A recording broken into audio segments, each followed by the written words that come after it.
Good morning, everyone. Welcome to AP European History. My name is Todd Beach. I'm a teacher at Eastview High School in Apple Valley, Minnesota. It's a large suburban high school that's in the south suburbs of Minneapolis and St. Paul. And I teach AP European History. I've been teaching for a long time. Excited to teach with you today, to learn with you today. And this is Katie. Hi, good morning. I'm Katie Lancey. I teach at Coral Gables Senior High. It's in Miami, Florida. We're on spring break right now, but maybe some of my students are here. I have 230 amazing kids, and I miss you guys a lot. And today we're going to go through contextualizing pretty much the global problems of the 20th century. All right. So before we get started, I want to talk about what we're going to cover today, but I also want to talk about why we're covering what we're covering. So I want to discuss the fact that we're starting on something that's not going to be on the exam and why we're doing that. Obviously, next Friday we're going to have a clearer picture of what form the exam will take given this unprecedented situation that we're all in. And colleges are supporting giving credit to whatever form the exam takes. We're going to know that on April 3rd, but they also are having an understanding that we're going to cover the rest of the content in the course. So we are going to move forward in units 8 and 9, and then we're going to return for review. So I know my own students are going to be going on to either AP US history or a contemporary history course. So finishing the 20th century is really important for sequencing, particularly if you're moving to a higher level college or if you're a senior. So for today, our learning objective is to contextualize the development of the 20th century. We're going to start by talking about what contextualization means. We know that everybody's in a different place with different backgrounds, so we're going to try to bring some structure to what we're going to be doing for the next few weeks. For that, Todd is going to discuss the geosprite, which is a structure for organizing information and looking at things from different lenses. Then we're also going to talk about the main powers leading up to World War I. We're going to talk about what's going on with Germany, what's going on with Russia, France, Great Britain, and Austria-Hungary. And then we're going to end with kind of talking about what questions make a Euro demand depending on the task word. So Todd is going to walk you through an understanding of that. Okay, great. Let's start with a warm-up. So in the description in the YouTube video, if you look there where you can click at the bottom of that where it says show more. And if you do that, you'll see there are two links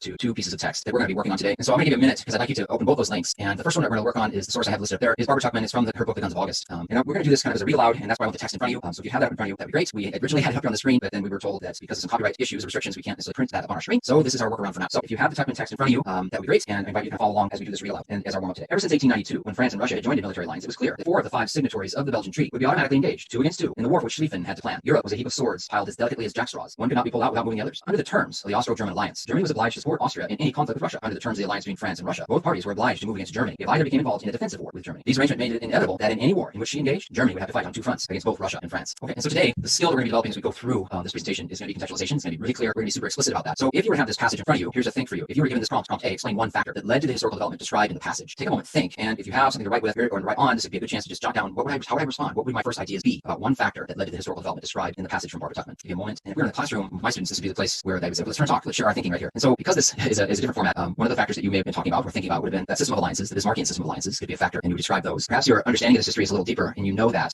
Germany, Kaiser Wilhelm, had a chance to renew a non-aggression pact with Russia that he did not renew. And so that could be another thing that you would use to explain something that led to this historical, the factor that led to the historical development described in this passage. Okay, so contextualization is our thing today. We'll do the next slide, Katie. And we're going to be talking about that. So it's skill number 4, the historical thinking skills. Contextualization, analyze the context of historical events, developments, processes. And so when you think about this, when you're reading something, you begin by reading, you access this new information. And as you do that, your head starts to already draw on what you already know and starts to construct and make meaning. Sometimes you read something and you're like, oh, that's different than what I thought it was, and that's a misconception. And now you're reconstructing that misconception and making meaning. So we talk about historical context. That's a really good skill to start building knowledge. And so skills 4A and 4B about describing historical context and B, explaining historical context. Those are the skills that we're going to be really explicit about today as we go through this learning. We go to the next slide. So because we're being explicit, we want to give you some structures. And your teachers, I have probably already given you some of these structures. Persia is an acronym that a lot of teachers use, which is great. And we want to encourage you to continue using the structures your teacher has taught you. But we also know that we have an audience that Katie and I don't know. And so we wanted to have some type of structure going forward. So if we say, hey, let's geosprite this or let's use Persia on this, that we have a kind of common language about what that means. So as you read something and you're getting information, we can use this acronym geosprite. We can think about it geographically, socially, politically, religiously, intellectually, technologically, or economically. So we want you to start organizing and classifying because as you're learning information, if you can do this kind of sort, it's really helpful because then when you're asked later to respond, you can go back through that Rolodex in your head and do this sort in reverse order. What do I know about the geographical situation of Russia that may play on this historical development? Okay, so we're going to situate our learning that way. All right. So we're going to start going through the major powers leading up to World War I with the obvious Germany, and we can't possibly cover everything in a short lesson that was the impact of everything that's happening at the end of the 19th century. But geographically, we can't talk about anything other than really this newly unified Germany in 1871. After waging 3 wars, Bismarck's been successful in unifying Prussia with 25 smaller states into this powerful German empire. Prussia is going to take the lead here politically, and in many ways, it has over 2/3 of the population. And of course, its geographic border with France is going to be really important as we move into the 20th century. Socially, Germany, as well as other countries, began pretty intense social welfare programs in the second half of the 19th century. We're going to see in Germany that Bismarck is going to introduce social security, old age pensions, retirement benefits, and national sickness insurance. So we see these state-sponsored social welfare programs beginning. Politically, we have independent legislatures in all of these different states, but we really have a strong national government, Prussia at its lead, and of course, a strong chancellor in Bismarck until he's dismissed in 1890. And the king of Prussia, Wilhelm I, will become the emperor, the Kaiser of the empire. Religion does play a role for Germany after unification. We're going to see Germany being a combination of Prussian Protestants, and then we have Protestant and Southern Catholic states that have been unified. Germany is going to,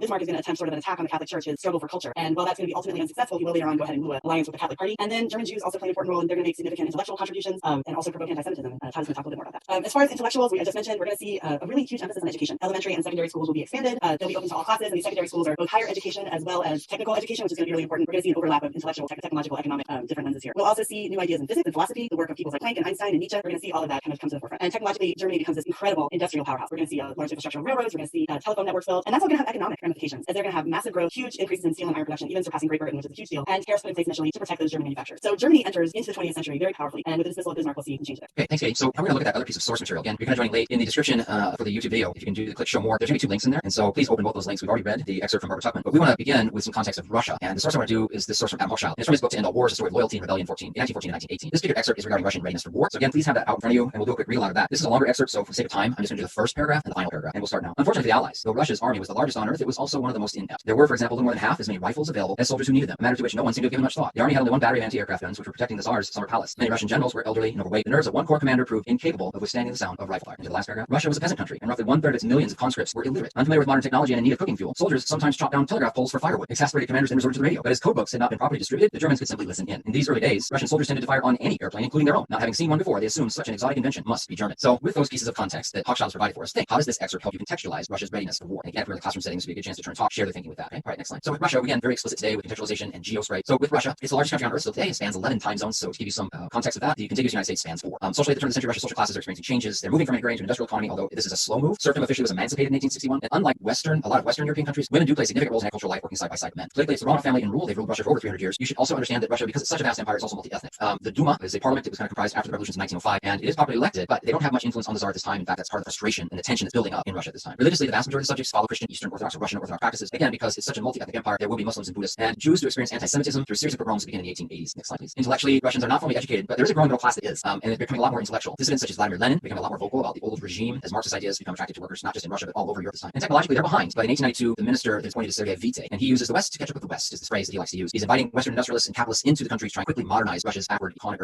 So economically, they are a very agrarian economy. They don't have a lot of industry yet, and which places them behind other European powers. But with Vitae, they move the country to the gold standard to try and strengthen Russia's finances. And I guess the best way to put it, the country at this time is resource rich, but kind of technology poor, and doing their best to quickly catch up. And you can imagine what a task that is in a country as vast and large as Russia. Next slide. Great, thanks, Todd. So we wanted to give you a couple different activities with visuals. And I know that in Unit 7, if your teachers already covered it, you would have covered new imperialism and its global effects that would create tensions that would strain alliances and lead to World War I. And tomorrow we're going to talk about causation in World War I. And of course, we can't do that without talking about the alliances. But I really like this particular political cartoon. And what I think students need to be able to do is to step back. It says Bismarck slicing up the magnificent African cake in 1884, 1885. So students need to be able to explain the historical situation and then think about what the viewpoint is of the point of view of this cartoonist. So if you were going to write something about the historical situation, we would hope that you would be coming up with broadly the scramble for Africa, that Europeans control just over 10% of Africa prior to 1880, and by the turn of the 20th century, we're up to 90%. That quote, magnificent African cake, is actually used by Leopold II of Belgium, whose personal ambitions are going to lead to the actual specific context, which is the Berlin Conference in 1884, 1885. And so here we have Otto von Bismarck, the honest broker of the conference, and he's the one wielding the knife that's going to divide African territory. He's in control of the meeting. It's a meeting where we have only white Europeans attending this meeting to decide the fate of Africa. And so while Germany's imperial interests are somewhat limited at this point, that's going to change later, and we'll be speaking about that more tomorrow. But I also want to keep in mind that this is a French cartoon, and so the French perspective of the power of Germany, particularly post-unification and post the Franco-Prussian War, which I was going to speak about in a minute, is important to consider when we're looking at visuals. So I really like this cartoon, and cartoons frequently do show up on the AP exams, so it's something that students need to be well versed in dealing with. Todd? Yeah, thanks, Katie. Here's another image as we kind of again contextualize France and the state of France as we get ready to talk about the First World War tomorrow. So this is a picture painting, and it's titled The Proclamation of the German Empire, January 1871. It's done by Anton von Werner, and I got the source from Wikipedia. But take a look at this picture painting, see what you notice. And again, our prompt is explain the historical situation and point of view represented in the painting. So as we break down this painting, this is proclaiming the German Empire, 1871. It is after Germany wins the Franco-Prussian War. And what you don't know about this, but Anton von Werner did a series of these paintings. I think this third in the series. And if you were to look at the series of the paintings, they become more and more overtly positive for Germany. The first image was kind of a photograph, and part of it, we look at the setting. So they're signing this peace agreement that ends the Franco-Prussian War. The Germans overwhelmingly won, but they choose of all places to have the peace agreement signed in the Hall of Mirrors at the Palace of Versailles. So one of France's most hallowed places, most important places, and emblems of power. Germany is going to say, no, we're going to have you come here to your palace, and we'll sign the peace agreement here. And there you see on the left then is the German emperor, and up on the dais, and then to the right you're seeing these German soldiers with swords raised and hats raised in the air. In the middle, in white, symbolically, is Bismarck, who's brokered the whole deal. So I mean, it's very much, if I were thinking about the historical situation, the point of view, it's certainly from a German point of view. Von Werner being a German artist,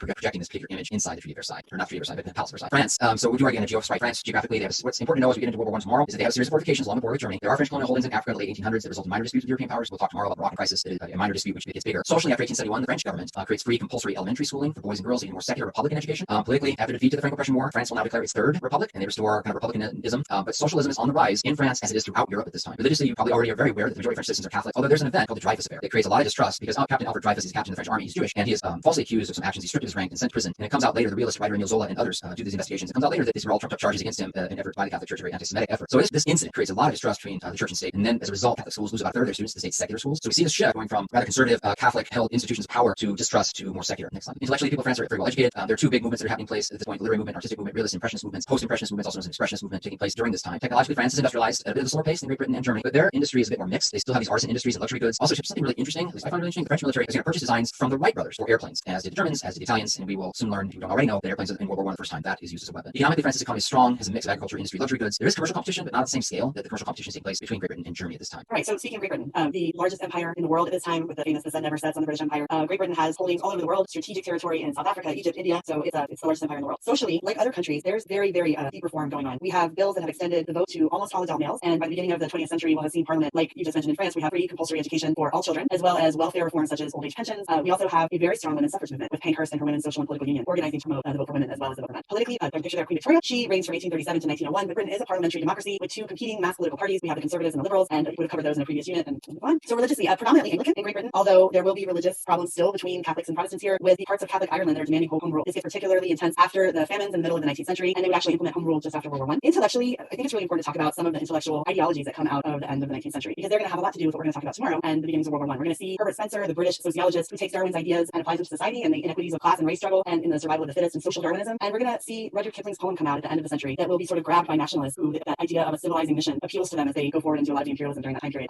Kipling is writing to the United States about their territories in the Philippines, but it certainly applies to all the European powers that are having imperialism in Asia and Africa. Technologically, we do see the huge importance to Great Britain of the things that allow imperialism to make the world smaller. The steam power and as well as the telegraph is going to be what allows Great Britain to communicate with its vast Asian and African colonies. And then we'll also see the use of the Maxim gun, which is the British invention, and it's widely used in their conflicts with their colonies. Economically, although Germany is rivaling them, we do see that in the second half of the 19th century, Britain is still the largest trader of raw materials, it's the largest producer of agricultural products and finished goods, still an economic powerhouse. And it'll be sort of this competition for economic superiority that's going to help push us into some of the causation tomorrow. Right? Thanks, Katie. Okay, continue with geoscience in Austria-Hungary. Take a look at this map. So this is the ethnic groups of Austria-Hungary in 1910. And so if you were given this particular image on exam and asked as a piece of stimulus, for example, and the prompt said to explain the significance of the historical situation represented in the map, as you think about how you're going to connect that to causes tomorrow of World War I. So as you can see in the map, it is a multi-ethnic empire, but it is an empire held under the domain of Francis Joseph II. So he is trying to keep all this together at a time when nationalism, this need to seek identity, is on the rise throughout Europe, really kind of globally. And so here you see all these different ethnicities striving for identity and nationhood, but they are kind of wrapped under this one empire. And that is going to be part of the tension then. If you talk about the significance of the historical situation, you'd be talking about tensions in these ethnic tensions, and you'd be talking about need for identity with rising nationalism. So again, we're being, I know, really explicit about geosprite today. Tomorrow's going to look a little bit different, but as we're kind of creating context today for World War I, which we'll talk about tomorrow. So here we have this image of Austria-Hungary. This is the image actually is of the German Austria-Hungarian alliance, because that's Kaiser Wilhelm on the left and Franz Joseph on the right. So geographically, the dual monarchy of Austria and Hungary is formed after the Austro-Prussian War, 1867, as we've been talking about as a multi-ethnic empire. Socially, I mentioned rising nationalism, latter part of the 19th century, creates a much greater tension in the region. Politically, this empire is ruled by the long-standing House of Habsburg. There are some local government controls, but the government, it really functions along monarchical models. And then, as we keep saying, multi-ethnic tensions and this desire for identity are significant at this time. And it's pretty good that, I guess, if you're a nationalist, that Franz Joseph can keep this empire together as best he can. Religiously, while the majority of people in the empire are Catholic, there are Protestant Jews, Muslims, Eastern Orthodox faiths with significant populations in this multi-ethnic empire. So you know the House of Habsburg is very Catholic, but there are all these other religious populations that also tied with this need for identity. Excellent. Intellectually, interestingly, free schooling existed throughout the empire, and they would teach in the Charles native language, but there are great disparities economically throughout the empire. There are a lot of intellectual contributions that come from music, literature, art, and many of those to the cities of Vienna, Prague, and Krakow. And technologically, the empire is highly industrialized, especially in Austria and Bohemia and the areas around Budapest. And it's going to be the second industrial revolution. I'm moving down to economically. The second industrial revolution really helps to accelerate the already strong economy with significant increases in the eastern part of the empire, which was poorer at the turn of the century, but we see them doing much better as we lead up to World War I. Okay, we're going to move to this. As you're thinking about the exam, on the exam, whatever shape or form that we learn about on April 3rd, one thing you do need to have an understanding of task words. And these task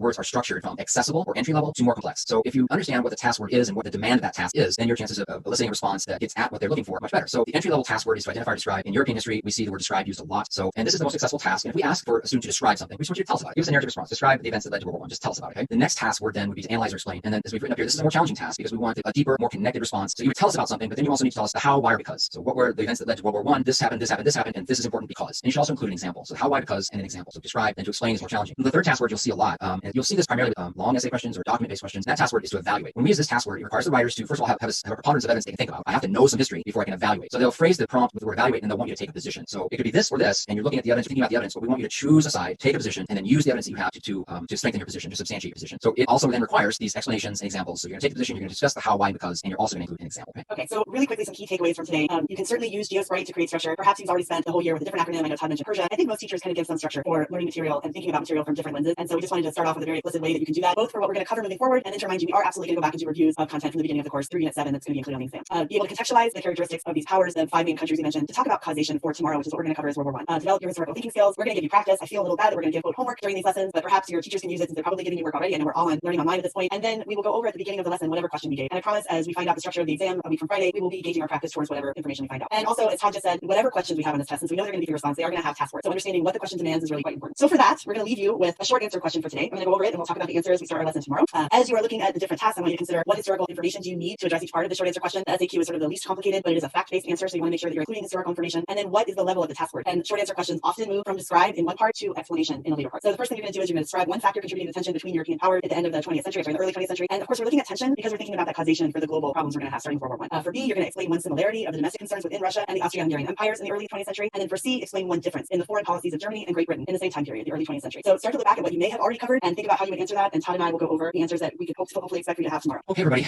We hope you found this really helpful. Thanks for watching. Hope you and your family are well. I miss seeing my students and being with my students. I'm sure your teachers are feeling the same. But stay healthy, practice those things of social distancing, flatten the curve, all that.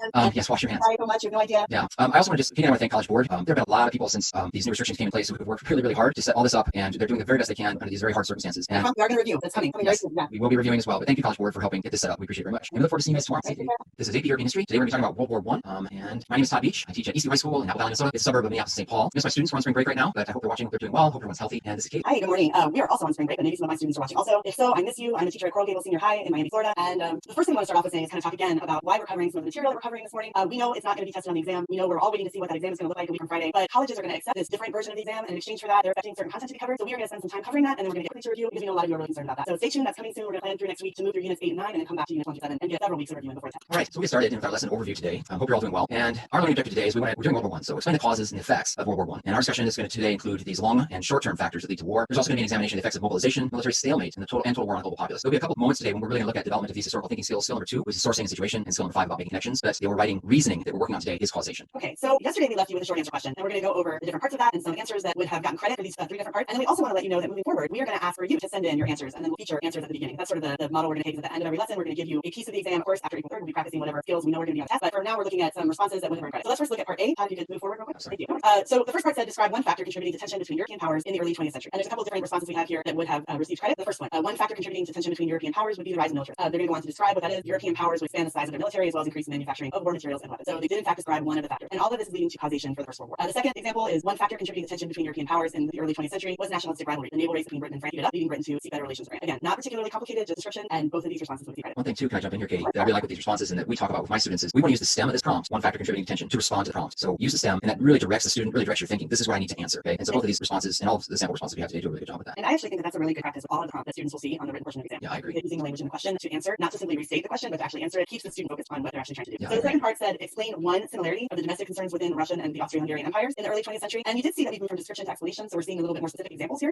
One similarity of domestic concerns within the Russian and Austro-Hungarian empires was maintaining a sense of national unity with diverse population. And if you remember, Todd spoke about that yesterday, about the diversity within these two empires. Russia not only had Russians, Ukrainians, Poles, Jews, and many others, while the Austro-Hungarian empires included Germans, Hungarians, Poles, Czech, and many others as well. So that would definitely receive credit. They explained their answer. The next possible response was one similarity of domestic concerns within the Russian and Austro-Hungarian empires was maintaining the prestige and continuity of the dynasty. Both the Romanov and Habsburg dynasties were archaic and ill-suited for a modern industrializing world with a growing revolutionary fervor. Sorry, I cut the word out. So these are both examples that would have gotten credit. They are explained well. They give the answer and they follow up with an explanation of what the similarity was. All right, and last, explain one difference in the foreign policies of Germany and Great Britain in the early 20th century. So the first response is one difference in the foreign policy of Germany and Great Britain in the early 20th century was that Britain solitary and peace-oriented, while Germany was ambitious and expansive. Britain only reluctantly broke out of splendid isolation to seek allies, while Germany embarked on an aggressive colonial policy that Bismarck was spurring. That's a really nice answer and well explained. And our second response is one difference between the foreign policies of Germany and Great Britain would be that Britain would work to create friendly relationships with former rivals, such as the Entente Cordiale with France, whereas Germany seemed to want to create international discord by antagonizing powers, such as provoking the First Moroccan crisis. So these are, again, short, right? These are only 2 sentences each, but both of them do a really nice job of answering the question and rising to the level of explanation here. Really good. Thanks, Katie. We'll launch in today to talking about World War I. And again, our big overriding thing we're going to be looking at is causation today. And so we're going to look at long-term causes as well as short-term causes that bring us to war. And so as we look at this slide here, and you see that we have 3 things we're going to talk about: identity formation, national belonging, and then after 1871, a much more exclusionary look at nationalizing. So the image I chose to kind of give us some context here. It's probably not an image that many of you are familiar with, but it's a Monet painting, the Rue Saint-Denis, celebration of 30 June 1878. And I think a lot of people, when they see this, think, oh, it must be Bastille Day in Paris. But this is on the 30th of June. And it's a few years after the Franco-Prussian War, which the Russians overwhelmingly won. But we're seeing these big celebration. And the celebration on the 30th of June was about nationalism. It was about, hey, we're returning to normalcy. We are, the economy is strong again. Things are good. There were parades of military soldiers in the streets. And of course, Monet paints this scene of all these flags hanging down Rue Saint-Denis. So I just think it was a good image to kind of give you this idea that nationalism begins,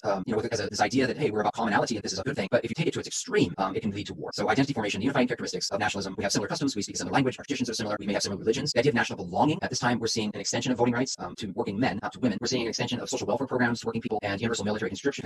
And so these things are French or these things are German, and they can create a sense of national belonging. And then after 1871, after the Franco-Prussian War, it becomes a more exclusionary practice of nationalism, where base social Darwinism, those ideologies become more prominent in the formation of identity, and it creates this us versus them. And anytime you're doing this us versus them, it leads to a belief that you find things that are better than others, and ultimately the denigration of the other groups. And you get too caught up in this otherizing factors. So these are first long-term causation factors. Others that we want to look at is a long-term cause about rising militarism. So this particular source is the German Emperor Wilhelm II, and he's reviewing troops with the Italian King Victor Emmanuel in front of the Royal Palace in Potsdam in 1902. And so we see a rise in militarism, and Germany does take a lead in this. They have gone through the Austro-Prussian War, the Franco-Prussian War, and because they come out of it with a nation, and because you have Bismarck and Wilhelm, by this time it's Wilhelm II, he was very much a military person. So rising militarism due to technology. The Industrial Revolution had a profound effect on the means of war making, and that war making, such as the Maxim machine gun, which they used to imperialize Africa. But Europeans had never really seen that kind of weaponry used in a European war yet. Number 2 is military values. There's a patriotic national press, so people are reading about this, and popular notions that this time that war is manly and it's heroic, and these are values that are very well cultivated throughout society. And then finally, with leaders, policy making. So secular leaders rely on generals and military experts to help shape public policy. So not just military policy, but public policy. So we see this rising militarism also as an event that leads to war. That's great. And I always, tell my students, they sort of come into the course thinking that nationalism just is pride in your country. So it's all overwhelmingly positive. And sort of having them trace the different sides of nationalism, certainly in the second half of the course is so important. So that was great. Imperialism isn't actually an immediate cause, but there are certain tensions that it creates, and the rivalries that exist prior to 1914 are going to foreshadow what's going to happen in 1914. And for example, an example of this are the Moroccan crises. So the first Moroccan crisis is a conflict over the status of Morocco, where Germany is seeking to sort of challenge France's growing control and looking to shake up that alliance between England and France. The second Moroccan crisis is also going to involve German aggression in Morocco, and France is concerned about this aggression, and the end result is actually contrary to what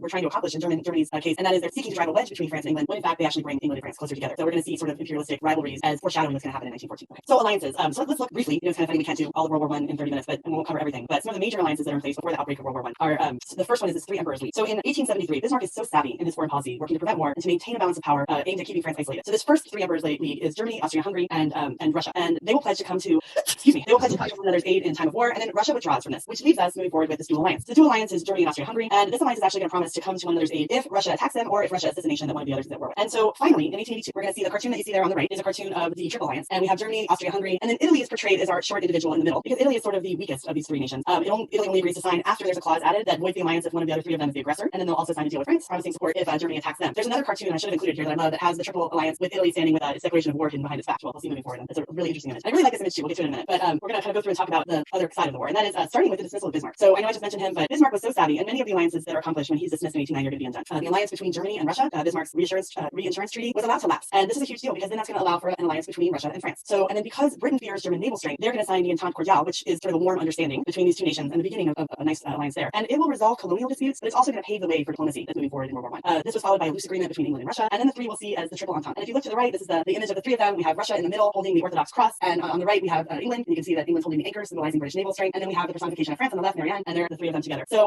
we're going to definitely see as we move on that adding to this that Russia doesn't want Austria-Hungary expanding any further into the Balkans, and they're going to agree to support Serbia if attacked by Austria-Hungary. So we set up prior to 1914 the framework that's going to need to be in place to move forward and allow what could have been sort of a localized conflict in the Balkans to be World War I. That's really good. Really great job in how we talk about historians use that language, the tangle of alliances. It's just overwhelming all the different agreements that are taking place. Another cause, and I would call this more of a short-term cause, but some historians really think that this idea to kind of engage in war, we could kind of get rid of a domestic distraction that was taking place at the time. So leading statesmen had practical reasons for promoting militarism and nationalism to help distract from domestic conflicts. And so we look at this image, and the source is a strike meeting outside of Morton's factory in Millwall, which is in East London, March 1914. And so these women, there's some men in the background as well, but the workers work at a canning factory, and 1,200 workers will walk off the job and they will unionize. And many women from the factory will join a women's union, the National Federation of Women Workers. And these things are happening in the underbelly, I guess, domestically. And each of these countries has these different these movements that are taking place. And so this one we're showing you a source from Great Britain, but certainly this was taking place in Germany. This was taking place in France as well. So Great Britain, these domestic conflicts, they have a civil war in Northern Ireland. There's these increasingly radical women's movements and worker strikes. In Russia, their domestic distractions, they had been defeated in the Russo-Japanese War, and that was in 1904, 1905. And then there's the small R revolution of 1905 that takes place in Russia. Germany, like many European countries, there's a rising strength of Marxist Social Democratic Party. Marxist ideals are very prominent throughout Europe and gaining huge audiences, especially in working class peoples. And that's also occurring in France. Labor strikes, and the government is experiencing some budget problems, even though there is pretty strong recovering economy that's taking place in France at the time. So these domestic distractions are also one reason to promote militarism, to promote these nationalism, the long-term causes. Great. So as far as short-term causes, I know a lot of us as teachers use acronyms to sort of keep a lot of the content straight sometimes, and some teachers use MAIN or mania or maniacs to remember these different long-term causes. But I use mania with the last A to be assassination to kind of distinguish it as the spark that will start the war. And so just to go from the assassination of the Archduke on the 28th of June, 2014, he's assassinated by Bosnian nationalists. On the right, there's a picture of him and his wife who were both killed by Gavrilo Princip. This is just before they were assassinated. And we go from there, we move on, and within just over a month, we have dragged all of these other nations into the conflict.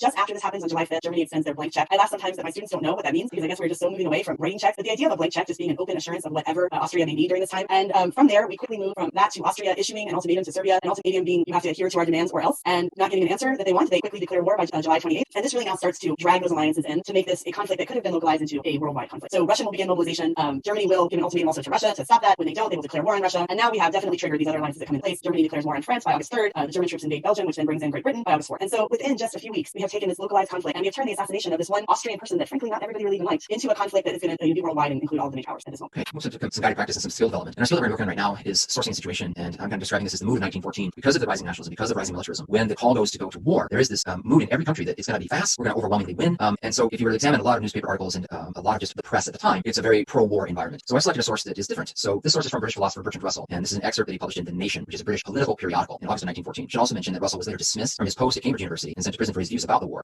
So that's just a bit of an aside too, is that you're going to see nations pass these laws which suppress civil liberties at the time. So you cannot speak out against the war. And those laws get passed even in the United States when the United States joins in 1917. So I'll do this as a read aloud, and then we'll get over to that the task over on the left from Bertrand Russell. A month ago, Europe was a peaceful colony of nations. If an Englishman killed a German, he was hanged. Now if an Englishman kills a German, or if a German kills an Englishman, he's a patriot who has deserved well of his country. We scan the newspapers with greedy eyes for news of slaughter and rejoice when we read of innocent young men blindly obedient to the word of command, mown down in thousands by the machine guns of Liege. Those who saw the London crowds during the nights leading up to the declaration of war saw a whole population, hitherto peaceable and humane, precipitated in a few days down the steep slope to primitive barbarism, letting loose in a moment the instincts of hatred and bloodlust against which the whole fabric of society has been raised. In the final paragraph. And all of this madness, all this rage, all this flaming death of our civilization and our hopes has been brought about because a set of official gentlemen, living luxurious lives, mostly stupid, and all without imagination or heart, have chosen that it should occur rather than that any one of them should suffer some infinitesimal rebuff to his country's pride. So our skill is sourcing a situation. So you're doing some sourcing. Explain the significance of the source's point of view, purpose, the historical situation, and or audience, and include how these might limit the use of the source. So you're doing sourcing. Think about this. What would you write down? And even just take a moment to write down a few bullet points. How would you source this article, this excerpt? Give you just a second or two to think about this. Jot down some ideas. And if we're in the classroom, we can turn talk. If we're in the classroom, we're breaking down the source together. We think about the point of view of the source. Bertrand Russell is obviously not pro-war in this excerpt. He's against the war, but also the author and his particular perspective. What about his role as a professor? How will that help shape his different perspectives about going to war? Okay, his role as a professor.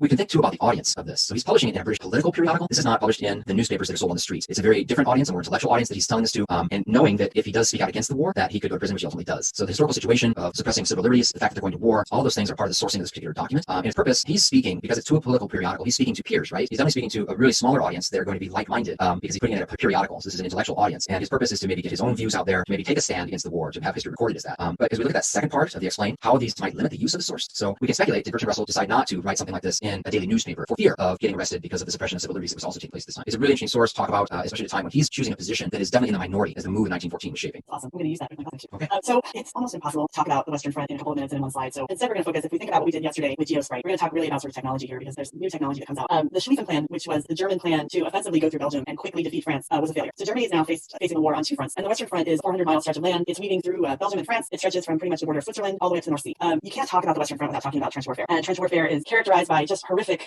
conditions. It's very ineffective. You see the word stalemate there, and that's actually quite an important word, meaning that no side can advance in either direction. We basically have soldiers who are mounting attacks. They have bayonets attached to their rifles. They're climbing over the top of these trenches into an area that's called no man's land, and that's the area in between the opposing trenches. And it really does result in mass casualties. It's very ineffective. It's pretty horrific, the conditions of being down in the trench itself. They are infested with rats. Soldiers suffer from trench fever, and being constantly exposed to moisture and rain, they're getting trench foot. So it's just a really dehumanizing way to wage war. And there's many powerful images that you can look at in Google trench warfare, and there's quite powerful accounts of soldiers who have lived in the trenches. So definitely worth looking into. We also have incredible new destructive military technology that's used by both sides in an attempt to break the deadlock. So the first use of poison gas, chlorine gas, and mustard gas. We have aircrafts being used in the conflict, machine guns, tanks. Didn't put on the slide barbed wire, which is also horrific and part of the trenches. And then I should have included on the slide the very infamous use of the U-boat by the German side, the submarine that they're going to use and will eventually be outlawed at the end of the war. So again, we're not talking about the very horrifying specific battles were done in Assault, but just kind of giving you a quick overview of the technology and the conditions of the Western Front. The Eastern Front, and I have a map here for you to examine, and we'll take a look at SIL 5 making connections. So on this map, you can see the red line is the farthest Russian advance that's taking place after 1914. So you can see that after Russia does mobilize, they do have a push, and that's as far as they get. There's the Gallipoli campaign, and similar to what Katie said, we don't have time to go into each battle and talk about those significances. But the Strait of Dardanelles, which is right here, is obviously a very important piece of waterway that somebody needs to control, and the British fail at the Gallipoli campaign. Here's the front at the time of the Russian Revolution, which is going to be in 1917. So you can see that line. They were here, now they've been pushed back. And then by 1918, here's the farthest Austro-German advance that's taking place. So using that information and what we were learning about World War I, how can we make connections? So explain how historical development or process relates to another historical development or process. So with this too, I should mention, you can do this in the micro, which is what we're going to do today. This historical development or process is World War I, and the other historical development process is going to be the Russian Revolution 1917. So that's within the micro. It's all kind of in one era of history. It can also be done in the macro. So how can one event or revolution be similar or connected to another event or revolution across history? So we're doing SIL 5 in the micro today. So using the evidence presented in the map, explain the significance of domestic troubles in Russia as it relates to the army's success in the war. And if you were to jot down some things, some bullet points to turn and talk at this point, what would you be talking about? How could you respond to that particular prompt? How the significance of the domestic troubles that are taking place in Russia relate to their army success, or as we can see on the map, their lack of success in the war. So we're going to be talking about the Russian Revolution tomorrow. And so if you've learned about Russian Revolution, this is going to be an easier prompt to respond to. But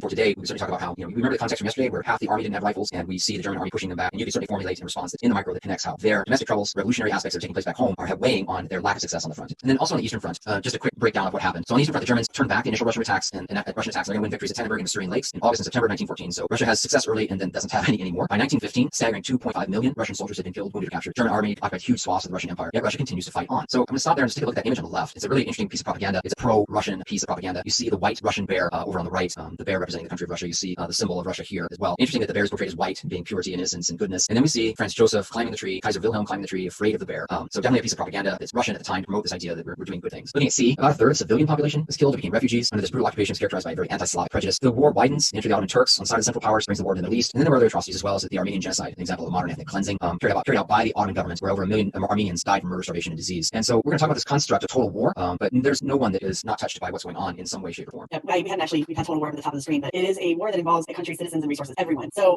we have conscription, the military draft that's going to send millions of men to the front. That's going to leave a vacuum of position for workers. That will change many of these countries in significant ways. We're going to see labor unions power because they know that they're important and that they're needed. And in a minute, we're going to talk about the fact that women also are part of this push for new jobs. We're going to see transportation systems and industries nationalized, taken over by the government, particularly for war production at the time. And we're going to see widespread use of propaganda because as the war drags on far longer than most people expected it to, the governments really need to maintain enthusiasm. And you see on the right a piece of British propaganda trying to have women and wives support their husbands going off to fight as a British for their various militaries. And if you'll change slide, and then I love this picture. These are munition workers in a factory in London, and they are taking the position that men left when they enter the conflict. They're often entering the workforce for the first time, and we are going to change dramatically ideas about gender roles. We also have things at this time like food rations, ration coupons, war bonds are sold. So life is transformed by this World War I for everyone in the countries that are participating. Every citizen feels the impact of the war. All right, so we're kind of skipping ahead to 8.4, but we're doing that in order to limit our different things that we're going to do prior to starting review. So I'm going to very quickly go over the important treaty that ends the war, the Treaty of Versailles. Of course, by the end of the war, Russia is exited, and we'll talk about that tomorrow as the Russian Revolution unfolds. The U.S. has entered the conflict on the side of the Allied powers, and we're going to see President Wilson play a role here, the President of the United States, and he articulates this very idealistic 14 points for peace. The United States and the other victors have differing visions about how they would like to see this peace unfold. Wilson's really concerned about issues of collective security. The other victors are more concerned about punishing Germany for the conflict. Wilson is going to talk about in his 14 points about an international body he's going to call the League of Nations, and that will actually be one of the provisions of the Treaty of Versailles, but it's going to be very weak. Even though it's Wilson's idea, the U.S. Senate won't vote to join. So with a lack of participation by the U.S. and also the fact fact that the newly formed Soviet Union and Germany are going to be excluded. We're going to see his vision for this very powerful international organization be much weaker than he anticipated. And then quickly, we're going to talk about the main provisions of the treaty. You see there on the right a political cartoon, and that's Germany being force-fed the terms of peace. And that definitely will be the perception for many Germans following this, that they were forced to accept this peace, that it was a dictated peace. So very quickly, let's go through. We have the first one, very harsh reparations. Article 231, the so-called Wardville Clause, is going to force Germany to accept full responsibility, and then more importantly, full financial responsibility. They're going to have to pay reparations to the Allies of about $33 billion. So it's going to have huge economic repercussions for the new government that comes after World War I. Germany is going to lose territory. It will lose its overseas colonies, many of which are given to France and Britain as mandates until they're able to self-govern. We will have the demilitarization and occupation of the Rhineland, which is the buffer zone on the border of France. France wants that free of any military occupation. And also the downsizing significantly of the German Army and Navy. We're going to see the Air Force is going to be completely banned. The use of U-boats is going to be completely forbidden during this time. So very harsh terms of the Treaty of Versailles. And so the little clause at the end there is just for you to think forward that after the Treaty of Versailles, we're going to see the Weimar Republic, this democratic government emerge. But it's already crippled by all of the provisions of the Treaty of Versailles. It's crippled economically by the reparations, and it's crippled as far as nationalism because of this perception of a dictated peace. So unfortunately, that attempted democracy will end up being short-lived, and we'll get to that later. Okay, so our key takeaways today. We wanted to certainly explore the reasoning process of causation, short and long-term causes of effects of World War I. The thinking skills that we were looking at, we did some sourcing with the Bertrand Russell piece, and then we also did the making connections with the map about the connection between what's going on in the Russia domestically and at home as it relates to their success in the war. And then obviously we were trying to learn the essential content from World War I today. Okay, so I hear teachers sighing as we're putting this up. This is actually was SAQ number 2 from the AP exam in 2018, and it goes right along with what we've been talking about. We have a political cartoon there, and of course I'm going to go over that as we start our lesson tomorrow. But I want to go through the possible prompts, and then encourage anyone who would like some practice and might want to be recognized tomorrow to email us your response to this, and maybe we'll pick yours as the correct responses to go over. So the first thing you're going to do is describe one cause of the international situation depicted in the cartoon, and then you're going to move on to B, which is explain one effect of the international situation in the cartoon, and then finally you're going to explain the cartoonist perspective. And if you look at the top of the cartoon, it does tell you what's going on, where the cartoon is from. So you can definitely see the point of view of the artist as you're thinking about how to answer part C. And we'll explain the cartoon tomorrow, and hope that you will consider sending us your response, because that would be kind of fun. And down there, AP Euro Virtual Learning at gmail.com. All right, Todd, do you have anything to add? Oh yes, you do. One thing from College Board, they wanted us to read this announcement. We know that not all students have access to the internet or device. We're working on solutions to help students get what they need to show their best work. If you need mobile tools or connectivity, or know someone who does, you can reach us directly to let us know, cb.org/tech. So that has to do with not only these sessions, but everything going forward with the exam itself. Okay, so we really appreciate you guys watching. We hope that it's been helpful for you today. Stay well, stay safe, wash your hands, practice social distancing, all those things. We miss seeing you. Miss Lancy, I'm very curious. Coral Gables High School, what are your colors and what's your mascot? So our mascot is the Cavalier. Okay. So I frequently get to explain that when I'm doing the English Civil War to my students. And our colors are red and gray. How about you? Eastview, we are blue, black, silver, and white, and we are the Lightning. Okay. So very dangerous. If any Cavaliers are watching, I miss you so much, and I will speak to you soon on Zoom on this day. Okay, take care. Take care, everybody. Thank you for watching.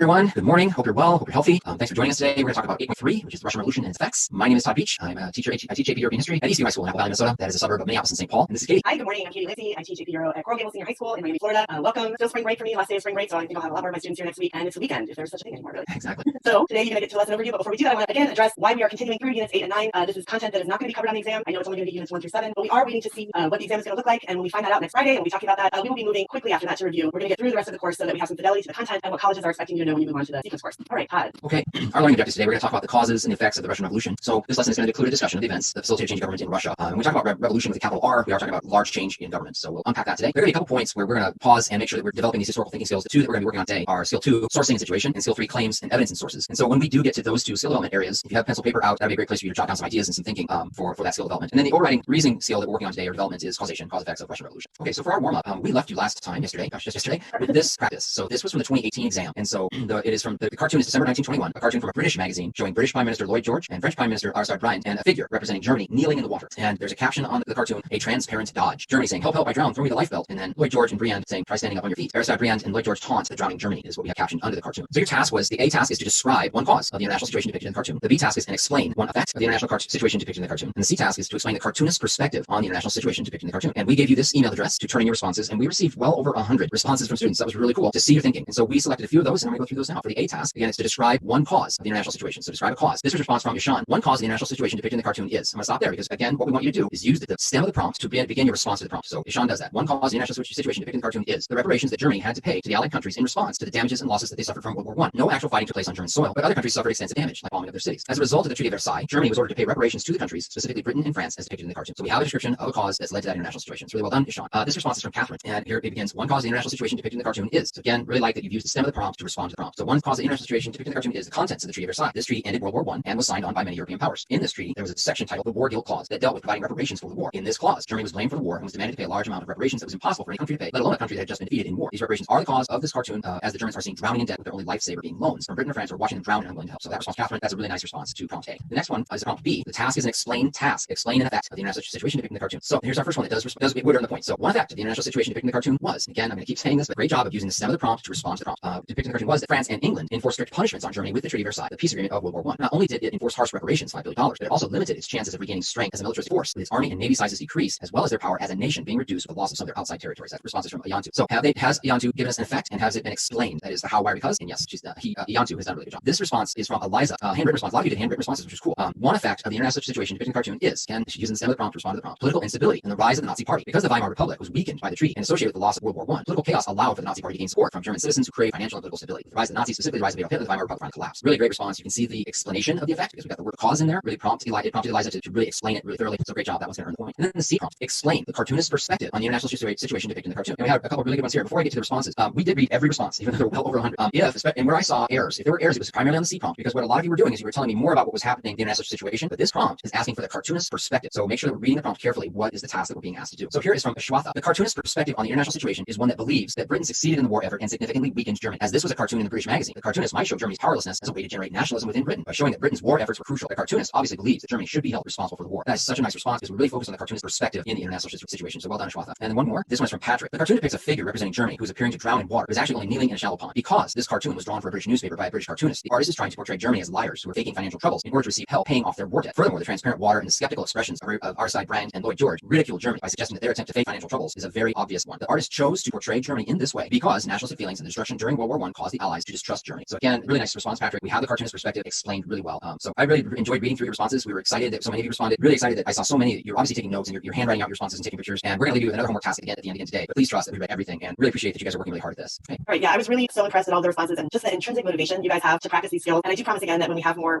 direction as to where the test is going to go, we'll be focusing the practice in the at the end of the lesson on those. So first, I want to take a minute and discuss some of those geo-sprite lenses that we talked about before as they pertain to the outbreak of the Russian Revolution. Russian society geographically is decisively conditioned by its position between Europe and Asia, and socially the peasants have been emancipated, but they're still having to pay redemption payments to the state. The rapid industrialization has led to overcrowding, and in the cities, the labor force has been made up mainly of seasonal peasant workers. So they don't have really a tie to the city. Politically, so much is going on besides World War I. First of all, we have there on the right a picture of the Tsar Nicholas II. We're still in a absolutist regime at a time when absolutism is really failing around the rest of Europe. Right? So we are going to talk in a minute about how he will sort of grant some representation in the form of the Duma, but the Duma, when it disagrees with him, he ends up dissolving it. And we'll talk about the decade preceding the start of the Russian Revolution here in a second. World War I cannot be ignored. It leads to horrifying military casualties. It also, the troops really lack adequate supplies. They're led by incompetent officers, and we're going to see that this is really going to undermine the ability to try to, to try to increase the nationalism of people and have them support the Tsar. And Russia is over its head. It simply cannot compete with a more industrialized Germany. Russia's going to have severe casualties, more casualties than any previous war. And economically, Russia is still behind. It's starting industrialization. It's still mostly agricultural. 80% of its people are still farming, and so we're seeing that most of this farming is done not on modern equipment, and we're going to have widespread food shortages and inflation prior to the start of the Russian Revolution. So this might sound very much like things that are also happening in France in 1789 before the French Revolution. All right, so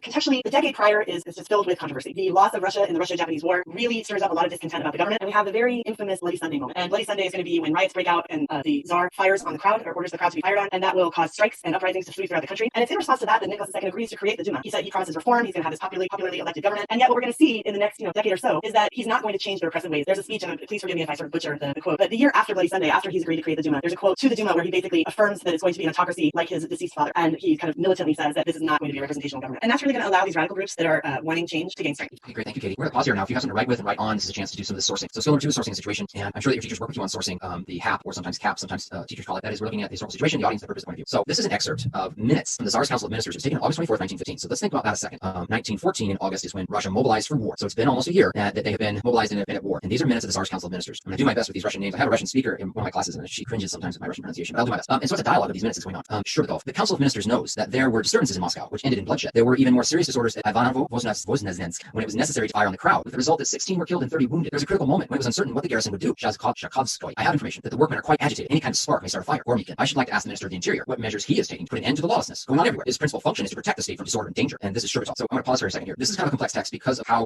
these Russian ministers speak, sometimes in third person. So Shurbatov is the Minister of Interior. Okay, so he's going to speak somewhat in third person here. So here it is. Shurbatov, the Minister of Interior, is taking all the measures which is his duty and in present circumstances permit. How can you expect me to fight the growing revolutionary movement when I refuse the troops on the ground, that they are unreliable, that one cannot be certain that they will fire on the mob? You cannot quiet the whole of Russia by the police alone. The population is growing daily more excited by the speeches in the Duma, by newspaper stories, by continuous defeats and rumors of disorders in the rear. So we have this excerpt from the Minister of the Tsar's Council like a year into this. And so if you were to source this, and sourcing it kind of on its own here is weird, isn't it? But let's think that we know that there's a revolution coming, right? We know the end of that story. In 1917, there's a Russian Revolution. In 1914, we've got Russia involved in this war. This is 1915, and you can see the ministers concerned about what's going on in the government and in these cities. So take a minute, write down some bullet point ideas, the historical situation, the audience, purpose, point of view, source this. I'm going to just give you a pause here because as you're writing, it's a great chance in the classroom to turn and talk and share your thinking. And when we get to homework, the homework's going to be different from this, but if you want to also include kind of your sourcing, you're welcome to do that. We'll take a look at that as well. But the purpose of this is to show you this is building, right? I mean, there is disorder and there are things happening while Russia is on the front. And so the whole purpose is to really think about the revolution that's coming is growing and growing and growing. Okay. So when we get to the fall of Imperial Russia. I'm going to talk about that cartoon on the right in a second. But let's just go through the contents real quick. Russia embraced war, as all nations did, and great enthusiasm. They were certainly going to win. They stood behind. There was patriotic sentiment. We're going to stand behind our Tsar. The Duma also voted to support the war. And then the B, at a time when the country needed strong leadership, Nicholas II relied on the old bureaucracy and excluded the Duma, the educated middle classes, excluded the masses. And instead, if you can think about the reading we did was that a day or two ago about Russians' readiness for war, I think it was on Wednesday, you can see that they're not ready. C, this is September 1915. Parties ranging from conservatives to moderate socialists form a progressive bloc, which called for a completely new government responsible to the Duma instead of the Tsar. So think about those minutes I just read. That was August. Here we are in September, and things are moving toward revolution. D, in response, Nicholas temporarily adjourned the Duma. Katie had mentioned how anytime he disagreed with the Duma, he dismisses them, and he does this again. And instead, what he does is he's going to travel to the front because he wants his troops to see the Tsar in the front, rallying the troops. And in doing so, he leaves the government in the hands of his wife, Tsarina Alexandra. Alexandra dismisses loyal advisors, doesn't take their advice, and turns to her court favorite, which is Rasputin. So I'm sure your teachers, if you've gotten to this unit, have talked a lot about Rasputin. He's an interesting character to talk about in history. His characteristics are just really interesting to talk about, even though his impact is not as significant as his characteristics, I think. But he is a holy man, a healer, and his son Alexei, the Tsarevich, the heir to the throne, suffers from hemophilia. And hemophilia is a disease where any little bump or bruise leads to great bleeding, and if not under control, can die. But this healer, or this holy man Rasputin, seems to have a way with helping to calm this boy, and the Tsarina Alexandra entrusts him greatly because she sees him helping her son. Anyway, for political advice, she doesn't turn to her political advisors, and instead she turns to Rasputin, who dispenses terrible advice. And so 3 members of the highest aristocracy are going to plot and murder Rasputin. That story is also something of legend of how he would not die. In December 1916, and they ensues, and the scandal further then weakens the Tsar and throne and the government. My students like the story about Rasputin. Oh yeah. So in March, and it's actually March 8th, and you can see on the right there's a picture of women workers. I'd like to point out that our women's march that we have all over the world is on March 8th because of this event. Violence and demonstrations are going to break out. They are protesting the scarcity of food, and we're going to see that because of this, the Duma is going to elect a provisional government, and that government is going to end up sharing power with the Petrograd Soviet. This is a council of about 2,000 to 3,000 soldiers, workers, intellectuals, and this is going to escalate over the next few days. And we're going to see this escalating as the Soviet issues an army order, number 1, and that is going to tell the soldiers in the army that they can only obey orders that don't conflict with the Soviet itself and what its goals and what they have broadcast. And so as this is escalating and the crowd and protests grow, Nicholas II is actually going to order his military to fire on the crowd, and they will disobey that order, and the military will actually join the crowd. So this is a huge moment where he's lost the support of his military, and that will lead to him stepping down. He'll abdicate in favor of his brother, who will refuse, probably rightly, the position. And so we will see then with the abdication that we have a provisional government, and the provisional government is where we're not always going to grant everything. It's going to come into conflict with that Petrograd Soviet as we move forward, but it's going to initially grant a lot of the things that the workers are looking for. It's going to grant freedoms of speech and assembly, freedom of religion, equity before the law, all of these liberal ideas that have left other places, and it's going to put a lot of power into the hands of workers by granting workers significant rights here. So this is the February so-called revolution. Russia and the rest of Western Europe follow a different calendar, so that is why we talk about the February revolution on their calendar being starting in March, and that will lead to what's coming. All right, so after this, we're going to see kind of a division, and what the provisional government, one of the big failures of this is that they're not going to understand how war-weary people are. Kerensky is going to be the prime minister of this new government. He'll become prime minister in July of 1917, and he feels that continuing in World War I is a national duty, and that is where we're going to see is probably a very huge mistake. There's a huge loss with an offensive against the Germans that summer, and we start to see sort of a peasant revolt, peasants that are seizing land, and many of the soldiers who are peasants actually defect from the army or desert the army and go to grab their own piece of land. So during this time, we're seeing a lot of chaos, and at this moment in this summer, we're seeing Vladimir Lenin, who's been exiled in Switzerland, return, and that's going to set the stage for the second part of this, which is the October Revolution. So here's Vladimir Lenin. I was searching for a date, and I just could not find one. He looks healthy and younger, kind of almost pre-revolutionary Lenin here, I think. What do we know about Vladimir Lenin? He's a law student, and he eagerly studied Marxist socialism. And as he was studying it, he began revising it, thinking about how can I apply Marxist socialism in my country, in Russia. So he believes in the possibility that revolution is determined by human leadership. This is where he diverges from Marx. So Marx always believed that it's going to be workers unite, and Marx believed that what's going to end up happening is proletariat or workers' bloody overthrow, is what Marx had always predicted. And Lenin looks at this and he says, yes, I believe workers need to unite. I believe they need leadership, though. He looks at history and he says, anytime there's been great change in history, it's been led by people, not by masses. And so he says they have leaders, and this is what we need. We need determined human leadership. And he also wants a party, a small, dedicated elite group of individuals, what he will call professional revolutionaries, to lead the march. That's also, I think it's really interesting that we keep that in mind, that he says these revolutions need great leadership for proletariats. Russian Marxists are not uniform in their beliefs. There are 2 groups. There are Lenin's Bolsheviks, or majority group, and there's an opposing group of the Mensheviks, minority group. So the Mensheviks would be different in that they believe in kind of this mass membership, a more democratic, every person vote, and the mass will move things in government. Where Lenin believes, no, we're going to need collective ideas and unity, but it really is going to be an elite group that is going to do the lead. So the February Revolution 1917, which Katie talked about, was the March Revolution. The German government provides Lenin with safe passage across Germany back into Russia. He's been in exile in Switzerland, so I always tell my students, I sure like to have been in that room when the Germans are negotiating with him, and you kind of wonder what was talked about and promised. We're going to send you back, and here's what we want you to do. And you have to believe that part of that agreement, there's no record of it, but part of that agreement would have been, yeah, you need to end the war so that we Germans can just fight one front war. That's my speculation. In E, when you lead a movement, you need to brand it. You need a slogan. So Lenin's slogan was peace, land, bread, and he would add the word now. As he was speaking, he was a great orator, which leaders tend to be. Peace, land, bread, now. So this appeals to everybody, right? We don't want to get war. If I'm a peasant, I want land. I want to be able to have food. And so this was a very popular slogan that he branded as well. Next slide. Okay, so I want to take a step back for a second. In the homework that we're going to give you today, we're going to talk about the secondary source interpretation. And so I've come up with quite a pretty simple one. And I want to talk about the skill is really analyzing arguments in primary and secondary sources. This is the secondary source. And I'd like to do a couple of different skills. First of all, identifying the claim in the argument. So what is the author of the document's argument that he or she is making? And then thinking about the homework that we're going to do today. And the homework that we're going to do today is another short answer question. It is a secondary source based. It's sort of the SAQ 1 on the exam. Explain how evidence that historical evidence that you have, can support or refute an argument that we see in the source. So I'm going to go ahead and read it, not as well as Todd, I'm sure. This is Robert Service. He's a British historian, and this is from his work, History of the 20th Century Russia. And a secondary source, and one of the things that I start off the year doing, and I didn't want to take for granted that everybody who is listening has done this before, because the idea that historians don't always agree on interpretation, and that's something that students of mine sometimes take a long time to sort of wrap their heads around, is that really, really scholarly historians can disagree about things like what caused the Russian Revolution. So we start off the year with kind of dueling interpretations, but being able to read and identify an argument and then think about whether you support it or refute it with evidence that you know is really important. All right, so under the Tsars, the Russian Empire faced many problems, and approval of the state's demands and purposes was largely absent from society. The technological gap was widening between Russia and the other capitalist powers. Military security posed acute problems. Administrative and education coordination remained frail. Political parties had little impact on popular opinion, and the state Duma was to a large extent ignored. Furthermore, the traditional property classes made little effort to engender a sense of civic community among the poor members of society. While most Russians lacked a strong sense of nationhood, several non-Russian nations had a sharp sense of national resentment. The Russian Empire was a restless, unintegrated society. So as you're reading this, this, I want you to sort of take a minute and think, maybe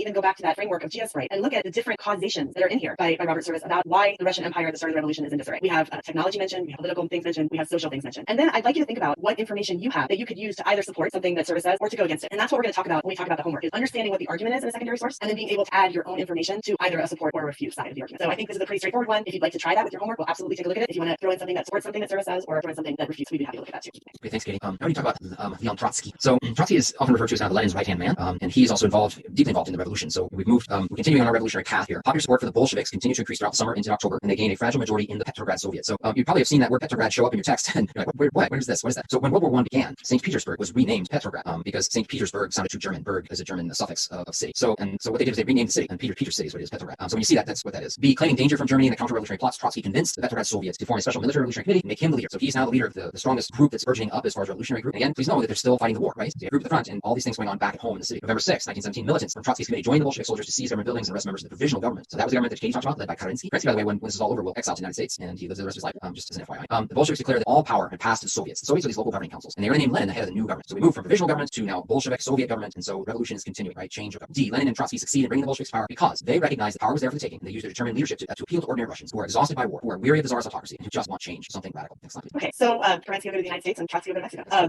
So change, that's definitely something we're going to talk about. Not everyone agrees on the direction that's going to take. We have up there, this part A is actually right from our curriculum, so I'm going to read it. I think it sets up what we're doing. Bolshevik takeover prompts a protracted civil war between communist forces and their opponents who are aided by foreign powers. And so we're going to talk about the two sides. And I have a couple pieces of propaganda there. On the left we have the white propaganda, and on the right we have the reds or the Bolsheviks. And I really like both of these pieces. On the left we have the good white slaying the red dragon, and on the right we have the reds, the strong working man red, cutting the heads off the Hydra, the different heads of the countries that are in World War I. And World War I is going to be an issue because it's sort of time to get out of World War I. Lenin's going to understand that that's something that he needs to do, and he's going to narrowly win a vote to be able to do that. And he will negotiate the Treaty of Brest-Litovsk. Sorry, I always switch for that. You did that well. Thank you. This is a very, very harsh treaty for Russia, allowing them to exit World War I. In this treaty, they are forced to give up about a third of their population, about a third of their farmland, half of their industry, and 90% of their coal mines. So this is quite a harsh treaty that they negotiate, but it does allow them to exit the war. And now Lenin is able to really focus on consolidating power for his Bolshevik, which now we're also going to call communist. And that communism is going to bring in foreign powers to try to stop the communism. The whites are going to have backing from the United States, France, Britain, and Japan, all of whom are going to try to stop the spread. And the Bolsheviks will use some tactics during this time. The first one that I want to talk about is war communism. They're really taking the land and the food from the country. They're demanding that any excess food be surrendered to the state. They're nationalizing the land. And so this, of course, is going to be really unpopular. It's going to cause people to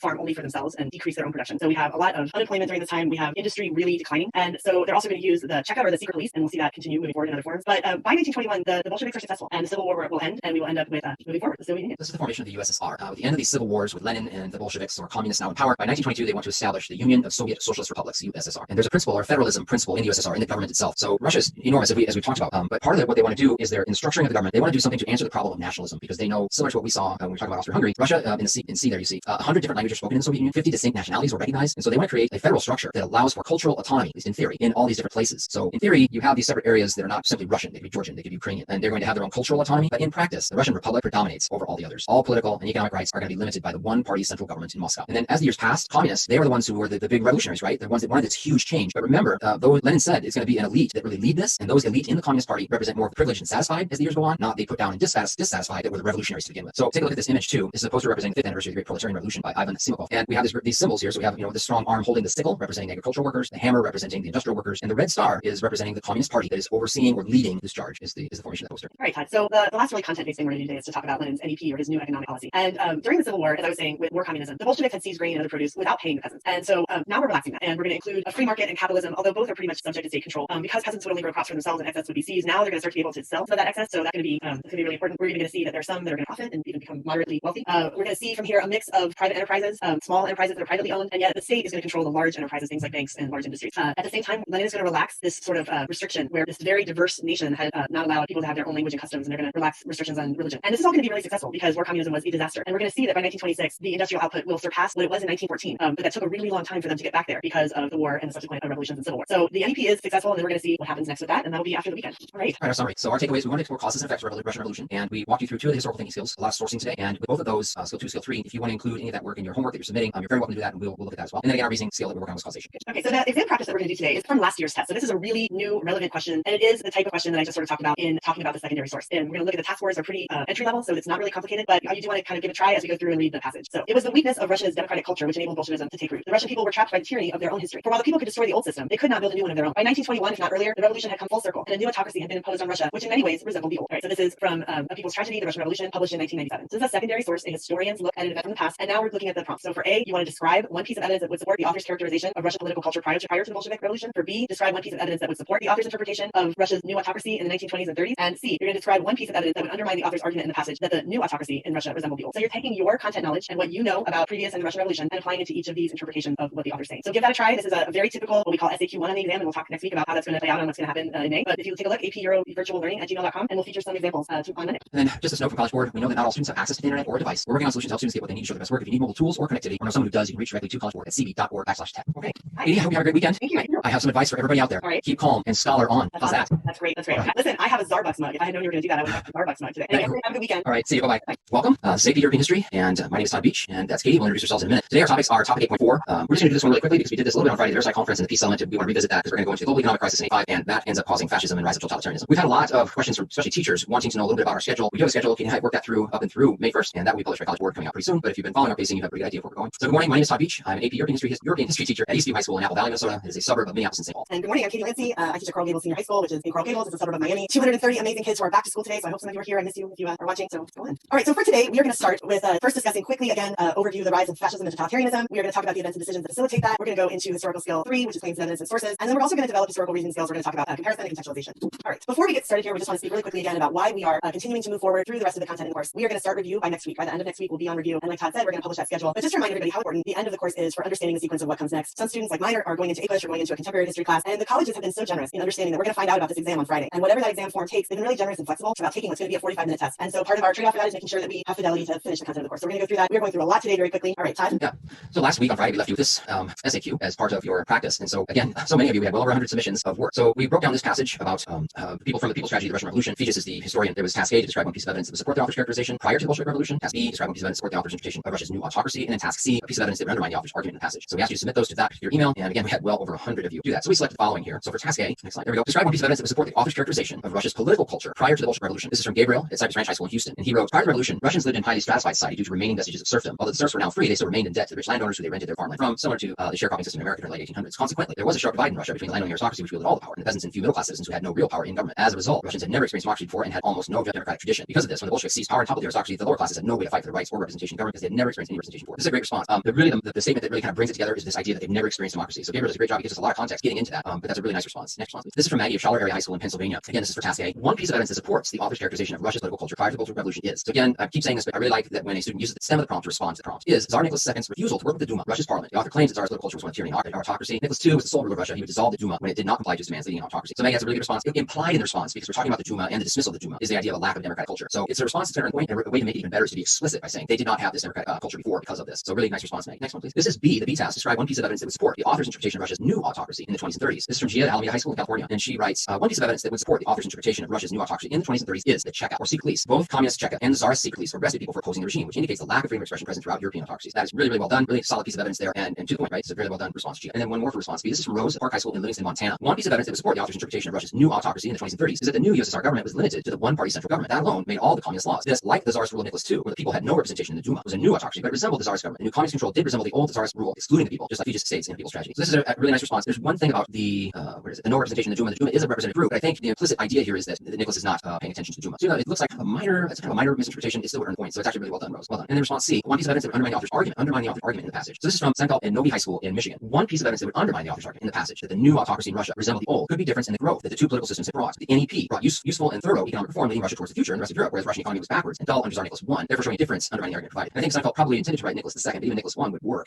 because they were talking about the economy. So well done with Lenin's NEP. And one more for response C. This is from Kaitana. If I'm mispronouncing your names, I'm so apologetic about that. She's at Miami Palmetto Senior High School in Florida. One piece of evidence that would undermine the author's argument the new autocracy in Russia resembled the old is Lenin's new economic policy. This policy introduced a free market and capitalism to the Russian economy. Russian citizens were permitted to hold private ownership of small businesses and enterprises, yet the state continued to regulate the economy and hold ownership of larger enterprises and foreign trade. This unprecedented mixed economy did not resemble the old Russian autocratic state prior to the Russian Revolution. So again, that would undermine the author's argument. That's a really nice response from Kaitana. All right, and that's where I was in high school actually. So representing the Panthers. Well done. All right, we're going to go really quickly over the Versailles Treaty. We did this already on Thursday of last week. Just a quick overview of the provisions that are really going to lead to a lot of what we're going to talk about today. So very quickly, harsh reparation payments on Germany under the War Guilt Clause, and that's super important. That's going to really lead into what I'm going to talk about next. After Todd talks about something else, we're going to talk about the Great Depression. Territorial losses for Germany, both in Europe and having to surrender its colonies, demilitarization of the Rhineland. France wants that buffer zone in between it and Germany, and the downsizing of Germany's army and navy, and they're forbidden completely to have an air force. And I kind of really like this cartoon to the right. It has a figure that's representing Hitler in Germany, Hitler's party, crawling out of the Treaty of Versailles. Because when we talk about causation, we're definitely going to see the harshness of this treaty, this dictated peace, be some of the reasons why the fascists are able to come to power and Hitler's able to come to power in Germany moving forward. Okay, we're going to pick up here. So it's post-World War I, right? We're in that era of the 1920s, and we're still talking about this search for peace and political stability. As Katie mentioned, the Germans had this, the Treaty of Versailles represented a very harsh dictated peace. French politicians, on the other hand, believed the massive reparations from Germany were vital for economic recovery. So you see this image on the right of a church in Arras destroyed by German shelling, and they're like, the war was fought here. We've got to rebuild everything, and to do that, you're going to need to pay us. So you can certainly understand, as much as we keep saying it's a harsh peace, you can certainly try to understand the perspective that the French are holding here. The British soon felt differently, recognizing that a healthy, prosperous Germany is essential to their economy. And a lot of that comes from the economist Keynes, John Maynard Keynes. Keynesian economics, if you've not studied Keynesian economics, I'm sure you probably will, because it's still relevant in our world today. And he warns that these reparations and harsh economic measures will impoverish Germany. He says they will encourage Bolshevism and increase economic hardship in all countries. And he's mainly right, except the encourage Bolshevism part. And then the German Weimar Republic made its first payment in 1921. They're trying to do their best, but announced in 22. They're unable to pay. And they propose a moratorium on reparations. In other words, give us 3 years to not pay anything and let's get on our feet. But the British, who were willing to accept, which are very willing to accept, but not the French. Next slide, please. And so it starts to, we need to see this transition change that's taking place. Can we kind of hold all this together? Early January 1923, armies of France and its ally Belgium began to occupy the Ruhr district. And so I placed that map up there to show you. This is really France saying, you know what, you're going to pay. We need this money. And you know, according to the Deal Clause, you started the war. You are going to pay. And so they occupy the Ruhr district with the intention of using the occupation to paralyze Germany and force it to accept the Treaty of Versailles. But what happens is the German people are really upset that they've been occupied, and the German government orders the people of the Ruhr region to stop working and passively resist the occupation. So we have this kind of a stalemate that's taking place. And the German government then is going to print money to pay its bills. And you know what happens if you print more money but you don't have the value, is that we have this runaway inflation. And there are stories your teachers probably tell you about wheelbarrows full of cash that citizens of Germany are taking to stores to buy loaves of bread. If one can even imagine that kind of runaway inflation. In August of 1923, Stresemann assumed leadership of German government and tries to compromise. He calls off the passive resistance, and they agree in principle to pay reparations if they can examine Germany's ability to pay. And just have a conversation about what we can do. And in 1924, the United States gets involved with the Dawes Plan. And what this is a circular system of money, because France and Britain owe America money that was loaned during the war. Obviously, Germany needs to pay the reparations, and so the United States is going to put a lot of cash into the system, and that cash is going to Germany's going to get private loans in order to pay the reparations to France and Britain, and those enable those countries to repay large war debts that they owe to the United States. Next slide. Okay, so and all of that is going to lead very soon to what the Great Depression, this global economic crisis that is starting in the United States, but it's already happening in Europe, and it's going to happen even more so. Causes of this range from this debt from World War I, like Todd was saying, countries are borrowing money, the money's been borrowed at very high interest rates, and back to that wheelbarrow. We have incredible depreciation of currency and inflation. So along with that, we have economic nationalism here, where countries are going to start to try to protect their own markets and their own economy by enacting really high tariffs, and that's going to end up, particularly in the United States, we're going to see other countries that will follow the US's lead here and start to enact really high tariffs, and that's going to not allow the German economy to get to the point where they can repay these reparations. We're going to see global trade disrupted. The countries that are fighting in World War I aren't focusing on global trade, and other actors jump in and fill those voids. And when World War I's over, it's very difficult for those countries to get back into that same trading pattern. And then, of course, the stock market crash in 1929 from the United States. So with that, the United States stops investing in Europe, and so we're going to see sort of the ripple effect here. And some of this has already been mentioned. Effects of the Great Depression range from obviously massive unemployment. That's not limited just to Europe. The United States has these same problems too. Homelessness increases. People wait to get married, and so birth rates fall. And then suicide and mental illness really increases throughout that. As you already said, Keynesian economics is going to emerge. Up until this time, we've kind of seen that countries believing that a balanced budget is how you grow the economy. And now we're going to see after the Great Depression this shift where deficit spending is okay. We can increase spending to try to pull global economies out of the depression. We'll see things like the Popular Front in France. This is a coalition alliance between communists, socials, and radicals. They're going to implement a really strong social welfare program in France. They're going to allow for paid vacation and things like that. And basically, through all of this, even though there's attempts to rethink these economic theories and forge alliances, democracies are weakened by their inability to cope with these economic crises. And we're going to see that extremist movements, which is some of the things we're about to talk about, become really appealing to countries whose economic condition is so low and whose nationalism is so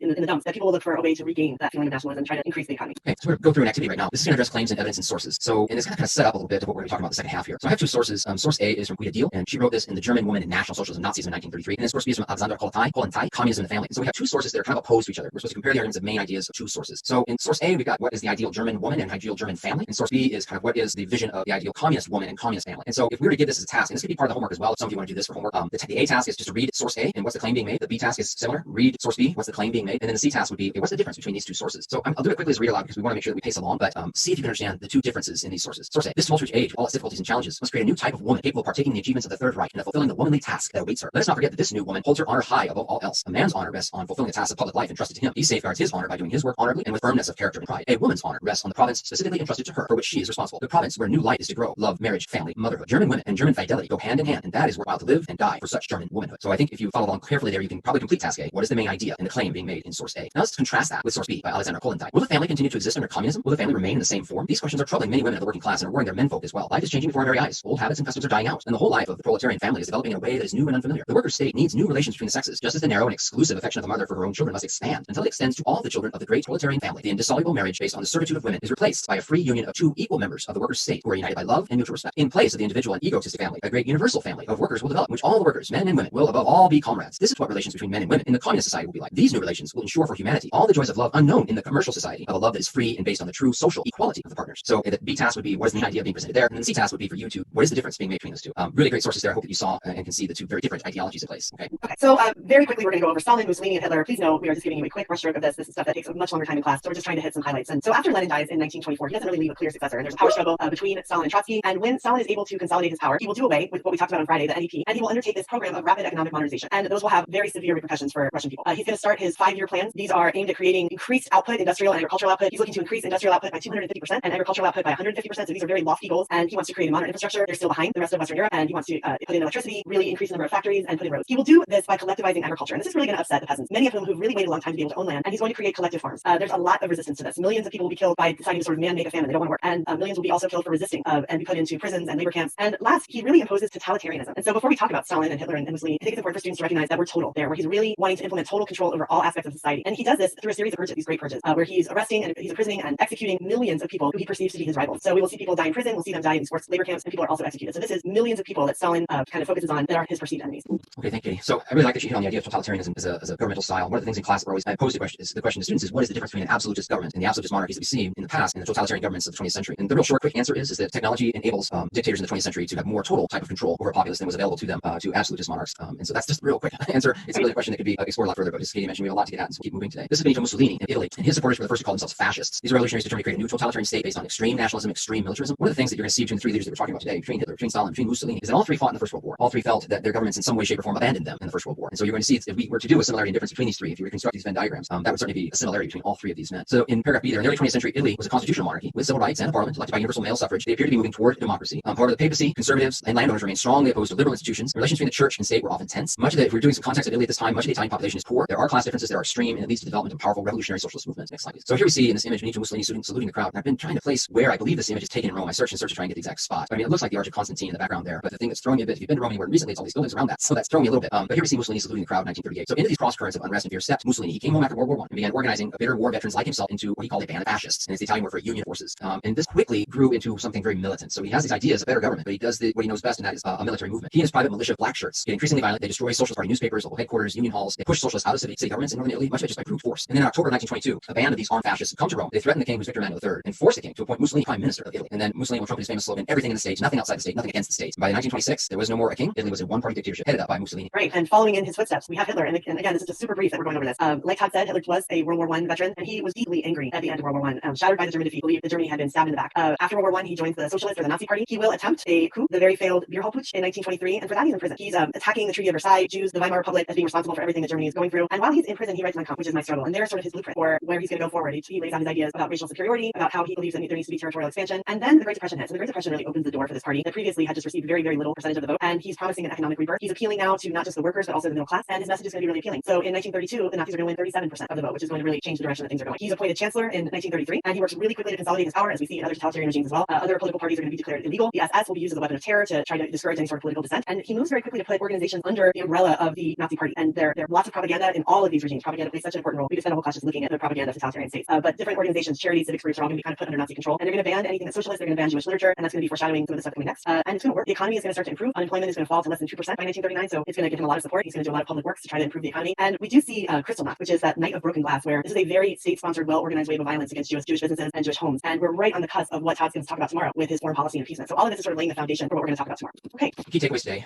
Explain the factors led to the development of fascism and totalitarian regimes. We did that very quickly, we understand, but we're trying to give you a little bit of time for this practice piece that we're going to do here at the end. And then we're also setting up for what's going on tomorrow. Tomorrow we're going to talk about the interwar period, World War II, and Holocaust. So again, a lot being thrown at you in a short period of time. So we discussed these events. Some of the historical thinking skills were claim 3, or skill 3, claims, evidence, and sources. But Katie's going to take us through this skill 4, contextualization, and skill 6, argumentation, with the practice that we're going to leave you with for tomorrow. Great. So I'm sure that none of these terms are new. Here we are almost in April, and I'm sure that you practice this over and over. We want to be deliberate about kind of talking about the beginning for writing an AP, which starts with contextualization. And so contextualization is identifying or describing a historical context for a specific historical development process, and then moving on to explaining how that's situated within a broader historical context. So for my students, there are 2 particular types of free-response questions, and the language in the rubric, which you can see at the bottom of the slide, is, I know it says B, we're going to do it backwards, we're going to do B first and then go to A, because that's actually the order that I like my students to do this when they write, although that's flexible. Is that I need students to talk about what's going on. They need to set the stage for whatever the prompt is, whether we're talking about the long essay question or the document-based question. We're looking at what events led up to the one that's being asked about in the prompt. They're thinking about what else is happening in Europe or in the world during this time. And then this is a really good moment to think about what we introduced last Wednesday, and that is sort of looking at history through different lenses and the geosprite organization that we talked about at the beginning of Wednesday's lesson. So the language from the actual rubric, and this is the exact wording for the rubric for the DDQ and the long essay question, is you're going to describe a broader historical context relevant to the prompt. So it's the student's job to give us some background here, to tell us what is going on at the time that is relevant. It needs to be more than just a mere phrase or a reference. And so this is really sort of the beginning for my students of an introductory paragraph. This is them setting the stage and describing what's going on. When we move past this, we're talking about ending that paragraph by making a claim, and that would be in response to what the prompt is. So historical thinking skill 6 is make a historically defensible claim. We should talk about that historically defensible, right? So we have to have historical evidence that can back up a claim. So we want to think about, what do you know about the development that's established in the prompt? What are the historical facts that you know? Are you being asked to take a position? And what are your options? And almost every AP prompt is going to ask the student to take a position on something and then to be able to defend or prove their claim. So what is your line of reasoning? So let's just look at the rubric language really quickly. You're going to respond to the prompt with a historically defensible thesis or claim that establishes a line of reasoning. So we're going to, for your practice today, look at a question from last year's exam that's about the topics that we've been talking about today, where students have to do that. they have to take a side, they have to actually have a position. And it's really important that you guys get in the habit for your thesis statement. You must have a line of reasoning. There's many ways you can do that, but the sort of very simplistic way is to add because and give us something at the end. So let's look at our practice for today. So I'm asking you to write the introductory paragraph for the following long essay question, LEQ. And again, this is a really recent question. This was on the 2019 exam. It was LEQ4. And I want you to include your historical context. I want you to include your thesis and your claim in this paragraph, and make sure that you include your line of reasoning here. So that's really important. So you're going to evaluate the most significant effect of the Great Depression. And if we look at that prompt, we're looking at you are asked to take a position because you have to talk about what is most significant, and then really important, you have to talk about why it's most significant. So make sure you include that why part, that because a really important part of writing a thesis in AP history is to make sure that you have a historically defensible answer and a reason for the answer. All right, so you can, as you have been, please, we've been so impressed with your answers. If you send us some suggestions, we're going to use a couple of them to showcase really nice historical context and some really nice thesis statements tomorrow. ap@gmail.com. And just a note from College Board about device and internet access. We know that not all students have access to the internet or device. We are working on solutions to help students get what they need to show their best work. If you need mobile tools or connectivity, or know someone who does, please have them reach out to College Board at cb.org/tech. All right, so again, I know we went really fast through a lot of stuff that was on here today. We could have spent weeks in class covering the different rise of totalitarian states, but we do want to move forward fairly quickly so that we can get to review for you next week and start the content in units 1 through 7 that we know will be on the exam. Anything else you want to add today? I would just say, when you submit your responses for tomorrow, please include your first name, your high school, and your state or your country, so that we can give, if yours is selected, we can give you a shout out, and your school a shout out. So we went through a lot today. We realized we went really quickly, but again, just as Katie mentioned, we're trying to set you up for what's coming tomorrow, and I'm really excited to see your responses to the practice. Absolutely. And before we today, happy birthday, Todd. Thank you. You're welcome. I appreciate that. Doing this work on your birthday. We appreciate it a lot. Thank you. Have a great day, everybody. Have a great day, Katie. Take care. Bye-bye. Bye-bye. Well,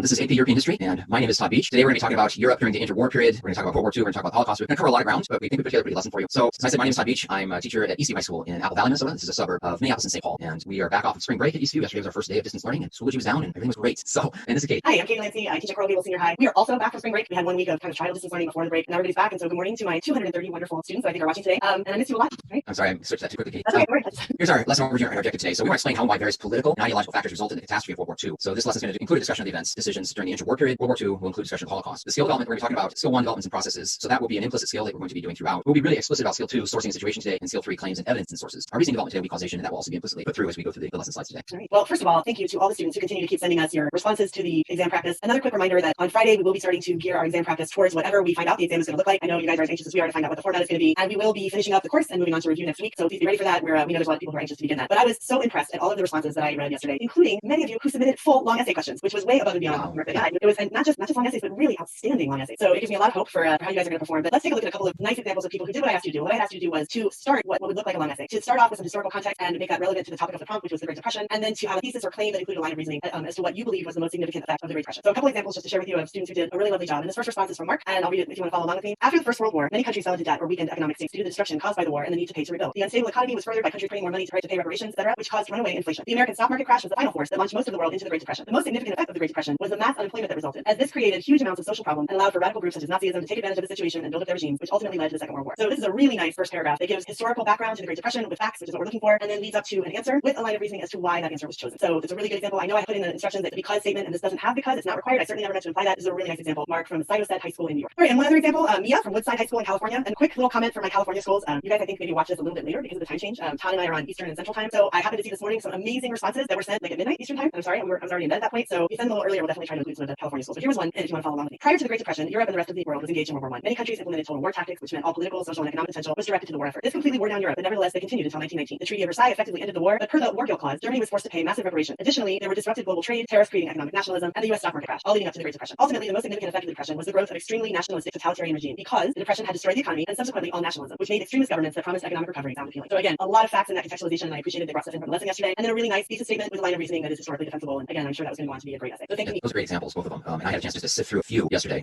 Busy first day of distance learning. But yeah, I agree with Katie. You guys are doing a really nice job building that context and using, some of you, it's really clear you're using GeoSprite. Some of you, it looks like perhaps you already studied some of this, but you really do a nice job at beginning really broadly narrowing it down to a really succinct claim. So really well done. All right, we'll begin today with our lecture. So how do we get to this point? So we know we're going to end up in war. We know that happens. But how do we get there? We know that the Treaty of Versailles has something to do with all this. And so the thing we want to do is try to build up this context in the interwar period. So aggression and appeasement, the two A's that lead us to that point. We're going to start with this cartoon. And we see a cartoon here of Hitler marching across the backs of people, it appears. And it's hard to see, but one of the words on the back is Danzig, and there are question marks and there are exclamation marks. And you see it at the bottom of the cartoon, along the people, it says the spineless leaders of democracy, the stepping stones to glory, so it's been captured or captioned. So the cartoonist is David Lowe. It's a depiction of Adolf Hitler stepping over the spineless leaders of democracy. And it appeared in the Evening Standard newspaper in London, July 8th, 1936. So where does all this begin? How do we get to that point? We know that the war begins in 39. So let's take a look at that timeline as it builds up. And so beginning with A, Germany's withdrawal of the League of Nations in October 1933 indicate that Streseman's policy of peaceful cooperation was dead. We didn't include it yesterday in part because we were just really trying to be careful with our time. But there was an agreement after the Dawes Plan, the Spirits of Locarno, where there was kind of a gathering of these leaders in Locarno, Switzerland, and there was a belief that everybody was on the same page and that things were going to be okay. And then the Depression happened and things kind of fell apart. But it kind of begins here with this withdrawal from the League of Nations. Then in March 1935, Hitler proclaimed that Germany is no longer going to abide by the disarmament clauses of the Treaty of Versailles, and he begins to build up Germany's military. So how do European powers respond to this? Britain is going to adopt a policy of appeasement, granting Hitler everything he would want reasonably and more in order to avoid war. And this is happening in large part because of the pacifism of a British population still horrified by the memory of the First World War, still also trying to make their way after the stock market crash and the Great Depression, it didn't hit Britain as hard, but still, there's no appetite to kind of check this kind of aggression. Then in March 1936, Hitler will march his armies into the demilitarized Rhineland, which is a specific another violation of the Treaty of Versailles and the spirit of Locarno. And Britain refuses to act, and France, who protests vehemently, can't really do anything without the British support. It's so interesting because you read about this particular history, and some historians will say even if France had kind of marched into that Rhineland, Germany's military was not yet at a point where they could have resisted. So there's this kind of you've made a move on a chessboard and no one has checked that move, that advance. We'll keep going. Emboldened, then Hitler will enlist powerful allies, establishing the so-called Rome-Berlin axis with Italy in 1936, and include Japan in the alliance later that year. Moving forward, we see more aggression. He seizes Austria and Czechoslovakia in his drive for living space in the East. This goes along with this idea that the Aryan race needs living space, that we need to push out others. And Hitler initiated the Austrian Anschluss and annexation in March of 1938. German armies moved in unopposed, Nazis to control the government. So again, is there a point here where any European government could have done something, could have checked these advances? There are certainly policy statements made, there are speeches made, but nothing beyond that. In paragraph C, then, when Hitler demands that territories inhabited mostly by ethnic Germans in Western Czechoslovakia, which is also known as Sudetenland, he demands that be ceded to Nazi Germany and appeasement triumphs again. So I want to turn your attention to the source at the right. This is an image of the Nazi rally at the Zeppelin Field in Nuremberg, Germany, on September 9, 1938. And I've been to this space before. We were there with students in 2 years ago. And this is Adolf Hitler addressing various divisions of the German military. So you can still visit this outside Nuremberg. It's kind of eerie, actually. That dais that Hitler is standing at is still there. And the field is actually still used as a soccer pitch by a local soccer team. But this space is enormous. You imagine landing a Zeppelin there. And you can see that they have the start of these rallies to stir up this kind of popular sport. Then in August of 1939, Hitler signs a non-aggression pact with Stalin, the Soviet Union. And it's rumored there are thoughts and believed that in that meeting there was, the ideas were probably expressed that, hey, I'm going to move into Poland. And I want you to not, do anything about that. And we can kind of carve up Poland together. And that idea, I think, sticks with Stalin for a while, because when we get to the other end of the war, you're going to see Stalin make some decisions and behaviors that still link back to this non-aggression pact. So then on September 1st, 1939, German armies and warplanes will smash into Poland from 3 sides. 2 days later, Britain and France all declare war on Germany. And that advance was known as the German Blitzkrieg, just this lightning warfare that took over Poland in a matter of days. Which I'm going to talk about a little bit here. And I really like that political cartoon you had for appeasement. I thought of including, I don't know if you've ever shown your students any of the Dr. Seuss political cartoons from the time period. And they're just great. So guys, if you're interested, Google them, because Dr. Seuss did a lot of political cartoons about World War II. They're really interesting. He has some great ones about appeasement. So like World War I, military technology is really important in World War II. It's going to make it possible to have industrialized warfare. And like Todd just said, this idea of blitzkrieg, lightning warfare, that we're going to see them use certainly right at the beginning. And it's going to be very successful at the beginning, because these new weapons like planes and tanks and trucks are going to give the Axis powers early victory. And again, what Todd just said, sort of piggyback on that, is this Polish campaign. They just overwhelm Poland, and so that they have conquered Poland within 4 weeks. So this first Polish campaign of 1939 really begins that. The image on the right are German soldiers in Warsaw and Poland, and just a quick overrunning of Poland right from the start of the war.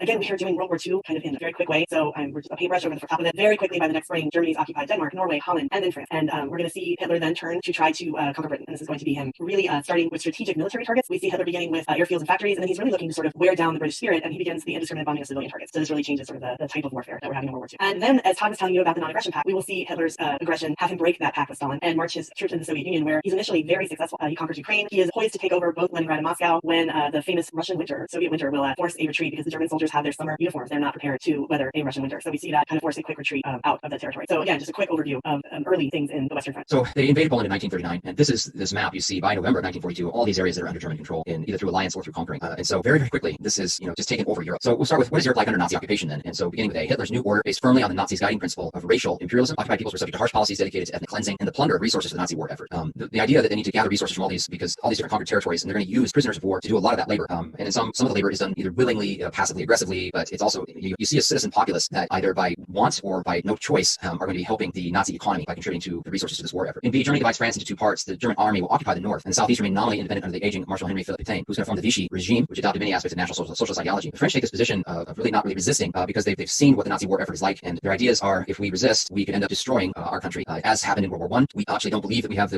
army and the resources probably to beat back the Germans, and so there is this idea of maybe we can try to figure out how to live alongside this. And so it divides Germany into 2 parts: the occupied part and the Vichy regime, which it's nominally independent. I think that's probably the best language to put. And then C, Nazi administrators will steal goods and money from local Jews, set currency exchanges at favorable rates, while soldiers are encouraged to steal, to purchase goods at cheap exchange rates and send them home. So there's a flood of plunder that comes back into Germany, and it helps to maintain really high living standards and preserve morale at home. If you think about why that was important, if you think about Germany during World War I, where it was blockaded and people were starving, and you're trying to continue the war effort, again, you've got people that fought in World War I that are now a part of the Nazi government, and they remember that. And so everything back home is going to be sent, or everything that's plundered is sent back home, so that living standards are great in Germany, while conquered areas are starting to live on the margins. Okay, so looking forward to what Todd is going to do with you for homework. We've been sharing primary sources with you since we started this last week, but I wanted to sort of demonstrate, since Todd just talked about appeasement, some reactions and some suggestions as to how to kind of deal with conflicting primary sources. So let's look at these 2 sources. The first one is Neville Chamberlain giving a speech to Parliament. He's the Prime Minister of Great Britain, and let's read it together. With a little goodwill and determination, it is possible to remove grievances and clear away suspicion. We must try to bring these 4 nations into friendly discussion. If they can settle their differences, we shall save the peace of Europe for a generation. And in the times, I shall not give up the hope of peaceful solution. We sympathize with a small nation faced by a big and powerful neighbor, but we cannot involve the whole British Empire in war simply on her account. If we have to fight, it must be on larger issues than that. I am a man of peace. Yet if I were sure that any nation had made up its mind to dominate the world by fear or force, I should feel that it must be resisted. But war is a fearful thing. So this is in response to Hitler as he's starting to violate the terms of the Treaty of Versailles. And there's a moment where, as Todd was saying, these larger powers could have done something to stop them. But we see Chamberlain's reaction as to not being something that wants to wade into these waters And then I want to contrast that with Churchill, who's not yet the prime minister, part of the, he's an MP, he's a member of parliament at the time, and is also a speech department. I've always held the view that keeping peace depends on holding back the aggressor. After Hitler's seizure of Austria in March, I appealed to the government. I asked that Britain, together with France and the other powers, guarantee the security of Czechoslovakia. If that course had been followed, events would not have fallen into this disastrous state. In time, Czechoslovakia will be swallowed by the Nazi regime. I think of all of the opportunities to stop the growth of Nazi power which have been thrown away. The responsibility must rest with those who have control of our political affairs. They neither prevented Germany from rearming, nor did they rearm us in time. They weakened the League of Nations. Thus, they left us in the hour of trial without a strong national defense or system of international security. So, and this is the same here. So I bring this up because Pat's going to have you do some sourcing for your exam practice to remind students that documents frequently have conflicting views, and it's your job to think about who the people are and what is kind of fueling these conflicting views. I think that sometimes students learn that primary sources, oh, it happened at the time, so that's what happened. But it's our job to teach you to wear your historian's hat. And as you are reading these primary sources, to have you really think about the fact that even in the same country, even with similar positions, people have backgrounds that can bring them to different determinations about the way different historical events are perceived, and that we will often see documents that are in conflict with one another, and that's fine. And you can still use them to further an argument, but it's your job to be thinking about who they are and what might be fueling their opinion and who the document is written for, and how we'll get into that a little bit more then. So I just thought, given that we've been talking about appeasement, we have two pretty conflicting ideas about whether to sort of keep the peace or whether that was a huge mistake in the way that Churchill feels to have not stopped Hitler in his tracks. So anyway, just to look at sort of conflicting primary sources, I think is important, and comparing them, and that's the skill of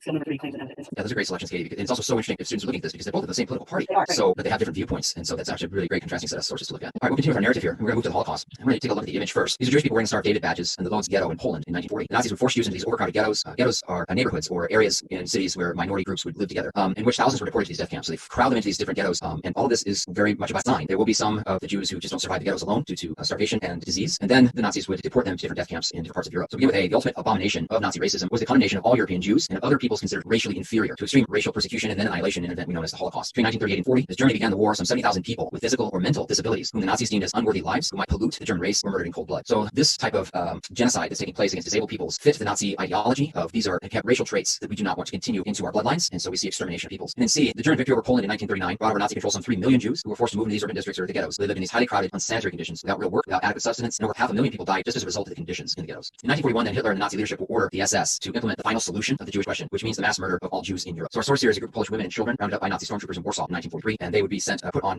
railway cars and sent to different death camps. The Germans established an extensive network of these concentration camps, industrial complexes, railroad transportation lines to imprison and murder Jews and other so-called undesirables, and to exploit their labor before they died. The surviving residents of the ghettos were loaded into trains, stayed in camps such as Auschwitz, Birkenau. Over 1 million people, the vast majority of them Jews, murdered in gas chambers. Jews in Germany and occupied Western and Central Europe would follow. And then indeed, by 1945, the Nazis had killed about 6 million Jews, some 5 million other Europeans, including millions of ethnic Poles and Russian POWs, prisoners of war. This murderous attack on European Jews was the ultimate monstrosity of Nazi racism and their ideas of racial imperialism. So that idea of racial imperialism doesn't end just in Europe, because we definitely see that mimicked in a way that I don't think we always talk about when we talk about the Pacific.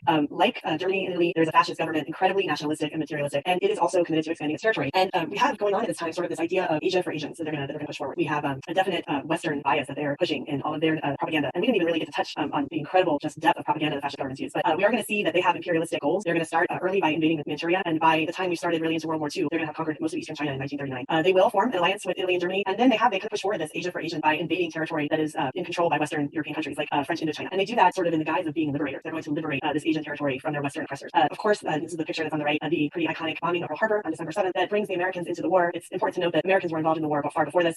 Churchill and President of the United States have a very close relationship, and they're sending aid, and we have soldiers that are fighting. But that's really going to bring us into the war. The bombing of Pearl Harbor sinks all the battleships, but aircraft carriers were actually out to sea, and those will be spared. And we see the war in the Pacific is just exceptionally brutal. Lots of dehumanizing racial stereotypes. And again, I don't think we always advertise them as much as we do what's going on in Western Europe, but they're definitely there. And it's going to be sort of that brutality that's going to have that hanging on at the end that I'll talk about in a minute. So that's the war in the Pacific that's going on, and the great leaders, or the leaders of the time, the Grand Alliance, Britain, who was Churchill, and the United States, which is Roosevelt, the Soviet Union, which is Stalin, agreed on a policy of Europe first. So only after Hitler was defeated would the Allies mount an all-out attack on Japan. This is important disagreement because then we don't have different countries, like the Soviet Union, agreeing to a peace on their own first and separating the balance of power of the Allies. So the Europe first agreement, and then in B, there's mutual commitment to forcing this unconditional surrender of Germany and Japan that cements the Grand Alliance and deny Hitler any hopes of dividing his foes, which also meant that the Soviet and Anglo-American forces would almost certainly have to invade and occupy all of Germany, and that Japan will fight to the bitter end. So I bring attention to these two sources here on the right.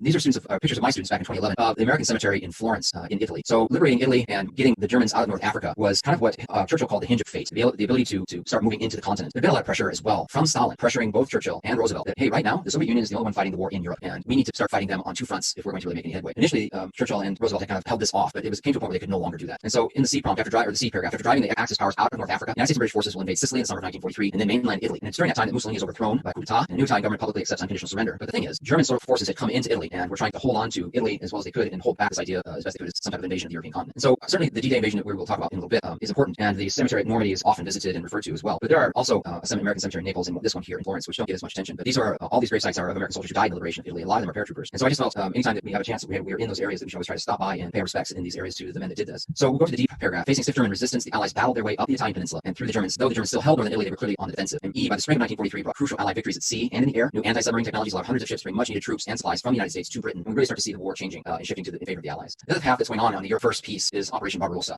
So take a look at the image on the right, this map. This is the operation. So they're going to break the non-aggression pact with Stalin, and Germany is going to attack the Soviet Union. And Operation Barbarossa are these three main cities: Leningrad, which has been renamed now since it was St. Petersburg, then it was Petrograd in World War I, and now after Lenin it has been named Leningrad, Moscow, and then Stalingrad. Stalingrad is an important city in part just by its name. Being named after Stalin, it would have been a huge defeat to morale had Stalingrad fallen to the Germans. But also the thing about Stalingrad is there is huge resources in petrol and oil and access to the sea that are very important to the location of Stalingrad. So we'll go back up to A. With almost unchallenged air superiority, the United States and Britain mounted massive bombing raids on German cities to try and maim industrial production, break civilian morale. And then B. The German campaign of 1942 against the Soviet Union turned disastrous when, at the Battle of Stalingrad in November 1942, the Soviets surrounded and systematically destroyed the entire German Sixth Army. Stalingrad itself represents the bloodiest battle in the history of warfare, with 1.8 to 2 million killed, wounded, or captured. Hitler is probably, as far as being responsible, he had refused to allow any type of retreat, even when the Sixth Army was not doing well. And he said, we will not retreat. And it suffered a catastrophic defeat. The first time German public opinion turned decisively against the war. Right, so again, we're going over this really quickly, but that battle will change the balance of power and shifts really the advantage into the hands of the Allies. We will see the iconic D-Day invasion at Normandy on June 6, 1944, where we're going to see them finally breaking through the German lines. And by the spring of 1945, the Allies have reached Germany. They've also forced, as Todd was saying, they forced the Germans out of Italy. I love those pictures. It's so meaningful when we can bring our own students and it goes into places like that.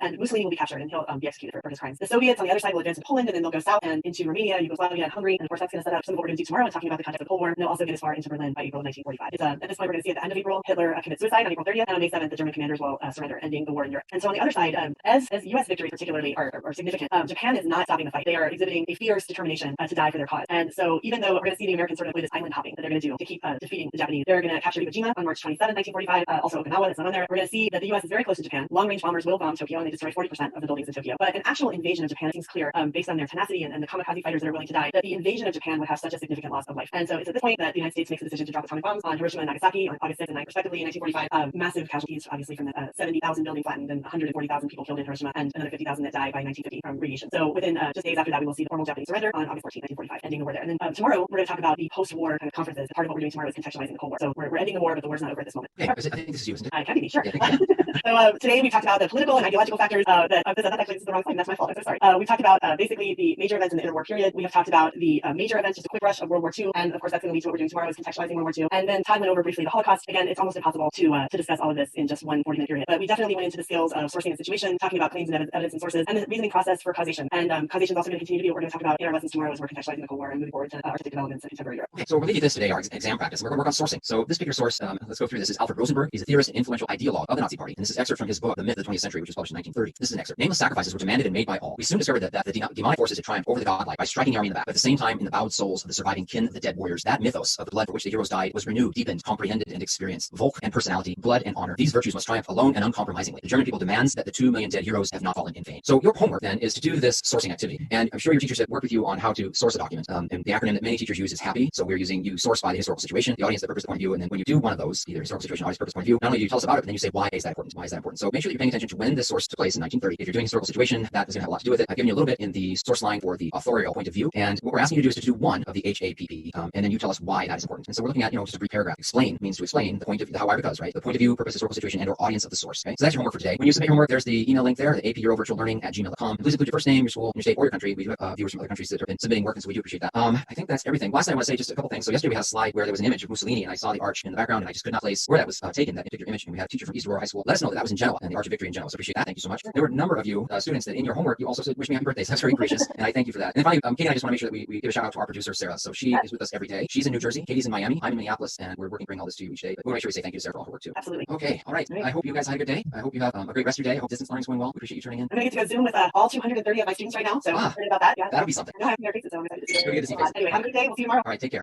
Good morning, everybody. Welcome. My name is Todd Beach. This is our live stream for AP European History this morning. And next slide, please, Katie. Yep. Okay, so today we're going to talk about 20th century cultural and intellectual development. We are going to talk about continuity and change in the age of global conflict. And then we're going to move on, and Todd's going to contextualize the Cold War. So we've got a lot going on here. We're touching not only on Unit 8, but also moving to the end of Unit 9 because they kind of umbrella over each other and they all sort of go together. And good morning. So again, my name is Todd Beach. I teach AP European History at ECU High School in Apple Valley, Minnesota. That's a suburb of Minneapolis and St. Paul. And we started our distance learning on this past week. And in touch with my students, hope they're doing well. And Katie. Good morning. So I'm Katie Lindsay. I teach at Coral Gables Senior High School, which is in Coral Gables. It's a suburb of Miami. It's hot and rainy here today, so I'm hoping my students aren't minding so much being inside watching this. I got to Zoom with them yesterday. Got to see their beautiful faces. I miss them a lot. And I'll see you again tomorrow on Zoom. Okay. All right. So as we already talked about, we are going to explain how the first half of the 20th century really challenged things that are going on socially, different cultural development, and as well as transforming intellectual understanding. We're going to talk about your amazing responses from yesterday. Again, we continue to be so impressed with the work that you're doing. Really, really great responses. And Todd's going to talk a little bit about those. And then he's going to talk about cultural and intellectual developments. We are not going into today visual art. We're going to save that for another day. And then we'll talk about the beginnings of the Cold War and how the end of World War II really set that up. As far as historical thinking skills, we're going to be doing skill 1, developments and processes, skill 2, sourcing and situation, and skill 4, contextualization. We'll also be doing the reasoning process of continuity and change over time. Great, thank you, Katie. So for our warm-up, we gave you this exercise then as the homework for yesterday. This is sourcing and situation, and we've given you a primary source here. And before I dive into this, let's just understand why sourcing is such an important skill. And I know that sourcing is a tested skill on the AP exam. But the big thing about sourcing is that it's really important for everyday life. So we all happen to be living in an era where there's more information available to us than there has ever been before in history of time. And so we have information that's very accessible, but we also have misinformation, disinformation, propaganda, all those things flying at us at a time when it's really just a deluge, if you will, of information. And the thing about sourcing is that you learn then to understand what's being said by whom, why they might be saying what they're saying, what their motivation is, if they're a credible source for to give that kind of information. So these skills of sourcing absolutely transfer to the adult lives, the student lives, the everyday life outside of the history classroom. So I just want to make sure I was really explicit with how important sourcing is. Right? So we gave you this source from Alfred Rosenberg. He wrote in this text, The Myth of the 20th Century. He wrote it in 1930, and we asked you to have the source to either identify the historical situation, the audience, the purpose, the point of view, and then always when you are doing the have part, you have to talk about why is that important. If I'm analyzing this, I also have to be there on the left to explain why is that important. Okay? And we have some great responses. Next slide, please, Katie. So this source came from Katie in Strathcona High School in Edmonton, Alberta, Canada, if you'd like her name. And this was her response, Katie's response for purpose. And the response begins: the purpose of the source being written was likely an attempt to increase popular support for the German army and nation. This would further foster ideals of nationalism and pride in one's country. The author urges for readers to understand the heroic nature inherent to Germans, a race of blood and honor. This was in hopes that the public would continue to support Germany going forward, or if it was their blood to do so. After a bitter defeat in World War I and subsequent loss of territory, country reparations, and dwindling army as demanded by the Treaty of Versailles, many Germans were left feeling defeated. The presence of this message of German superiority is important to note, as Hitler and the Nazi Party would utilize this idea of heroic and honorable blood to add fire to the conquest of the ideals, the ideal world for the ideal people of pure Aryan blood. So really, really rich response there for Katie about the purpose of the source. Next slide, please. This is from Nick at Brainerd High School in my home state of Minnesota. And Nick writes, in the excerpt from Alfred Rosenberg's Myth of the 20th Century, Mr. Rosenberg is speaking to interwar Germany at a time of great turbulence in politics and in the economy. During the rise of Hitler and fascism in Europe, he is speaking as a radical and a sociological theorist, and as a leader in propaganda for the Nazi Party, a growing force in German politics and life. He is writing as someone of power and as someone we are not supposed to question but rather accept. He writes the document to try and convince us, the readers. I want you to notice how we went from point of view now to audience here. He writes the document to try and convince us, the readers, to support the Nazi positions on the Treaty of Versailles and the end of World War I and how the soldiers died in vain due to the current powers to be's actions. Rosenberg is speaking to a tired and depreciated Germany, one that is experiencing the Great Depression, and one that is tired of the status quo and government to make peace and is looking for new ideas. These writing, as well as similar speeches and other propaganda, convinced the German public that Hitler was right and is the best choice for Germany, leading to his successful takeover of the German government in the Second World War. So really, really rich response for point of view and for audience from Nick and Brainerd. Next one, please. I really had a hard time because there were so many good responses. This is from Catalina at Dwight Englewood School in New Jersey, and Catalina actually had done all 4 of the HAPs, and what I did was just select one. It wasn't, and so Catalina, if you're listening, it wasn't because the others aren't any good. They are. I just wanted to focus on point of view. So considering Rosenberg was a major influential figure in Nazi Party, he was most likely an elite seeking to disseminate Nazi ideas through literature. Rosenberg himself was likely drawn to the Nazi Party because he experienced the horrors of World War I, or at the very least the aftermath of that Germany at rock bottom. And the significance, this excerpt clearly showed the Nazi Party's strategies appeal, reaching out to wounded morale and drawing in defeated citizens with the hope of a better future. The Nazi Party's powerful image attracted citizens in search for a strong leader, and propaganda such as Rosenberg's gave them something to relate to, as well as compelling call to action. Really, really well done on the student response, on Catalina's response for point of view. Next slide, please. This is about purpose from Cam at DuPont Manual High School in Louisville. Rosenberg was a Nazi fanatic, so therefore he was involved in the awakening of the German desire for revenge for the First World War. He had to stir up ultra-nationalist feelings that would make the German people feel as if their God-given duty to avenge the fallen. Rosenberg says demonic forces triumphed over the godlike, therefore making the German people feel as if they were in the right and the Allies and the Jews were the bad guys on the global stage. Politically, the Nazis were rapidly gaining power in the Reichstag, and a shift in the German people's attitudes towards the Nazi agenda was the first step in a total takeover of Germany. Propaganda, I love that you just named it right there, Cam. Propaganda like this created a war machine unlike anything seen before, and the German mindset on the outbreak of war reflected this. The soldiers felt as if they were destined to win and avenge their forefathers. Really rich response. I think we have one more. Yeah, this one's for audience, and this is from Arthur, who was a student at the American School of Marrakesh in Morocco. In the early 1930s, the Nazis became Germany's second national party, promising the German people, still shaken by the Treaty of Versailles, to restore their country's economy and greatness. In the proposed excerpt, Alfred Rosenberg, one of the leading Nazi thinkers, reminds an informed audience, able of relaying the German people destroyed by the war and the crisis of 1929, that they are mythical and must rise again, and emphasizes the central role of propaganda in Hitler's rise power. And again, really, really rich response from Arthur. So there were many, many great responses. I just want to keep going, but we obviously can't do that. So really well done, everybody. Awesome. Okay, before we move on, I just want to hopefully put kids' minds at ease that those were rich and really, really detailed, and that they don't have to be quite as long in order to get credit. So if you've been doing them and they're a little bit shorter and a little bit more simplistic, that doesn't mean that you're not doing it right. I know that different teachers use different acronyms, so your particular teacher's acronym might be different. I know HIPPO is out there and different versions of that. So those were just awesome, and I read through some of them this morning, and I'm super impressed at the work that all of you have been doing in your class. It's awesome. So one of those responses talked about the interwar years and called it a time of turmoil, and that's definitely accurate. So one of the things that we see, and this particular key concept kind of backs up back to the beginning of the 20th century and talks about philosophical and religious changes that are happening during this time. So up until this point, we have the Enlightenment and its sort of cornerstone of reason and progress, and its optimism has been the cornerstone of thought up until we get to the point of the 20th century. So we are going to see that ideal of reason and progress is going to break down because of World War I. We're going to see the effects of World War I and the economic depression undermine that confidence that people had in science and human reason. And we're going to see philosophies that challenge reason and actually stop believing in reason. And the experience of World War I is going to confirm to people that people are violent and irrational, and that's only going to be furthered by the growth of violent fascist movements all throughout Europe. So if you look at our mustache gentleman on the right, that's Friedrich Nietzsche, and he predates the 20th century, but we're going to talk about how his ideas about and his philosophy really are going to further ideas that come out of the 20th century. So he definitely believed that rationality was overemphasized. He's very famous for his quote about God is dead, and from that he's saying that he's rejecting religion, that he's rejecting a deity that gives meaning to humanity, and he believed that human existence was in fact meaningless. And so from this we're going to have the growth of existentialism, and most existentialists are going to look at Nietzsche as sort of an inspiration. Most of them will also be atheists and again reject the belief in a God. We're going to see that existentialism can unite diverse and contradictory thinkers as they're searching for morality in a world that's filled with anxiety. And that word is highlighted because this whole time period is called the age of anxiety. Some of your texts will probably call the chapter where this is covered that. These existentialists believed that humans were alone and that there was no God to help them. So what we're really seeing is just the deep despair that comes out of World War I changing the human psyche is going to affect the way people move forward. So we have some influential examples, and on the right there we have Jean-Paul Sartre, and he is best known along with Albert Camus, who wrote The Stranger, for existentialism in the 20th century. And so while these existentialists are really going to reflect the anxiety of the 20th century, that doesn't mean that God doesn't have a place. And what we will see also is that even though there's this growing influence of existentialism, there is still a profound effect from organized religion and Christianity in European social and cultural life. So we're going to have at this time sort of a growth of Christianity, a revival of Christianity. We have this group of people known as the Christian existentialists. They're people who are still affected by this despair after World War I, and yet they're looking to God to help cope with that despair. We have Soren Kierkegaard, who he becomes the person who coins, it's a rough translation of a metaphor he's making, but that's where we get the phrase take a leap of faith, to talk about his relationship to overcome overcome religious doubts and have a relationship with God. And we'll see as we move forward, and I'll come back and talk a little bit more about literature in a few minutes, that a lot of writers during this time have these conversion experiences, or for the first time find religion. And some examples of that are Huxley, and you may have read in school Brave New World, or C.S. Lewis, who I think is most famous for his Chronicles of Narnia, as a childhood favorite of mine. So the idea behind all of this is that people are searching for meaning. So whether the existentialists or the Christian essentialists are having a relationship with God or not, they're looking for meaning because the horrors of total war have really challenged and shaken their stability and their meaning in life. Thank you, Katie. We're talking about the new physics now, and again, we're talking in the context of intellectual developments of the 20th century. And so I was doing these yesterday, and I was kind of found myself going down a wormhole. See what I did there, Katie? Because I was trying to figure out which pieces of the physics that I felt were going to be most relevant and important. And so we'll do a little bit here. There was this idea as we entered the 20th century that science, unlike religion and the philosophical speculation, was based on hard facts, controlled experiments. And an important first step in physics was the discovery that atoms composed of many far smaller, fast-moving particles, electrons, protons. And one of our first physics, Polish-born physicist Marie Curie is what we're going to focus on right now. And her French husband Pierre discovered that radium constantly emits subatomic particles. This does not have a constant atomic weight. And she is going to develop the theory of radioactivity. And so you see the image of her on the right in her laboratory in Paris. She will win the Nobel Prize in physics in 1903, first woman to win a Nobel Prize. She will win the Nobel Prize in chemistry in 1911, first person to ever win a Nobel Prize twice. During World War I, she'll develop mobile radiography units to provide X-ray services to field hospitals. During the war, she will become a professor at Paris University, first woman on faculty there. Unfortunately, she dies in 1934 because of all the exposure to radiation that she has had through the course of her work, through the radiological work in field hospitals during World War I. But her contributions are incredibly significant during this time. Next is Max Planck. He's shown here in Berlin in 1919, and his contributions have to be with the idea of quanta, these pieces of energy that he observes coming into question. And what the idea is, he sees quanta, and now we have this distinction between matter and energy. And he will win the Nobel Prize in physics in 1918 for his work in quantum theory and the development of quantum physics. He's a professor at Berlin University and a member of the Prussian Academy of Sciences. And he was 74 in 1933 when the Nazis came to power in Germany, and he witnessed many of his Jewish friends and colleagues who were professors expelled from their positions and humiliated. And hundreds of scientists would emigrate away from Germany during this time. Interestingly enough, Planck's son Erwin was arrested in 1944 following the assassination attempt on Hitler on July 20th, and he was tried and sentenced to death in 1945. And then of course we have Albert Einstein, probably more familiar with him, born in Germany but moved to Switzerland at the age of 16, renounced his German citizenship and acquired Swiss citizenship, which he will keep throughout the rest of his life. He will earn his PhD from Zurich at the age of 26. In 1905, he will undermine what we've known as Newtonian physics with his theory of special relativity, and it postulates that time and space are relative to the viewpoint of the observer, and the only speed of light is constant for all frames of reference. So there are lots of YouTube videos if you want to look at Einstein and this idea of theory of relativity and time and space. There's the twins paradox that's also really interesting to look at. He will win the Nobel Prize for physics in 1921, and his theory will state that matter and energy are interchangeable. His idea is unified in an apparently infinite universe with the incredibly small, fast-moving subatomic world. Why this all matters is because we have these new developments in physics which governments are later going to capitalize on. In 1933, when Einstein was visiting the United States, Hitler came to power, and because of Einstein's Jewish background, he would decide not to return to Germany. He'll eventually become a U.S. citizen in 1940 and accept a position in Princeton. And I think we have one more. Werner Heisenberg is a German physicist, and he was a key pioneer of quantum mechanics, and he's known for the uncertainty principle, which he published in 1927. He'll win the Nobel Prize in 1932.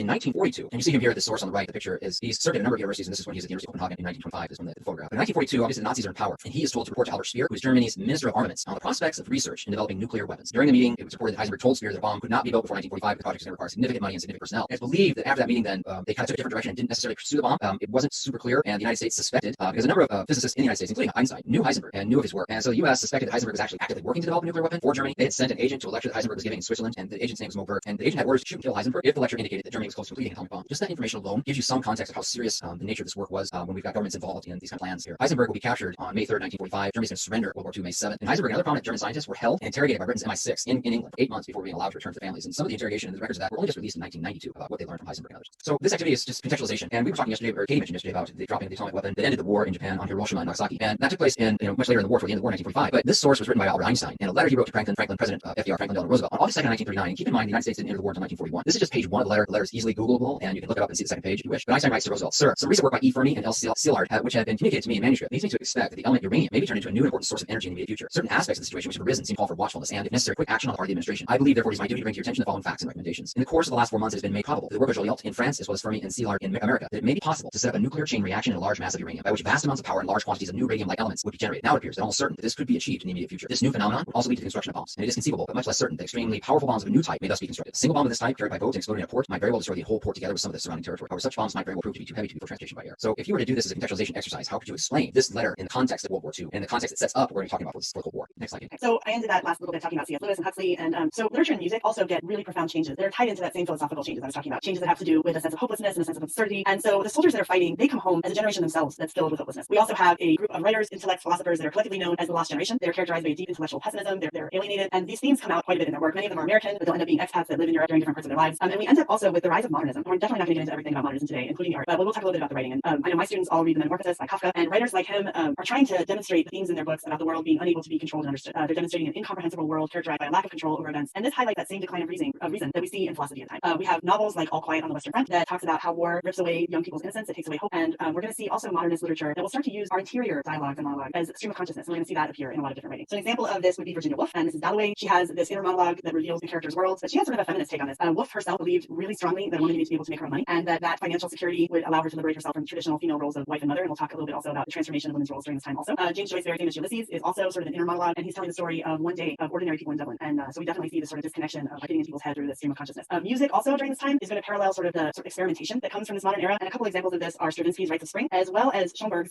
he starts something called atonal music. And it actually gets really rejected when he first comes out with it. And we will see that some of this modern music will be accepted, but not until after World War II. In the interwar years, a lot of this is sort of pushed back. And so I've already talked a little bit about this last week, but it's important to understand that women are really transformed by this time period that starts in World War I. We will get all the way next week through the second wave of feminism. But starting with World War I, we have change in roles of women because total war. Total war is that war that is not just the people who are fighting in front, but that the governments are utilizing every member of society. It's touching everyone's lives. We talked last week about things like rationing and war bonds. And so again, we'll mention that conscription meant that millions of men are going to the front to fight, which is going to leave a vacuum for women. Women are going to move into skilled industrial jobs, and they're going to work not just in munitions factories. And you might remember I showed you that picture of a British munitions factory with women manning it, but they're going to do other things like farm labor and police and firefighters. And like World War I that I mentioned, we will see women demobilize after World War II. The men that are returning from war want their jobs back, and we'll see kind of what happens because of that. In many countries, Britain, Germany, Poland, and the United States, most women are going to get legal suffrage, and they're going to get the right to vote because of their efforts in World War I. We also see the interwar years start to set up things, breaking sexual norms and breaking barriers for women's behavior, and we'll see this kind of culminate in that second wave of feminism we're going to talk about next week. The welfare state that a lot of these countries are going to create will create more jobs that we sort of talk about as stereotypical women's work, nurses and midwives and housekeepers and clerical jobs. But of course, they're not valued the way jobs are for men. We're going to see women receive lower wages, and women's jobs are not really taken into consideration as wages that are central to supporting their family. So that will also be part of the second wave that we'll talk about next week. And you can see sort of the British World War II propaganda poster that's on the right, and it's showing women mirrored sort of by their male counterparts that are away, which I kind of like that image. Okay, so we've been trying to do this 20th century, these cultural, intellectual, and artistic developments, and now we're going to shift and talk about contextualizing the Cold War and contemporary war, Europe after World War II, since that were conversations for tomorrow. So we have this map from the map archive. This is what Europe looked like in September 1944. I struggled really to find good resources, a lot of very busy maps, and I wanted something quite simple. So if you see kind of the salmon colored, the pinkish color, that's where the Allies are, and the greenish areas then are the Axis powers, or what Germany still controls by September 1944. So they've had the D-Day invasion, they've made their way into France, they have liberated Paris, they're working, the US and the British troops are working from left to right on that map, and then obviously the Soviet troops are working from right to left, putting the squeeze, if you will, on Germany. And the idea was that they were going to kind of meet in Berlin. So the United States, the USSR, Britain, they try to get together and shape a reasonable, lasting peace. The tide of the war is turned, the war's not over, but it's turned. The Americans and the British have avoided discussion of post-war aims in the shape of the eventual peace settlement until Tehran in 1943, when they moved. They had this discussion in Tehran, and they discussed that these ideas of what it's going to look like can no longer postpone. Stalin, very concerned, this is again 1943, that the Soviet Union is bringing all the brunt of fighting in Europe, and asked the Allies to relieve his armies by opening a second front in France. And Roosevelt will consent. Churchill did not want to do this. Roosevelt will consent to a delayed American and British invasion of France, and it would mean that the Soviets and American British armies would come together in defeated Germany along sort of a north-south line, and the Soviet troops would play the prominent role in pushing the Germans out of east and central, as you can see on the map, and British and American forces would be from the west, coming from the west. Next slide. The Allies are going to again meet in Yalta in February of 1945, and that each of the four victorious powers would occupy a separate zone of Germany, and the Germans would pay reparations to the Soviet Union. And so the four victorious powers, obviously, there's the three there pictured, but it would also be France would be very involved. And then for the B paragraph, at the post-war Potsdam Conference of July of 1945, the differences over elections in Soviet-occupied Europe surged to the fore when Roosevelt's successor Truman. So Roosevelt has died, Harry Truman was vice president, becomes the president, and Harry Truman's in office, and so they're negotiating with something different. And he demands that free elections be held throughout Central and Eastern Europe, and Stalin just refuses point blank. Stalin, who had lived through two enormously destructive German invasions, was determined to establish a buffer zone of sympathetic states around the Soviet Union, and at the same time expand the reach of communism in the Soviet states. So we have ideologies in conflict here. You've got Truman and free elections and liberal democracy, and you have Stalin, who has in both world wars, the Soviets have suffered, or the Russians have suffered more losses than anyone else, and in both of those world wars, Germany has been the aggressor. And so in his mind, he's like, no, we're not going to have free elections. I'm not going to go do this again, and we're going to set up Soviet states. So Soviet armies in Central and Eastern Europe, there's no way short the US or Britain to control the region's political futures, and wars are the question. And so these two composed or opposing ideologies have to actually try to get together and finish off the war. But you can see how the Cold War is already beginning before the war is completely over. Next slide. After Japan's surrender in September 1945, Truman cut off all aid to the Soviet Union, who was in need of the aid. In October, he declares the United States will never recognize any government established by force or against the free will of its people. So because he believes that there aren't going to be free elections, Truman is saying we're not going to recognize any of those countries. March 1946, former British Prime Minister Churchill, the Labour Party comes to power in Great Britain, and now Churchill is no longer the Prime Minister, but he's visiting America, and he will inform an American audience at Westminster College in Missouri, and he'll give the Iron Curtain speech, that an Iron Curtain has fallen across the continent, dividing Europe into these two antagonistic camps. And so this map we see here, we kind of see this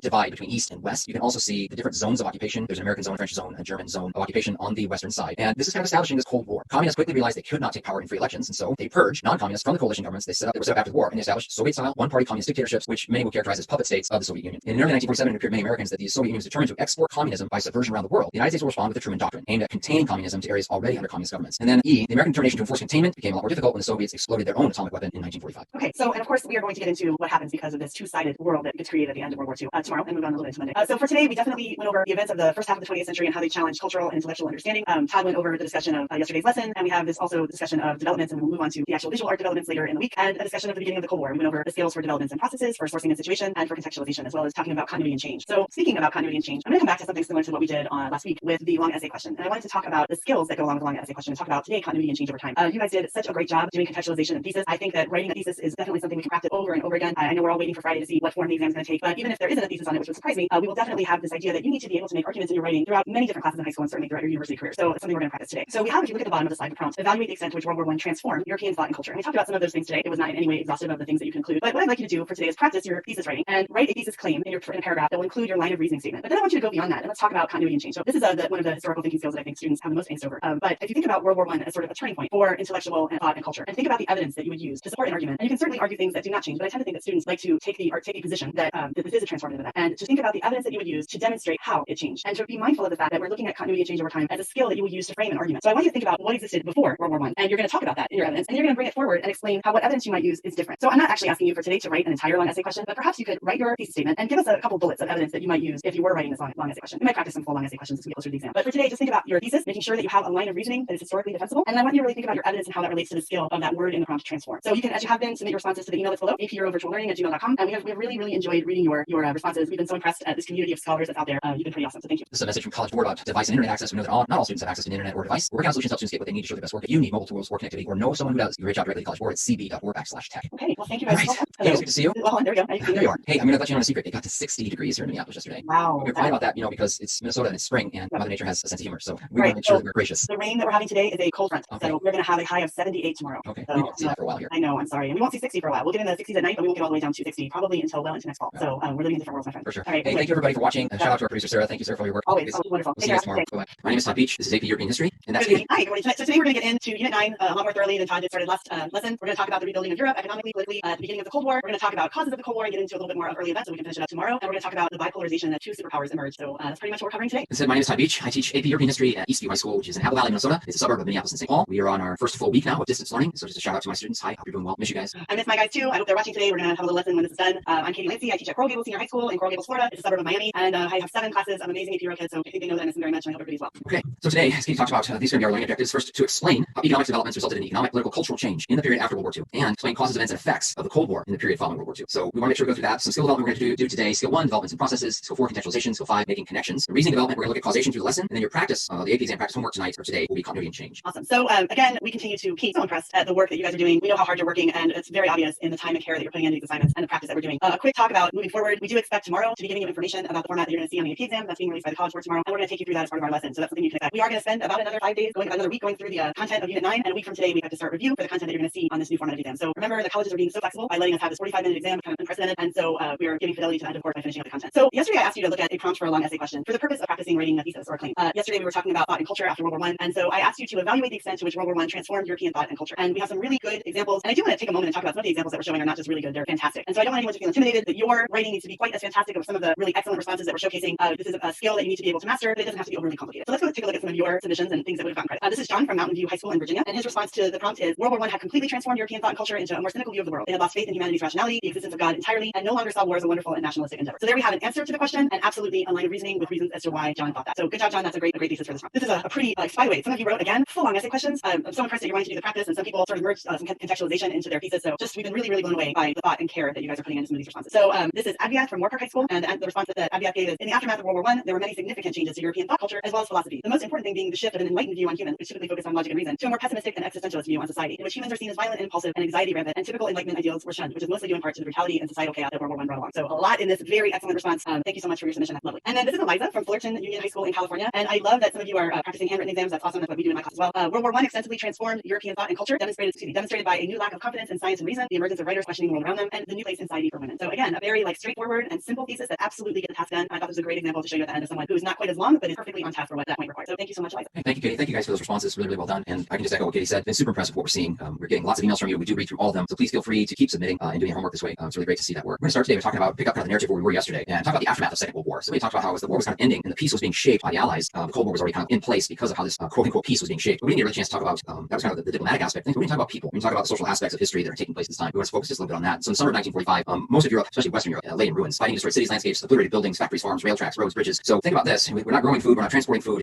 We don't have the infrastructure to move things along, supply this very quickly. And so one of the things they're trying to think about in the peace, which Casey's going to be talking about later, is how do we make sure that we don't make same mistakes after World War I as far as getting Europe back on its feet. So this part of the lecture, this narrative, is to kind of give you some context of what Europe was like this time. Over 50 million human beings perished in the Second World War. At least 20 million were Soviet soldiers and civilians. Civilians were killed. 9 to 11 million non-combatants died in Nazi concentration camps, including 6 million Jews. Over 220,000 gypsies. 1 out of every 5 Poles died, and over 400,000 US soldiers died in European and Pacific campaigns. So the loss of life and the human capital and potential that was never realized because of the Second World War. Tens of billions were left homeless in Europe. 25 million in the Soviet Union. 20 million in Germany alone. Countless French, Poles, and people from the Balkans and other nations have been brought to Germany by the Nazis. Workers' forced laborers just started walking home. And the image on the right, you see these 2 survivors, a woman and her child. They had walked from Lodz in Poland to Berlin because there was nothing left in Lodz, and they were thinking, there's the only kind of communication is word of mouth. Where could we go? Where do you think things are better? So they walked to Berlin seeking shelter. The journey took them and the group that they were with over 2 months. They arrived to discover that Berlin was a city of deprivation and despair as well. These people, the army called them DPs, or displaced persons. Their numbers increased by concentration camp survivors, prisoners of war who were just released, hundreds of thousands of orphan children, all searching for food and shelter. And so as we have these the forces coming in, the Allied forces, this is what they're facing. So this is a part of the social despair that's taking place at the time. The area is going to be, and I know Casey's going to talk about this as well, but the area is going to be divided into these occupation zones. And so you see in that pink is the Soviet zone. zone. The British is kind of that orange color. The American zone is more that yellow-green color. The French zone is the blue color. I want you to take just a quick look too, and again, Casey's going to be talking about this, but take a look at Berlin within the Soviet zone. Because it's the capital of Germany, it is also divided up into these areas of occupation. That's going to be key for your learning in a little bit here. So as we go into B, East Germany, Hungary, Romania, countries that have fought against Russia in World War II, they are going to be forced to pay substantial war reparations to the Soviet Union, and they're all pretty much on that eastern side of things. C is important. After the creation of Israel in 1948, over 330,000 European Jews will leave the new Jewish states, while others will immigrate to the US, Western Europe, South America, Britain. And then D is also taking place that the post-war authorities are looking and trying to deal with those guilty of the Nazi atrocities. Almost 100,000 Germans and Austrians are going to be convicted of wartime crimes. Many more investigated or indicted, and many will flee the country. Some come to the United States, some go to South America, some to other places. And in E, in Germany and Austria, occupation authorities set up denazification procedures. And this is to try and eradicate this ideology from institutions and identify and punish former Nazi party members responsible for the worst crimes. So the Nazi ideology is inherent in all the policymaking, many of the laws, and so the denazification in these areas is to try and strip away that and to return to some type of, I guess, quote unquote, normalcy before Nazification. The other thing that's happening are the Nuremberg trials. And here in the source you see the Nazi leader Hermann Goering. He is in the witness box, and they took place in Nuremberg, Germany. And this is on March 16, 1946. He was later sentenced to death. But this is an international military tribunal organized by the four Allied powers to try and sentence 22 high-ranking Nazi military and civilian leaders. Some people are rather critical of the Nuremberg trials because they feel that, yes, these high-ranking officials were caught and brought to trial, but many of the lower-ranking guards, for example, at different concentration camps, were never brought to trial, and some fled the country. And so that's why some were really critical of these trials. In Western zones of occupation, huge numbers of individuals implicated in Nazi crimes. German opposition to these proceedings altogether, and the need for stability in the looming Cold War made thorough denazification really impractical. But in the Soviet zone, about 45,000 former party officials, upper-class industrialists, large landowners identified as Nazis were sentenced to prison or put to death. And indeed, former Nazis cooperated with authorities, could avoid prosecution, however, and in both Soviet and Western zones, many will find leading positions in government and industry after the fact. Okay, so as we move after World War II, we start to see immediately, even before the end of World War II, the push that's going to divide these two camps. If you look at the map on the lower right, that's just a quick color representation of the Iron Curtain, so to speak, that divides clearly. This division is not just an ideological division, it's certainly also a geographic division, as you can see the two colors for the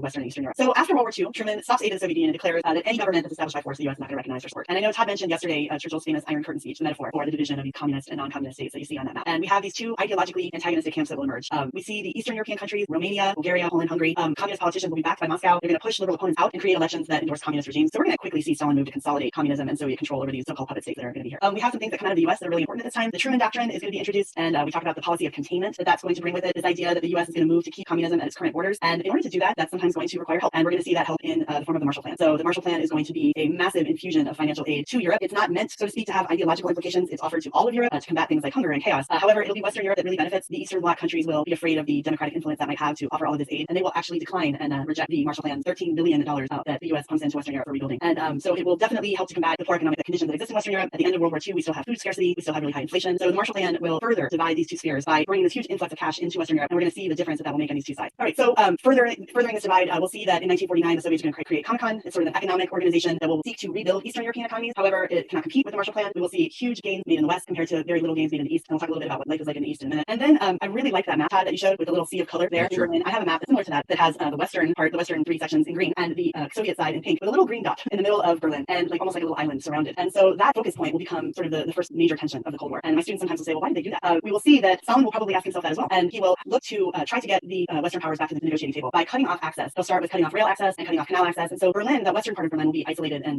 he's thinking that will force the Western Allies back to the table, and it won't. They actually will coordinate hundreds of flights. The Berlin blockade will last for 342 days, where the Berlin airlift will actually be a huge success by dropping from planes. If you look on the lower right of the slide, there's a picture of children who are watching this cargo plane of supply, and eventually the Soviets will lift the blockade. But this kind of becomes this major focus of tension that could have escalated into something more, but doesn't. Berlin. We will see, and we'll talk about a secondary source that kind of focuses on how important Berlin was, the creation of the two distinct German states. After this, we will see the Federal Republic of Germany as West Germany, and the German Democratic Republic of East Germany formed in 1949. And then we're going to see sort of these alliances, maybe these clubhouses, so to speak, of NATO and the Warsaw Pact. So in 1949, the US will form NATO, and it will be an anti-Soviet military alliance with Western governments, and it will include West Germany by 1955. And then the Soviets will counter that by forming the Warsaw Pact, which is an alliance of the Soviet Union and its already puppet states in Eastern Europe. And this will continue to play out. And we're going to talk about later Cold War events, but we will see this play out quickly in 1950 when North Korea invades South Korea, and the Soviets will back the North Korean side, and the US will move quickly into the South Korean side to defend and to stop communism from spreading north to south. All right, so I have here, it's a secondary source from a book that I really enjoy. It's Tony Jute's Postwar, A History of Europe since 1945, and it was written in 2005, and he's talking early on in the book about the beginning of the Cold War. And so this is skill number 3, which is analyzing arguments in primary and secondary sources. And let's just read along really quickly. If Stalin went to such trouble to assert and reassert his authority in Eastern Europe, it was in large measure because he was losing the initiative in Germany. The Berlin airlift lasted until May 12, 1949. Over those 11 months, the Western Allies shipped some 2.3 million tons of food on 277,500 flights. Stalin's purpose in blockading Berlin was to force the West to choose between quitting the city or else abandoning their plans for a separate West German state. This is what Stalin wanted. Berlin was always a negotiating chip, but in the end, he secured neither objective. The Berlin crisis had 3 significant outcomes. In the first place, it led directly to the creation of 2 German states, an outcome none of the Allies had sought 4 years earlier. Secondly, the Berlin crisis committed the United States for the first time to a significantly military presence in Europe for the indefinite future. But thirdly, and this followed from the first 2, the Berlin crisis led directly to a reappraisal of Western military calculation. If the West was going to protect its German clients from Soviet aggression, it would need to give itself the means to do so. So he's really here talking about how this is a turning point moment where things change for the US involvement going forward, and that has a lot to do with what I said in the last slide in the creation of these 2 separate Germany that we're going to consolidate. So I just think it's nice sometimes to look at secondary sources and how historians are looking back and arguing about the importance of certain major key events. And so I wanted to expose you to a secondary source that does that and have you think about what the argument that he's making in here, because I think that students don't always have a lot of contact with secondary sources. So this is one I particularly like from a really, really great book. Thank you, Kate. It is really, really well done. And I could just highlight really quickly how he puts those arguments right there in the first place, and secondly, and then thirdly, really nice piece of information that Tony Judd writes. We're going to continue with the narrative narrative here. And so we've moved from that immediate crisis of the late 40s and early 50s, and now how are we? We have Marshall Plan aid. There is aid going on in the East as well. And so now historians are going to look, okay, so what kind of recovery efforts and who's recovering faster and what does that look like? And so we'll take a look at what recovery in Western Europe looks like. By the late 1950s, contemporaries were talking about a widespread economic miracle. It brought robust growth to most Western European countries. So take a minute to think about that as opposed to what we were seeing in the 1920s after the First World War. We saw governments kind of struggling, get back on the feet. We saw the war reparations not being provided, a lot of arguments. We saw great inflation. But now what we're seeing after this one, due to the aid that has been on the Western side for the Marshall Plan aids, we're seeing what they're calling an economic miracle. In terms of where they returned to dangerous and demoralizing stagnation in the 30s, post-war governments in Western Europe embraced new political and economic policies that had remarkably lasting social consensus. And we're going to return to, we've talked about this before, but Keynesian economics by John Maynard Keynes. So applying an imaginative mixture of government planning and free market capitalism. So it's a mixture between kind of these government spending and government infrastructure projects, as well as free market capitalism to promote that kind of growth. Okay? And then D, the new European politicians emerged across the West as a newly formed Christian democratic parties offered voters tired of radical politics a center-right vision of reconciliation and recovery. And so in D, number one, the Christian Democrats drew inspiration from a common Christian and European heritage, rejecting authoritarianism, rejecting communism, rejecting narrow nationalism, and championing a return to traditional family values. And then 2D, Christian Democrats do advocate for free market economics. They promise voters prosperity, consumer goods. At the same time, they establish education subsidies, family and housing allowances, public transportation, public health insurance. So again, this kind of mixture between private and public work and private public monies for the growth of Western economies. And I included this source, a cover of Life magazine, kind of showing Paris returning to normalcy, and we see a little bit of glamour, French fashion model on it, April 1st of 1957. And then kind of continue with that. So take a look at the image, this European travel poster of 1960. Just this idea of a travel poster gives you an idea that Europe's back on its feet. So we want you to come visit.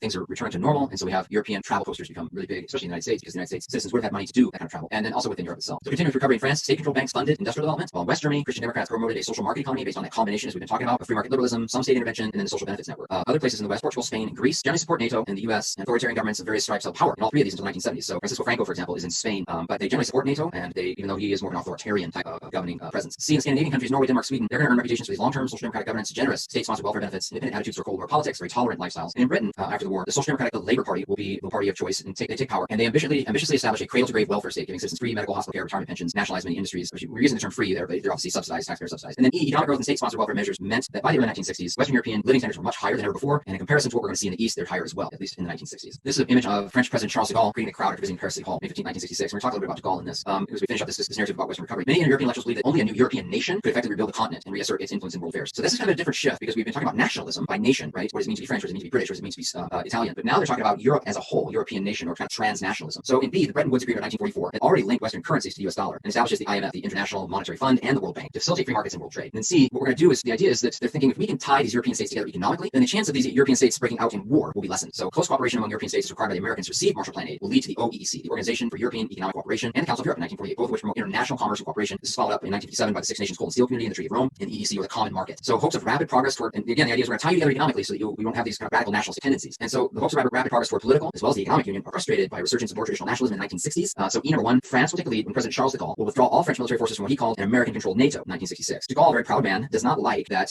America is really dictating policy via NATO, and he will withdraw from NATO and says France is going to develop our own nuclear weapons. They're going to veto the scheduled advent of majority rule within the common market. And so de Gaulle and France kind of throw a wrinkle into these big plans. It's not met very kindly by the United States, and the Secretary of State at that time was a man named Dean Rusk. And his idea of withdrawing from NATO, Rusk made the comment about, well, should we withdraw the 50,000 Americans that were dead in the French cemeteries at the same time? So you can see that this didn't go over well in the United States, but as you're trying to examine it from Gaull's point of view, he didn't like that American policy was being dictated through NATO. So we're going to contrast that a little bit with what's going on in the East. But before I do that, I just want to comment that what you're just talking about there, Todd, we're going to pick up on Monday when we talk about how that economic integration began to form the EU. So what you were talking about with the coal and steel and the European Economic Community, we're going to come back to that as the beginnings of more economic integration moving forward. So here we have this basic idea that in the East things are going exactly the way the Soviet Union is wanting them to go. We are looking at a Soviet-run dictatorship pretty much in Central and Eastern Europe. That is what Stalin is wanting to happen. We are looking at communist parties in these Eastern Bloc countries basing their society on the Soviet model. And so to that end, we're going to see communist governments restructure national economies to look like Soviet lines. They're going to introduce 5-year plans, we've heard that before, to try to deal with economic reconstruction because their economies are in desperate need of reconstruction and they don't have the benefit of that Western money coming from the Marshall Plan. They will emphasize rebuilding heavy industry and military technology, and they're really going to neglect what's happening. If you think about those posters that Todd just showed you, we're not going to see that glamorous consumer culture in the East, and that's actually going to be the basis for a lot of problems. Communist governments will collectivize agriculture as had been done in the Soviet Union, and only Poland, partially because the size of Poland and the concern of angry farmers and what that could do to the stability of the region, only Poland will have independent farmers still by 1960. Life in the East was hard. The life is going to prove challenging. People lack basic goods. They're performing very difficult labor for extremely low pay, and we're going to see this start. We'll go back to East Germany here again. We're going to see revolts because of the low pay and the general discontent, and the trying to contrast this with what's going on in the West. And if you look at the picture there, this will set the stage for the way that the Soviets respond to any sort of unrest. We see a tank there in East Berlin because of this revolt in 1953. So they will respond pretty harshly to put down dissidents when that comes up in their puppet country. We will also see very little independence in art and culture. It's going to be completely removed, and instead we're going to see a very strong anti-Western campaign called socialist realism, and that is going to be, it's propaganda, and that is going to be art and literature that really glorify both the Soviet Union and idealize the working people who are being oppressed, but who are given this sort of burst of being idealized by the art of the time. So a huge contrast between the rebuilding of the West and the life that's going on in the East. One of these things so that Brent Pensily sets this up really well is that Stalin will die in 1953, and because we're starting to see this sharp contrast between East and West, there are some within the Communist Party that are saying we need to reform some things, we need to change. And so after Stalin dies in 1953, his successors want some of these changes, and they say some of these changes are necessary because of fear and hatred created by Stalin, political terrorism. And so there's a bit of a shuffle as there always seems to be in the Soviet Union. A Soviet leader dies, if you remember how Stalin came to power. And so Soviet leadership is badly split over just how much change to permit. Conservatives were opposed by reformers like Nikita Khrushchev, who emerges then as the new Soviet premier in 1955. And you see an image of Khrushchev on the right, clenching his fists during a press conference in Paris, May 18th, 1960.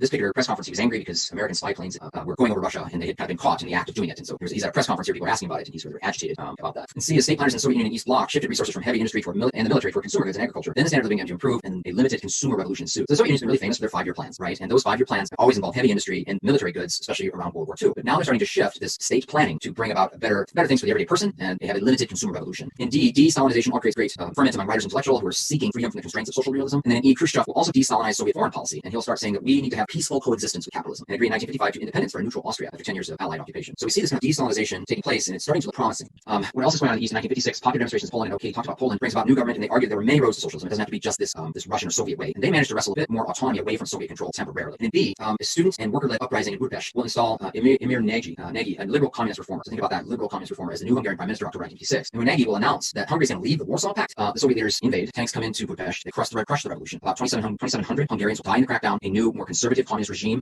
will take over. They will execute Nagy and other protest leaders and send thousands to prison. And so now we've seen that if you have opposed Russia, Soviet Union, they are going to come in and do something about it, even as we saw kind of de-Stalinization taking place. It's de-Stalinization to a point. And then C, after failed attempts to staunch the flow of disgruntled East Germans to the West, and this was happening daily. East Germans that live in East Germany would walk across the border to West Germany, in Berlin, I should say. Within the city of Berlin, people who live in East Berlin walk over and they do their shopping in West Berlin, and they come back. And so in order to staunch this flow, East German authorities will build a wall between East and West Berlin and seal off West Berlin, which is a violation of the existing peace agreement between the great powers. And then D, seeing a chance to change the balance of military power decisively, Khrushchev will order missiles with nuclear warheads to be installed in communist Cuba in 1962, because the Cuban Missile Crisis, which if you've not had U.S. history, you will learn about this, and at least to stand out between Kennedy and Khrushchev. Take a look at that image on the right, though. Scenes in Berlin shortly after the construction of the wall, dividing the Soviet eastern sector with the Allied occupation western sector. So it's a city, Berlin. If you've never had a chance to visit, there's still portions of the Berlin Wall that exist in Berlin today. But if you can just barely see, on one side of the wall, you see guards on that side of the wall, and you see the guards here in the foreground on this side of the wall, representing the two different sides of what's going on between East and West. Okay, so and that wall is more than just something in the city. It's going to become this immense symbol of the Cold War. It's really going to be iconic when it comes down, and we'll be talking about that as well. So today we were talking about the developments that resulted in economic, political, and cultural change after World War II. We were talking about the causes and events, and we'll continue the effects of the Cold War. This was a discussion of the decisions and events that facilitated the Cold War and showed the emergence of these two superpowers. And we did the historical thinking scales for developments and processes, for scale 4, contextualization, and for scale 5, making connections. And for reasoning development, we talked about causation, and Todd's going to talk about continuity and change over time.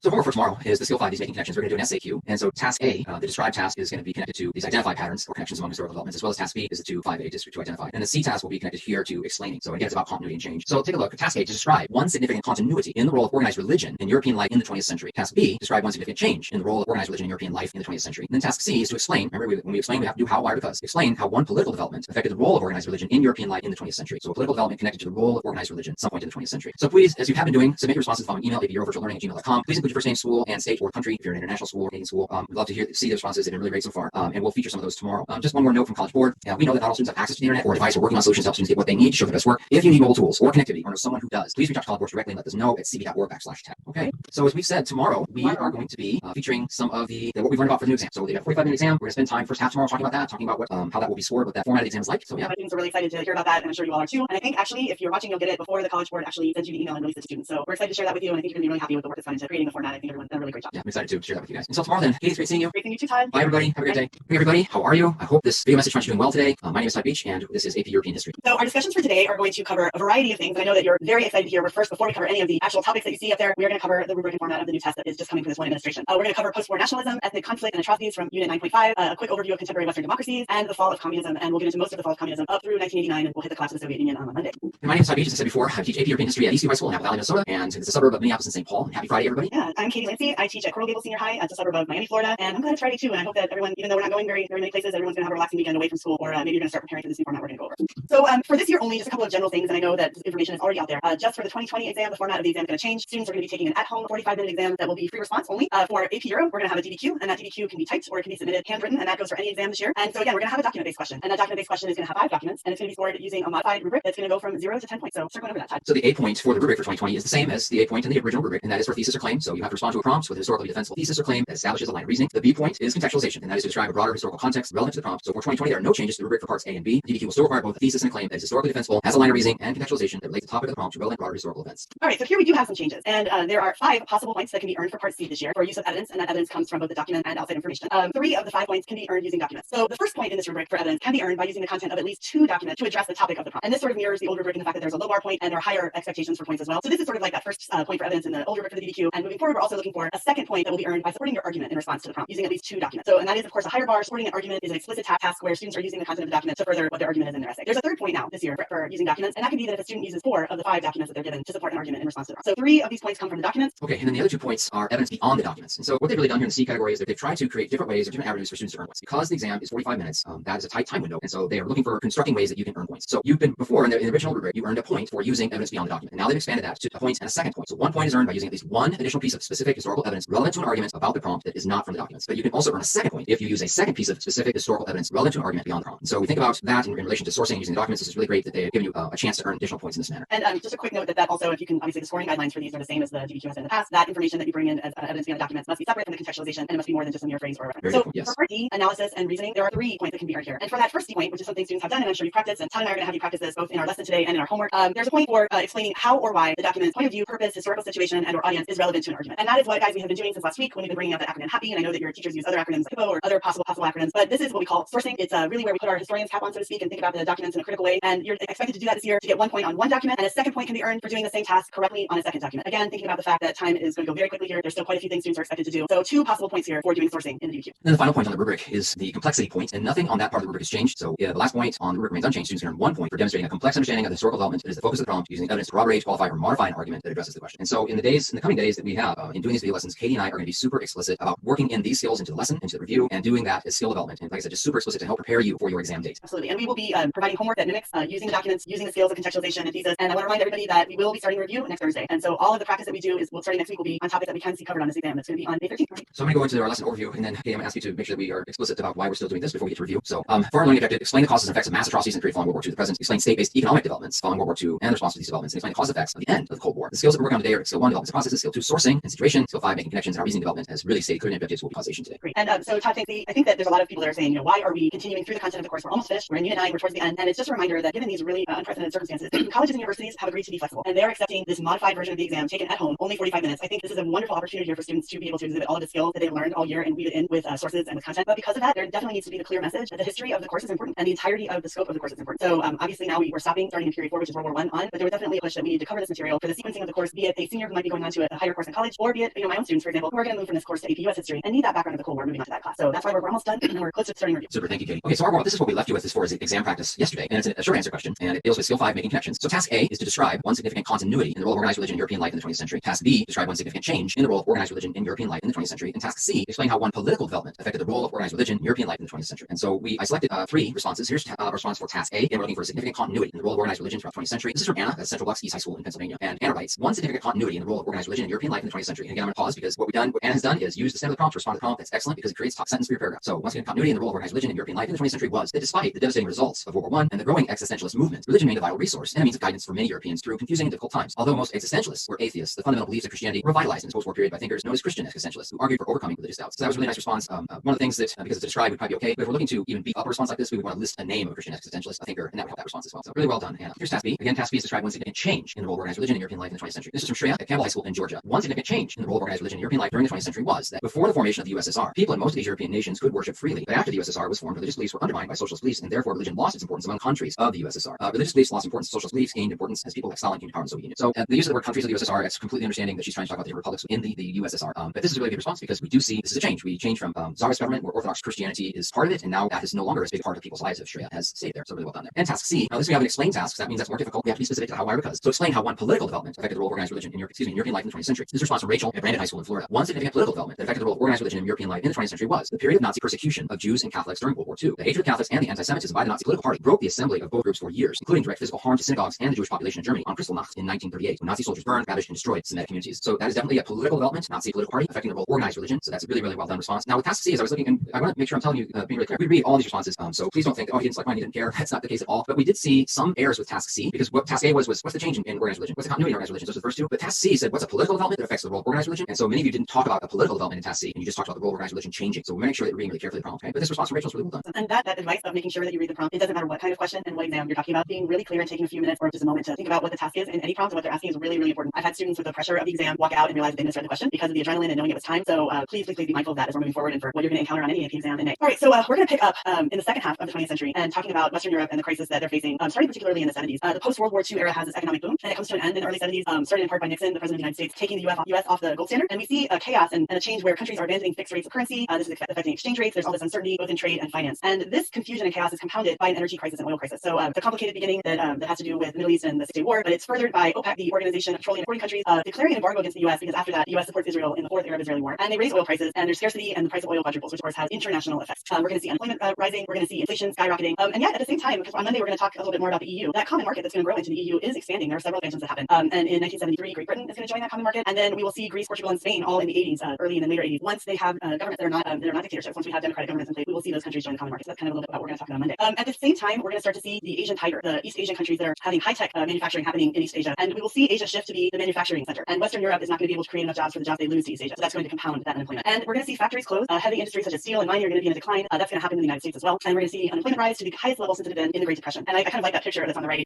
Countries in Europe, this is in the Netherlands, they declare fuel-free days where you're not supposed to be using fuel on that day. So we have people riding their horses in 1973. So yeah, I've never seen that image before. It was a great picture. So anyway, maybe we should declare that downtown Miami. Yeah, we'll all just jump on our horses, and we actually do have horses here. We have a whole kind of rural area that has a lot of riding. So our guided practice selected this document for you. We're going to do sourcing today, and when we're doing sourcing, we have to explain that is how, why, because, the point of view, the purpose, the historical situation, and or the audience of the source. So that's the acronym HAPPY we have at the bottom. And as Katie has mentioned, sometimes other teachers use HIPPO, or they have their own kind of organization that they work with students on. And please, if your teacher's doing that, just continue to use that. That's what you've been taught. And this source comes from the Polish Communist Party, and these were instructions distributed to school teachers in advance of a visit by Pope John Paul II. Pope John Paul II was the first Polish Pope, and this source is from March of 1979. So you can imagine these are instructions that school teachers were reading to their children. You should convey to your students that the Pope is our enemy because he celebrated the Mass for political dissidents. Due to his uncommon skills and great sense of humor, he is dangerous because he charms everybody, especially journalists. Besides, he goes for cheap gestures in his relations with the crowd. For instance, he puts on a folksy hat, shakes all hands, kisses children, etc. His behavior is modeled on American presidential campaigns. So if we think about this, and if you were just to have a pencil and paper right now and jot down a few bullet points, what is the historical situation that is shaping this document? Who is the intended audience of this document? Why is the Polish Communist Party putting together this document for this particular audience? What's its purpose? And what point of view is being expressed in this document? And which of those things you choose, the H, A, P, or P, why is that important? So you would say something to the effect of the historical situation is, give us a description, talk about why that's important in the shaping of this sourcing activity. And we're going to be doing lots more sourcing activities, and Katie has one as homework for today as well. Also Polish.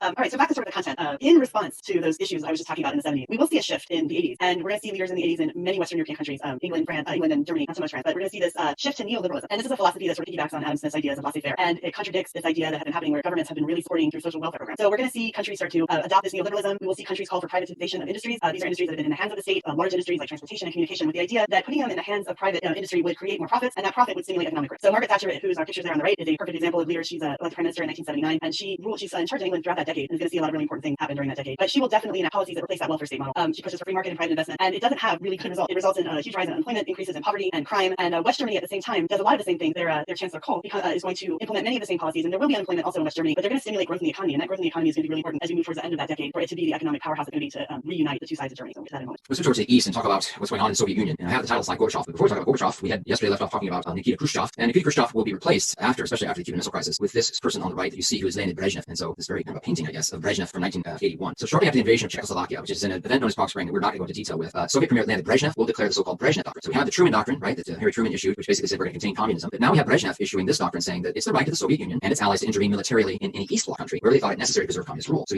we talked about yesterday how there was an uprising in Hungary. This Prague Spring, there's an uprising taking place in Czechoslovakia. And what's happening is the Soviet troops are coming in and putting those things down as part of the Brezhnev Doctrine. What's also happening is I go to B. Brezhnev's Soviet Union will ignore human rights provisions of the Helsinki Agreement. So we've got the two superpowers, and we're not really breaking this apart because we're trying to go quickly, but the two superpowers throughout the 70s and early 80s are involved in a number of treaties that they're trying to reduce their nuclear arsenals. And part of those treaties, one is the Helsinki Agreement, and as part of that agreement, there was a statement about how you have to honor human rights. Brezhnev's Soviet Union will ignore the human rights provision of the Helsinki Agreement, and East-West political competition remains very much alive outside of Europe. And then C, the Soviet invasion of Afghanistan in December 1979 causes many Americans to fear that the oil-rich states of the Persian Gulf may be next. And they once again look to NATO alliance and military might to thwart communist expansion. Brezhnev will pass away. He dies in 1982. His successor is the longtime chief of the secret police, Yuri Andropov, and he tried to invigorate the system, but relatively little came of these efforts. And so, next slide, please, Katie. After Andropov, we have there is one more leader, Konstantin Chernenko, a Soviet leader before Gorbachev. And Chernenko only served a few months before he died. So we have these really aging generation of Soviet leaders passing away. And then all of a sudden, in 1985, we have Mikhail Gorbachev. He is a very vigorous Soviet leader in a generation and an idealist who wants to improve conditions for ordinary citizens. He is different, Mikhail Gorbachev, than the previous leaders.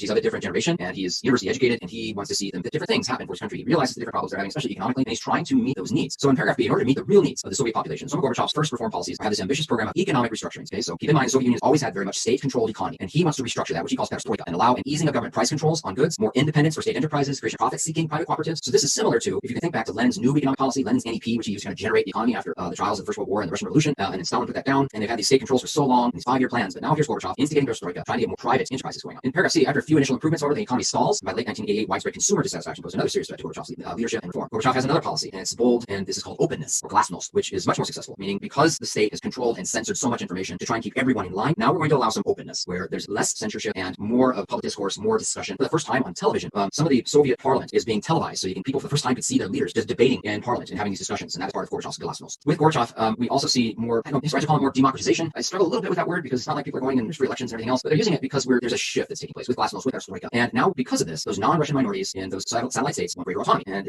they're leading to the emergence of national independence movements in 15 of the Soviet republics. Gorbachev will also bring about reforms to the field of foreign affairs. He's going to withdraw from the very failed war with Afghanistan in February 1989, and that helps to reduce the East-West tensions. Gorbachev will also encourage reform movements in Poland, Czechoslovakia, Hungary, and pledges to respect the political choices of the people of the East Bloc, and he repudiates or takes back the Brezhnev Doctrine. So the source you see there are some of the Soviet troops leaving Afghanistan in February 1988. And so when Gorbachev comes to power, there is great change. How is the Soviet Union handling the change is what the historians are really still even talking about today. All right, so with everything that we're talking about here with Gorbachev and this sort of openness, we're going to see that having implications in the satellite countries that are controlled by the Soviet Union as there's national movements to break free from that. We're going to see the fall of the Eastern Bloc. In Poland, we will see, and you can see the picture that's on the top right, the outlawed trade union Solidarity will gain power. We're going to see that after incredible worker strikes, the communist government kind of gets Solidarity to the table, wanting them to help get workers back to work, and they offer to negotiate with them, and they will legalize Solidarity as a party and promise to allow free elections. They underestimate what Solidarity's ability to mobilize people to get to the polls, and Solidarity will win all but one seat in that election, and they will swear in a non-communist prime minister. So that's like a huge moment in these Eastern Bloc states. In Czechoslovakia, which you can see the picture on the lower right, we have the Velvet Revolution, and so named because it's not violent. It happens very peacefully. We will see communist rule ending. Popular demonstrations are led by students and intellectuals, which is very common, and the communist government will just resign, and they will elect a former playwright and intellectual Havel as president. It's a very iconic moment there in the Velvet Revolution. I didn't mention Hungary here, but that's important as well. That Hungary, in an effort to kind of support its failing government, will open its border with East Germany, and that's going to have people flooding out of East Germany into Hungary and then trying to end up back in Austria into West Germany. And then in Romania, unlike Czechoslovakia, we have a very violent end to the communist regime here. We have protesters in December of 1989 that will be put down violently by the security forces, killing hundreds of people, about 800, and the communist government will end when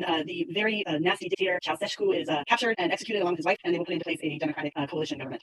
And then again, we're sweeping through this very quickly. There are so many amazing, iconic images of the fall of the Berlin Wall. And students, I encourage you to take a look at some of the video and film out there of that particular momentous night and the next couple of days. It's really, I was a junior in high school during this time, and I remember watching it as it unfolded. And I guess just like now, we're all living history. But in November of 1989, the German government will open the Berlin Wall, the passage from East Berlin into West Berlin, which is not only the barrier, but also the symbol of communism in East Germany. Over 9 million East Germans will enter West Germany in that next week. And so it seems clear that we've had a reformist government that will take power in East Germany, and they're going to schedule free election. And West Germany really has the economic security to negotiate with the Soviet Union and Gorbachev to break free and reunite these two halves of East and West Germany. So Gorbachev and the Chancellor of West Germany will sign an agreement in July, and by October of 1990, they have merged back into a unified single nation under the constitution and laws of West Germany. And so again, we're sweeping through this really quickly, but those images, the images of East Germans walking into West Germany for the first time are really powerful, and they're worth taking a look at if you have some time. Thank you, Katie. So we went to the 70s and 80s really fast, as Katie mentioned, and now we are in the 90s. And one of the things that we have to talk about is the ethnic cleansing that takes place in the Balkans of the Yugoslavian Civil War. So Yugoslavia is this conglomeration of many different ethnicities. And if you think about this, if we talk about how we started the century started with a war basically breaking out because of something that happened in Sarajevo, right, with the assassination of the Archduke. And now we're going to end the century with events again in Sarajevo and Yugoslavia. So there's tragedy in Yugoslavia after the death of the leader Josip Tito in 1980, and that power then devolved to the constituent republics of Yugoslavia. Tito had kept all this together. He was a dictator. He kept it together. So we didn't see this kind of it wasn't at least open to the West to see any type of strife or discord that was going on in Yugoslavia at the time. But what's going to add to it besides Tito's death is economic decline, and they start to revive memory of World War II massacres that were inspired by ethnic hatred, and it causes more ethnic division. In 1991, then Croatia and Slovenia will declare their independence and defend it from Serbia, led by the president who's a man whose name is Slobodan Milosevic. So in 1992, civil war is going to spread to Bosnia and Herzegovina, where the Serbs, which were 30% of the population, refused to live under Bosnian Muslim rule. And then in the ensuing civil war involved rape, murder of civilians, widespread use of concentration camps. So it's similar to what we had seen in World War II, these concentration camps and these different atrocities. And the map that I've given you here on the right from Wikimedia Commons, an ethnic map of former Yugoslavia circa 1991. You can see these many different ethnic groups spread around Yugoslavia who had been living side by side and rather peacefully, but these kind of populist resurgent nationalist movements kind of rear their ugly head again, and then we start to see the civil war break. Next slide. I want to start with this image, and then we'll get to the paragraphs. So in 1984, Sarajevo hosted the Olympic Winter Games, and they were successful, and things were great. But during this ethnic cleansing and this Yugoslav civil war, all these deaths start to stack up. And so the image you're seeing here is from 1993. So not 10 years since the Olympic Games. What you see are graves begin to fill a huge field in a Sarajevo cemetery. As numbers of people killed in the Yugoslavian civil war increase, the cemetery overflows into the Olympic Stadium in the background at right. So if you can look just beyond the graves up to the background at right, this kind of rather plain-looking stadium, but that's where the Winter Games opening ceremonies were held. And now that's turning into a graveyard less than 10 years from that time. So we go to A. In 1995, NATO was going to intervene, and their air forces against the Bosnian Serbs led to a negotiated settlement dividing Bosnia between Serbs and Bosnians. And B. The ethnic conflict will break out in Kosovo as Albanians who want their independence and Serbs began a campaign of intimidation and ethnic cleansing. And I struggle a little bit with the language. We sometimes make the language really soft. Ethnic cleansing. When it's a form of genocide, we're trying to wipe out people. And in C. In March of 1999, NATO begins bombing Yugoslavia, forcing the Serbs to withdraw from Kosovo after expelling 750,000 Albanians. And in July of 2001, the Serbs vote Milosevic out of office, and the new Serb government turned him over to the war crimes tribunal in the Netherlands. He was supposed to stand trial in The Hague. He'd been in prison, and he dies in prison in the early 2000s without stand trial. Okay, so hopefully, besides the key takeaways of the lesson, you also were really happy to see the rubric of the exam and all of the possible ways that students are able to gain points on this task that is going to combine history and historical knowledge and argument and skills and interpretation. So I think it's a really nice way to showcase everything that these students have been working so hard on all year. Besides that, we've talked about the causes and effects of mass atrocity from the period following World War II. We've explained state-based economic developments, and we'll continue to do that both of those things Monday, and talk more about the causes and effects of the Cold War. We've had the historical thinking skills of development processes, sourcing and situation, making connections, and reasoning development for causation. And so very much like what Todd did earlier in the lesson, I also have a Polish document that's from an old DDQ from 2014, I think. And it's during this time period in the second half of the 20th century. The prompt has something to do with the causes of workers' movements during this time. And so we have an open letter signed by several prominent Polish intellectuals and read on Polish language radio stations that are broadcast from Western Europe in June of 1976. Let's just read it together. We declare our solidarity with the workers of Poland who have gone on strike. In the system of government presently prevailing in our country, the only form in which people can express their real attitudes is through outbursts of social discontent, outbursts which are dangerous in their consequences. Without the establishment of a system of real representation of workers, it is not possible to study effectively the the needs and aspirations of our society. In their present form, the official trade unions do not fulfill this role. Recent events have again confirmed how completely fictitious the official unions are. So I want you for your homework we're going to really be thinking about the things you're going to have to do for that document-based question in May. And sourcing is going to be, 2 out of these 10 possible points. So we're going to practice that. And I'd like you to try to give us a sourcing statement about the things that we told you this document has. So there's so much rich information in that source that could be dictating the content of this document. The kind of document it is, who wrote and signed the document, where the document was broadcast, all of that. So for your homework, we'd like you to come up with a sourcing statement, and we will feature on Monday some nice examples of that, as you have been doing, and as we continue to be impressed by. You can email them to apvirtuallearning@gmail.com and include your first name, your school, and your state or your country. And we've been surprised at how many international people are tuning in. This is a statement from College Board as we get closer to that exam. We know that not all students have access to the internet or device. We're working on solutions to help students get what they need to show their best work. If you need mobile tools or connectivity or know someone who does, reach out directly to College Board at cb.org/tech. Okay, so just a quick shout out. Thank you to our producer Sarah. She's been amazing. Like I said, I'm in Minneapolis, Katie's in Miami, Sarah's in New Jersey. We're making this happen. We couldn't do it without her, so we really appreciate her. I just want to say a quick shout out. We had a number of students from Aberdeen Central High School in South Dakota submit their responses, and I just wanted you to know I saw you, I see you. Thank you for doing that work. Keep working at it, and we invite everybody to keep turning in those responses. We do read them all, and they do inform us. So as we now know what the exam is going to be, really it's kind of good that you would please try to put in those responses, because it does inform the work that Katie and I are going to be delivering to you. Yep. Have a wonderful weekend. Again, all this work we're going to be practicing the skills that you need for May 13th. So we're looking ahead. But have a great weekend and take care. Yeah, bye-bye.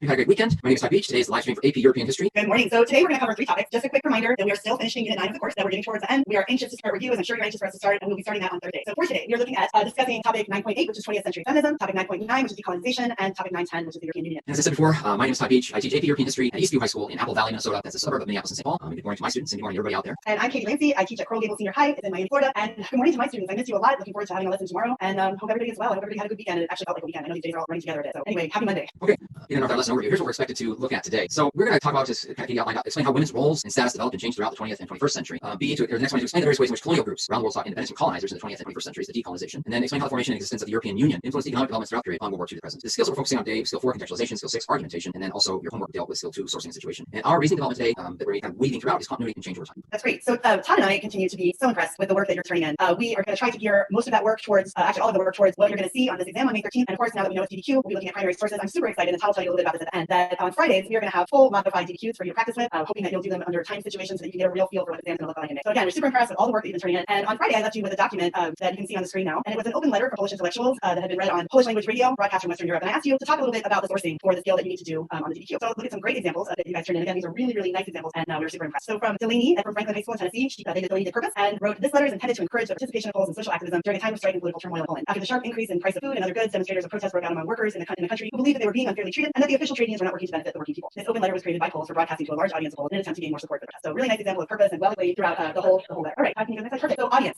This is from Catalina, from Nathaniel from Catalina Foothills High School in Arizona. Audience. The audience of this document is the Polish masses, everyday normal Polish people. This is evident from the fact that this was A, written in Polish, and B, broadcast on Polish radio. The invention of the radio was a key development in mass communication. The intended audience of this document is important because the author of this letter definitely knows who the audience is. So in essence, these authors are encouraging and supporting every Polish person to stand up for themselves, go on strike, or make an outburst of social discontent to solidify Polish reform. It's a really nice, thoughtful look at who the audience of the document might have been intended for. Okay, from Molly in Millbrook High School in New York. Molly did point of view and wrote, "The point of view of this letter is that of educated Polish people. These intellectuals have the knowledge of other forms of government and are able to make an educated decision that Poland is in need of a better form of government. Using their knowledge, they believe Poland needed a government that would allow people's voices and opinions to be heard in a more productive way, as opposed to the outbursts that Poland was experiencing." So Molly really kind of honed in on the fact that these were intellectuals that wrote the document, and I think that's a great job from Molly's point of view. And last but not least, and I hope that Todd doesn't get upset for me picking one of his students, but this is not the first time I have seen Thor from Eastview High School in Apple Valley, Minnesota, write a really excellent response to our homework. And I did see one of my students do an excellent response, but I thought the Thor needed to be acknowledged because this was just awesome. The historical situation of this document is the rule of the Soviet leader Brezhnev, taking an aggressive stance with the Brezhnev Doctrine, in which he declared the Soviet Union could use military force to preserve communism in Eastern Bloc countries. Brezhnev frequently ignored human rights and did anything to keep control over the satellite states of the USSR. This is clearly shown in the document, and it is noted that outbursts of expression are dangerous, alluding to the oppression of the freedom of speech, among other injustices. This oppression set the stage later for Gorbachev's reforms, which would lead to eventual independence for Poles, all due to the trade union solidarity, which was undoubtedly suppressed during Brezhnev's reign. So we've got like a little bit of historical situation at the beginning throughout that whole long response that is super excellent. So Thor, you must have a really good teacher. Oh, I don't know about that. Thank you for acknowledging Thor, and really nice response, Thor, as well. So that's really kind. First of all, I love his name, so I noticed him a couple times when I've been reading, and they're just awesome. So I thought we should acknowledge him. Yeah, thank you, and thank you for him too. All right, we get started with the lesson today, and we've been these last two, especially the end of 8 and all of 9. 9 is a lot of back and forth throughout the century, and so we're going to talk about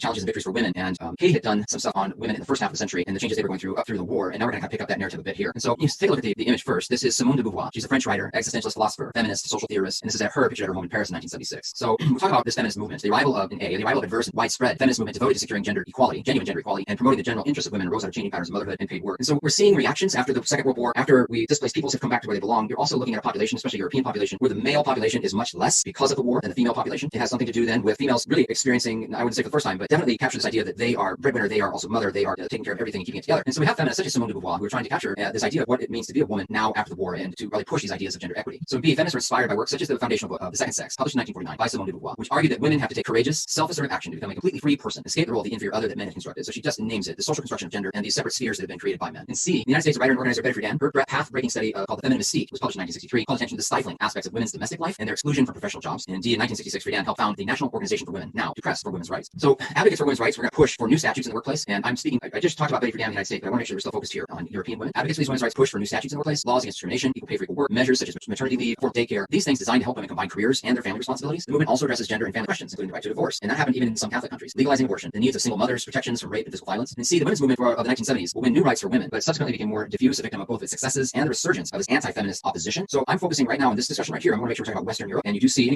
generally anytime in history there is one push for some type of advocacy, there's an anti-pushback, and that's certainly occurring for women in the 1970s. Let's take a look and focus on Eastern Europe and women in the Eastern Bloc. Take a look at this image. It's a view into the Assembly Hall of a World Congress for International Women's Year in East Berlin on the 20th of October 1975. And so this took place on the eastern side, and we're seeing, and historians make a pretty good argument here that women on the eastern side had greater liberation and greater women's rights than women on the western side, which kind of can be counterintuitive to your head, because if you think about democratization and free elections on the western side, and on the eastern side we think we have totalitarian dictatorship in Stalin controlling things, and then later on with Khrushchev and then Brezhnev, one might equate with the political situation that it must be more stifling for women on the eastern side, but actually you could make an argument that it's actually more liberated. So A, women in East Bloc countries experience the contradictions of the social system. The state guaranteed equal rights for women, encouraged them to join the workforce, and offered an extensive childcare system, while at the same time rarely allowing them into the upper ranks of business politics. So there is a ceiling when it comes to public sphere and public life. So these other ideas of childcare, equal rights, the right to divorce, those things seem to be very much in place on the eastern side, but we don't see female leaders in political life. The East Bloc women face the same double burden as those in the West. On top of their full-time jobs, they were expected to do the shopping, the cooking, the cleaning, home, again, the social construction of gender in those roles. And C, because the government controlled the public sphere, independent feminist groups did not develop in the East Bloc or the Soviet Union. That isn't to say that there weren't feminists who wanted these roles and had things to advocate, but because of the kind of stifling political conditions, these groups were not able to develop. Okay, so as we move on to decolonization, kind of giving you an overview of how we're going to go through decolonization, and then I'm going to talk about some specific examples of decolonization a little bit later. So we have the post-war era. Europe's long-standing overseas expansion is going to be reversed in this process called decolonization. So we're going to see the European powers let go, sometimes willingly, sometimes not so willingly, of their territories outside of Europe. The retreat from imperial control is going to remake the world map. We will have some 100 new nations in Africa, Asia, and the Middle East joining the global community. And I'm also going to be talking the activity about what's going on in B. That the most basic cause of this collapse is the rising demand of non-Western peoples for national self-determination, racial equality, and personal dignity. Before 1939, Europeans had believed that they were superior. Those sort of ideological things about the white man's burden and social Darwinism that fueled a lot of this empire is going to kind of fall apart here. We're going to see that before the outbreak of World War II, this empire had rested on self-confidence and self-righteousness, but that is going to change with the coming of World War II and what happened following that. So again, the horrors of the First and Second World Wars will undermine the complacent arrogance of these Western powers. These Western powers are going to be weakened economically, and they're going to try to take their resources and really focus on rebuilding after World War II. And that will make the colonies in the imperial territory much less important, where they're not wanting to focus their resources on controlling those colonies anymore. So we're going to really see a shift into concentrating on rebuilding. For B, popular anti-colonial politicians will emerge, intellectuals like China's Mao, India's Gandhi. We're going to see them provide the intellectual leadership here and the criticism of the imperial governments, and that will inspire the people and sort of really stimulate that idea of a national identity, that nationalism, to resist and overturn imperial rule. And then C, Western Europe and the United States are going to offer a competing vision of independence based on free market economics. We're going to see liberal democracy promoting cautious moves towards self-determination while attempting to limit the influence of communism in the newly liberated states. So we're also going to see here coming into play the ideology of the Cold War and helping these newly emerging governments to try to push them towards democratic rule and hope to keep them away from communist rule. So we're going to see that Cold War bipolarization in play with decolonization as well. Okay, that's good context as we start now on the different areas of decolonization taking place in different parts of the world during this time. We'll begin in Asia. During the Second World War, the Japanese had overrun the archipelago of the Dutch East Indies. Today we know it as Indonesia. And you can look at the map of present-day Indonesia on the right. Indonesia, Malaysia, Philippines, the Indochina Peninsula, which contains Vietnam, Cambodia, Thailand, Laos. And so these Western, they were working to get independence from Western control. B, when the Dutch returned after Japan's defeat in 1945, they faced a determined group of rebels inspired by a powerful combination of nationalism, that need for identity, Marxism, and Islam. So for 4 years there, the Dutch resisted these efforts by Indonesia to regain their independence. And there's a deadly guerrilla war that finally ended in 1949 in the Dutch. The Netherlands reluctantly will accept Indonesian independence. And D, anti-colonialism inspired independence movements in French Indochina, which is present-day Vietnam, Cambodia, and Laos, through non-communist nationalists that were, though non-communist nationalists were also involved. So in the case of Vietnam, for example, you have these Marxist forces led by Ho Chi Minh, and then you have nationalists who just don't want necessarily the socialist ideologies of Marx. And so we have this push to get the colonizer out, but within that push to get the colonizer out, there's a bit of a civil war that's also taking place within Vietnam itself. In E, French desperately wished to maintain control over the colonies. The French army defeated in 1954 by forces under the leader Ho Chi Minh. We'll continue with Asia and look at India, and this is photographed then of Mahatma Gandhi from about 1940. So nationalist opposition to British rule in India came about after the First World War under the leadership of the British educated lawyer Mahatma Gandhi. In the 1920s and 30s, Gandhi built a mass movement by preaching non-violence or non-cooperation with the British. In 1935, he wrested from the frustrated and unnerved British a new liberal constitution that practically a blueprint for independence. In C, Muslim leaders called for partition, and the British agreed. And so when independence was made officially on August 15, 1947, the predominantly Muslim territories on India's eastern and western borders became Pakistan. Today, the eastern section is Bangladesh. And then so it's somewhat similar to what was going on in Vietnam. You've got first to put this idea to push out the colonizer, which in India, in their case, is Britain. But even within that, then we're seeing kind of groups appear: a nationalist group, Hindu-led, and then these other groups which are Muslim-led. And so we get a split of August 15, 1947, and that split results into Pakistan and Bangladesh, and then India. So D, in January 1948, a radical Hindu nationalist who opposed partition assassinates Gandhi. The new leader is Nehru, and India becomes a liberal, if socialist-friendly democratic state, and successfully maintains policy of non-alignment, and they deal both with the United States and the Soviet Union. And then finally looking at China. Chinese nationalism developed and triumphed in the framework of a Marxist-Leninist ideology. And we take a look at the image on the right. This is a very young Mao Zedong from the 12th of November, 1944. He will be the future president of Communist China and chairman of the Communist Party. He's addressing a meeting there, you see in that image. So B, after the withdrawal of the occupying Japanese army in 1945, China erupts into an open civil war between the authoritarian, the National People's Party, the Kuomintang, led by Chiang Kai-shek, and the Chinese communists, led by Mao Zedong. So Mao Zedong and the Chinese communists, they're going to win support of the peasantry by promising to expropriate the holdings of the big landowners. That means to take those holdings, and if we communist them, we make them cooperatives. And holdings of big landowners, and the tougher, better organized communists then force the Kuomintang to withdraw to the island of Taiwan. And so you have your nationalists that leave China and go to the island of Taiwan, and your communists who stay in China. Even today, Taiwan is still considered under the Chinese flag, and it gets really tenuous a bit because it's not like other governments can necessarily recognize Taiwan, because then you are dealing with the political fallout of recognizing an independent Taiwan, and China still claiming that Taiwan is part of their country. So even in simple things like you watch the Olympics, and it's Taiwan is actually called Chinese Taipei as a country, if you will. So an acknowledgement that there's still this China serving as a minor overlord, I guess. And then D, Mao and the communists united China's 550 million inhabitants in a strong centralized state. They expel foreigners. They begin to build a new society that adapted Marxism Chinese conditions, and they bring in a very repressive Stalinist-style government to the Chinese people. That will change over time, but that is certainly what took place in the 1950s and moves on to the 60s until the very early 70s. Okay, so for our activity today, I wanted to give you a couple of primary sources and have you think about what you're going to be doing with primary sources as we move towards doing a full document-based question on Friday. Knowing that we are going to, I'm so excited to be getting these full document-based questions that Todd's going to talk about, but we're going to start today with a couple of documents. And the first one we have is by Lumumba, who is the president of the Congolese National Movement. This is a speech given at the Assembly of African Peoples, which is an international Pan-African conference, and it was sponsored by the Prime Minister of the newly independent Ghana in 1958. So I'll just read, it's a little bit of a long document, but I want you to kind of get a sense of what the argument is, since we're going to be talking about decolonization in Africa in a minute, and Todd's already spoken about other areas when we look at our visual. So read along with me. The winds of freedom currently blowing across all of Africa have not left the Congolese people indifferent. Political awareness, which until very recently was latent, is now becoming manifest and assuming outward expression, and it will assert itself even more forcefully in the months to come. We are thus assured of the support of the masses and of the success of the efforts we are undertaking. Among these factors, the most important are colonialism, imperialism, tribalism, and religious separatism, all of which seriously hinder the flowering of a harmonious and fraternal African society. We are particularly happy to see this conference has set as its objective the struggle against all the internal and external factors standing in the way of the emancipation of our respective countries and the unification of Africa. This is why we passionately cry out with all the delegates, down with colonialism and imperialism, down with racism and tribalism, and long live the Congolese nation, long live independent Africa. So we are looking at this document for the argument that Lumumba is making, and at the idea that this intense self-identity and nationalism is something that's fueling this kind of course for independence that we're going to see in decolonization. And Todd, if you'll switch to the next document, here we have a visual, and I expect we're likely to see a visual on May 13th, and a lot of students kind of shy away from them, but one of the things you're going to be looking for are multiple sources that support a similar argument. And we can see here that in this visual, we have the very same self-identity, the very same nationalism that fueled Lumumba's speech looking for Congolese independence. So this is an Indonesian nationalist propaganda written on a Dutch colonial building in 1947, 2 years before the Netherlands recognized the independent Republic of Indonesia. So here we have just this statement, this visual of a statement. And what I wanted you to see is that we have two different time periods. We're a decade apart. We have two different countries as sort of mother countries of these colonial territories, but we have the same sort of intense self-identity. The sign says, freedom is the glory of any nation, Indonesia for Indonesia. So they're looking to oust the Europeans that are there, and we have this sort of self-identity that's fueling this. And that's something that DBQs are looking for you to do. They're looking for you to put arguments that are there, even if the arguments are visual. And I know sometimes students struggle with those together as evidence. So I wanted to show you a couple examples in our activity today. Both those are great documents, Katie. And just to clarify for students and for teachers who are listening, your modified DBQ, that 5-document DBQ, will contain one visual. I was looking over the exam specs this weekend. So we'll have 45 minutes, but we'll have one visual. So that visual could be an image like Katie's showing you here, a photograph, it could be a little cartoon, it could be a table, a statistical table of sorts. So we mentioned that every Friday from here on out until May 1st, we're going to present every Friday a 5-document DBQ, a modified DBQ. We wanted to wait until we got into our review, which will be this coming Thursday. And so we keep saying it, but I want to make sure the message is clear that on Friday, we were going to post in the comments of the video on Friday, we'll post a modified DBQ that is from period 1. So even if your teachers are trying to put together DBQs, they're not a lot available from period 1 because we weren't allowed to test a DBQ from period 1 in the past, part of the specs. But with this modified version of the exam, unit 1 becomes fair game. And so we spent the weekend putting together one for you, and that will be presented to you on Friday. So really good job of those two sources. And I'd never seen this image of Indonesia before, so that was great. We're going to return to our narrative about decolonization and look at independence and conflict in the Middle East. After the war, the French League of Nations, the mandates that the French had in Syria and Lebanon will collapse during the Second World War. Saudi Arabia, Transjordan had already achieved their independence from Britain. And then B, at the end of the war then, the compromise that had established a Jewish homeland alongside the Arab population in the British Mandate of Palestine unravels after World War II with neither Jews nor Arabs happy with British rule. So in 1947, the frustrated British decided to leave Palestine because it had been their colony. Now they're leaving. And the United Nations voted in a non-binding resolution to divide the territory into 2 states, one Arab and one Jewish. And so if you look at the image on the right, and the first map is you see the 1947, that is the United Nations partition plan for this area of Palestine and Israel. And indeed, the Jews will accept the plan and found the state of Israel in 1948. And the Palestinians and the surrounding Arab nations view Jewish independence as a betrayal of their own interests. They attacked the Jewish state as soon as it was proclaimed. So June of 1948, you see in the middle map, the Arab armies invading the Jewish state. And then E, the Israelis then would drive off the invaders and conquer more territory. And roughly 900,000 Arab Palestinians fled or expelled from their homes, creating a persistent refugee problem. And so the last map on the right, July of 1948, you see the Israeli army and the counterattacks and the changing boundaries that took place in that short amount of time. And as you're very aware, there still is a lot of tension in the Middle East today between Jews and Palestinians. The Arab defeat in 1948 triggers a powerful nationalist revolution in Egypt in 1952 led by Nasser, who became president of an independent Egyptian republic after revolutionaries drove out the pro-Western king. And so you take a look at this image on the right in August 1st, 1956. This is the Egyptian Prime Minister Nasser is cheered by a huge crowd on his arrival back in Cairo from Alexandria, where he was announced he had taken over the Suez Canal Company. Suez Canal Company had been something that had been kind of jointly owned between British and French at one point, and then it was completely held by the British. So in B, Nasser advocates non-alignment and expertly plays the superpowers against each other. Gets loans from the United States and purchases Soviet arms. And then in July 1956, he abruptly nationalizes the foreign-owned Suez Canal Company. And the result is the Suez Crisis. And what it shows the European powers that they can no longer maintain their global empires. And the Suez Crisis does lead to war between the Egyptians and the British. All right, so for decolonization in Africa, if you take a look at the cartoon that I have there, and I am very sorry, I searched to try to find the source of this cartoon and I couldn't find it. So maybe like some of the other things you've done, if you are listening out there and you know the source of this cartoon, I'd love to hear from you. But I think it's pretty obvious what's going on in the cartoon. We have Africa there in shackles and the independence movement trying to break those chains. And so as we look at this, we see that idea that came up after World War I with President Wilson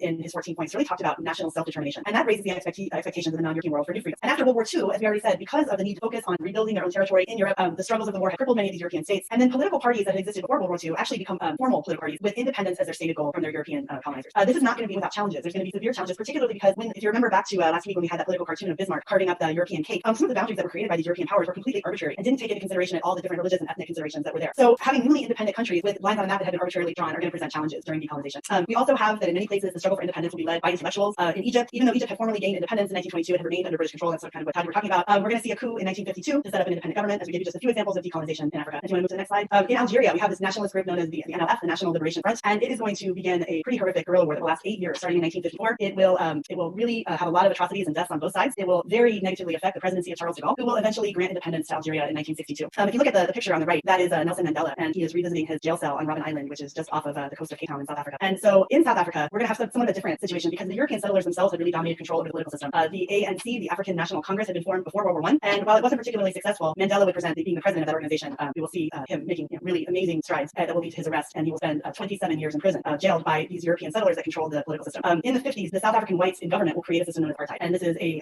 racially segregated system that persists all the way in South Africa until 1994. And so we do see that most African countries will achieve independence in the late 50s and 60s. There's a few that are still under European control, parts of Southern Africa and Portuguese Mozambique and Angola, but they will gain independence by the 70s. So we do see in the decades following World War II this wave of decolonization from Africa that's going to have a pretty, we'll talk a little bit more about immigration later in the week, but implications for immigration back to Europe. I think that's in our lesson tomorrow. We left you last week talking about the fall of the wall and the end of the Cold War. There's still some pieces kind of that we need to finish up, and it's going to lead to then this idea of European Union that we're going to talk about. Casey's going to talk about next. So that is the end of this. The piece we haven't discussed is the end of the Soviet Union itself. Okay? So in Lithuania, we take a look at the map on right, and you see the Baltic countries of the Lithuania, Latvia, and Estonia. And you can see the neighboring Soviet satellites. Lithuania, Latvia, Estonia are part of the USSR at the time, and the other pieces would be Russia, Belarus, that you can still see in the map image. So in Lithuania, the people will elect an uncompromising nationalist as president, and the newly chosen parliament declare Lithuania an independent state, breaking away from the Soviet Union. The prime minister at the time is Gorbachev, and he will respond by putting an economic embargo on Lithuania. But he refused to send the army in to crush the separatist movement. If you remember, during Khrushchev's time, during Brezhnev's time, they would send in troops. During Stalin's time, they would send in troops. At any time, these kind of separatist groups would rise up. Think about what happened in Hungary. Think about Prague Spring. But now Gorbachev is choosing not to do that. Chooses not to crush that separatist movement, and it results in a tense political stalemate that is actually going to undermine Gorbachev's popular support at the time. And so Gorbachev, it's interesting because Gorbachev in many ways was more popular in the West than he was in the East, and we see Gorbachev's eroding power and his unwillingness to risk universal suffrage election for the Soviet presidency that strengthens his rival, Boris Yeltsin. So Yeltsin is the president of Russia, while Gorbachev is the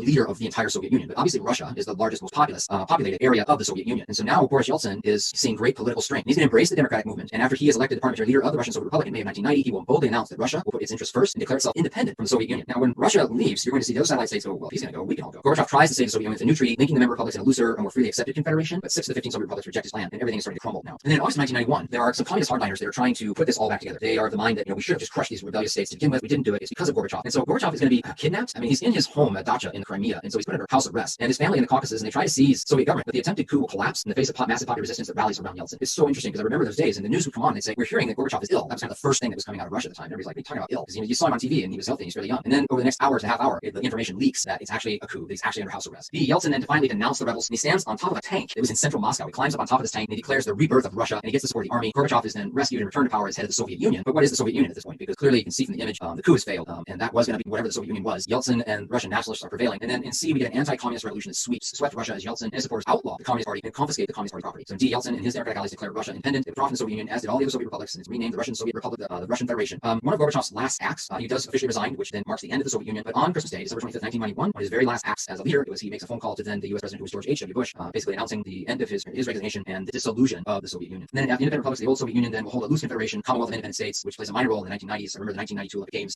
The athletes from the former Soviet Union were now called the Commonwealth of Independent States with really strange looking uniforms, if I remember correctly. But this is the end of the Soviet Union. I remember that so clearly. I was a freshman in college when that happened, and I was doing political science, and it just was so fascinating to watch that all unfold. The other thing that has been fascinating is sort of to see as an adult what's happened with the European Union. So we've already talked about the beginnings of the European Union that were at the end of post-World War II, the beginnings of the European coal and steel community, which was 6 countries, most importantly France and West Germany, but also Italy and the Benelux countries, which are Belgium, the Netherlands, and Luxembourg. And they put their coal and steel industries under sort of a national umbrella that will allow them to get rid of tariffs. And what we see because of that is a massive increase in production. So it works. And they will move later to not just limit that to coal and steel, but to form with the Treaty of Rome, the European Economic Community, the EEC. We also have previously called that the common market in our lectures here. And the success of that will allow for common policies, a free flow of capital, and no trade barriers. So we're still relatively small, and we're going to see that we're going to have enlargements of that throughout the second part of the 20th century. We're going to see Great Britain, Denmark, and Ireland join in 1973, and that was a huge thing for Great Britain to join. And then other countries like Greece and Spain in the 1980s, once they have consolidated democracy, which is one of their requirements. We will see, as Todd was just talking about the collapse of the Soviet Union, we will see some of those Eastern European countries that kind of did that wave in 1989 of breaking away from Soviet control, joining later again when they consolidated their new government after the fall of communism. And then in 1991, we have the Maastricht Agreement, and it's signed adopting the euro. It's going to create the EU, adopt the euro as currency, and this will have initial economic prosperity. We're going to see, since that happened, sort of the financial crisis in 2007 and 2008, we did have challenges where some of those countries had to adopt austerity programs, with countries like Germany, now the reunited Germany, focusing on making sure that they're able to hold up the power of the euro. And then I think it's important to talk about the fact that we've also had challenges where we've seen countries have a desire to leave the EU. And I think it's really notable to talk about Brexit, since it officially happened this year. In 2016, there was a referendum in Great Britain to vote on leaving the EU, and 52% of the citizens voted for it. And it's been a long negotiation and trying to figure out how that's going to unfold, and we're still an ongoing process. So if you take a look at that map, it's a map of the countries that are in the EU. There's a little more complication in the countries that are in the Eurozone that take the euro, but we see now a former member, if you can see the UK there in pink. And this continues to be an ongoing thing where nationalism is still playing a role. So, but we definitely saw that progression towards economic integration that starts after World War II and continuing there. It'll be really interesting to see with Brexit now and economies in the state that they are because of COVID-19 to see how that plays out in the UK. Okay, so our key takeaways today, we want to talk to you about women's roles and status, how that developed and changed. Oh my gosh, this is supposed to be your slide, I'm sorry. Oh, okay, no problem.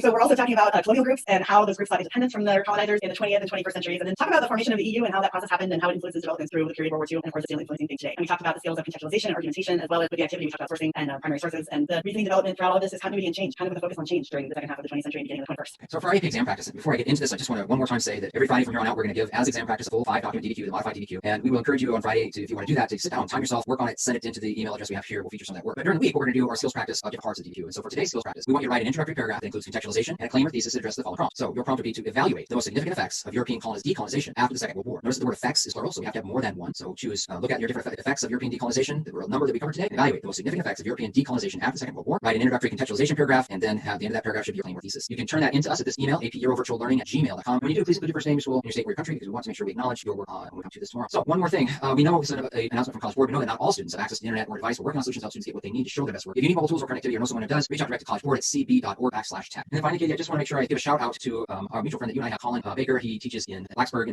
Virginia. One of his students noticed last week we had a source, a map. We were talking about World War II, and that source came from Encyclopedia Britannica, but he was incorrect. And so well done on the students identifying the errors in the source, and we appreciate that you're watching so carefully too. And finally, I just want to make sure I say thank you to Sarah, our producer. She's awesome, and we couldn't do this work without her. Yeah, it's awesome. Have a great afternoon. We look forward to seeing some of your context and thesis, and thank you for continue providing us with your information. We love showcasing you. So, and shout out to my students. I miss you so much. You guys have a great day. We'll see you tomorrow. Bye. Good morning, everybody. Hope you're doing well. This is AP European History, our live stream for today. My name is Todd Beach, and I teach AP European History at Eastview High School in Apple Valley, Minnesota, a suburb of Minneapolis and St. Paul. And this is Katie. Hi, I'm Katie Lindsay. I teach at Coral Gables Senior High School, which is a suburb of Miami, Florida. Happy Tuesday. I hope everybody's well. I hope everybody's staying up to date with all this new online instruction. So today we have a bunch of things in store for you, and we are going to cover, we're almost at the end of Unit 9. We are right around the corner from starting review, which is going to begin on Thursday. We're really excited about that. We'll be starting review. Tomorrow will be our last lesson in Unit 9 as we finish out the course. So our discussion for today is going to cover 9.11, which is migration and immigration, 9.12, which is technology, and 9.13, which is globalization. We are going to be explaining the causes and effects of migration. We're going to be talking about how innovation and advances in technology influence cultural developments. And we're going to be talking about technological and cultural causes and consequences of globalization. And again, Unit 9 kind of spans after World War I and all the way to the 21st century, so we have a little bit of back and forth sometimes with that. Today our lesson is going to cover historical thinking skills of developments and processes, contextualization, making connections, and argumentation. We'll also be doing the historical reasoning development or causation today. Okay, thank you, Katie. So our warm-up, this is what we left you with yesterday, is this AP practice. So we know that the exam is a modified DDQ, and so every piece of skill development that we're going to be giving you from here up until May 1st is going to be so that you do well on the DDQ. That includes that this Friday, the AP exam practice will be a modified 5-document DDQ that is from period 1. And so we hope that you'll tune into that and give that a try. So you can download the documents, and then you can time yourself and see how that goes if you wish. But for today's warm-up, we asked you to do contextualization and a claim. And the prompt is to evaluate the most significant effects of European decolonization after the Second World War. And we asked you to submit those to apvirtuallearning@gmail.com. And so Katie, can we go to our first sample on the next slide? So this is from Zion. Zion attends Apex Friendship High School in North Carolina. And I thought this was a great response. I've highlighted, the yellow highlighting is the claim at the end, and we have contextualization first. So if you just follow with me, and I'll do this as a read aloud. During the period following the Second World War, a variety of measures were taken to reverse the damages that resulted from the war. Many countries, both directly and indirectly involved in World War II, began to put a vast majority of time and resources towards rebuilding neighborhoods and facilities that were destroyed by the war. As a result, imperial powers were no longer capable of maintaining their territories. This allowed for the rise of anti-colonial politicians in countries such as China and India, who led movements promoting the resistance and opposition of imperial rule. Additionally, the inhabitants of non-Western countries were calling for racial equality, undermining the feeling of superiority that many Europeans possessed. So all that is really nice context in the introduction to bring us to the following claim, which is highlighted. Although European decolonization led to positive effects, such as the development of new countries and the strengthening of national identities in once colonized countries, deeper economic implications and the political social instability of post-colonial states represent the detrimental effects of decolonization. So it's really clear to me what you've done here, Zion. I'm looking at the claim, and I have a very good idea of what your body paragraphs are going to be, and your context is really well done. So that's a great example to start with today. Next slide. This is from Sophia,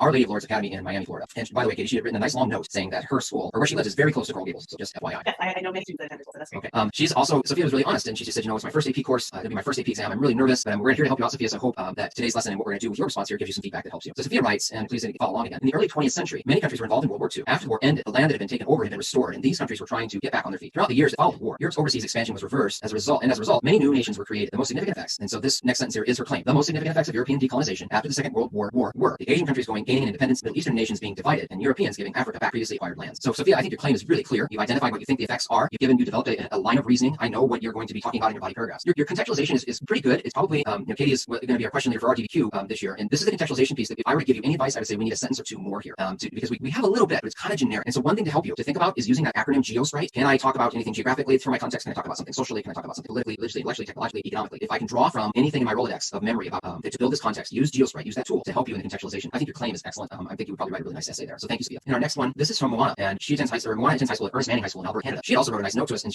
Moana is originally from Algeria, and so I really found her take and her ideas about decolonization really interesting. So Moana writes, after European decolonization, one of the most significant effects was the impact it had for the colonies. The colonies were not prepared for their departure and did not have the necessary infrastructure to create a proper working government. After decades or even centuries of generally militaristic rule over an occupied nation, nations with little internal ties or similarities aside from their imperialist masters, who vaguely drew the lines on the map with little to no regard on geography or peoples when they settled who controlled what. After the departure, many colonies had splintered as differing nationalities drove them apart. They were left without much experience or infrastructure in government, which often led to civil wars and the rise of dictators. That part, up to that point, is really well done for context. Next, despite the European powers having officially decolonized and freed their colonies, much of their influence had still remained, allowing them to keep a foothold. That also allowed criminal activity like smuggling of important resources to occur. So Juan, I think the claim that you're making there that begins at despite is really well done. It's a little implicit, but it would certainly pass and get the point. One of the things that I would encourage you to do is when you're getting ready to make a claim is to use that language again. The most significant effects of European decolonization were, and then really cue the reader. Here's what I'm going to argue. Now, if we weren't writing, think about our audience when we're writing. So we're writing for an exam for an an audience and its time. And so we just want to be really direct and really explicit. And it isn't to say that if we're writing to a different audience for a different purpose, that this would be really good because it's really subtle the way we've done it and wove it in there. I think it's really complex. Okay, so I hope one of that is helpful feedback. I hope it's helpful feedback for everybody. Really nice job with decolonization, claim, context of claim, and the evaluated cause, the evaluated task rather. Okay, next slide. Great, and you actually took that right out of my mouth. I was going to repeat what you said about I really like it when the students are using the terms in the question to come back to as they're making their claim. I think it helps keep them really focused, and I think it's a good best practice for students to be doing as we move forward. So as we're talking about the decolonization and some of the effects of decolonization, one of them is certainly this idea of post-World War II migration from former territories into Europe. We're going to see that migration take place both within countries and across national borders. We have many countries that still have underdeveloped rural areas, and those areas are left with declining job prospects. A lot of times people will leave and go to more urban areas and more developed regions in their own country. We're going to see that in countries like Spain, where people are going to move from one area to another to seek jobs. We're also going to have, because of the economic growth after World War II in the 50s and 60s, migrant workers from Southern Europe, Spain, countries like Italy, are going to leave and go to the more prosperous Western and Central Europe. We're going to see Asia and Africa also, a lot of guest workers leaving Turkey, going to places like West Germany, that we'll talk about in a minute. But we do see this movement that happens after World War II. Countries like West Germany, who have these significant losses of life in World War II, need to replace those people to have jobs filled. So they're going to implement guest worker programs to recruit labor. And by the 1970s, foreign guest workers from Southern European countries and Northern Africa makes up about 12% of the workforce in West Germany and France, two countries that took in a lot of guest workers after decolonization. And as their prosperity that's happening is going to require more jobs. So after World War II, we're going to see this wave of decolonization, a movement of people from former colonies back to Europe to try to avail themselves of that prosperity. And immigrant labor will fuel that economic recovery. And we're also going to see a huge change in the maps of these countries. We're going to see diversity, and we're going to see an enriched cultural life because of this. However, and actually, let's go back real quick. I wanted to show the picture there. And that's just a picture in France of immigrant workers. And it's important to talk about that these immigrant workers didn't always receive a warm welcome. And that gets us to this visual. It's a really powerful visual. It's from an old DDQ, but students of mine are often really surprised to find out that this is from 1991, when we are still obviously struggling with many of these issues right now. So this is the cover of a French magazine, the Figaro magazine. And we have the image of Marianne, which is a personification of French women at the time, and actually post-French Revolution. And they're silhouetted by a veiled Muslim woman. And the cover reads, "Immigration or Invasion? Take our poll and you can decide." And so we do see that cultural diversity, that religious diversity that comes because of this wave of migration has sometimes negative effects for the immigrants themselves. So these immigrants were not always welcome. Many faced discrimination in finding jobs and housing. And groups of immigrants would frequently live in separate communities. In these communities, they would speak their own language. They'd be quite separate from the cities that they immigrated to. And B, after the economic downturn of the 1970s, these workers and their families often became targets of anti-immigrant feelings and extreme nationalist political parties. And Todd's going to talk about a couple examples of those parties in our next part here. And these right-wing parties opposed immigration. They argued that immigrants taxed state resources and stole jobs from native born Europeans, and they're particularly referring to white Europeans. They began winning seats in the 1980s, claiming to champion ordinary workers and calling for a return to, quote, traditional national customs. And this will really alienate immigrants who are a diverse and growing segment of the population here. Thank you, Katie. This is going to stack on what she has started for us here. So ethnic diversity in contemporary Europe. And let's begin with the source, the image on the right. So this is since the beginning of 2015, the number of migrants using the so-called Balkans route has exploded, with migrants arriving in Greece from Turkey and then traveling on through Macedonia and Serbia before entering the EU through Hungary. The number of people leaving their homes in war-torn countries such as Syria marks the largest migration of people since World War II. And so Europe is dealing with this migration of peoples who, and they're trying to just, you see them carrying their families. They are simply looking for a better life. They're refugees from Syria. They're trying to avoid war-torn areas, and they don't want to live in refugee tents. They're trying to make their way. And so here you see them traveling a long way to try and get into Western Europe. So in the A paragraph, as the 21st century opened and ongoing globalization transformed European society and politics, Europeans also saw the ethnic makeup of their communities change. And so part of this is to understand the causes and the effects of this change that we're seeing taking place. So Europe experienced itself a remarkable decline in birth rates, and it results from an aging population. And there's a shift in social norms. More women are choosing careers. They're waiting longer to have children and families. Some are choosing not to have children at all and choosing their careers first. And so what we're seeing for the native populations in Western Europe is a decline in birth rates. In the C paragraph, at the same time, then the peaceful, wealthy European Union is going to attract a rapidly growing number of refugees and immigrants from former Soviet Union, the Middle East, Africa, and Asia. Indeed, a new and different surge of migration in Western Europe began in the 1990s, as we have talked about with the collapse of communism, the civil wars in Yugoslavia, conflicts in Afghanistan, Iraq, Somalia, Rwanda, and as I mentioned, most recently Syria. Thousands of refugees are making their way into Europe and especially Western Europe. Many of them seek political asylum, but eventually they get rejected for that claim, and they'll be classified as illegal job seekers. So they are in the country technically illegally, but they're not leaving, and they're having a hard time finding work. And so, what does that leave for them? And that brings us to F. Organized crime will continue to prey upon this population because they're desperate. They prey upon them for their labor, and they force some in prostitution. Next slide. So take a look at this source here. This is a view of a bus that was destroyed by a bomb in Woburn Place.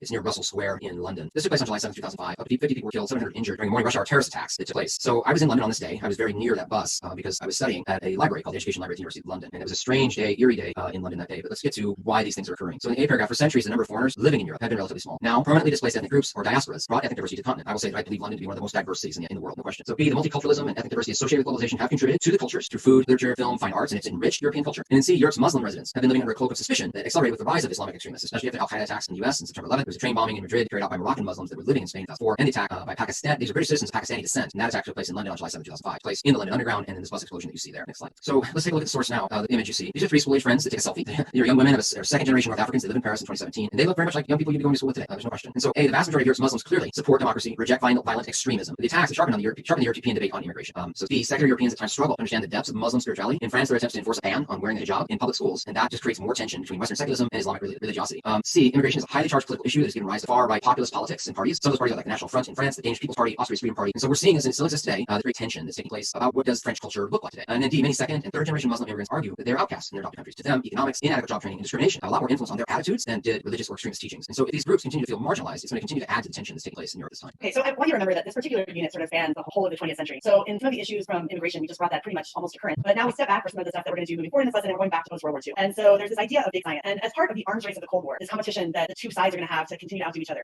big science is going to emerge. It's going to combine engineering and theoretical work extremely expensive, and so we often see it financed by large corporations, and government will finance this work to try to build up their arms stock and to create more sophisticated and destructive weapons. After 1945, about a quarter of all men and women with science and engineering backgrounds will be immersed in this arms race, and by 1960, the nuclear stockpiles of both the U.S. and the Soviet Union are significant enough that they can destroy each other many times over. From this technological and weapon-oriented stockpiles, we're going to see space become competition. This is going to be that the space race begins after the Soviet Union put the first man-made satellite into orbit. But this is going to be a huge blow to sort of the nationalism of the U.S., and there will be a concentrated effort to catch up and surpass the Soviet Union. Right after the Soviet Union put Sputnik into space in 1957, we will see the formation of NASA and a concentrated, verbalized effort to compete and land a manned craft on the moon by 1969 with the U.S. World War II is also going to stimulate the search for better weapons and showcase the need to have machines to process data, computers. So we're going to see the beginning of this. We will see sophisticated computers being built for breaking German codes, and from that, we will see computers used in military, commercial, and scientific applications. And it's going to foreshadow the computer age that we are going to enter after this. And if you can see on the right, there is a British computer that's built during World War I. Sorry, that's a mistake. World War II. That was the Colossus used to break German codes. And of course, now we're walking around with computers in our hands, right? So that's we've come a long way since then. All right, Todd. Great, thank you. The activity we're going to start with today for guided practice is just making connection skill 5. So this is going to be 5B. Explain how a historical development process relates to another historical development process. And so I give you this question or this task at the bottom on the left. Explain how political unrest in other parts of the world affect the everyday lives of Europeans. And so the source that we would give you is here on the right from the Pew Research Center. They put up really good graphics, so I appreciate this one. And the title of it appears as more than 2/3 of Europe's unauthorized immigrants in 2017 lived in Germany, the UK, Italy, and France. And so you can see the charts on the right of the different European countries and the different types of population. So the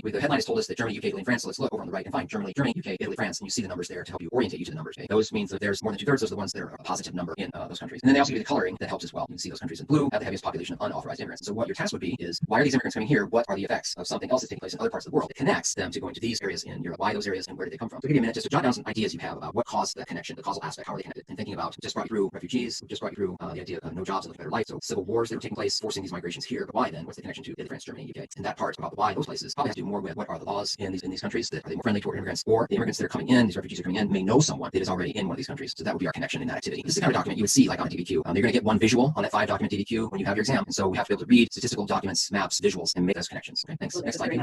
Okay, so again, we've come back to the second half of the 20th century, and we have this idea of the consumer revolution. We're going to see that the growing economy of Western Europe is going to lead to a rising standard of living and an increase in consumer goods. When we have money, we want to spend it, right? So we will see massive increases in the production and availability of consumer goods, and this will stimulate mass consumption. People are expecting to have goods like televisions, refrigerators, washing machines, music systems, and cars as a basic requirement. Prior to World War II, many of these items have been seen as very luxurious, available only to the most privileged sections of society. And we'll also see that people are starting to buy these items on credit. Goods will be purchased using installment plans. There will be banks and credit unions that issue loans for these consumer purchases, which allow people to pay for things over time. By the 1960s, we start to see consumption becoming less concerned with utilitarian needs and more to do with status and comfort. And this is really very much about the society being quite economically prosperous. We will also see, and I'll talk a little bit about this in counterculture, that youth is going to become a recognized commercial group, and we'll see goods that are targeted and marketed straight to the youth. And this idea that the youth are going to want to separate themselves from the adult world and express their own identity. And we will also see that images of consumerism will become propaganda for the Cold War. We will see both sides and their citizens with ample consumer goods, both of them stressing the superiority of their particular economic ideology to be able to provide people what they want. And you see on the right, there's this wonderful ad from England in 1961 for the Morris mini motor, the family happily in the car. I like that we got the kids in the back. And this is just sort of what a new family is looking to acquire. These are no longer luxury goods, but rather what every family should have and deserves to have. And this goes right into your side. Yeah, stack onto what you're talking about with this affluent society. I love this image.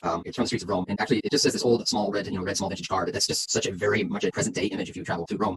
This is a pretty common scene actually. So this acts on the consumer side of the affluent society. Economic growth, high wages meant that we have an expanding middle class that can enjoy the benefits of the consumer revolution that begins in the 1950s. I want to pause here because we're going to talk about globalization tomorrow, and we'll get a little bit of it today. But we see what you need to look at, thinking about change over time. Here's what we're seeing in the 1950s and 60s, an affluent society and exploding consumerism, and then how does that change with the same social group once we get to globalization? So keep kind of hold that in your mind as we're working through this. So the age of affluence did not include everyone. The living standards of workers and immigrants did not rise as fast as those of the educated classes, and the expanding economy did not reach underdeveloped regions. See, many Europeans have more time spent on more leisure time, recreational pursuits. One of the most noticeable leisure time developments was the blossoming of mass travel and tourism facilitated by month-long paid vacations, widespread automobile ownership. You still see quite a bit of that in Europe. August is definitely not a time you are traveling to Europe. August is probably the time to avoid it because that's when many Europeans go and take holiday. And these month-long paid vacations, they really enjoy that. Next slide. This, let's take a look at the source first because we're going to move from affluent society to talking about changes that are also causing some of this affluence and also kind of political changes as well. But take a look at the source. This is the Second Ecumenical Council of the Vatican closing ceremony, St. Peter's Square, 9th of December 1965. And so we're going to talk about that in the beaker, but it's the Second Vatican Council and what that means for Catholics. In A, the moral authority of religious doctrine lost ground before the growing materialism of consumer society. In other words, we had kind of this a moral compass that religion was helping to hold to, and now we're starting to see a more secular division of materialism. In predominantly Protestant lands, church membership and regular attendance starts to decline. And in B, at the Second Vatican Council, which convened from 62 to 65, Catholic leaders are initiating a number of reforms meant to democratize the church, broaden its appeal, including saying masses in local languages and embracing a new openness in Catholic theology. So up until 1965, or Vatican II as they called it, the mass was still said in Latin no matter where you lived. You could be living in New York and the mass would be spoken in Latin. And after Vatican II, then the vernacular language or language of the people, the local language, became part of the mass. And this is an attempt to make it more appealing, more open, more understood by people, and so the church attendance does not decline. C, family ties were weakened in the age of affluence. Men and women tend to marry later, and the nuclear family became smaller, more mobile. Divorce rates rose rapidly, and the number of adults living alone grew remarkably during this time. By the 1970s, the post-war baby boom was over, population growth leveled out across Europe, and even began to decline in Western Europe. Okay, so you mentioned baby boomers. We're going to talk for a minute about the counterculture movement, and so that is really the baby boomers that come of age. Along with an affluent society will come this youth counterculture. Baby boomers grow up in a society of abundance. They are surrounded by political liberalism and these ideas of national identity that accompanied and followed decolonization. And these baby boomers are coming of age in the 1960s amid problems of inequality and social injustice. In Western Europe, they're very much inspired and influenced by the American Civil Rights Movement. We will see that inspiring youth to this progressive activism, and the activism will be to reform, to change what's going on in their existing political and power structure. So a lot of times we think about the 60s here in the United States, so it's important that Western European countries really followed much of that same activism that we saw here in the US. Youth sit-ins will happen and protests, again, borrowing from the American Civil Rights Movement methods, and we will see new forms of Marxism that come in, known as the New Left, and they're really seeking to sort of equalize society in a significant way. And then along with this counterculture movement, also in the US and Western Europe, we have this lifestyle of rebellion and a sexual revolution that comes about. And one of the really important reasons is for the marketing and easy access to the birth control pill. So that's a huge moment where this is going to facilitate things that are going on in the 60s. We're going to see new ideas and acceptance of things like premarital sex and homosexuality, and just sort of a revolution in thought because of this generation of youth that has grown up in the affluent post-World War II. Okay, this slide is going to set you up for tomorrow. Contextualizing globalization. Tomorrow's lesson is going to be a little bit of globalization, the first part, and then we're going to be doing art and architecture kind of the 1900s as well. So it's kind of a miscellaneous group of things that we're putting together that are in that last unit, that last segment of the unit. So what is globalization? And so I'm just going to begin with this image, the financial stock exchange market display screen board on the street in Hong Kong from 2016. And so we need to really define what is globalization. What does that mean? So the world enters this era of globalization. While Europe has long had international connections, sometimes productive, sometimes destructive, new global relationships and increasing interdependence did emerge in the last decades of the 20th century. Interdependence, that word, we depend on each other within this structure, and it's going to be an economic structure of dependence. So B, the causes include the growth of these multinational corporations and restructured national economies. And so the key that's tying, the thing that's the thread holding all this together is an economic threat. Let's make sure that we're really clear about that. So two, next, the emergence of an array of international governing bodies. So there's the European Union, the United Nations, the World Trade Organization. There are lots of these non-governmental organizations or NGOs that increasingly set policies that challenge the autonomy of traditional nation states. In other words, we have these huge conglomerates, and you are France and you want to be a trader and to get involved with the World Trade Organization. That's great, but there are certain policies that we're going to dictate to you that you have to adhere to. So in three, finally, the access and the growth of highly efficient computer and media technologies to facilitate an ever faster exchange of information and entertainment around the world. So this slide is just meant to give you a taste and to give us just a little bit of understanding contextualization, because tomorrow is where we dive deeper into what's causing globalization. We get a little bit of that here, but what are the effects of globalization? Are the effects positive or are they negative? And how would you structure an argument about that? That would be what we talk about tomorrow. Great. Okay, so today our key takeaways, we're going to talk about cause effects of changes to migration within and immigration to Europe throughout the period after World War II. We're going to talk about advances in technology that influence cultural and intellectual developments. We're going to talk about technological and cultural causes and consequences of globalization. So the last one, we just contextualize that today. We'll get into more causes and consequences tomorrow. And the reason fields we did were developments and processes. That's obviously what we took you through. Contextualization and the argumentation, that was the practice that we had you do. And the connections with the guided activity. And throughout them, we were talking about causes today. And I'm going to add on a little bit about sourcing here, because I've come back to that again for your exam practice. Remembering that these are 2 out of the 10 points on the rubric for the DBQ that you're going to take now in May. And we are going to continue to focus on the different things that can help you practice getting those points. And I'm really excited to give you a full DBQ to practice over the weekend on Friday. So we have here, I'm sorry to interrupt you, but the sourcing is actually going to be 3 points. They can get 3 points on the DBQ. A source. Excuse me, you're right. It's 2 points for the sourcing. I'm looking at the evidence from documents. My gosh, we're still getting familiar with the rubric. No worries. So again, because this is a fifth of the points, I think it's certainly worth practicing. And this is a short document, and it goes back to what I talked about at the beginning of the lesson when we were looking at the reactions to migration. And the source here is Jack Lang, the French Minister of Culture, in a speech to the United Nations Conference in Mexico City, 1982. So read along with me. Culture and economy, one and the same battle. I ask myself, why should we accept this homogenization? Is this really mankind's destiny? The same films, the same music, the same clothes? We wish to proclaim a real cultural revolt, to embark on a crusade against, let's call it by its name, against the financial and intellectual imperialism of globalization. So we have here, when we think about the things that we contextualize with Todd today on globalization, I want you to think about what the argument is that Lang is making in this document. And then I'd like you for your homework today to share with us your sourcing, your happy, as you can see up at the top. And you guys did a really great job last time I gave you one of these. Sometimes I know that this particular scale feels a little awkward as you're including this to bolster your argument. And I think that it really becomes easier when you practice it. So if you can look at who our gentleman is and what kind of document it is and when they're making the document, and think about how you would source this document. And as always, send your responses to apeuralvirtuallearning@gmail.com, and we'll feature some of these tomorrow. And I'm going to go ahead and say again, we just continue to be so impressed with your work and your dedication to getting better at these skills. And we're hoping to give you practice throughout the next 4 weeks or so. This is a message from College Board. We know that not all students have access to the internet or device. Working on solutions to help students get what they need to show their best work. If you need mobile tools or connectivity, or if you know someone who does, please reach out to College Board at cb.org/tech. Right. Just on what you were saying, Katie, about the responses we get from students. We read through all those. I really like them. Like Sophia's response today. I love her honesty about, I'm nervous. This is my first exam. I want some feedback. I just thank you for being so honest, and we're doing our very best to look through and read those and give you some really good feedback in a generic way. We obviously can't get to everybody's, but I just think it's really cool that you're doing that. Absolutely. Well, everyone be well. Again, tomorrow is our last lesson for Unit 9 before we start review. A shout out to my wonderful students. We're going to have a lesson right after this. I miss you so much. And a shout out, I get to do it today, to Sarah, our wonderful producer who's on here and who we love talking to. We get to chit chat with her in the morning, and she's been really nice to know her. We appreciate all of her support and feedback. All right, everyone, I can't help but notice that you're in a different setting. What's behind you through that window? I am. Well, I tried. I was going to go outside so you could have the ocean behind me. I'm down in the Northeast, but now I just have a window because the lighting didn't work at all. But maybe I'll try to give it a shot tomorrow if I can make it work. Great. Hey, everybody, have a great day. Thanks for watching. We'll see you tomorrow.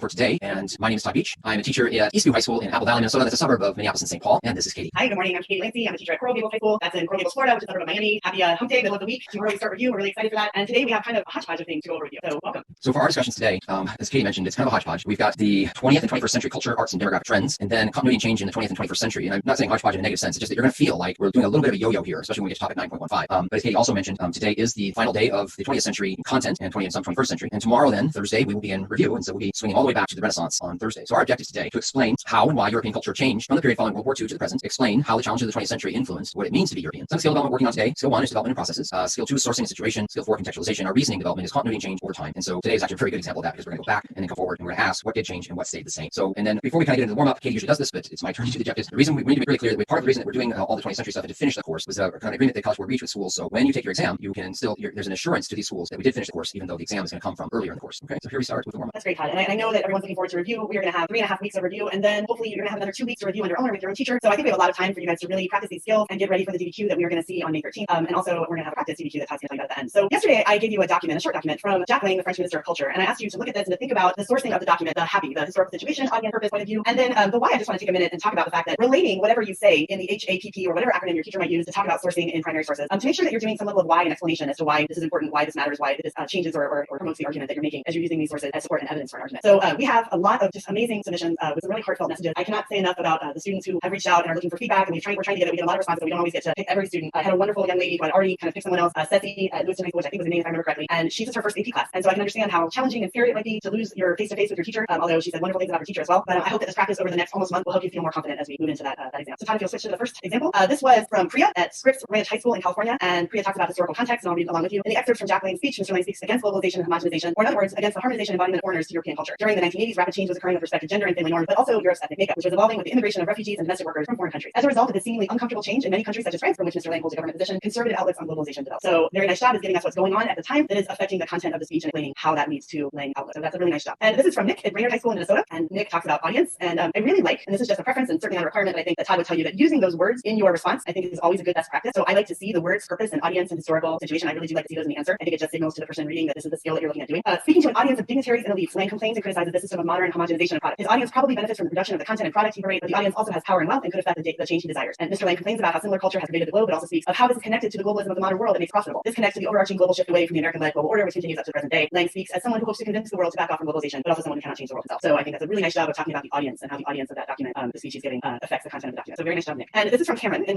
Mount Carmel High School in California, and that purpose there underlined wasn't me, that was Cameron. And again, I think that's a nice best practice. It just kind of signals that shift to doing this particular skill that again is 1/5 of the points you can get on the DBQ this year. So really kind of understanding the skill and practicing it is a good thing to do. So Lang's purpose of presenting the speech was to convince the representatives of the United Nations that the world was becoming too homogeneous and it was beginning to lack diversity. Throughout history, ethnic groups were traditionally very separated and uneducated about each other. But in the globalization era of the 70s and 80s, migration and greater ethnic acceptance was making many countries into melting pots of diverse backgrounds. Although this would be viewed as a good thing to many, Lang believed it had developed to an excessive extent and there was no social differences anymore. He observed that there had been so much social and racial mixing that people everywhere on earth now shared, quote, the same film, same music, and the same quote, unquote. And so I think that's a really good use of purpose and weeding into the evidence in the document. I know that there's a lot of different thoughts out there about quoting from the document, but I don't have any problem with these small quotes to use as evidence, and I thought that was a really nice job. So thank you very much, Cameron. And last but not least, I have to give a shout out here. This is Rowan from Coral Reef Senior High School, and that is in Miami, Florida. And I actually am friends with Mr. Imperial, the teacher who teaches APR there. So this was quite an eloquent example of point of view. So I wanted to give my friend a little shout out and the student. Considering Lang's position as the French Minister of Culture, he elucidates the egregious effects of globalization as it creates a uniform culture throughout the world. As a supporter of French culture, Lang wants to avert these effects in order to protect the uniqueness of his own culture. He therefore speaks his mind to the various countries in the United Nations meeting to highlight this problem and initiate a movement for anti-globalization. Although Lang is a credible source, he speaks with a predication toward a unique culture as he looks to solidify the relevancy of his position as Minister of Culture. Moreover, he becomes ignorant of the potential benefit that globalization ushers. So that is a very lovely response about his point of view, the particular reason that his position as this Minister of Culture kind of affects the language in the document and the position he's taking. So very nice job, Rowan, and they're sort of a little competing school of ours. So yeah, I hope that you are doing well during this time. And thank you guys again for all of the amazing responses. This is really an important skill to practice and something we want to make sure that you feel really comfortable with. And so we will certainly be doing this throughout the next 3.5 weeks. Yeah, I just want to staff on what you were doing there, Katie. It's really well done. So when Katie said at the outset, so if you choose to do point of view, we're using that acronym HAPPY, but you need to understand, or everyone needs to understand that when you do point of view, you're doing the point of view and you make a description. So you're telling us what the point of view is, but then you also have to do the why that's important. And I felt like in this response, it's really sophisticated. That's where it's happening is right down in this part. So really, really well done. And to everybody, when you're sourcing, you do have, make sure that you have a description of what it is and then why it's important to the argument or the situation that you're talking about. So really well done. We're going to begin the narrative today. We left off yesterday talking about, we did contextualization of globalization, kind of setting you up for today. And so today we're going to talk about globalization and we have some other things going on. But take a look at the source image there on the right. This is an employee working in a textile factory in China, in Henan province. And I was kind of struck by the source because of course when we go through the course, we're always looking at the cottage industry and putting out system of cottage industry and loomers and weavers. And now we see this very, very modern set of textile industry in China and how it's come so far. So we talk about change over time, just the machinery in the image compared to those spinning wheel looms you might see in the pictures of in your textbook. So talking about globalization in the A paragraph, globalization transforms the lives of millions of people as the technological changes associated with post-industrial society, remake workplaces and lifestyles around the world. So as we're thinking about globalization, the question that historians will ask in the future is evaluate whether globalization served as a transformative or destructive force in early 21st century European society. So I feel like we're probably still as a society a little too close to this, but perhaps historians are already doing this. Perhaps they are already trying to evaluate whether globalization is transformative or destructive. And obviously, depending on your point of view, you could make the argument either way. For example, this worker who is well employed in China is probably liking globalization because it's brought a lot of employment to China. Take a look at B, the low labor costs in neo-industrializing world. The former East Bloc, Latin America, East Asia encourages corporations to outsource labor-intensive manufacturing jobs to these regions. And so jobs that may have been taking place in Europe and Western Europe and the United States are now being outsourced. And so the effect is, that's something we're going to talk about in a slide or two. What is the effect of that outsourcing? Positive for one, not so positive for another. So C, for example, a car made by the German company Volkswagen could be assembled in Tennessee using steel from South Korea and computer chips made in Taiwan. That's a really good example of how globalization has affected the modern world. And indeed, in 1990s China, with its low wages, huge labor population, and rapidly growing industrial infrastructure, emerges as an economic powerhouse that supplies goods across the world. So I asked you to kind of start thinking about effects of outsourcing these jobs. So take a look at A, the outsourcing of manufacturing jobs dramatically changes the nature of work in Western Europe and in North America. In France in 1973, for example, some 40% of the employed population worked in industry, mining, construction, manufacturing, utilities, and these were very well-paying jobs, middle-class jobs, and certainly the executives of those were in the upper middle class. C, about 49% worked in the service industry. This is France 1973. Retail, hotels, restaurant, transportation, communications. But by 2004, only 24% of the French worked in industry and 72% worked in services. Typically, the service industry does not pay as well, and so sometimes you have people in the service industry who were viewing that as temporary work because they are overqualified for that kind of work. So across Europe by 2005, only about 1 in 3 workers was still employed in the once booming manufacturing sector. Take a look at the source on the right. This is from January 2019. And so I'm going to break this down for you because it took me a while to kind of look at this and understand what it all meant. So the black dot is the minimum wage income. So in each country, there's a set minimum wage. Like the United States, we have a set minimum wage. And then the blue dot is where the median income is of the country. Okay? So you can see, just take a look at Netherlands. The black dot is the minimum wage, and it's pretty close to the median income of the entire country. And then the orange or brownish dot is the poverty threshold. In other words, this is the minimum I must make in order to avoid poverty. And so when we have that brown dot far away from the black dot, that means a pretty healthy economy and good for society. Right? So if we go and we look down the list, and when you see that in Latvia, for example, your minimum wage income is less than the poverty threshold, that's not a good situation. Okay? So this is a complicated graph. You'll probably never see something like that ever on an exam because it just takes so long to look at. But when we're thinking about globalization and we're outsourcing industry, there is going to be some that are making less than the poverty level, and especially in these neo-industrializing countries. So take a look at what are the effects then of deindustrialization in Europe. The top economically emerges a small affluent group, executives, expert professionals. Next, the middle class starts to struggle with stagnating incomes, a declining standard of living as once well-paid industrial workers face unemployment and cuts in both welfare and the workplace benefits, forcing many to take jobs in the lower-paying retail sector. And see in the bottom tier, a poorly paid underclass, approximately 25% in some areas, perform unskilled jobs or are chronically unemployed. So again, as we're thinking about constructing this argument about globalization, is it good? Is it just transformative? Is it destructive? We have to consider the human cost. So human cost of globalization result in new forms of global protest. Take a look at the image on the right. This is the WTO, the World Trade Organization, protest of July 1999 in Seattle, Washington. The critics accuse global corporations and financial groups of doing little to address problems caused by their activities such as social inequality, pollution, unfair labor practice. And see the general tone of the anti-globalization movement is captured at the 1999 meeting of the WTO in Seattle. Tens of thousands of protesters from around the world marched in the streets and disrupted the meeting. This is a quote from the Independent, July 18, 1999. The WTO seems to be on a crusade to increase private profit at the expense of all other considerations, including the well-being and quality of life of the mass of the world's people. It seems to have a relentless drive to extend its power. So again, what you think, is globalization transformative? Is it destructive? I mean, who's benefiting from it? Who is not benefiting from it? Thanks, Todd. I'm going to come back to that in just a minute with the activity that we're going to do. But first, I'm going to talk about life in the digital age. And I hope you'll forgive, I had fun with the visuals on this one. On the right, I don't know if you're watching this Netflix series, Todd, but there is. I'm not, but some of my friends keep texting me about it. There is Joe Exotic on the I'm sure #1 series on Netflix right now. I got through a couple of episodes, which is bizarre. It's also, of course, there's a lot of Florida connections, everything weird in countries seem to have. But let's talk about life in the digital age. So we have new communication and transportation technology that are multiplying the connections across space and time and transforming daily life. We are living in this moment right now more than ever before in my lifetime. But and I have seen, and Todd has seen, so many changes in this. We have the growing information technology that's a part of globalization. It's going to change communication, commerce, and politics. And the internet will grow in scope and become essential to global daily interaction. So remember, we're going back in time and bringing it forward to kind of show these changes. I know that most of our students don't recognize that these are changes. They've grown up with it, but certainly in my lifetime, these are significant changes. We also have the transformation of leisure time because of the digital age. We have digital technologies such as DVDs, which I think are going away now, right? And they're giving way to streaming video, which allows people to watch entertainment on computers and smartphones. And there's, of course, is our reference to Netflix, which started in the United States and then enters the European media market in 2014. So we really see the transformation that digital communications and technology has made here. So when I go to the next slide, and we'll talk about the visual on the right, I'm pretty sure that everyone that's watching this live stream knows what this visual is. And there's a moment when we talk about teleconferencing as something new and innovative and in the future. And of course, I think we're all doing that on a daily basis at this point. So for A, we have digitalization transforming communication. The cell phone is going to evolve into a smartphone. I actually had fun about it. I would put a picture of the first cell phone, that huge brick that first existed, that when it first came out, and now everyone can just sort of stick it in their pocket. But it will completely change how people correspond with one another. We had the emergence of email, texting, Facebook. My students laugh at me for Facebook, but they'll all use it when they get to college. They don't believe me about that. But, Twitter, and that's going to replace pen and paper communications. We're going to see people starting to use teleconferencing to communicate. And I do think that is a trend that's probably here to stay after this very weird time in our history. The internet will transform commerce, right? Online shopping becomes a thing. Shopping will become increasingly popular. It's used for all kinds of goods, from clothing to groceries, and books and music will become digital. So we'll have different platforms and competing platforms that emerge for that. And that really totally transforms the printing and the music industry. I know one of the things that's happening in Miami is our newspaper is only going to be printed during the weekend moving forward. So this very long time Miami Herald is changing what it's doing with printing. So we're going to see the complete transformation of the printing and music industry. And then of course, with this increased use with the internet, we have questions that emerge about privacy. I think if we're looking at that visual on the right with Zoom, that's certainly come up in this moment of people using Zoom. And we're going to see government regulations about privacy being created. And actually Europe is very stringent with its privacy laws, much more so than what we have here. And there's implications for all of this new digital stuff that's happening. We're going to see, besides internet security, we're going to see political implications. So there's things like WikiLeaks and Snowden and the things that are happening there. And then to talk about politically, even the movement like Arab Spring, where protests were mobilized via social media and locations were shared, and that was their communication tool, even so where countries were cutting off the access to that social media to try to stop that. So we have total transformation. When we talk about change over time, I do recognize that our students don't always see that change over time, but certainly that is significant change over time that digitalization has caused. Thanks, Katie. I want to acknowledge that the course and exam description does not have anything about an illustrative example about Vladimir Putin. However, where we left off was the dissolution the other day of the Soviet Union. And I felt like we really kind of need to complete the story as best we can to talk about the change over time, talk about where Russia was from the revolution of 1917 and then to where Russia is present day. So we'll talk about the Russian revival under Vladimir Putin. Take a look at the source on the right. Putin at the G8 summit meeting, June 8th of 2007. The G8 are when you have leaders of the top 8 economic countries, Germany, France, Britain, Italy, Canada, Japan, Russia, and the United States, come together for 3-day meeting to discuss topics on climate and aid for African countries. So the G8 of these Western governments. So Vladimir Putin was first elected president as Yeltsin's successor in 2000. He won a re-election in 2004. So he served 8 years and then he spent 4 years as prime minister. And the constitution is written in such a way that he can come back. And so he's been serving as the president since 2012. So as we think about that, I mean, how that's certainly different than American presidency, which has a term limit, but there are not these kinds of limits with Russia and Putin.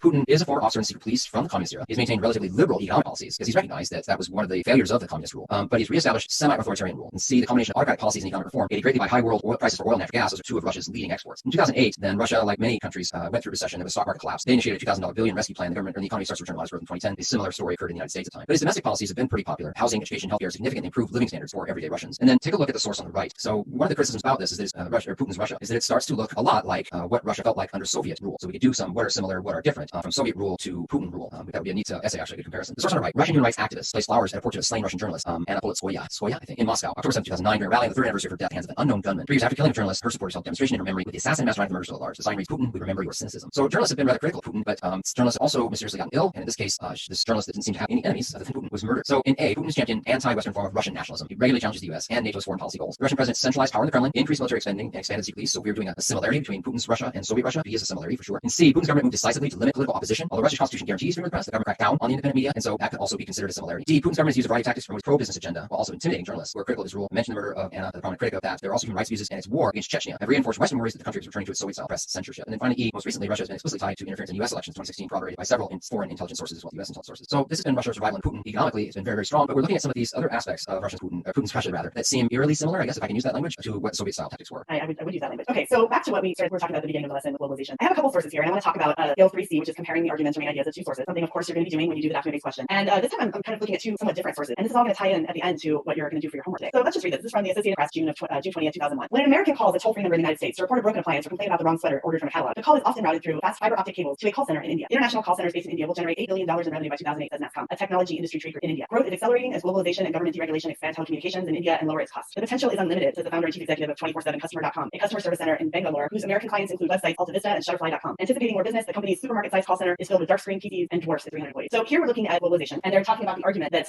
whether it's going to generate $8 billion in revenue. So as we're talking about transforming, that certainly seems like that would be something positive for India in this generation. But if you now go to the next slide, we see a political cartoon, and this is from The Economist, and it was created in response to the UN report World Economic Situation and Prospect for the Developing World in 2002. And we see here a cartoon that has a different story. We see the profits at the top, and it's called Fallout from the New Global Economy. But at the bottom, we see the wages. So and those are falling, and clearly they're literally falling down and falling off. So as you're thinking about the answer to your homework, I think we should always talk about the fact that when there's prompts, the evidence is going to point us in more than one direction, and that's good that it points us in more than one direction. And so looking at the prompts from multiple sides is actually a really good skill to be thinking about. So we have a visual here again. There's definitely going to be a visual on the exam. One of those 5 documents will be something visual. So to be thinking about that as you are responding to the prompt at the end of the lesson. That's a great visual. I really like that. As we talked again, you explained it perfectly. Is globalization transformative or destructive? The visual just really points that out. Returning to our narrative. So in 9.15, the very last part of Unit 9, the illustrative examples deal with art and architecture and music, and we did the music and the literature earlier last week. But now we're going to return to the new movements in architecture and case, and be talking about art. So take a look at the source on the right. You're looking at a picture in Chicago, Illinois, of the Carson Terry Scott department store on 1 State Street in Chicago. It was built in 1889 by the architect Lewis H. Sullivan, and you can, I love the photo because we see the old style cars. People just kind of wandering across the street. We don't seem to have any traffic lights really regulating much. It doesn't appear to me at that point. But really, the purpose of the image is to look at this architecture of this building. So in A, already in the late 19th century, architects inspired by modernism had begun to transform the physical framework of urban society. So indeed, the United States pioneered the new architecture. In the 1890s, the Chicago School of Architects, led by Lewis H. Sullivan, used inexpensive steel, reinforced concrete, electric elevators to build these first kind of skyscrapers. And so it's really important that we understand this is a change from the architecture before. One of Sullivan's student, Frank Lloyd Wright, will build a series of these radically modern houses with mass-produced building materials and open interiors. And Europeans then became inspired by these and other American examples of functional construction. Promoters of modern architecture argue that buildings and living spaces should be ordered according to a new principle, and that is functionalism. So what does that look like? The movement began in the United States, it transforms to Europe. And so now we look at the Franco-Swiss architect Le Corbusier. Well, he was a champion of this modernism, and he quoted that a house is a machine for living in, publishes Towards a New Architecture in 1923, lays out the guidelines meant to revolutionize building design. So Le Corbusier argues that architects should affirm and adopt the latest technologies, reject fancy ornamentation, find beauty in clean straight lines, practical construction, and efficient machinery. And this is, I think, easier to see this transformation and change, especially when you visit parts of Europe. The older cities in Europe, you can see these buildings with lots of ornamentation.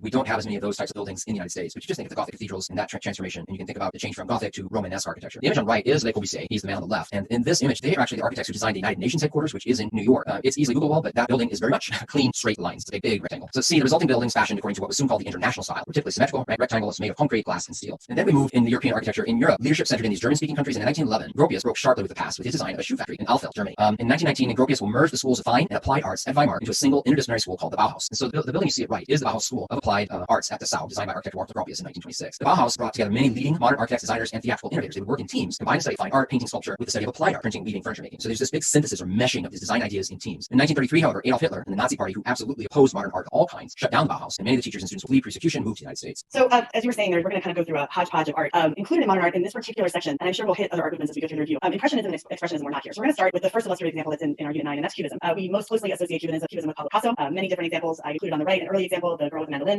It sort of marks the beginning of modern/contemporary art. It uses a very analytic approach to art, and all of these geometrical shapes and zigzagging lines, they tend to look very much like a collage of images. They were inspired by collections of objects from European colonies, such as masks, textiles, tools, weapons, and they show fragmented subjects from multiple points of view. And again, we look at Picasso as our sort of, I'm going to give kind of one good example for each of these movements because there's several of them as we go through them. But Picasso is the name you want to associate with that. We frequently see his images associated with Cubism. All right, and moving to Futurism. Futurism has a focus on progress and modernity. It wants to be rid of traditional artistic notions, and that's something that we're reading through all of these late contemporary art, sort of a rejection of things that have come before. It has an energetic celebration of the machine age. It starts off in Italy. We're also going to see it later associated with fascism. A central theme of Futurism is creating this dynamic vision of the future, which would come to include portrayals of urban landscape as well as technology. We get trains, cars, and airplanes in the work. We see speed, violence, and the working classes all glorified by the group of these artists as a way to advance change, and their work will include a variety of art forms. So Futurism isn't limited just to visual art. We see in architecture, sculpture, literature, theater, music, and even food. And one of the key focuses is movement. We see a lot of techniques during this time that show speed and motion. Blurring and the use of lines of force are definitely examples of Futurism. All right, so Dadaism. I always feel a lot of pushback when I'm doing these contemporary art movements, especially after I've done some of the other art that we have in this course. My students tend to really like Romanticism, and then we get to the contemporary art and they're like, what? And that's the point, right? It is supposed to be art that shocks and makes us question. And so Dadaism is the product of hysteria and shock after World War I. It is intended to outrage us, scandalize us. If you look to the examples to the right, these are purposefully meant. This is Duchamp, and these purposely trying to provoke a responsive outrage to this art. I had the opportunity to take some educators to the Met in New York this summer, and we were looking at Romanticism and Impressionism, and then we went to the MoMA, and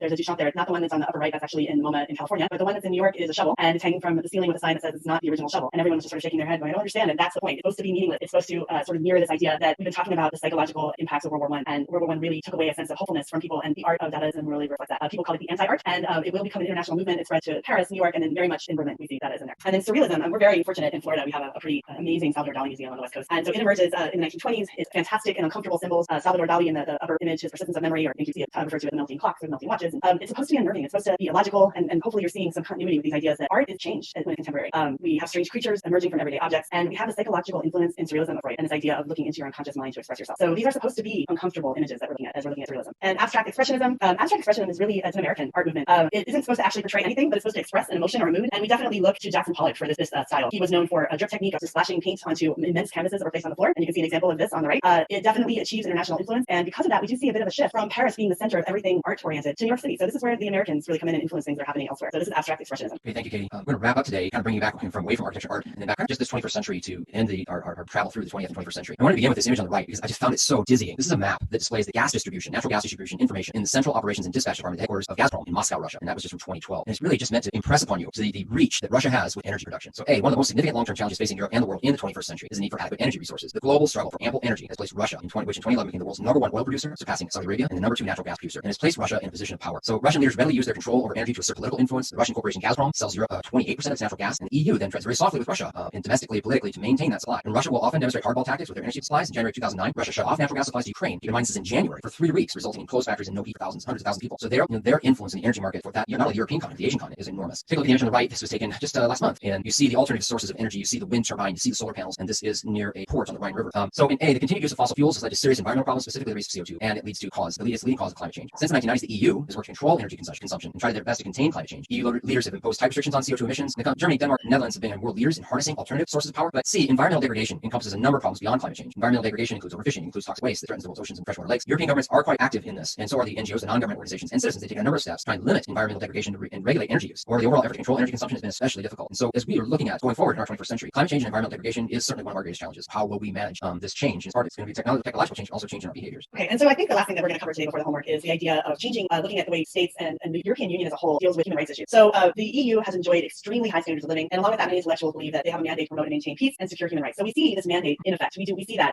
in the recent past, as we'll see the EU intervening militarily. So when these rights are threatened, the EU will join the US in military interventions in Bosnia, Croatia, and Kosovo. They will join UN initiatives to ban germ warfare and outlaw the use of landmines, and they're also going to be supportive of establishing a court to prosecute war criminals. The EU has no death penalty. They've abolished the death penalty, and they're actually quite critical of places in the United States and elsewhere that continues to have a death penalty. And they've really expanded personal rights. There's countries like the Netherlands who recognize same-sex marriage, and quickly after that, 21 other countries recognized some alternative form of civil union by 2013 before the United States. And despite these great strides, and we talked about this earlier in the week, countries have differed in how they respond to crises of human rights, and that's notably apparent by the way the country dealt with the refugee crisis in 2015, with some countries very much opening their borders and taking in large numbers of refugees, Germany, Sweden, countries like, and other countries effectively closing off their borders and really limiting the number of refugees that they allow into their country. So we do see sort of a differing depending on individual nation in the EU. Right. So our key takeaways from our hodgepodge today has been to talk about and explain how and why European culture changed post World War II to the present, and to explain how the challenges of the 20th century influence what it means to be European. We've talked about the historical thinking skills of development processes, sourcing the situation, certainly from the homework and the activity today, and contextualization. And we did the reasoning development for continuity and change, and there's a lot of that in the last little unit before we start to cover the review for the course, which we're really excited about. Okay, so just a note, this Friday, we are going to provide a note for students and for the teachers who are paying attention. So this Friday, we're going to provide you with a modified 5-document DDQ from period 1, and we'll have the document available for you to download. We're also going to provide you with kind of a student and teacher-friendly rubric that's on one page, and so that will be available for you this Friday so you can practice. And if you want to, you can time yourself. But you may just want to try to get back into a DDQ. As mentioned to Katie earlier, it's been quite a while since my own students were DDQ, because right before the quarantine, we had just finished up an LEU. So our practice for today is contextualization and claim. So write an introductory paragraph that includes contextualization and claim addressing the following prompt. Evaluate whether globalization served as transformative or destructive force in the early 21st century European society. So we want you to make your responses to that email, apeurovirtuallearning@gmail.com. Please include your first name, school, and state or country, and we will select some of those for tomorrow's broadcast on the air. One more note from College Board. We know that not all students have access to the internet or device. We're working on solutions to help students get what they need to show their best work. If you need mobile tools or connectivity or know someone who does, please reach out to College Board directly at cb.org/tech. Okay, Katie, we made it. We did. We have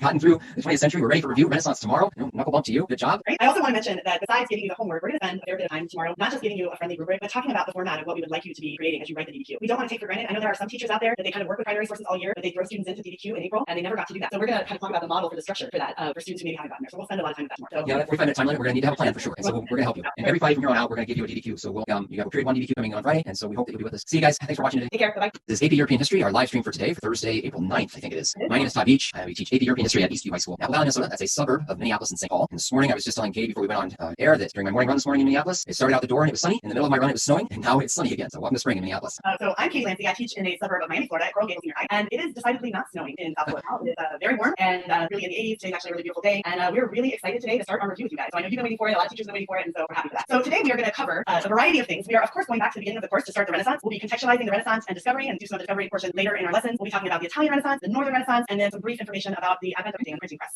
So today we'll be explaining the context in which the Renaissance and age of discovery developed. We'll be explaining the political, intellectual, and cultural effects of the Italian Renaissance, and we'll be explaining how Renaissance ideas were developed, maintained, and how they changed as the Renaissance spread from Italy into Northern Europe. We will be tackling skill development for developments and processes, contextualization, and making connection, and the historical reasoning development today is definitely going to be causation. Great, thank you, Katie.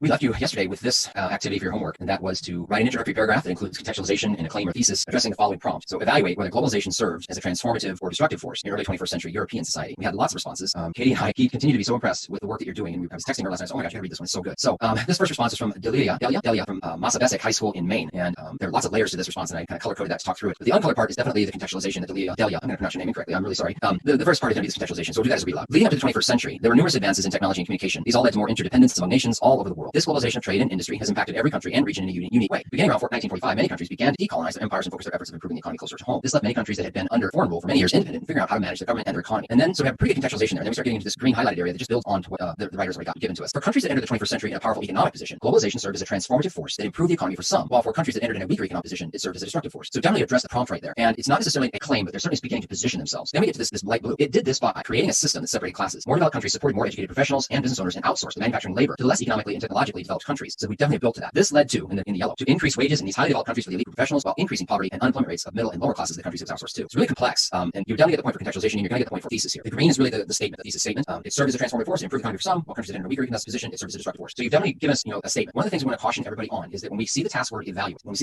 we're really asking you, we want you to choose a side. So in the green, you've given us two arguments, which is fine. And in the blue, you go into a little bit more detail. In the yellow, you really go into detail. So you're going to get the point for thesis, you're going to get the point for contextualization. And what I would look for in the body of the argument is, are they really going to be arguing for transformative or destructive? And sometimes when students try to just balance into both, it doesn't work so well. And so when you see that task word evaluate, we really want you to choose a side. And you can acknowledge that the other side exists. It doesn't like you're discrediting that argument either. But we really want you to argue one side and use, especially when you have DDQ, use the evidence to argue one side. You're going to get a chance to do that with the DDQ we show you tomorrow. So thanks, Delia from Massabesic High School in Maine. This is from Gabby at Craig High School in Wisconsin. I think that's in Janesville, Wisconsin. So here we go. Globalization in 21st century Europe has brought economic prosperity through global trade networks. Global alliances have remained, including the United Nations, NATO, and the World Trade Organization. These alliances work towards similar goals: prosperity and international peace. The overall standard of living has risen, and technological advances have improved the global communication network. Globalization has also spurred tensions over human rights, including the death penalty and same-sex marriage, as well as social and economic tensions, ethnic tensions, as an influx of refugees fleeing from their impoverished, war-stricken nations. All that serves as context, and some of it you've given us some details that probably are going to be placed in your argument. But when we think about globalization, when we think about context, we want to start really broad. What brought us into that? And again, I say use GeoSprite as kind of a tool to help you begin broadly and then narrow and narrow. You will get the context point here, but we want to make sure that we're saving our evidence. If it was an LE, we want to save some of the evidence to be used later as well. So here we go. And you definitely have the claim to in the yellow. 21st century globalization has enhanced society, causing economic growth and global unity, but has also been destructive by creating social tensions, notably over human rights and immigration. So you're acknowledging both sides of the argument. And again, when we give you the task word evaluate, we really want you to choose a side. And then later, if you want, you can acknowledge the other side. And that would be something that you could do to earn the complexity point. Good work there from Gabby in Wisconsin. This is from Susie at Burbank High School in California. So going into the 20th and 21st century, technological changes associated with post-industrial society remade workplaces and lifestyles around the world. Specifically, the low labor costs in neo-industrializing countries such as those in North Africa and Asia encourage corporations to outsource labor-intensive manufacturing jobs out of Western Europe and North America to those regions. This new globalization would lead to countries such as China to become economic powerhouses that supply goods across the world. Really well done for the context. I mean, it's really narrowed it down nicely. And then I circled there in that kind of reddish pink. This is the claim or the thesis that Susie's making. However, this globalization served as a destructive force in early 21st century European society because it led to a new social economic structure with very few insecure positions, forced many into the retail sector by taking away well-paying industrial jobs, and led to new forms of global protest. So I know Katie would really like this thesis, this claim, because we have the word because there. We've taken a position. It served as a destructive force, and then Susie lays out basically what her reasons and the arguments will be. So it's really well done. And one more, I think. Jennifer from Grassfield High School in Virginia. And I like this response too. There's so many I like. I kept going back and trying to pick more than I won't finish. So here we go with context from Jennifer. The 21st century of Europe was characterized by distinct modernization of everyday life. New forms of architecture were created with Frank Lloyd Wright's functionalism, which introduced a simple, clean, straight line approach to building design. Hence, the use of Gothic style and excess decorative elements were now rejected and replaced by function over form. As for the economy, relationships between nations around the globe were now closer than ever, with outsourcing being a main input country's manufacturing industry. The massive global labor force, global labor costs were needed to produce powerhouse industries such as those in China fueled economic growth and exchange of goods around the world. Really nicely done. I like that you brought in some of the stuff we had yesterday about the new forms of architecture, and it leads to this idea of businesses, right? And so then you come straight into the economy. So you really started really broadly, but narrowed down really quickly, and that's pretty context. And then in the yellow is our claim or thesis. Although globalization served as a transformative force with the digital age and its benefits, it was also a destructive force in the early 21st century European society because it sparked global protest in response to workers' rights and climate change challenges, and it created a wider division between the wealthy and poor and many in the economic and societal struggle. That, Jennifer, is really, really well done. So yeah, I love the cause statement and lay out the reasons.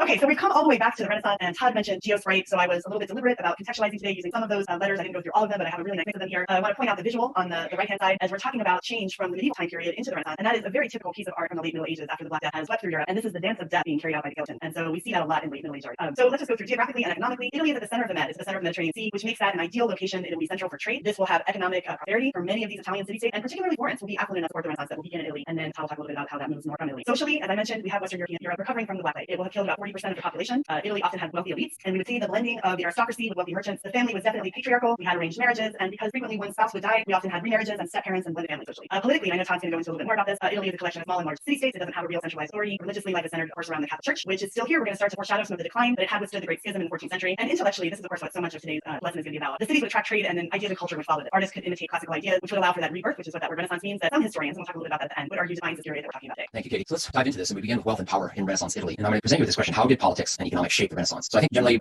first thing students think about when they think of Renaissance, they do think about Italy and they think about arts, and those things are important. But those things don't happen without political and economic situation that's occurring. And so we have to understand that context as we go forward. So take a look at the map on the right, and this source gives us an idea of what Italy is like. That orange color, we have these different republics. And when I say they're a republic in name, not necessarily functioning necessarily as a republic. There's a duchy in Milan, a duchy of Savoy, there's the Republic of Genoa, Corsica is Genovese at the time. Siena is a republic, Florence is a republic, Lucca is a republic, Modena, Ferrara, and then Venice, as I mentioned. There you see in the purple the Papal States, and then the green. These are Spanish territories. The Kingdom of Naples is actually held by the Spanish King of Aragon. So what we're really trying to get at as the map is it's not united, and that's important to understand. And where they're used to this very cultural independence. So in the A paragraph, Renaissance is a period of commercial, financial, political, and cultural achievement in two phases, from about 150 to 1300, and then from 1300 to 1600. Northern Italian cities led the commercial revival: Venice, Genoa, Milan. Those three cities, because Milan is along the major land trade routes through the Alps, and so coming through the Alps and landing in Milan, and then across land to either Genoa or Venice, where those are obviously port cities. And Venice and Genoa are competing port cities for sure. Venice has a huge merchant marine. The merchant marine is important because it protects the trade cargo. So, and they've made improvements in shipbuilding, enhanced trade. These cities become crossroads between Northern Europe and the East. And so in the D paragraph, the first artistic and literary flowerings of the Renaissance will appear in Florence. Florentine mercantile families dominate European banking, and the wool industry is a major factor in the city's financial expansion and population increase. So the question we keep asking is, why does this happen in Italy, and why specifically Florence? And we have to understand the economics of the situation and the political situation in order to get at those answers. Next slide. This is a source. You can see it's a painting. It hangs in the Galleria d'Accademia in Venice. And so it's a procession in St. Mark's Square. And so you see in the background at the top of the painting, that is St. Mark's.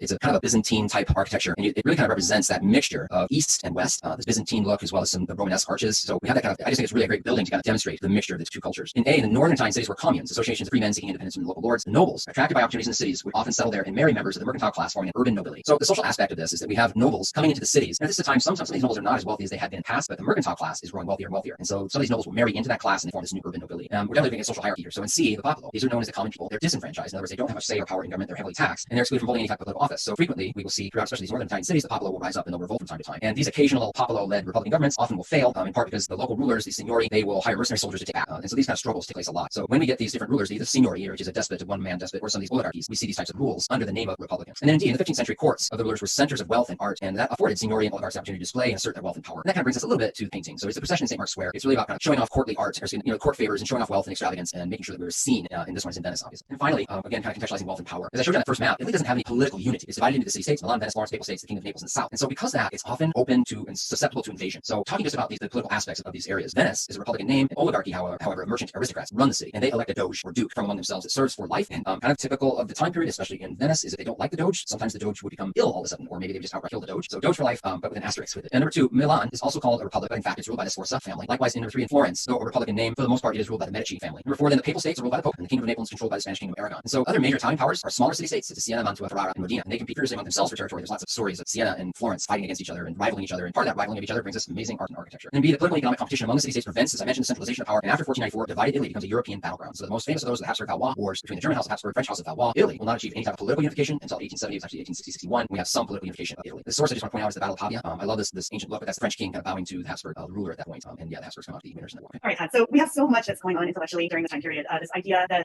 educated Italians had a conviction that they're living in a new era, but we have to really not have that nod to the deep interest in ancient Greek and ancient Latin literature. So on the right there, you can see, I know we already talked about the Medici family, and there's Lorenzo the Magnificent, and he's going to be a great patron as all of this unfolds. The father of humanism, Petrarch, will advocate delving into the classical past. He believed that he was witnessing a new era where the glory of ancient Rome would be recaptured, and we're going to call the study of this class humanism. And that word should have been in bold because it's really an important word as we're looking at intellectualism, writing, and art throughout this entire time period. This new era would recapture the glory of ancient Greece and Rome, and we would call these individuals humanists. And this is really the primary intellectual component of the Renaissance. They're going to advocate that human nature and achievements are worthy of contemplation, and we are going to see the downplaying of the importance of the church and an afterlife. And we'll talk about some of the ideologies that sprang out of certain branches of humanism here in a moment. So again, we have the patronage of the Medici family. Humanists are going to begin to explore ideas in ancient Greek philosophy, reading Plato and other philosophers. We'll have Neoplatism emerge as an intellectual movement, and man's divinely bestowed nature meant that there were no limits to human potential. That were humanism. And so religion will remain important, but we often view as a springboard to greater individual accomplishment. And then humanists also believe in this quality of virtue, the ability to shape one's world to one's will, and there'll be different strands of humanism that will eventually be reflected in art and through philosophy in the Renaissance. So some of these ideologies, we have an emphasis on secularism. Secularism is a focus on the present and a turning away from concern about the afterlife. And we can see how this is going to foreshadow the things that will happen with the Catholic Church going forward. The idea is going to persist that humans can gain rewards in the present, and art will take on an increased emphasis on human beings apart from God and the afterlife. This is not to say the church is not going to be important during the Renaissance, and that we'll still see the Catholic Church as one of the major patrons of the arts, and we'll patron it shortly. But we are starting to see a breakaway of looking at humans as important for the in the here and now. And individualism in B is a similar concept. Individuals in the present are important and worthy of study, and it would be honest to embrace the idea that human concerns are worthy of attention and consideration. And again, emphasizing that present state of humanity disconnected from the afterlife. Machiavelli, intellectually one of the most famous figures of the Renaissance, writes The Prince. I know we started off the year in my class reading some small excerpts from The Prince. We're looking to The Prince as a model for political behavior. We come to the point where when someone is now called Machiavellian, that is likely not a compliment. He has some famous little buzz phrases that come out of The Prince. I'll point out one: the end justifies the means. So he wrote this for the Medicis, and The Prince is often considered the first modern work of political science. And then there on the right, we have Raphael's portrait of Castiglione, and we'll talk about Raphael. And my kids always like to joke about the Ninja Turtle being named after our Renaissance artist. But Castiglione wrote the Book of the Courtier, and this is a secular model for individual behavior, sort of a how-to manual for a Renaissance man. He writes in the Courtier about how a man needs to be read in the classics, how he should conduct himself in public, and he did have some gender ideas that pushed women out of the realms of math and science, thinking that those were reserved for men. And last, we have Mirandola, who wrote the Oration on the Dignity of Man, and this is a classical statement on human potential, and we have in here sort of that neo-Platonism revival of Plato's philosophy coming out of this time period. So lots of intellectual changes happening, certainly ones that push us away from the church and moving forward. Great. Thank you, Katie. Our practice today, our guided practice is using a secondary source. Ross King, probably a lot of your teachers have read Ross King. This particular text is Brunelleschi's Dome, How Renaissance Genius Reinvented Architecture. We're reading this for two reasons. One, we're going to try and look at this passage about how Ross King kind of creates contextualization for us. This excerpt comes early in the text, and so he's really building for the reader different types of contextualization. And the other reason we're going to read this is to make connections. So we want to understand what's going on in the micro, what's going on in Florence this time that's going to lead to this explosion of architecture and art that kind of is signature part of the Renaissance. So to this read aloud, I invite you to follow along. Ross King's Brunelleschi's Dome. Florence, in the early 1400s, still retained a rural aspect. Wheat fields, orchards, and vineyards could be found inside its walls, while flocks of sheep were driven bleating through the streets to the market near the baptistry of San Giovanni. But the city also had a population of 50,000, roughly the same size as London's, and the new cathedral was intended to reflect its importance as a larger and powerful mercantile city. Florence became one of the most prosperous cities in Europe. Much of its wealth came from the wool industry, started by the Umiliati monks soon after their arrival in the city in 1239. Bales of English wool, the finest in the world, were brought from monasteries in the Cotswolds to be washed in the river Arno, combed, spun into yarn, woven on wooden looms, and dyed beautiful colors. Vermilion made from cinnabar, gathered on the shores of the Red Sea, or a brilliant yellow procured from the crocuses growing in meadows near the hilltop town of San Gimignano. The result was the most expensive and most sought after cloth in Europe. So if we think about this text, and nice writing by Ross King, by the way, so vivid, but we think about this text in contextualization. So he is telling us that, obviously the wool industry is important, but I'm also seeing in this text a comparison with this city, Florence, with London. I'm also seeing this language about he's painting what's going on about wheat fields, orchards. I'm learning also in this that we're getting about trade because we're bringing wool from England. We're getting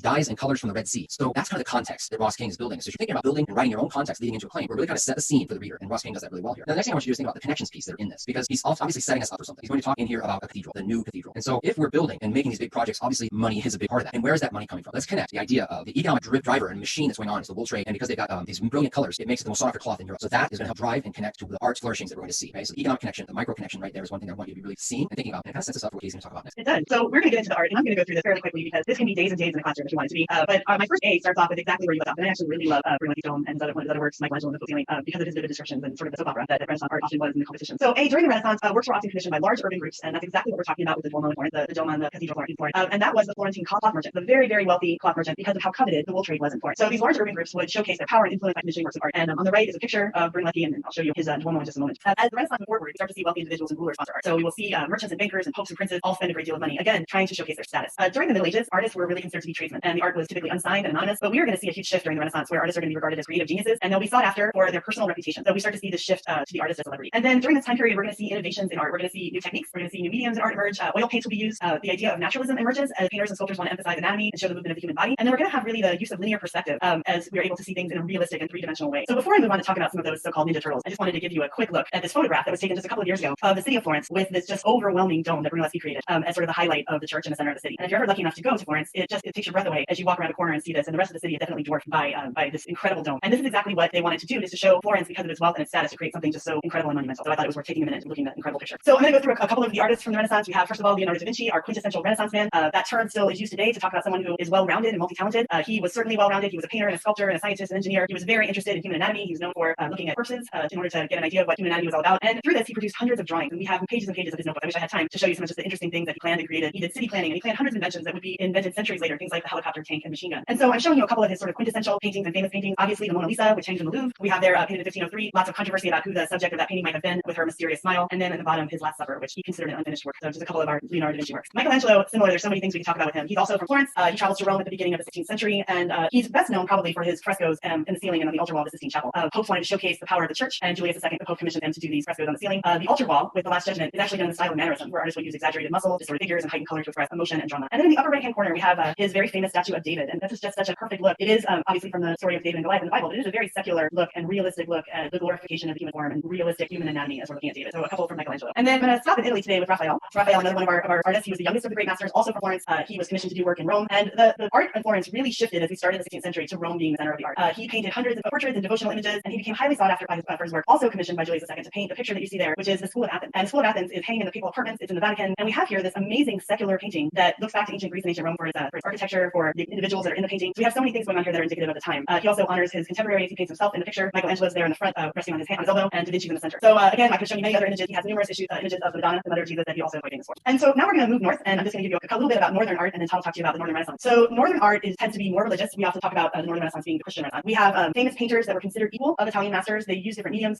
One of the earliest artists to use oil paints was Van Eyck, which again, I would love to show you other images. Many of you probably saw these when you went over the Northern Renaissance in your own classes. And then I wanted to point out on the right-hand side this image that we have by Peter Bruegel the Elder. And he's very well known to something that's quite unique about the subject of Northern Renaissance art, is this look into everyday life in common places, common people, villages. We see things like peasants and agriculture and customs and traditions that might surround small communities. So this is called the Netherlandish Proverbs, and the painting is filled with proverbs that he's trying to demonstrate in visual form. I like this one because it's still very used today, the beating your head against the wall, that kind of proverb. So again, Northern art has a different feel to it. It tended to be more religious, and then we have these everyday depictions of normal life. That's something we didn't really see as subject in Italy. All right, Todd? Thank you, Katie. You're right. I mean, normally in our classes we spend a good 2 days just examining the art, working through it because it's just so rich.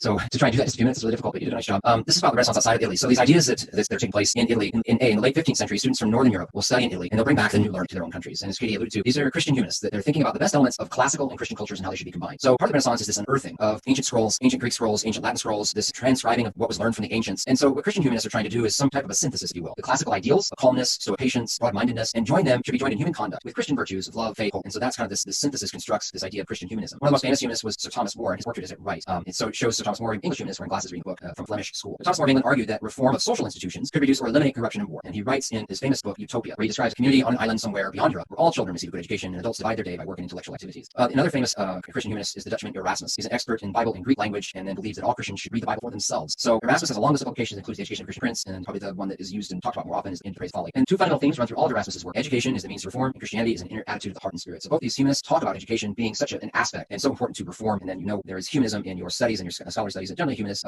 ideas are expressed through English language classes and through social studies classes. Next slide. One thing we want to talk about too is the printed word at this time. This is topic 1.4 actually in the curriculum guide. So about 1455 in the German city of Mainz, Johann Gutenberg, who is a metalsmith, and two other men invent movable type printing press. It's similar to the woodblock printing techniques that had originated in China and Korea centuries earlier. And speaking of China and the Near East, paper production had reached Europe in the 12th century from those lands. But printing, this idea of metal movable type, means we can start to mass produce material. And printing then makes government and church information and propaganda much more practical. And it creates an invisible public of readers and increases literacy amongst lay people. Because before, if we wanted to print something, chances are, first of all, it would have to be handwritten, and most of the time it would be in Latin, because the people who were producing most of that work were monks. But now we can make printing and make these things available for common people. And we can do it at a mass project, and we can put out information really quickly. So it is estimated that within 50 years of the publication of Gutenberg's Bible in 1456, somewhere between 8 million and 20 million books were printed. I know it's quite a spread, but the number is far greater than the number of books produced in all of Western history up to that point. And I bring you D because I want to demonstrate to you how much this made an impact on Western society. And then just a modern idea, take a look at source at right. This is just from this past November in Hamburg. An employee at an auction house will show different pages of a volume of a Gutenberg Bible, which is auctioned off an anniversary, auction of valuable books. And it was printed in 1462, and that thing will sell at an estimated price of about €1,000,000. So hold on to your old books, I guess. That may be what that means. And then in E, the other thing that happens because of the printing press is printers create professional reference books for lawyers, doctors, students, historical romances, biographies, how-to manuals for the general public. And so we start to see literacy amongst lay people really increase and explode. And then we see sharing of ideas, and then we see also people being more critical of things that are put in front of them instead of just taking things that are in front of them as fact. And that's also a really important period at this time. And we're going to see that, of course, also foreshadow where we're going with some of these reviews moving forward with the Reformation. So very quickly, social hierarchies that are existing during the Renaissance. Renaissance Italy is built on divisions that exist in the Middle Ages. We do have divided nobles and common people, but we also have new concepts that would divide race, class, and gender. Beginning in the 15th century, there is slavery, particularly on the Iberian Peninsula. And in Italy, we're going to have Portuguese sailors bringing African slaves to market. They're not the very first time they've been here, but it does become much more widespread. We have a hierarchy that's based on wealth that emerges, and as we've already kind of mentioned this, we have this mixing of titled nobility, but also these really wealthy merchants that can purchase titles and also marry their children into blended families. So we're going to see the children of wealthy merchants married to noble families a great deal. And then we're also going to see at the end this question about the debate about women. Where do women belong in society? And the two images that I have here are Christine de Pizan and Isabella d'Este, and her portrait there by Da Vinci. There's numerous portraits of her, but I thought Da Vinci one was kind of showing her prominence. And she's particularly a huge patroness of the arts, someone that was labeled the first lady of the Renaissance, so to speak. And these women are really intellectualizing their own roles and particularly critical of being confined to the domestic sphere, that idea that women are belonging in the home. There were certainly some men that championed women being educated, but for the most part, what we see is an education that cannot be equal to men, and the kind of education men can receive was off limits to women. So there's kind of a question, did women have a Renaissance? And the answer at this point is probably no. Thank you, Katie. Okay, so today we covered a lot of ground. We went through 1.1, 1.2, 1.3, 1.4, talk about the context in which Renaissance age discussion developed, political, intellectual, cultural effects of the time Renaissance, talk about how Renaissance ideas were developed and maintained, how they spread in Northern Europe. We also talked about printing, developments and processes, contextualization, making connections, causation, all of those skill development pieces were there. And now for your homework. Okay, so I'm going to really quickly just, by the way, let me remind you again that tomorrow we're going to have a modified 5-document DBQ so you can practice and time yourself and then send in, and then on Monday we'll showcase the different parts of that DBQ and how you did a good job on providing evidence and sourcing. Really look forward to that. So I'm going to go kind of with what you did for your homework yesterday, because I think this is definitely worth practicing, and I know you're going to have 5 documents and sourcing to do over the weekend. So if you take a look at the prompt, evaluate the extent to which the Renaissance transformed European culture in the 15th and 16th centuries. This is where we're looking for you again to do a paragraph of contextualization with a claim and thesis, making sure that your claim and thesis has a line of reasoning. That word evaluate is asking for how, why, it's an explanation that goes beyond all this. So we just talked a lot about what's going on during the Renaissance. It's important you probably learned at the beginning of the year that word Renaissance is a construction that happened after the time period. And as we've talked about throughout all of these lessons, when we talked about secondary sources, historians don't always agree on whether or not the Renaissance should be such a monumental deal that it is. Some historians argue that the limited scope geographically and economically that the Renaissance had, really only the very wealthy benefited from all of this culture in the Renaissance. So I want you to take your stance on evaluating the extent to which it transformed culture and give us some nice contextualization and a nice claim. And as always, if you email the responses to apeurovirtuallearning@gmail.com, we've had some great examples, and this is all skills that you're going to have to do on a DBQ, so it's worth practicing. Just a quick message from College Board. We know that not all students have access to internet or device. We're working on solutions to help students get what they need to show their best work. If you need mobile tools or connectivity or know someone who does, reach out to College Board directly at cb.org/tech. Okay, All right. There you go. The Renaissance in 45 minutes. That's pretty impressive. Everybody have a great day, and we're looking forward to going over the DDQ and giving you some structure and everything for that tomorrow. So take care. Bye, everybody.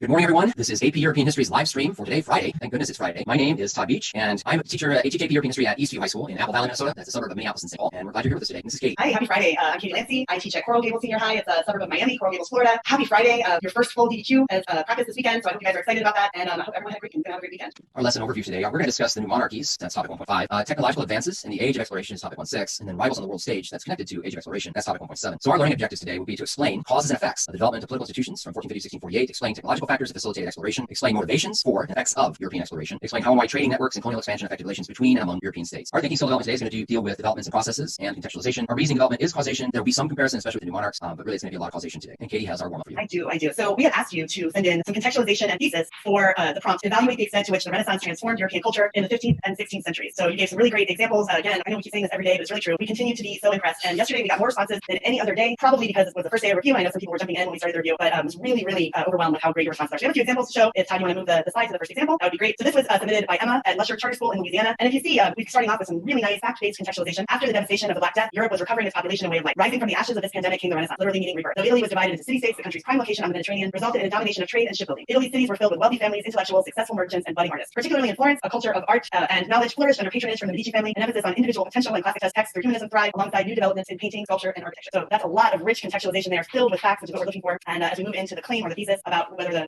was a transformation. The Renaissance transformed European culture through the new perception of virtue, the ability to shape the world to your will, and the rising secularism in art and philosophy. And then there's this nod to the other side, which is a really nice best practice. However, the Renaissance was limited and influenced by exclusion of lower classes. And so I really like that nod to doing something more than what's asked in prompt at the end, but the claim very clear with a line of reasoning as to what Emma was trying to bring in. So very nice job, Emma. And this is from Amelia in Indiana High School. Again, we have some fact-based contextualization. It's a little bit on the thin side, but it's okay. And I'd maybe like to see a little bit more here. But the Renaissance transformed European culture in the 15th and 16th centuries. For the Renaissance, life in the Middle Ages was weak with the bubonic plague. We got plague there. Life was dependent on the church, and there was no or maybe less emphasis on learning, the arts, and self-discovery. But the claim's really nice here. During the Renaissance, European culture changed by discovering classical ideas that led to a focus on arts and learning. And then Amelia did something that I actually wasn't thinking about, is that the distinction between the Northern and Italian Renaissance. In the North, a focus on Christianity accompanied the transformation, while in Italy, the focus on the church decreased and individualism became a focus along with the change. So I think that's a really nice direction to go into for that claim. So very nice job, Amelia. And the last one is from Julia in Massaponax High School in Virginia. I'm sorry if I butchered the pronunciation there. And again, a little bit thin on the contextualization. I'd love to have seen another nice sort of fact-based sentence at the beginning, but there are some things in here that are important. During the 15th and 16th centuries, Europe went through a period of rebirth, otherwise known as the Renaissance. It was said to have started in Italy due to its location and wealth it had. People during this time studied more about Greek and Roman culture as well. So maybe we could have bolstered that a little bit by talking about what its location was and how its wealth was accumulated, just to sort of strengthen that contextualization. But the thesis, again, really nice. The Renaissance transformed European culture through views such as humanism, through the creation of the printing press, and through the different artists that arose. The culture was transformed in those ways because now ideologies were straying farther from religion. People were able to share their ideas and read, and artists were now considered creative geniuses. And I can already see the setup as to what Julia had included in the body paragraph. So a very nice job. I wanted to share things that were maybe just incapable of being improved. And then I went really quickly. We had a lot to cover at the end by going through the DDQ, but I had a wonderful young lady, Ava, who mentioned that she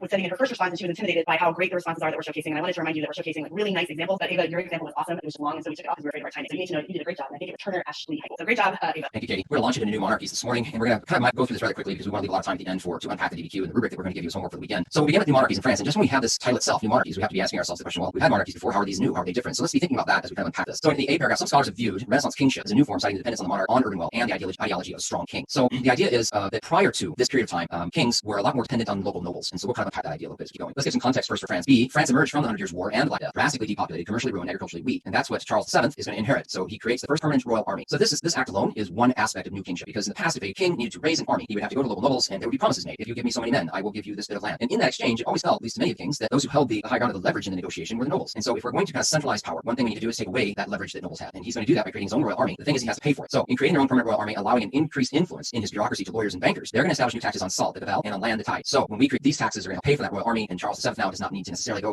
looking to nobles for their kind of help. In the D paragraph, he also asserts his right to appoint bishops. He does this initially through the private extension of Bourges, and then later agreements with the papacy, such as the Concordat of Bologna. So this is also going to be a way that he's going to have influence in the church and influence then on church lands, which means money. And E, then Charles' son, Louis XI, he's also known as the Spider King, will expand this. He's going to foster industry from artisans. He's going to tax that industry and then use the funds to expand his army. And he brings much of new territory under direct crown rule. So I bring your attention to the source of the right. And so the light blue areas, especially Brittany, that light blue area that's over to the right of the map as well. Those are areas that were brought under direct crown rule by Louis XI, the Spider King. Some of that is through marriage, and some of that is through expanding his army and other agreements that he makes. We'll check out Spain now. Again, so we're going to kind of be in comparison, making comparisons between these new kingships and these new monarchies. So in the A paragraph, although Spain remained a confederation of kingdoms until 1700, it's the wedding of Isabella of Castile and Ferdinand of Aragon that leads to some centralization. So you look at the map, right? You see the kingdom of Aragon with that kind of lilac purple, as well as Majorca and those islands of Ibiza. And then you see in the middle the kingdom of Castile and Leon, the kingdom of Seville, the kingdom of Murcia. Those are under the Castile kingship, if you will, or queenship of Isabel. And their marriage then is going to lead to some centralization. In B, similar to France, we made our similarity comparison. Ferdinand and Isabella curbed aristocratic power by excluding high nobles from the royal council. This is kind of what France did. We're not going to use these high nobles because then we are kind of giving some power and some acknowledgement to them. Instead, we're going to use lesser nobles, and we'll have them in the royal council. And many of these lesser nobles, like France, are lawyers or professional men, and they're not necessarily seeking the kind of power from the kings, but they are looking for influence. And so it's a good relationship for both. In the royal council has full executive, judicial, and legislative powers under the monarchy. And in C, similar to what France did, from the Spanish Borgia Pope Alexander VI, they secure the right to appoint bishops in Spain and in the Spanish Empire in America, enabling them to establish the equivalent of a national church. So we see the political element that Spain and France are similar. We see this religious element that Spain and France are similar. And then indeed with the revenues from the ecclesiastical estates, they're able to expand their territories to include the remaining land held by Arabs in southern Spain. And take a look at the Kingdom of Granada down there in the green, because that is going to be something that they're going to take next. So the conversos, as we go to this next slide, conversos, those who are newly converted to Christianity, the new Christians. These are often well-educated and held prominent positions in government, in the church, medicine, law, and business. New Christians, so they may have been Muslim before and they're converted. And Jews in the 15th century Spain exercised influence disproportionate to numbers. Their success represented. So there are not that many of them in comparison to Catholic Spaniards, but they are in prominent positions. Then B, popular anti-Semitism increases in 14th century Spain. In 1478, Ferdinand and Isabella invited the Inquisition into Spain to search out and punish Jewish converts to Christianity, whom they believed secretly continued their previous religious practices. We could spend a whole lot of time talking about the Inquisition. Let's just say that many of these Jewish converts were tortured and told to ask to confess to something they probably did not do. And that's a broad generalization that I'm just trying to move on here. In C, to persecute converts, inquisitors, and others formulated a racial theory. The conversos, or Jew and Jews, were suspect not because of their beliefs, but because of who they were racially. And they kind of concluded that you needed to have pure Christian blood to become, which became now a requirement for noble status. And then in 1492, shortly after the conquest of Grenada, Isabella and Ferdinand issue an edict expelling all practicing Jews from Spain. And that is what the source is at right, is a watercolor of that event. It's done much later, 300 years later, but that's the depiction you see in the source at right. Thanks, Todd. If we're talking about comparison, we're going to have some similarities in England too, particularly with trying to rein in the power of the nobles. In England, following the 100 Years' War, we have the War of the Roses. It's a power struggle between two factions, the House of York and the House of Lancaster. We have the white rose for the Yorkists and a red rose for the Lancasters. And that depiction on the right, also much later, is a depiction of that particular conflict. We will see Edward IV as coming out victorious, and eventually we'll see the ascension of the Tudor dynasty. And they are, like Spain and France, going to work on controlling the power of the nobles and consolidating their own power centrally. Henry VII will do that. He will call Parliament, but what he's really going to rely on and see is a council of small landowners as his advisors. He does not want to empower the nobility. This is the council that will understand the importance of foreign policy and will secure the son, Arthur, marriage to Catherine of Aragon. And I'm sure we'll talk a little bit about the soap opera that is the Tudors and marriage later on in our reviews. And then he will employ the Star Chamber, which is a system of courts that is outside the control of Parliament. It was quite brutal. It did a lot of things that were counter to common law, but it certainly reduced dissent in England. So that theme of trying to consolidate centralized power, a lot of my students don't always realize that the kings and queens were not the ones that had the power until we have this idea of new monarchy with control over the military and control over taxation. So the new monarchies are that first time. And since we start the course here, a lot of my students think that this is where the power had been through absolute until we get to absolutism. But it really starts here with this new monarchies at the beginning of the course. Okay, we're going to slide quickly into technology and the voyages of discovery. We'll take a look at the image first. It is Christopher Columbus, navigator and colonist of the Americas, and this is a depiction of the embarkation of Columbus from 1492. So we're talking about these European voyages of discovery, and we'll begin with A. Europeans were not isolated before the voyages of exploration. Because they didn't produce many goods desired by Eastern traders, Europeans played only a small role in the Indian Ocean trading world, which was quite vibrant. So when we get to B, we need to unpack causes. Why does European exploration occur at this time? What are the stimulus these voyages of discovery? What kind of new learnings and technologies take place? And so they have multiple causes. A, there's a revival after Black Death that creates a demand for luxuries, especially spices from the East. 2, religious fervor is another important catalyst for expansion. And 3, an eagerness to earn profit certainly stimulated the voyages of discovery. Renaissance curiosity also served push for the voyages of discovery among Europeans, and voyages were made possible by the growth of government power and advances in technology. So because we have these new monarchies, especially Spain is a great example, where there is power that can actually sponsor these voyages, and because they've set up their treasuries in such a way to collect money that they can sponsor them, that's also an essential cause of the age of exploration. As we look at the technology that is also going to stimulate exploration at this time, the big thing is that we changed the ship. So the galley ship, which is, if you think of a really large ship, maybe would have had a sail or two, but the main source of power of the galley ship was slaves that were manning oars in the belly of the ship. The galley ship was really popular in the Mediterranean because you could go from one place to the next, and there are lots of coastlines to navigate. But if we were going to have longer voyages of discovery, we needed to have a different type of ship, where the main source of power is not necessarily man, because all those men in the belly of the ship, you feed them, you have to make sure they have water, and you're not going to be able to navigate very far from land in doing that. So we have the caravel and great strides in cartography as well. And around 1410, Arab scholars reintroduced Europeans to Ptolemy's geography, and they learn more about the shape of the world, the ideas of the known areas of the world. And then 3 other inventions such as the magnetic compass, the astrolabe, gunpowder, the stern post rudder, the lateen sail, all helped to a more maneuverable ship and allow for better navigation. And the caravel would also be fitted with cannon, and because it was fast and maneuverable, it could dominate larger vessels, especially with cannon on board. We'll talk quickly about Columbus. I'm going to bring your attention to the source at right. This is a source says Spaniards enslaving Indians.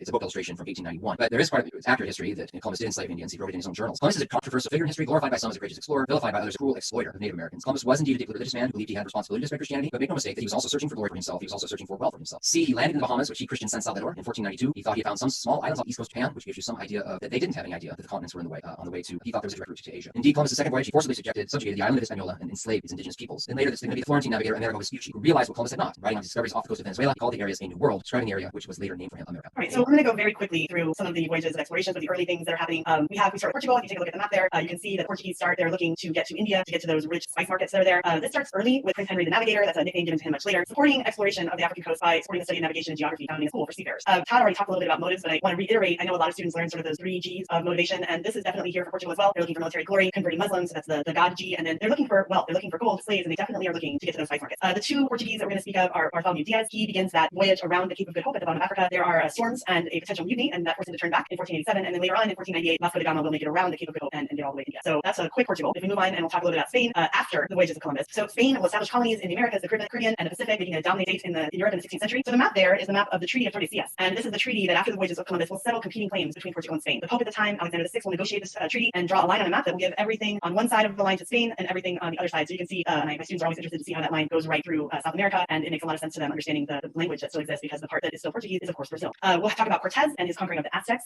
He establishes the Spanish presence in North America. He uses horses, cannons, and some diplomacy as he's battling the Aztecs for control there. Magellan, even though he's Portuguese, will sail for Spain and will circumnavigate navigate the earth, and he'll go around the straits in South America. They're not named after him, the Straits of Magellan, that were quite treacherous, and he will be able to circumnavigate the globe. And then Pizarro, who will claim South America, the area that is Peru, by conquering the Incas, and he's helped out in that battle by a large bout of smallpox. We will, I'm sure, talk later about the Columbian exchange and the Europeans bringing smallpox to the native population who don't have any inherent immunity. So he's able to conquer the Incas and their rich sources of silver that are in that area. And then if we move on, I'm just going to touch on outside of Portugal and Spain. The key concept in A is that after the dominance of the Spanish and Portuguese, we will see France, England, and the Netherlands start to compete by establishing their own colonies and trading networks. So France will establish trading factories in Canada. Champlain will start by founding the first permanent settlement in Quebec in 1608. England founds a colony, the mysterious colony of Roanoke, followed by Jamestown, and then settlements in New England, of course, Massachusetts Bay in 1620 and 1630. And then we will start to see the powerhouse that will become the Dutch. As early in the 17th century, they're going to start to challenge Portugal's empire in the Indian Ocean with the Dutch East India Company, and later on they will have the Dutch West India Company, which will challenge Spain on the other side. We're going to start to see that powerhouse Dutch economy gearing up. So this is going to set up rivalries that will persist. Okay, so we went through the content aspect today rather quickly, in part because it's a review, but also because we want to make sure that we're giving a lot of time to look at this DQ that we're having in practice. So our key takeaways today: explain causes and effects of development of political institutions. That was in monarchs. Explain the technological factors facilitate European exploration and expansion. Explain motivations for and effects of. Explain how trading networks, colonial and colonial expansion affected relations between and among European states. And again, much of what we did today was development processes, some contextualization, a lot of causation, and we were making some comparisons with the new monarchies. All right. So we're going to start by going through the rubric, and I think Todd, you're going to start here. And yeah. So we're going to quickly go through the rubric that's going to be on our May DDQ, this modified 5-document rubric. So the A point and the B point for the modified rubric are the same. There is no change. You need to have a thesis or claim, a response to the prompt, a historically defensible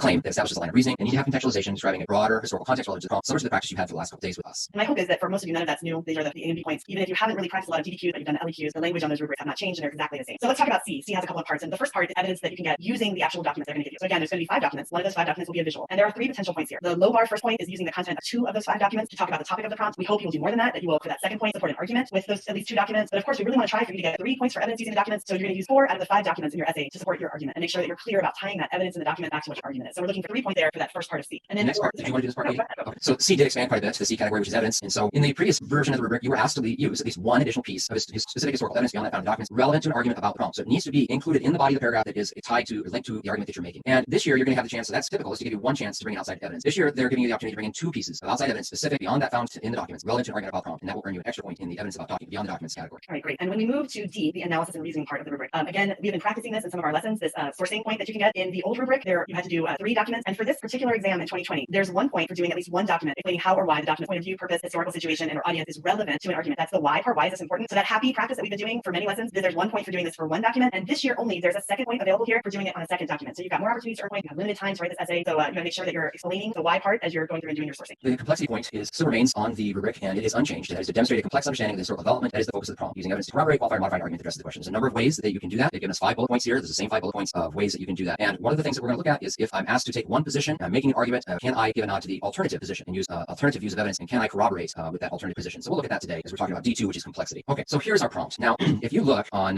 the description under the YouTube video, you may have to click show more, but you'll see links right there. One link is for the DDQ, the modified 5-document DDQ that we're going to unpack right now, and the other one is for the modified rubric, kind of a 1-page rubric. And so again, those are linked in the description under the YouTube video, and you may have to click show more to see those links. But here's our prompt. Evaluate whether European authorities exercised religious tolerance during the 16th century. Okay? Evaluate, which means we're going to look at evidence and we're going to weigh the evidence and take a position. Did they exercise religious tolerance or did they not exercise religious tolerance during the 16th century? Do you want to talk about the first document just really quickly, Katie? Or yeah, we'll go through them really quickly. So this is an etching of Anna Jem, an Anabaptist who was arrested and interrogated in the city of Rotterdam, where she was sentenced to death by drowning January 23rd, 1539. One of the documents that you're going to see in May is going to be a visual, and here we have the clear visual of the soldiers taking Anna to where we obviously are going to see her executed for being an Anabaptist. That's document 1. Document 2 is from Sebastian Castiello, a French Protestant theologian, in a writing called Concerning Heretics in Basel, Switzerland. I'm not going to read it for you. Just know that we have the source. It's important to always read the source line first, read the source line first, read the source line first. So if you do that first, then you have a better understanding what you might discover inside the document itself. Here's document 3. Always a best practice to be thinking about based on the source, what do you expect to see? And that really does set you up for the sourcing that you need to do at 2 of those points out of 10. So here we have Prince William of Orange and the Archduke Matthias Habsburg, and the Habsburgs obviously important, leaders of the Protestant and Catholic parties in the Dutch revolt against Spain, a proclamation to the people of the Netherlands. So be thinking about what these 2 individuals are going to say together in 1578 after the Dutch revolt. So, and we want you to interpret the documents on your own, obviously. This is document 4. It's a contract between the Catholic Church chapter and the municipal council of the town of Botzen, Saxony in 1583. So the contract between a church and a municipal town, town council. So again, thinking about the prompt and whether or not we're exercising religious tolerance. And the last document here is Henry IV of France, the Edict of Nantes in 1598. I hope most of you already have an idea of what the very important document says, but if not, you read through and you can certainly link that back prompt. Remembering that that's what you're doing with every document. You're looking for the evidence that you need to answer the question, right, and how you're going to be able to use that. So this is the last document here, Henry IV. Okay, so I'm going to encourage students right now, if you don't have pencil paper in front of you, to try and get pencil paper in front of you, because we're going to draw out the format and structure, a suggested format and structure, because one of the things you're going to need is a plan, because it's a 45-minute timed exercise, and so we really need to have some idea about how we're going to attack this exercise. So we're going to draw out a plan here, and again, here's our prompt: to evaluate whether European authorities exercised religious tolerance during the 16th century. And one of the first things you should want to do will be to read the documents. And so a good practice is to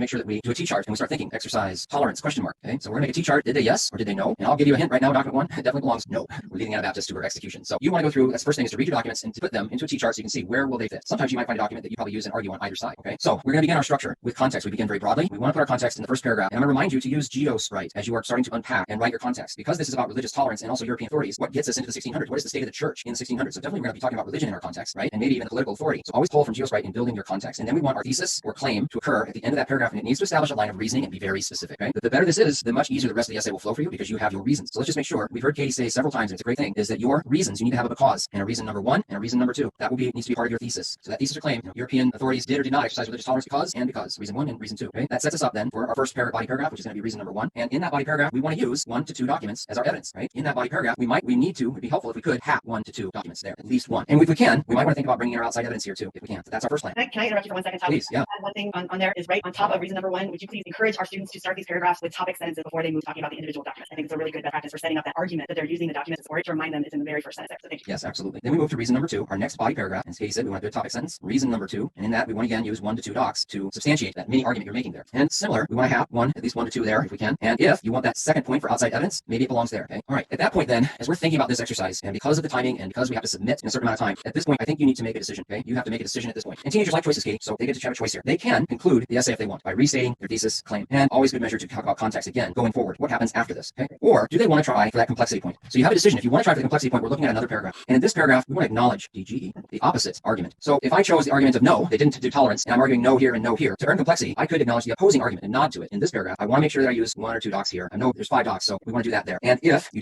need 2 of the hat, right? So if you did one here and didn't do one here, you can hat here if you wish. Also, sometimes it's good practice to tell students, do 1 more hat than you need. That way you have one just in case one is if I cross the line. Okay. So this will give you some type of structure to think about going forward with this weekend when you're writing your essay. Katie, did you want to add anything to that? Yeah, well, also that this is just a suggestion. We're not saying today that you have to do this essay. We just thought that students would appreciate seeing some structure to follow. It's not the only way to get complexity. The other thing I wanted to add is that we see a lot of students, this happens all the time in a timed exam, where students fall short in the introduction paragraph of getting the points for the thesis, but they do a better job at the end. So I occasionally will have a student that copies, or even in the case of this year, cuts and pastes, because typing an essay would allow that, your thesis from your first paragraph and put it at the end. There's no value in that. I always urge students to try to do a better job in the conclusion, because we definitely see essays at the AP reading that get the thesis credit in the conclusion rather than in the introduction. So to be mindful of that, that's fine. In the scoring notes, it actually says that that's fine. So copying verbatim from your intro isn't going to do you any good. Try to do it a little better at the end, now that you know where the essay has gone. That's pretty much it. We hope that that's helped you a little bit as we give you this AP exam practice then for the weekend. Katie, do you want to talk to that? Sure. So again, on the webpage, on the college, the YouTube page, you should be able to access the documents, and we're asking you to time yourself, really get a sense as to how this is going to look for this modified 5-document DDQ. If you don't want to time yourself, we're going to have 3 other DDQs before the end of the month. If you just want to focus on the structure, that's okay. You can download the DDQ. There's also that rubric that we went over in a nice 1-page document, and we would love for you to be emailing us so that we can showcase different parts. But truly, content is obviously hugely important this year, but understanding the structure of this one essay that all of this comes down to in May, you really need to practice it. So practice with the one that we gave you, send us your responses, and we'll include them on Monday, and we'll have another one for you next Friday. So it's apvirtuallearning@gmail.com. Please include your name, your school, and your state or your country. Just a quick note from College Board. We know that not all students have access to the internet or a device. We're working on solutions to help students get what they need to show their best work. If you need mobile tools or connectivity or know someone who does, reach out to College Board directly at cb.org/tech. Right. Okay, Katie, it's the weekend.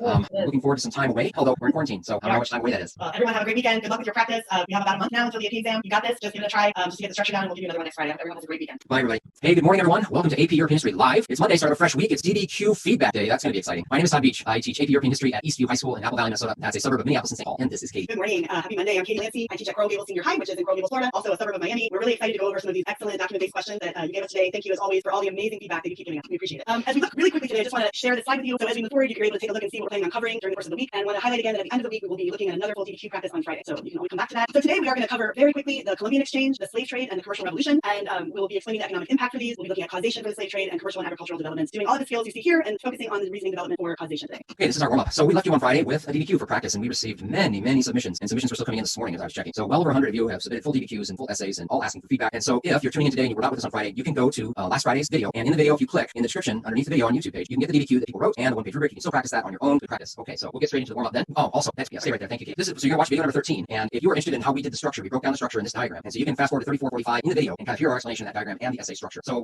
we'll go straight into, there we are. This first response, we're looking at contextualization and thesis paragraph. So we're going to give you part by part the entire essay today. This is a response from Sophie in Neuqua Valley High School in Illinois. And she does earn the point for contextualization. She doesn't earn the point for thesis. I'm going to quickly read through the contextualization piece. I thought she did, Sophie did a great job. 16th century is marked by religious disputes and political instability. Leading up to 16th century monarchs limited nobles' power in government in an attempt to consolidate their power, which led to tension between the nobles and monarchy. These strained political relations only served to magnify the religious problems going on at the time. The beginning of the 16th century saw the birth of Protestantism, which led to many new forms of Christianity and the decrease of the Roman Catholic Church's power. The new religious developments led to a power struggle between religion, and as a result, and here in the yellow is our thesis, European authorities did not exercise religious tolerance because monarchs wanted to keep their territory united, and popular insecurity from religious wars created fear of other religions. Really clear thesis. Sophie has used the prompt, which you see at the top of the page, page to lead us right into it. Sophie has given us a cause statement with two very clear arguments. It's really, really well done. And the context, the contextualization leading us up into that is also really well done. Okay, next slide, please. This is, this is yours, isn't it? Yeah, okay, I'm really sorry. I think I inadvertently deleted your other slide. I apologize for that time. No, we're good. So let's move on. This was a great example of context and thesis. And then I want to talk for a minute before we look at some individual examples about the evidence. If you remember, on this rubric just for this year, there are 5 potential points that a student can get for evidence. 3 of those points are for using the document to support an argument. There's a low bar point that I'm not giving examples today. That first evidence point talks about using the content of the documents in regards to the topic of the prompt. But the 2 examples I'm going to show you today are examples where the student used the document to support an argument. And I want to remind you that it takes 2 documents to receive the first point for supporting an argument and 4 documents for getting that second point. So if you want to look here with me, we have to begin. Despite some advances for political stability, authorities in Europe were overall limited in practicing religious toleration in that they continued to persecute minority groups. For example, an etching shows an Anabaptist being led to her death in 1539, document 1. I really actually like that practice of putting the document number when you're using it. That's just a personal thing that I appreciate as a reader. And then Amanda goes on to say this image exemplifies the lack of religious tolerance that continued against minority religious groups during the 16th century. Therefore, because minority religious groups like the Anabaptists were still persecuted and killed, the degree to which European authorities exercised religious tolerance was very limited. And so Amanda brought the use of that document in her explanation back to her argument that there was little toleration. So I thought that was a really great job. And that's Amanda from Vista Maria High School in California. And then another example, what I thought was a really nice job of supporting an argument is from Delia at Massabesic High School in Maine. And this is about a different document. Sebastian Castiello argued that this immediate proclamation of heresy in any differing religious groups was tearing Christianity apart. He explained that if you differed from your neighbor in any way, you ran the risk of quickly being called a heretic. This shows how against religious tolerance officials were in the 16th century if you could not differ from their neighbors freely. So again, nice quick explanation of the document and what the document is arguing, and then brings it back to the larger argument. So a nice job for both of you using the document to support an argument in that C section for evidence. And then the C section also has 2 potential points for receiving outside information, evidence beyond the document. So this is an example after using the document about the Edict of Nantes that this is Jessica from Woodward High School in Oklahoma wrote, limited religious toleration could be found in England under the rule of Elizabeth I at the same time. Though an Anglican, Elizabeth achieved a somewhat middle ground in England between Catholics and Protestants. So it's a nice example right after that same time of what's going on in England, a little bit of outside information. Very nice job of bringing in evidence here. And then another example from Cherie at Red Hook High School in New York. Henry of Navarre converts to Catholicism in order to avoid the backlash and to be spared from execution, saying Paris is worth a mass. This demonstrates the idea of polity, where the political interests of France were more important than religious unity. So again, this is something that is beyond the documents. The actual Edict of Nantes document doesn't have this background information, and Cherie wove that into her argument really nicely. So that was a lovely job and really good examples of bringing out that information just to bring it into your argument in the DDQ. Those are great examples, Kate. So students, one thing I'd give you some just quick advice is when we're Katie's unpacking the evidence category right there, and there are 5 possible points there. So one thing that I think would really help you as you start to internalize this new rubric is to make sure you have it out in front of you, print it if you have the ability to, have it with you, and we're going to be referring to it a lot in the next 3 weeks. So make sure you have that with you, and then that will help you internalize it as we're walking through this. So now we're looking at the D category, which is analysis and reasoning, and now there are 3 points possible in the D category. We're going to look at D1, and this is from Prachi at Novi High School in Michigan, and it's going to earn the point for sourcing because the response explains how the document's point of view is relevant to an argument about the prompt. So we've been working on sourcing since we started a couple weeks ago, and here we're applying our sourcing skill within a DDQ. So I'll read it. The reason for this persecution and mistreatment of reformed religions can be understood through source 2. As a Protestant living in France, I've circled that because that's going to cue the reader, and I think it really helps the writer. I think it helps in the response. Castiello writes to persuade the people of his country to be more open-minded about other religions. He argues that no one would want to be Christian if they saw others harming those solely because of religion. Castiello does this to point out the widespread and intense intolerance he sees around France, and specifically what he faces as a Protestant himself. So we've talked about at the beginning where I circled that the reader, Prachi, is cueing the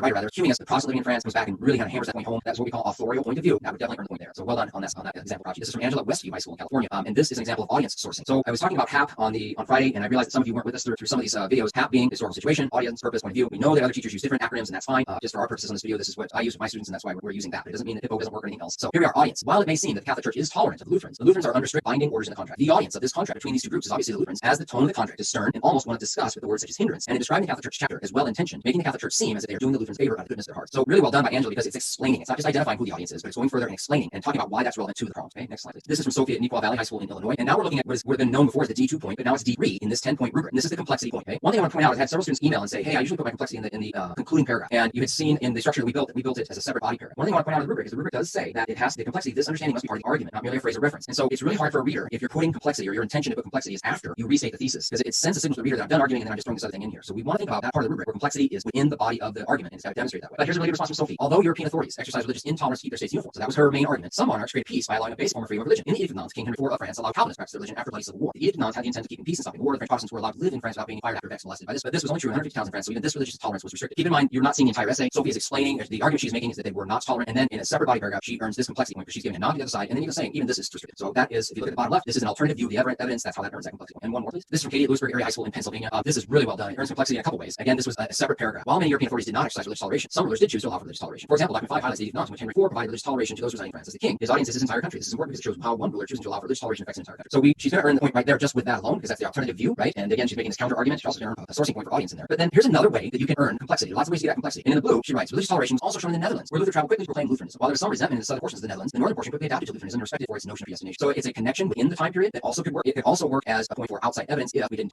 use that for, if she needed a point for outside evidence. We can't double dip, as you know, but this is a great example because we actually have done complexity twice in this example. So really well done, Katie from Lewisburg Area High School in Pennsylvania. That's great. And Todd, I almost said when I was showing the outside evidence point that was referring to Elizabeth, that could have been developed into an argument about complexity. But as we were looking, it just was a quick mention after using that document, so it fit that outside evidence really well. So the kids are finding a complex understanding of these documents in a lot of different ways, and we continue to be really impressed during this entire period. So we're going to head to the content of our lesson, and we're covering some remaining parts of Unit 1, and we're going to talk about the Columbian Exchange. So the Columbian Exchange refers to that exchange between Europe and the New World, the Old and New World, of plants, animals, and diseases. If you take a look at the picture on the right, that is an engraving of representing Columbus's landing on Hispaniola, and this is that's why the name of the Columbian exchange after Columbus. And we have the fact that these Europeans subjugate the native population. And the key concept that's there in B is that this exchange was often, the subjugation was facilitated by disease. We see smallpox in particular, as well as measles and flu, that will ravage native populations who do not have the immunity that the Europeans have to these diseases. A very relevant thing to talk about today. Right? Europeans brought familiar crops with them, and we have this rich exchange of foodstuffs. This will be a benefit to both cultures. Europeans return with very important crops that are going to set the foundation for central elements of European diet, particularly the potato and corn. We see that Europeans also bring with them domestic livestock, which allows for faster travel and facilitates the transport of heavier loads. And on the next slide, I'm not going to sit and read it to you, but you can always come back and have a quick look at it. Is this? I think every textbook has some version of this particular map with the exchange of things coming from Europe into North America, and then really thinking about the impact of the items that were brought back to Europe. And listed there on the left are the illustrative examples from the curriculum framework for the Euro, so you can just have the key ideas of this exchange that took place. Along with this exchange, we're going to see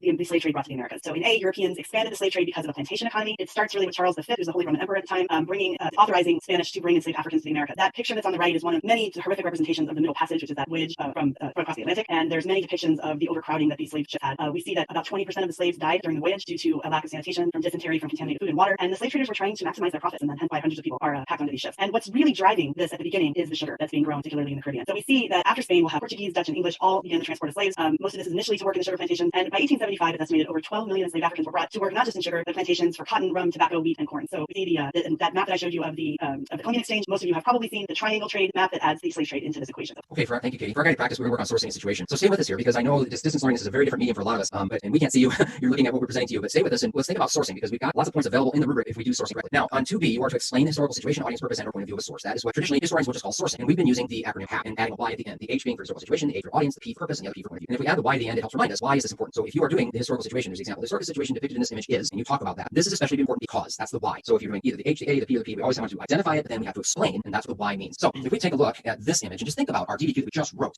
this is a monk teaching at Salamanca University in Spain in the 16th century. Let's think, what do we already know about religion in Spain? Can we project or can we speculate what might a monk be teaching about religion in Spain? Is it going to be tolerance, or is it the intolerance argument that you were trying to formulate through your DDQ? So even though we may not know anything else than what we see in the source line and what we see in the image, we're going to draw on the information we know about the context of the time. What do we know about Spain at the time? What do we know about what their position has been politically with the Reconquista, Ferdinand and Isabella expelling the Jews and expelling the Muslims? So we can put that together as we source it, and so we can say the historical situation, and then we can say this is important because. Okay? So I just want to take you through that think activity, and you'll have a chance to do some more sourcing and homework later. Okay, or this is me, isn't it? Okay. The second part today is to talk about commercializing agriculture and what we call estate agriculture. And really quickly, I want to bring your attention to the source on the right. This is one of my most favorite paintings. It's by Jean-François Millet. It is The Gleaners. It's so significant for a number of reasons, and you can someday we'll be able to go back out into the world. And it's at the Musée d'Orsay in Paris. One of the reasons this painting is so it's so great for its time is that it's a painting of just common people. These women are doing this backbreaking work. In the background, you can see it looks like the harvest is almost completed. There's these giant stacks of grain and straw that have been gone through. And these women in the foreground, they are going through and picking up small, tiny kernels of what is left of the grain. And that gleaning of the grain is going to sustain them through the winter months. And it just demonstrates to you how difficult life was for the common people. So we get into the A paragraph, the open field system. Fields are open, the land is divided into several strips. There's no hedges or fences, and they would leave some of the fields for fallow. That is, that they would just let nothing, they wouldn't plant anything there, and that would regenerate the soil. B is kind of relating to the painting itself. There were traditional village rights, open meadows were used for hay and animal pasture. Poor women could glean grain, and the woodlands were held in common for firewood, berries, and building materials, so that common people that don't own land can still go to these common areas and have the materials they need to get through the day, get through the winter, get through their lives. And see the social conditions. The state and landlords levy heavy taxes and high rents. The peasants were worse off in Eastern Europe, where some had to work many days on the lord's land with no pay, and somewhat better off in Western Europe, where serfs could own their land and pass it on to their children. So we need to make sure that you see that distinction. Eastern Europe serfdom still is very much part of the lifestyle by this time. Western Europe is nearly non-existent serfs, but they do have peasants on the land. Next slide, please. And then we start to get into this commercialization of agriculture. I found this image for you on the right. It's planned of a medieval manner, and you see the top, in kind of the top right, it says common pasture. It demonstrates for you, thank you, Katie. It demonstrates for you that common pasture land where if they had peasants who had any type of livestock, they could let them roam there, then they could, that was how to sustain them through the winter months. Okay? And if they wanted, they could also farm some things in this common lands. So we get to commercializing agriculture. Why is this shift occurring? So eliminating the fallow. That meant that alternating grain with nitrogen restoring crops, peas, beans, turnips, potatoes, which in turn meant better feed for animals, more fodder, hay, and root crops for the winter months, larger herds of cattle. So in other words, if we can capture what has been fallow land and start planting it, it will be better. That's the thinking. That's what leads us to commercialization. And then how do we do that? We go through the enclosure movement. And this is where innovators are going to fence the individual shares of common pasture land in order to farm more effectively. And it comes at the expense of the poor peasants who rely on these common fields farming and pasture. And in the C paragraph, we have poor rural people opposed enclosure because obviously it takes away from what they're accustomed to. In some countries, they found allies in nobility since they were weary of the financial cost of purchasing and closing land. Or the new systems stood side by side as late as the 19th century in some parts of Western Europe. And so it leads us to our last slide, which is going to be about estate agriculture. Next slide, please. So we're commercializing it. When the Dutch are kind of the leaders of this, if they take the lead to drain marshes, one of the things about the Dutch is it's a densely populated country, meaning lots of people in a small area of land. And the Netherlands, also known as Holland or hollow land, is at or below sea level. So how to reclaim some of that land is through expensive draining of marshes and creating canals. So in B, the agricultural innovation in England, they are going to follow the Dutch example. They're going to drain some extensive wetlands or marshes in rainy England. The innovator Jethro Tull, who later I always talk to students about the 70s rock band Jethro Tull, but the innovator Jethro Tull was an important English innovator, developed better farming methods. The seed drill was his big thing. By 1870, English farmers were producing 300% more food than they produced in 1700. So if that means we have a lot more food available, it generally is going to mean you have a better fed and healthier population, and it also is going to mean we can sell that excess. So it leads us to see the market-driven estate agriculture. A tiny minority of English and Scottish landholders held most of the land in England, and they would rely on a smaller number of landless laborers. There are people who labor on the land who do not own any land. In no other European country did proletarianization transform large numbers of small peasants into landless rural wage earners go so far. So it's going to have some social impacts and consequences because of that. It's just what you can understand as we review this part of the history. All right. So again, we went very, very quickly over the economic impact of colonial expansion. We talked about the slave trade and some very quick commercial and agricultural developments.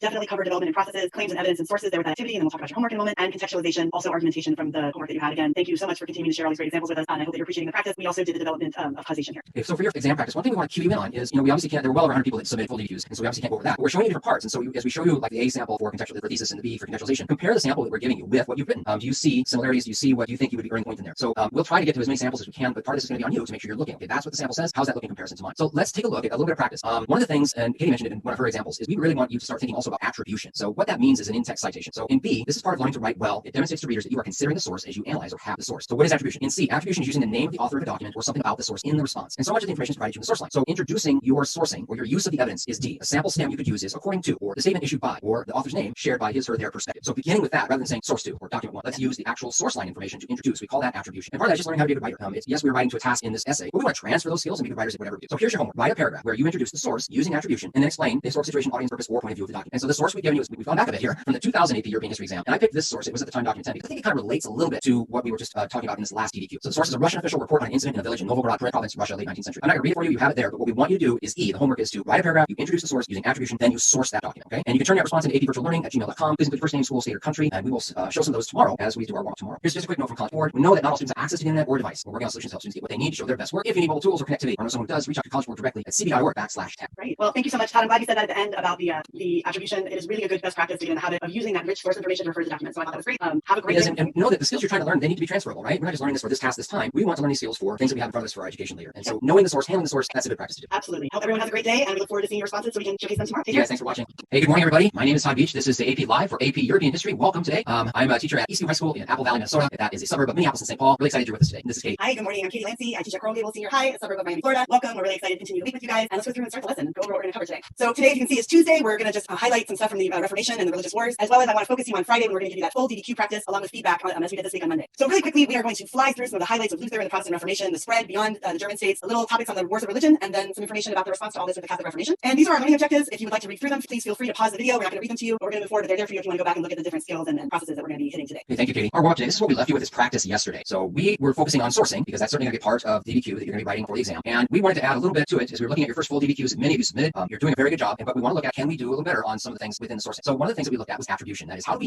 we cite evidence within text? Do an in-text citation or attribution. It's not something that if you do it incorrectly on the rubric that you're not going to earn a point as long as you're sourcing correctly. But good writers make proper attribution of the source, and we're all working to be good writers. So indeed, there in the red oval, we have a sample stem you could use is according to, or the author's statement issued, or the statement issued by, or use the author's name, shared his, her, their perspective. As a way to kind of introduce the source, and that information comes from the source line. So the homework we gave you was to write a paragraph where you introduce the source using attribution and explain the historical situation, audience purpose, or point of view of the document. So if you have yours because you wrote those, we had well over 100 of you submitting and you're sharing notes and information with us. We so appreciate that. I mean, we read all of it. So thank you so much. We gave you this source, document 10. It's from the 2000 AP European History exam. It's related a bit to what we were talking about yesterday with enclosure and commercial agriculture. So it's somewhat related to that. But we asked you to, can you give a proper attribution of this source and then source the document? And we know that we didn't give you a prompt or anything that this is from, but we're just kind of working really much in the micro on this skill. So here's a response from Matthew at San Ramon Valley High School in California. Again, I encourage you to get yours out in front of you and kind of compare the samples we've shown with what you're doing, so that you can kind of give your own reflective feedback about how you're doing. So the first line is the attribution I have in yellow. According to a Russian official's report on a village incident in the Novgorod province. That's attribution. That's what we're looking for, is how you introduce the source you're about to give. Because the readers will know the source material. And when you cue them, here's where I'm going, they can kind of set up and think, okay, here's where we're going to get some sourcing or description or some explanation. And then in the blue, Matthew has written sourcing, point of view, and historical situation. And I really like Matthew that you just said right out there, point of view, the point of view of a woman. I think you were referring to the Russian official. I could be wrong. She could have picked the berries to feed herself or her family, or sell them to make money due to the poor conditions. The abolition of serfdom failed to resolve. So I think you're talking about her, but I think you're talking from the point of view of the Russian official. I could be wrong, but I kind of bracketed that because I wasn't sure. Tsar Alexander II's abolition forced the freed, in quote, serfs to pay a debt to the government that was gone to reimburse the landlord's losses. So there you've given me the historical situation. You've done point of view. We've done the sourcing. We have attribution up here at the top. That's really well done. One thing that I've always liked as a reader is I liked when the student was done working with that document as a piece of evidence to just put the parenthetical .10. That kind of cued to me, I've handled this piece of evidence and I'm moving forward. It isn't required by the rubric, but I think good writers kind of notice that we're going to begin with attribution, we're going to do the sourcing, we're going to then kind of cue the reader. I finish with that document. Katie, do you want to say anything added to that for me? No, actually, I'm sitting here nodding while you're saying all of this.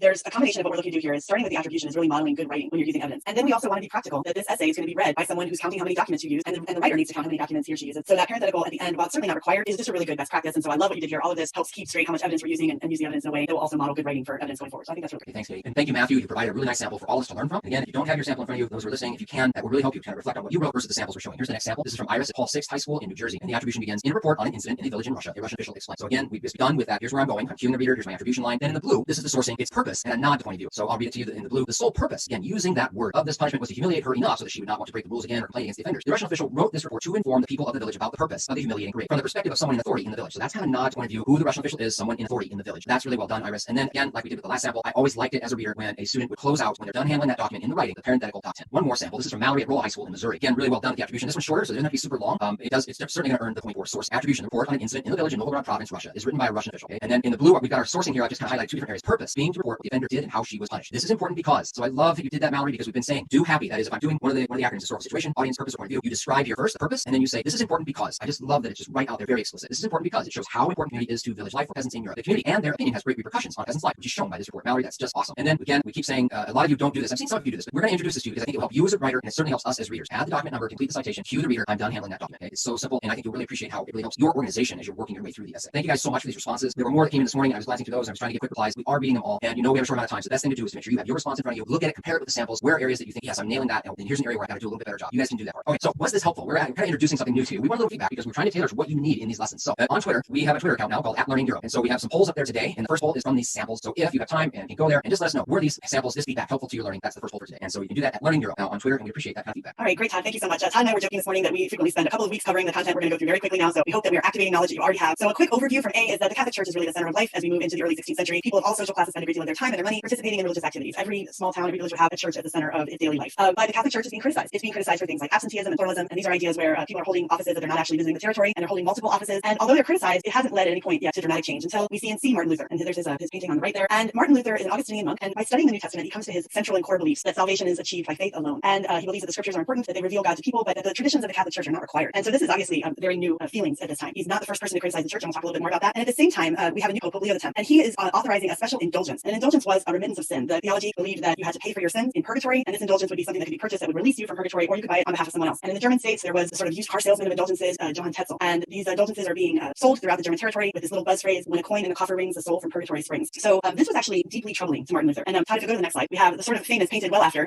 quintessential Reformation moment of Martin Luther, who's really upset, writing to the Archbishop of the German territory where these are being sold, and his 95 theses. And these are his very iconic moment of walking up to the door of the church in Wittenberg and nailing this on the wall on October 31st, 1517. And because I know we spoke about some of this on Thursday, the widespread use of the printing press is going to allow this to be disseminated quickly throughout the German states. So this, as you can imagine, does not make Rome happy. Luther will continue to write. There's a variety of different events that I'm just sort of moving past, and it comes to a head when Rome threatens him with excommunication or expelling him from the Catholic Church. And in 1521, the Holy Roman Emperor at the time, who's Charles V, and it's important to note that that is the geographical context of what we're talking about, is a confederation of the different German states, all who have a prince that are in charge of them, who are beholden to the elected Holy Roman Emperor, who is Charles V at the time. So he calls a diet, or an assembly of the nobility and clergy, in the city of Worms, and he calls on Luther to appear and asks him to recant or take back what he said, and Luther refuses. So after the diet of Worms, we're going to see continued religious division. We're going to see princes in the German states that will be Lutheran, some that will remain Catholic, and in 1530, Charles V is going to call yet another diet, an imperial diet in Augsburg, to stop the spread of Protestantism. Charles V is devoutly Catholic, and this is actually unsuccessful. And by 1555, he will have agreed to the Peace of Augsburg. This allows Protestantism, particularly Lutheranism. I know Todd's going to get to some consequences of that here in a few minutes. And the German princes are able to decide whether they're Catholic or Lutheran in these individual states. He's also going to translate the Bible, which I'll speak to in a minute in our activity. So this was a quick overview of the start of the Reformation, and then the Reformation is going to obviously spread away from Germany. Thank you, Katie. One thing too is just I'm always telling my students that it's a history course. You don't have to remember every date, but there are some big dates in history that you have to know. And one is 1555, Peace of Augsburg, because once you know some of these big dates, it kind of anchors you in a century, and you can figure out what's going on before that date. You kind of figure out what's going on after that date. So Peace of Augsburg, 1555. And again, as Katie mentioned, these are just quick overviews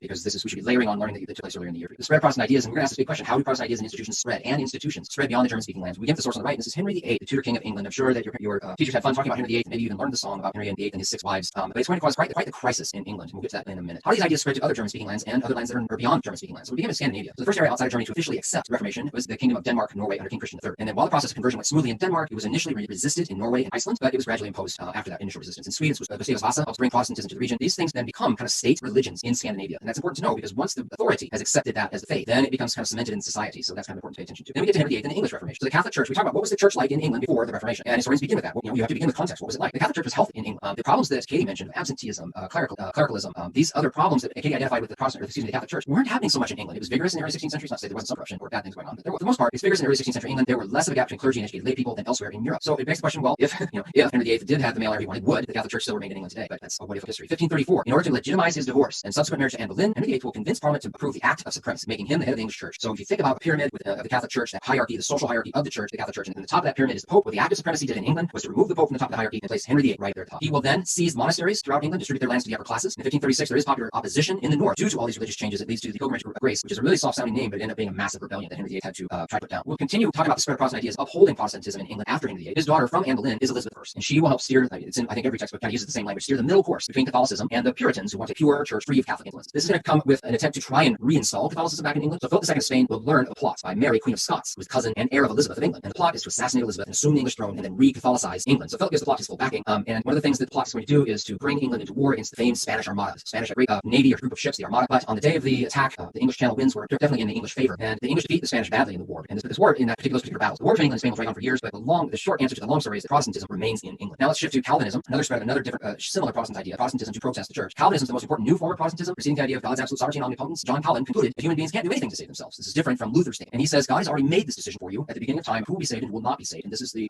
idea of predestination. Calvin then is going to establish a city government and church in Switzerland, in Geneva, where he attempts to regulate people's conduct and make them closer to God. Everybody who comes to Geneva, he believes, is going to be predestined, and part of that is almost a small theocracy, if you will, within the governing of the city. And they ban card playing, dancing, and other forms of recreational activity. They will burn heretics to the state, those who do not believe in their faith. The sources are on the right is John Calvin. So many of the sources, images of John Calvin with his very old, very long beard, and I was trying to look for something a little more contemporary when he was doing his thinking in his writing. It shows him in that at a desk there. One of his followers is a man named John Knox, who studies in Geneva with Calvin, and he will be instrumental in getting the Scottish Parliament to set up a Calvinist church as the official state church of Scotland, which later becomes more commonly known as Presbyterianism. So this is a very fast overview of spread Protestant ideas. We didn't do anything with Eastern Europe, but just to layer in a bit of the learning that you should have already had earlier this year. Great. So for the guided practice today, I wanted to kind of go back to something that we started last week on Thursday and just sort of take a moment to remind everyone that when we're covering these topics, they're all very much related to one another. And when you're looking for things to talk about for contextualization or for background, remembering that these different concepts are interwoven is really important. So this is Erasmus, who Todd talked about on Thursday in the Northern Renaissance. He's a Christian humanist. And I want to just read to you this source because another thing that you're looking for in this 5-document DDQ is going to be sources that corroborate one another and allow you to use them as evidence in a paragraph together to defend an argument. So this is his preface to his Greek translation of the Bible in 1516. And this is the year before Martin Luther writes the Post-95 Theses. So I vehemently dissent from those who would not have private persons read the Holy Scriptures, nor have them translated into vulgar tongues. Would that they were translated into all languages, so that not only Scotch and Irish, but Turks and Saracens of evil form for Arabs might be able to read and know them. Would that the farmer might sing snatches of Scripture at his plow, and that the weaver might hum phrases of Scripture to the tune of his shuttle, that the traveler might lighten with stories from Scripture the weariness of his journey. So this is someone who, though critical of the church, absolutely distanced himself from Luther and chose to stay Catholic and to hang on to his Catholic faith. He disagreed on some theology with Luther, and we put him as our typical and iconic Christian humanist. So when we move on to the second document, and Todd, if you'll change the slide, this is Luther. And I didn't mention this when we were going over Luther and the 95 Theses, but after the Diet of Worms, one of the really important events that Luther does is to translate the Bible into German. And this is such a huge deal to allow the Bible to be accessible in the vernacular, the commonly spoken language. So here's Luther about his translation. In my translation of the Bible, I strove to use pure and intelligible German. Our quest for an expression could sometimes last 4 weeks without us being happy with our own work. In addition, I have not worked on my own. I've recruited assistants from everywhere. I tried to speak in German, not Greek nor Latin. But to speak German, one should not turn to text in Latin. The housewife, children playing, people in the street are those to learn from. Listening to them teaches one to speak and to translate. Then they will understand you and know how to speak your language. So when we have these two sort of separate topics that we covered, I think it's really important to see the connection or the continuity in thought by these two people who end up in very different places but are both criticizing the Catholic Church and both vehemently believe that the Bible needed to be accessible. And Martin Luther takes that next step. So there's this quote that's at the bottom: Erasmus laid the egg and Martin Luther hatched it. So I just want you to think, do you agree with the statement? And can you see the continuity between the ideas of the Renaissance in the North and the Reformation? And think, if we were to get a Reformation DDQ, how nice that Northern Renaissance ideas might be to contextualize what's going to be happening in the Reformation when Luther starts it. So I just wanted to introduce you to some primary sources and have you think about the connection between the topics that we're covering, because sometimes that really gives you a good place to go for contextualizing what you're going to have to do, and which I'm having you do again for homework today. Such a good activity. Thank you, Katie. So this is really well done. If you want to think more about that, again, you can stop, you can pause this, you can rewind, you can also go back to it another day. But I really like this comparison of these two sources and making us think about that between the two ideas. Give us an idea of what you think of that activity, that guided practice. Again, we're trying this to get some response from you. We have a Twitter poll at Learning Euro, and we have another poll up there right now about this activity in today's guided practice. Just give us a little feedback. What do you think of that? Was helpful to you? All right, we'll continue with our content, and we have to get into the wars of religion. Wow, this is just going to be so fast. Religious riots and civil war in France mark years of violence and civil war in France. It kind of begins with the 3 weak sons of Henry II. There's Francis II, who dies very young. Charles IX, who succeeds at the age of 10, but he's really his mother, Catherine de Medici, will be the regent. And there's Henry III, who is intelligent but rather incompetent as a king. So in C, French nobility takes advantage of this situation. They want religious reform through Calvinism. And when I say French nobility, I'm not talking about every noble, but there's a big chunk of nobles who are liking this idea of the reform faith. So number one, religious reform is especially important to lower classes, and riots and acts of violence surround the reformers and those trying to keep Catholicism as the authority. So we see the tension rising, and then the St. Bartholomew's Day massacre occurs, August 24th, 1572, a savage Catholic attack on Calvinists in Paris. This event, the St. Bartholomew's Day massacre, will lead to what is known as the War of the Three Henrys, a civil war in France where we have 3 Henrys vying to become king. There's the Catholic king Henry of Guise, there's the Protestant Henry of Navarre, and then there's the current Catholic king, who is Henry III, the one we mentioned up here, who is intelligent but incompetent. Ultimately, what happens is the politiques Henry of Navarre will come out to the winner, if you will. The politiques are a small group who believe that only a strong monarch can save France from total collapse. And Henry of Navarre, as we know, is Protestant, but with the death of Catherine de Medici and assassinations of Henry of Guise and Henry III, then that leaves us only one Henry, Henry of Navarre, politique, who will take the name Henry IV and who will also become Catholic. He will convert, saying the famous words, "Paris is worth a mass." Next, in the first half of the 17th century, there's a fragile balance that turns out to be our 30 Years' War. We have the Peace of Augsburg, 1555, this uneasy truce between Catholics and Protestants, but it starts to deteriorate as the various areas shift about their ideas and debates. So we have 4 phases: the Bohemian phase, which is won by the Catholics; the Danish phase, led by King Christian IV of Denmark, but that again is won by the Catholics; and then in D, we have the Swedish phase, and the Swedish king Gustavus Adolphus comes and wins the battles, although he is fatally wounded in the Battle of Lutzen. But it ends kind of Habsburg ambition of uniting all the German states under imperial authority. Then there's the French international, or sometimes known as the international phase. And what I always tell my students to remember is, we know that France is very Catholic, but why would they help the Protestant side? And that is because they are always going to oppose Habsburg rule, because the last thing they want on their border is a very, very large, united nation-like Habsburg country, which could become Germany. So they're going to oppose Habsburg rule, and Cardinal Richelieu will declare war on Spain, and he will,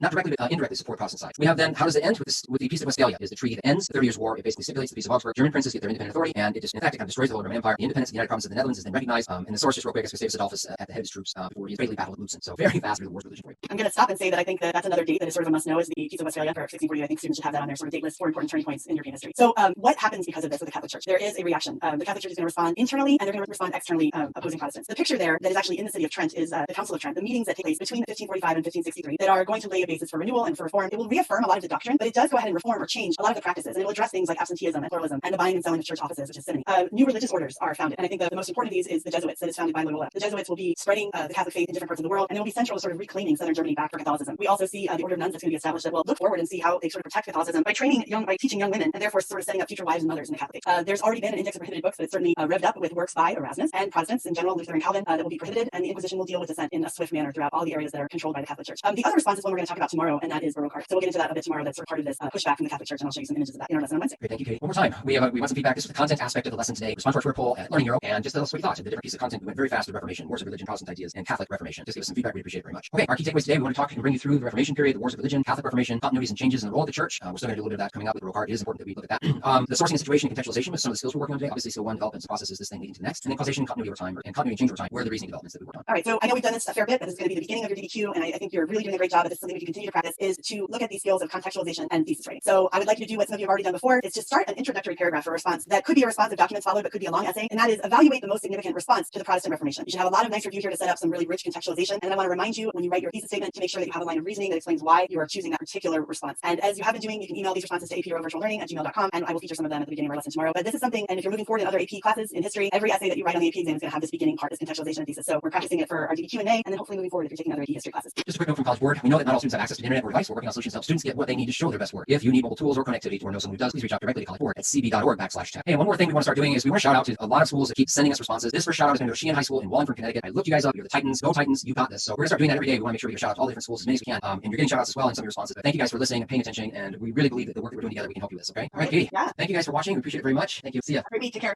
Everyone, this is AP Live on AP European History. My name is Todd Beach. I teach AP European History at Eastview High School in Apple Valley, Minnesota. That's a suburb of Minneapolis and St. Paul. Really glad you're here with us this morning. And I am Katie Lancey. I teach AP Euro at Coral Gables Senior High School in Coral Gables, Florida, a suburb of Miami. Welcome. We're really excited to be here today, and let's get started with the lesson. Today, so it's Wednesday, 4:15. So Casey and takes us to the board here in a little bit, and we have feedback on contextualization and thesis from yesterday's practice. And the skill development we're going to work on today is comparing arguments of two sources, and that's going to be your homework for tonight. And we picked two pretty good sources, really interested in seeing how you do that. And then our content lesson today is the English Civil War, French Revolution, and we're going to introduce you to constitutionalism. That's what's going on for content today. I want to draw your attention to see what's going on Friday. We got another DBQ practice, the modified 5-document DBQ that we'll release to you on Friday, and we're also going to give you some structure and some reminders about how to engage with that in our content on Friday's French Revolution. So we got that one. Today's lesson overview: contextualizing state building, English Civil War, French Revolution, and the Dutch Golden Age. The next slide shows our learning objectives today and the thinking skills. You're welcome to pause the video at this point and read through those if you want to. But let's get started with today's warm-up. Oh wait, I forgot. So this happens. Yesterday I was talking through some of the samples, and I was talking through this sample specifically. But I'm watching the playback yesterday, and this slide is not up. So I don't know if coronavirus has invaded YouTube, but it was not there. But you can see my cursor moving over the sample. Anyway, I want to make sure I give a shout out to Matthew from San Ramon Valley High School. This was your response, and you did attribution, you did the sourcing point of view of the historical situation, and the suggestion we had was to add that document number to complete the citation to the reader. So you heard me talk about this yesterday, Matthew, and you're like, "Where's my sample?" I'm just letting you know it was there. Didn't show up for some reason. We're hoping there are no glitches today, but hey, I just want to make sure I validate you did a great job with that one. That was great fun. And you know what? So many students are doing a great job at this work. Matthew did a great job. But the students I'm highlighting today, there were so many correct, well done first paragraphs to this potential prompt, which was evaluate the most significant response to the Protestant Reformation. I was really, really impressed. You guys are doing a really good job, and we're going to keep practicing this because this, of course, is going to be how you begin the DBQ that you're going to write for the SAT exam this year. So let me show you a few examples of people who gave us the contextualization that was relevant to the topic, and then went on to have a claim that had a line of reasoning. So I'm so sorry for this pronunciation, but it's Tati of California High School in California, and what they wrote was, during the Renaissance, many secular ideas came about. Many of these secular ideas contributed to the Protestant Reformation. Praise of folly by Erasmus criticized the church and its use of pluralism, simony, and absenteeism. Martin Luther wanted to reform the Catholic Church and get rid of corruption, such as the selling of indulgences. Martin Luther wrote the 95 Theses, stating the problem within the church. His ideas led to many new religions, such as Calvinism and Lutheranism. And so that's a lot of fact-based background to the Protestant Reformation. And then we move on to the claim using those words from the prompt, which Todd and I have said we really like for you to cue the reader and to keep yourself on track. The most significant response to the Protestant Reformation was the 30 Years' War between Protestants and Catholics. The 30 Years' War resulted in lessened power of the Holy Roman Empire, a divided and weakened German states, and a shift in the balance of power in Europe. So it's a really nice response here with a nice thesis that gives a line of reasoning really well done. So that's a great job. And then this is Alyssa from Lawrence Del Bell High School in Texas. Again, another really rich fact-based contextualization. In the 16th century, the rise of the monarch led to a shift from laws guided by religion to laws suited for secular rule. With the centralization of power came a diminishment in the authority of the Catholic Church. The decline of the Catholic Church was furthered with the rise of the Protestant Reformation, when individuals such as Martin Luther addressed the worldly corruption of the church and challenged its traditional practices by preaching salvation through faith alone, and that the Bible is the sole source of authority. With a break in the unity of Christendom came political and religious responses, while many political rulers encouraged the adoption of Protestantism as a means to consolidate their power over the church. Really nice start to this. The most significant response to the Protestant Reformation of the 16th century was the attempt of the Catholic Church to reform and reassert its practices, because it would lead to renewal and spread of Catholicism in the New World in Asia, where European states were beginning to assert their influence. So a completely different answer, which was totally fine, with a nice line of reasoning, bringing in that counter-reformation as the most significant response. So really, really nice job. And then this was really interesting. This is Julia, and she attends Leaf Academy in Slovakia. So I realized that AP is all over the world, and this was a really great response that we received. The Protestant Reformation sweeping through the 16th century had brought about significant changes in how people view faith, as well as religious and state authorities. It initially started as a direct confrontation with the Catholic Church by criticizing its hierarchy and practices. But over time, German princes used the opportunity to oppose the Catholic Holy Roman Empire, therefore to become a struggle for power among the German princes. Hence, both the Catholic Habsburg as well as the Catholic Church itself needed a prompt and effective response to the crisis aroused by Protestantism. And so just nice, rich, fact-filled contextualization there. And then the most significant response to it, therefore, is the Peace of Westphalia in 1648, as it not only allowed for religious toleration, including Calvinism, which was not recognized by the Peace of Augsburg, but established the notion of the state that still prevails in Europe and strived to achieve a power balance among states, which would affect politics of the years to come. So really excellent and far away from us response from Julia. Thank you guys. We continue to be so impressed by all of the submissions that you have as we are practicing the skills that you need to write the DBQ on May 13th. That's great. Thank you, Katie. So let us know what you think about that. Give us your feedback about the samples. We have a Twitter account now at Learning Euro. Just send us a tweet. Let us know if it was helpful. Maybe feature your feedback tomorrow at Learning Euro. We're going to start with our content today. What you need to know. And I'm going to contextualize state building at this time. So take a look at the map. And we have a map of Europe after the Peace of Westphalia, 1648. And so we're talking about state building today. Today we're going to talk about English Civil War. We're going to talk about constitutionalism. Tomorrow we're going to be talking about the absolutist monarchs. So let's take a look at this map and just get some context here. So we see in England, we're going to talk about civil war there today and what's going on. You see that Scotland is independent, part of Ireland is independent. We're going to talk about France tomorrow, Spain. We've been talking about Portugal. But look at the Holy Roman Empire. That is the area in the red, or in that red boundary. And we're going to be talking about the Netherlands today and the Dutch. And you see part of that is the Spanish Netherlands, and part of it is going to be the independent Dutch on the north and the pink there. So we're going to talk about their system of government today. And I just want to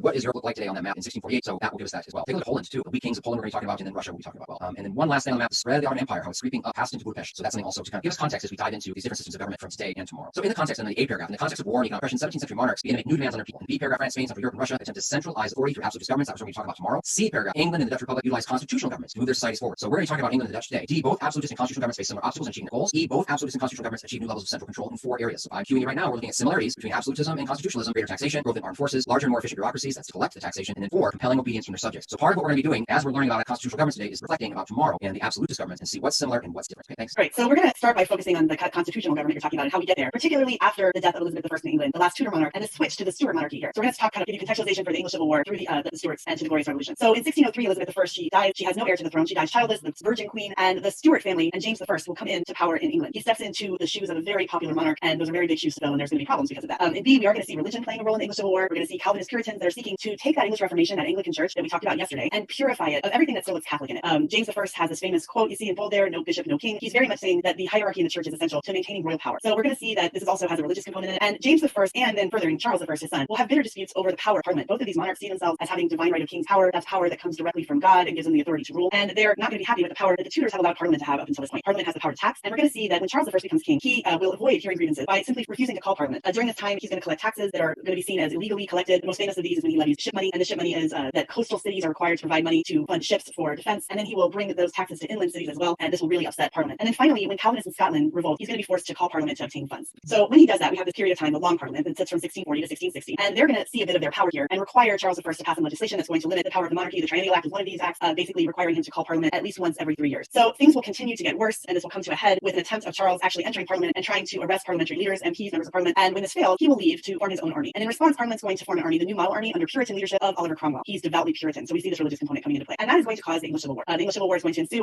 Students always remember the English Civil War because these two sides have sort of names. The parliamentary side is nicknamed the Roundheads, and the monarch side is nicknamed the Cavaliers, and that's my own school's mascot. And they're unfortunately the losers of the English Civil War. So the English Civil War will culminate with the capturing of the king and kicking out members of Parliament that don't support Cromwell. The king is then going to be put on trial, and in 1649 he will be found by the Rump Parliament. That's the Parliament that has been kind of purged of everyone who didn't support Cromwell. He's going to be found guilty, and on January 30th, 1649, Charles I is going to be beheaded. And if you look on the right, this is a painting of the execution of Charles I. And it was interesting as I was looking at different depictions that these depictions were definitely censored within England, but outside the idea of executing this monarch was quite shocking. And so we see that the crowd is shocked and women are fainting at the idea that they have beheaded their king. So after the beheading of this, we will see the abolition of the monarchy, a republican government established called the Protectorate, and this will essentially be a military dictatorship ruled by Oliver Cromwell and as a title Lord Protector. During this time period, England will reflect Puritan ideas. Cromwell bans sports, closed theaters, censors the press. He does extend some religious toleration to all groups except for Catholics, and he will understand the benefit to business of welcoming Jewish immigration in. So he will die in 1658. He's right after his rule, his son, who's fairly ineffective, will take over for a short period of time. But by 1660, England is ready to restore the monarchy, and they do that by looking to the legitimate heir to the throne after Charles I. And so that will be Charles II. Charles II, who's been living in the Netherlands, will come back. The Houses of Parliament will restore the Anglican Church, and there will also be some concern. The Test Act is passed, and this is supposed to ensure that only Anglicans hold public office. It strips Puritans and Catholics of many rights, including the right to vote, the right to hold office, the right to teach at universities, things like that. And then things seemed like they were going to be pretty positive, but Parliament is refusing to adequately fund Charles II's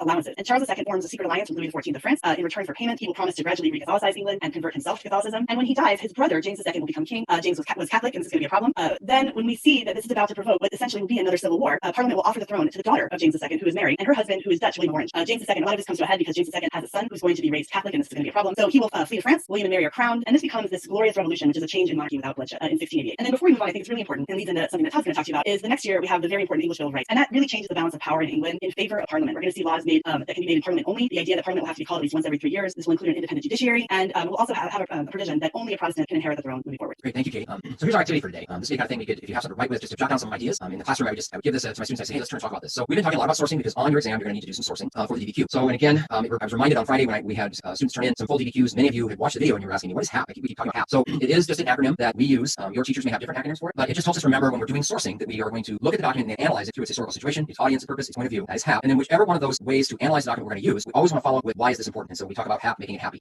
Your teachers may have different acronyms. They may be using HIP or HIPPO. I've seen those a lot. Please use whatever your teacher has taught you to use, but for the sake of these videos, we're just using this over and over again. So let's take a look at our source. This actually appeared on the 2017 DBQ, the AP European History exam, the main DBQ. And we have a source. It's William and Mary. It's a woodcut from the 18th century English children's book showing William III and his wife, the co-ruler, Queen Mary II. And then they gave us the scroll at the bottom. They gave us we call a gloss or an explanation. The scroll in William's hand is labeled Bill of Rights. The rhyming verse below this image reads, William the hero with Maria mild, he, James, nephew, she, his eldest child, fixed freedom in the church, reformed the coin, opposed the French, and settled Brunswick's line. And then they give us an asterisk, which tells us what Brunswick's line is, which you see that definition at the bottom. So real quick, just write down, what would I do if I had this document? If I'm talking about maybe the audience, right? A rhyming verse, it appeared in a children's book. So if that's our audience, what is the purpose of this source for that audience? Think about that. What ideas come to mind? And again, just jot down some ideas. This would be the kind of thing, like I said in class, I'd say, hey, let's turn talking and then share us out. What are you thinking about this? So that's just an activity. I wanted to give you a visual source today. You know, on the AP exam, the DBQ you're writing will have a visual source. So we have to be able to think about how we're going to have or source that visual source so we can use it in our DBQ. So I hope that activity was helpful. That's Okay. great. So this is me. Okay, we're talking about the Dutch Republic in the Golden Age. And again, we're talking about constitutionalism today. Katie did a great job of talking to us about that civil war in England, bringing us through the Restoration, and then finally glorious revolution meaning change of government, and they end up with a constitutional monarchy. So now we have the Dutch Republic in the Golden Age, and let's just talk about what constitutionalism is.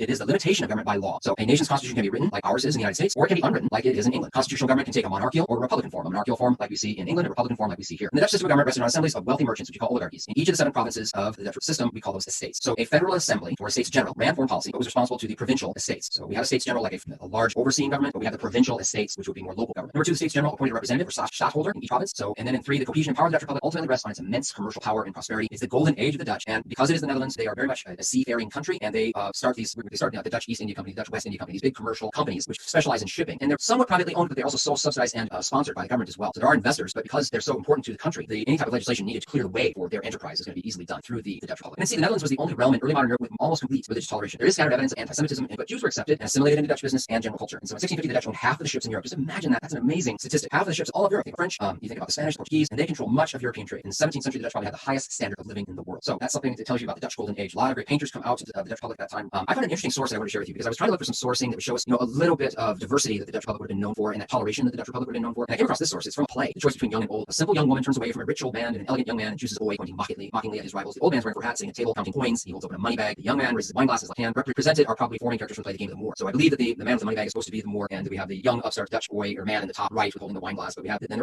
it's called rivals. They're all seeking this woman's affection, but it's going to be the plain boy that's going to win her heart apparently from the play, which I've not seen. There we go, the Dutch Republic in Golden Age. I love that visual. Okay, so we're kind of stepping back a little bit now just to talk briefly about something that I started yesterday with the Counter-Reformation, because Baroque art is really closely tied to the Counter-Reformation. We're going to see Rome and the revitalized Catholic Church in the late 16th century inspire Baroque art. It is meant to be emotional. It's meant to kindle the faith of ordinary people and form a bond between the people that go into the church, the average person, and this new Reformed church. Because of this, we're going to see Baroque art really flourish in Catholic countries, Italy, Spain. Monarchies, city-states, and the church will commission these works to show their own power, and the interior Baroque churches are decorated in lavish decorations and frescoes. And if you want to take a minute and pause the video, I invite you to just do a Google search of Baroque church interiors and put it on the image category, and your screen will quickly fill up with the way that the interior of these churches look, and they're really gilded, and I could have shown you so many pictures, but take a minute maybe and do that and look at how you might feel walking into one of these churches, because the idea was to really inspire awe and a connection with the average person that walked in as you see the decorations inside of these churches. To mention a couple of the prominent Baroque artists, Peter Paul Rubens was one of the most outstanding painters. He created paintings that had animated figures and were very dramatic in their contrast. And then Bernini, who's at the See of St. Teresa, is on the right, created these amazing sculptures. And if you ever are lucky enough to go to Rome, the Cardinal Borghese of the Borghese Gardens and Palace, they're filled with these. This is in a church in Rome as well. He rose to prominence as a sculptor, and there's other ones we could have mentioned, Caravaggio, but I wanted to give you a couple examples that are in our curriculum framework, as well as music and music. So Rubens was quite famous and sought after during his lifetime. And Bach, who's a really great example for Baroque music, was not. He really didn't gain a lot of accolades until after his death. He's valued as an organist, not really appreciated during his lifetime, but his music was meant to do the same thing that the art did and sort of capture this awe-inspiring emotion. So that's just a quick overview of Baroque art, closely tied in as part of the Counter-Reformation in order to really keep followers and lure followers back to the Catholic faith after the Protestant Reformation. So what do you think of our content lesson today? Again, I invite you to, if you're on Twitter, to send us a tweet. Let us know if it was helpful, and we might even feature your feedback tomorrow. And again, that's at Learning Hero if you want to send us a tweet. So thanks. Okay, so very quickly, here's our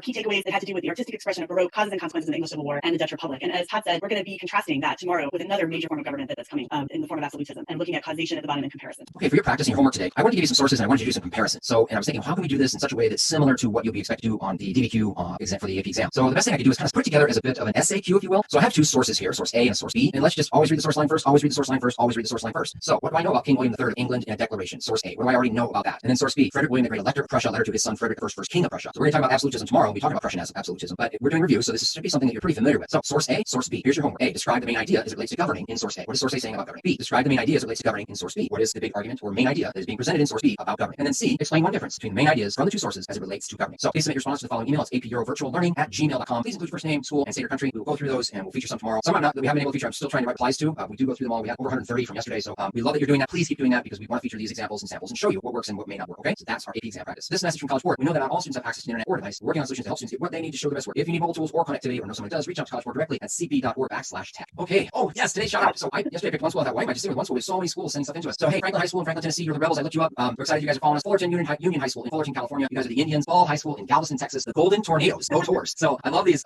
mascot names, but I love that you guys are paying attention and we're with you. You got this. Okay. So thank you for following along with us. All right, I'm going to give a quick shout out to my Cavaliers on the day that we covered the English Civil War. I subscribe so much. I hope you know that. Hope everyone has a great day, and we will see you tomorrow. Yeah, and a big thank you to our producer Sarah, who helps us put this together every day. We appreciate you so much, Sarah. So thanks a lot. You guys have a great day. See you tomorrow. Take care. Hey, good morning, everyone. It's Thursday. This is AP Live with AP European History. Sun's shining here in Minneapolis, coming through the window. It's going to be a good day. My name is Tom Beach. I teach at Eastview High School in Apple Valley, Minnesota, and this is Kate. Good morning. I'm Katie Lindsay. I teach at Coral Gables Senior High in Coral Gables, Florida. It's a suburb of Miami. Sun is shining here too, and it's a lot hotter than where Todd is today. So we're excited to be here with you this morning. So today, if you can see, we have our Thursday. We are getting into absolutism and mercantilism throughout Europe. We also want to cue you to tomorrow, where we're going to do yet another full DBQ practice. We're going to practice the skills that are going to be on this year's AP exam, something we've done here for the last couple of weeks. So our lesson overview today, we're doing economic development of mercantilism, talking about the balance of power and the absolutist approaches to power, and then a comparison as we go through the different types of absolute governance that are going to emerge in different countries in Europe. And you can can obviously pause the video and read this on your own to understand today's learning objective and the skills and reasoning developments we're going to get into today. So feel free to pause if you want to read. We're going to keep going. Okay, today's warm up.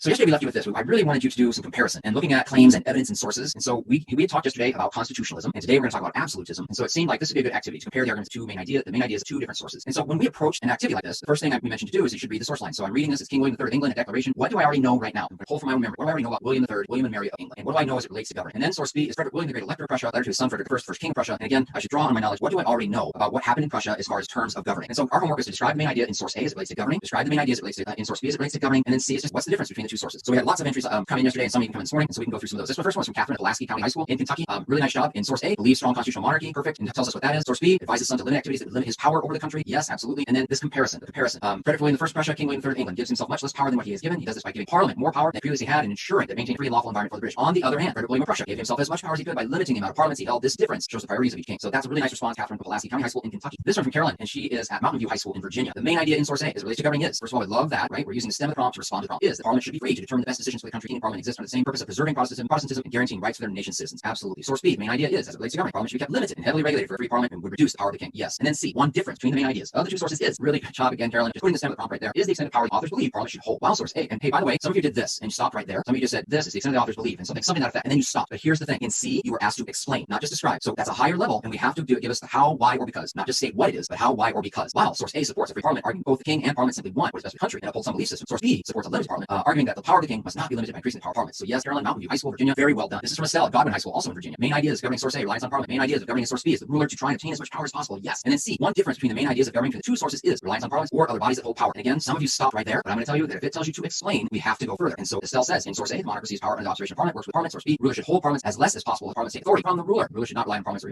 even hold Parliaments if not necessary. So Estelle, really well done. One more, because this was so good. I'm just going to do part C. Grace at Benjamin and Cardozo High School in Queens, New York. One difference from two sources that relates to governing is source A support partnership, while source B is against it. Again, some of you stopped there, but Grace goes further. It states, and then she gives us a quote. Source A, King William III of England depicts in source A how the monarch will establish a stable trust of Parliament by letting them regulate and create laws. Contrary to source A, Frederick William warns King Frederick I of Prussia to handle political matters on his own because they viewed Parliament to be deceptive and greed for more power. Therefore, the rulers of Prussia refused to develop the trust of Parliament in fear the estates would diminish the power of the monarchy. Really well explained, Grace. That's a great response. So I hope that was helpful for everybody. We want to make sure that we're first of all paying attention to the task word, describe or explain or evaluate whatever our task word is, tells us how we have to handle that exercise, and we want to make sure if it's explain or evaluate, we want to get into that how, why, because that deeper analysis. Really well done, you guys. So what do you think of these samples? Was this helpful today? So on our Twitter account @LearningEuro, I put up a poll this morning because we want some feedback. We've been paying attention to those, trying to see that the samples we're giving are helping you learn. So please, if you are on Twitter, go to @LearningEuro and give us a result of how the samples work for you. All right, we're gonna get into our learning this morning. This is Katie. That's great, Ty. I also want to say before we start that I think it's so great that even though that's not the task that kids are going to see on the exam in May, looking at these sources and looking at their arguments and understanding how the arguments are similar or in the case of today different is really going to be key to using those documents as evidence in the DBQ. So that was a really nice exercise. So we are going to contrast what we talked about in England and talk about absolutism. We're going to start in our sort of our poster child there on the right for absolute monarchy with Louis XIV. To give a little bit of background, prior to Louis XIV, we have Cardinal Richelieu, and he is the minister of the crown on behalf of Louis XIII, and he is going to start the policy of strengthening and centralizing authority in the hands of the monarchy in France. He will initially start to suppress Protestantism, and he's going to extend the use of the attendant system. And these are officials appointed by the monarch. They are loyal and report only to the king. They're sort of the eyes and ears of the king throughout the country, and they administer local laws. So when Louis XIV becomes king at the age of 4, he needs to have a regent who will act,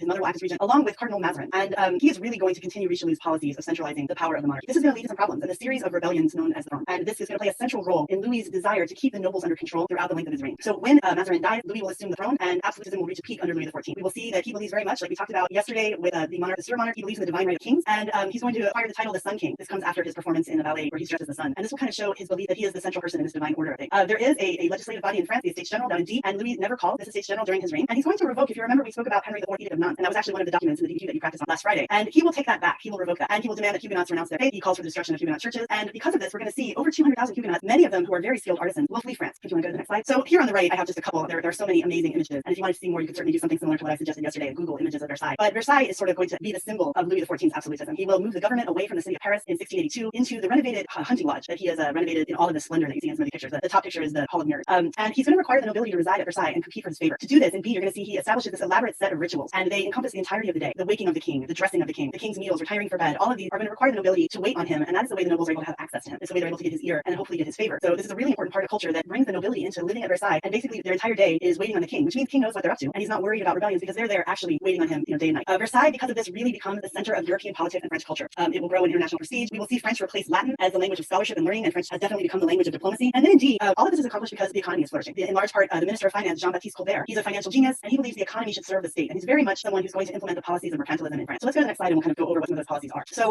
the crux of mercantilism is to have a favorable balance of trade that allows a country to export more than it imports, so that we'll have an accumulation of wealth, right? And so by this Colbert, the picture on the left, he will enact policies to ensure that they have this favorable balance of trade. And because of this, during his tenure, France's industrial output will grow very steadily. And so some of the things that he does that are very typical of a mercantilist economy enemy. He's going to make sure that France is self-sufficient. So here in one, he's going to insist that France produce the items for domestic consumption to limit purchases abroad. He wants the French to be able to produce and, of course, grow in terms of food, everything that France is going to need to be self-sufficient. And self-sufficiency is a really important part of this. In two, he's going to really support industry for export. Right? We want products going out, and because of that, we want gold coming in. We want money coming in and staying in France. He's going to create very strict manufacturing codes to ensure quality, and he will encourage skilled craftsmen to come to France. And so all of that is to hope that the French products are really valued throughout the world and that France is self-sufficient. In three, he's going to abolish domestic tariffs, and he'll raise tariffs on foreign goods to make French goods affordable and foreign ones more expensive. So all of this is sort of the ideas of mercantilism. We want to import as little as possible. We want to export as much as we can to get that wealth flowing into the country. And Colbert is really the master at accomplishing that during his tenure as a financial minister under Louis XIV. Great, thank you, Katie. So I just want to take a moment to remind everybody that we are reviewing content, not teaching new content. So if there's a lot about France and about Louis, and so she did a great job of kind of just keeping it to 3 slides. But what happens if you're thinking, gosh, this doesn't seem so familiar? What could you do? You can go back into that textbook and start reading back again, because that was probably something you covered a few months ago, and bring that memory back. So this is review, and that's a really great job to kind of condense it like that. So on the opposite of France, we have Spain. So in the last century, Spain was on the rise, Ferdinand and Isabella, but now Spanish absolutism, which happened before that of the French in the 1500s in the Kingdom of Castile, they developed these characteristics of absolute monarchy, and then everybody takes kind of on their own flavor of that. But what's going to happen in the 17th century for Spain? So between 1610 and 1650, Spanish trade with the colonies in the New World fell 60% due to competition because the Dutch, as we talked about yesterday, becomes their golden age. England is trading like crazy, and so that kind of competition really cuts in on the Spanish competition. Now, gold and silver from the Americas were the basis for Spanish power in the 1500s for sure. Ultimately, a lot of those mines that filled the empire's treasury start to run dry. There's also this idea that there's probably some corruption taking place and many people putting things in their pocket rather than getting them back to the state. The crown repeatedly then devalues the coinage, declares bankruptcy repeatedly. And that results in a collapse of national credit. So if you owe money to people and you declare bankruptcy, but if you keep doing this over and over again, it's going to be very difficult for you to get credit with anyone else ever again because you've established a habit of not paying your debts. So the other thing that's going on, just think socially, right? Socially, they don't have much of a middle class. Part of this isn't because of the expulsion of Moors and Jews. They face an agricultural crisis. There's a bit of a population decline. Some of that is because we have people leaving Spain to go to the New World, trying to strike their fortune. We also are dealing with state governments that don't really invest in productive enterprises, meant that by 1715, Spain becomes kind of a second-rate power. So we're seeing trade decline. We're seeing that real big source of income was trade and then gold and silver, and we're seeing all that kind of run out. But we aren't seeing great leadership work around that. We're not seeing it try to take on these challenges and make changes. Spain itself, during the century, is involved in a number of wars it cannot afford. The monarchy spends far more than it can afford. And one of the big conflicts are these Franco-Spanish wars, these conflicts with the French. They cost Spain many colonial possessions in the end. There's peace that's finally reached with the Treaty of Pyrenees in 1659. The source I'm giving you on right is part of the 30 Years' War, the Battle of Rocroi, and the Spanish are defeated by the French as part of the 30 Years' War. But there are a number of these other battles that were taking place which finally get settled in 1659 and don't result in a positive way necessarily for Spain, other than war is done. That's great, and you got a lot into one slide also. So I want to take a look at a source here today for our activity. I'm going to bring us back to this at the end of the lesson with our homework. This is from an old DBQ that was an alternate form of this exam that has since been released, and where the prompt from that DBQ was evaluate whether or not absolute monarchy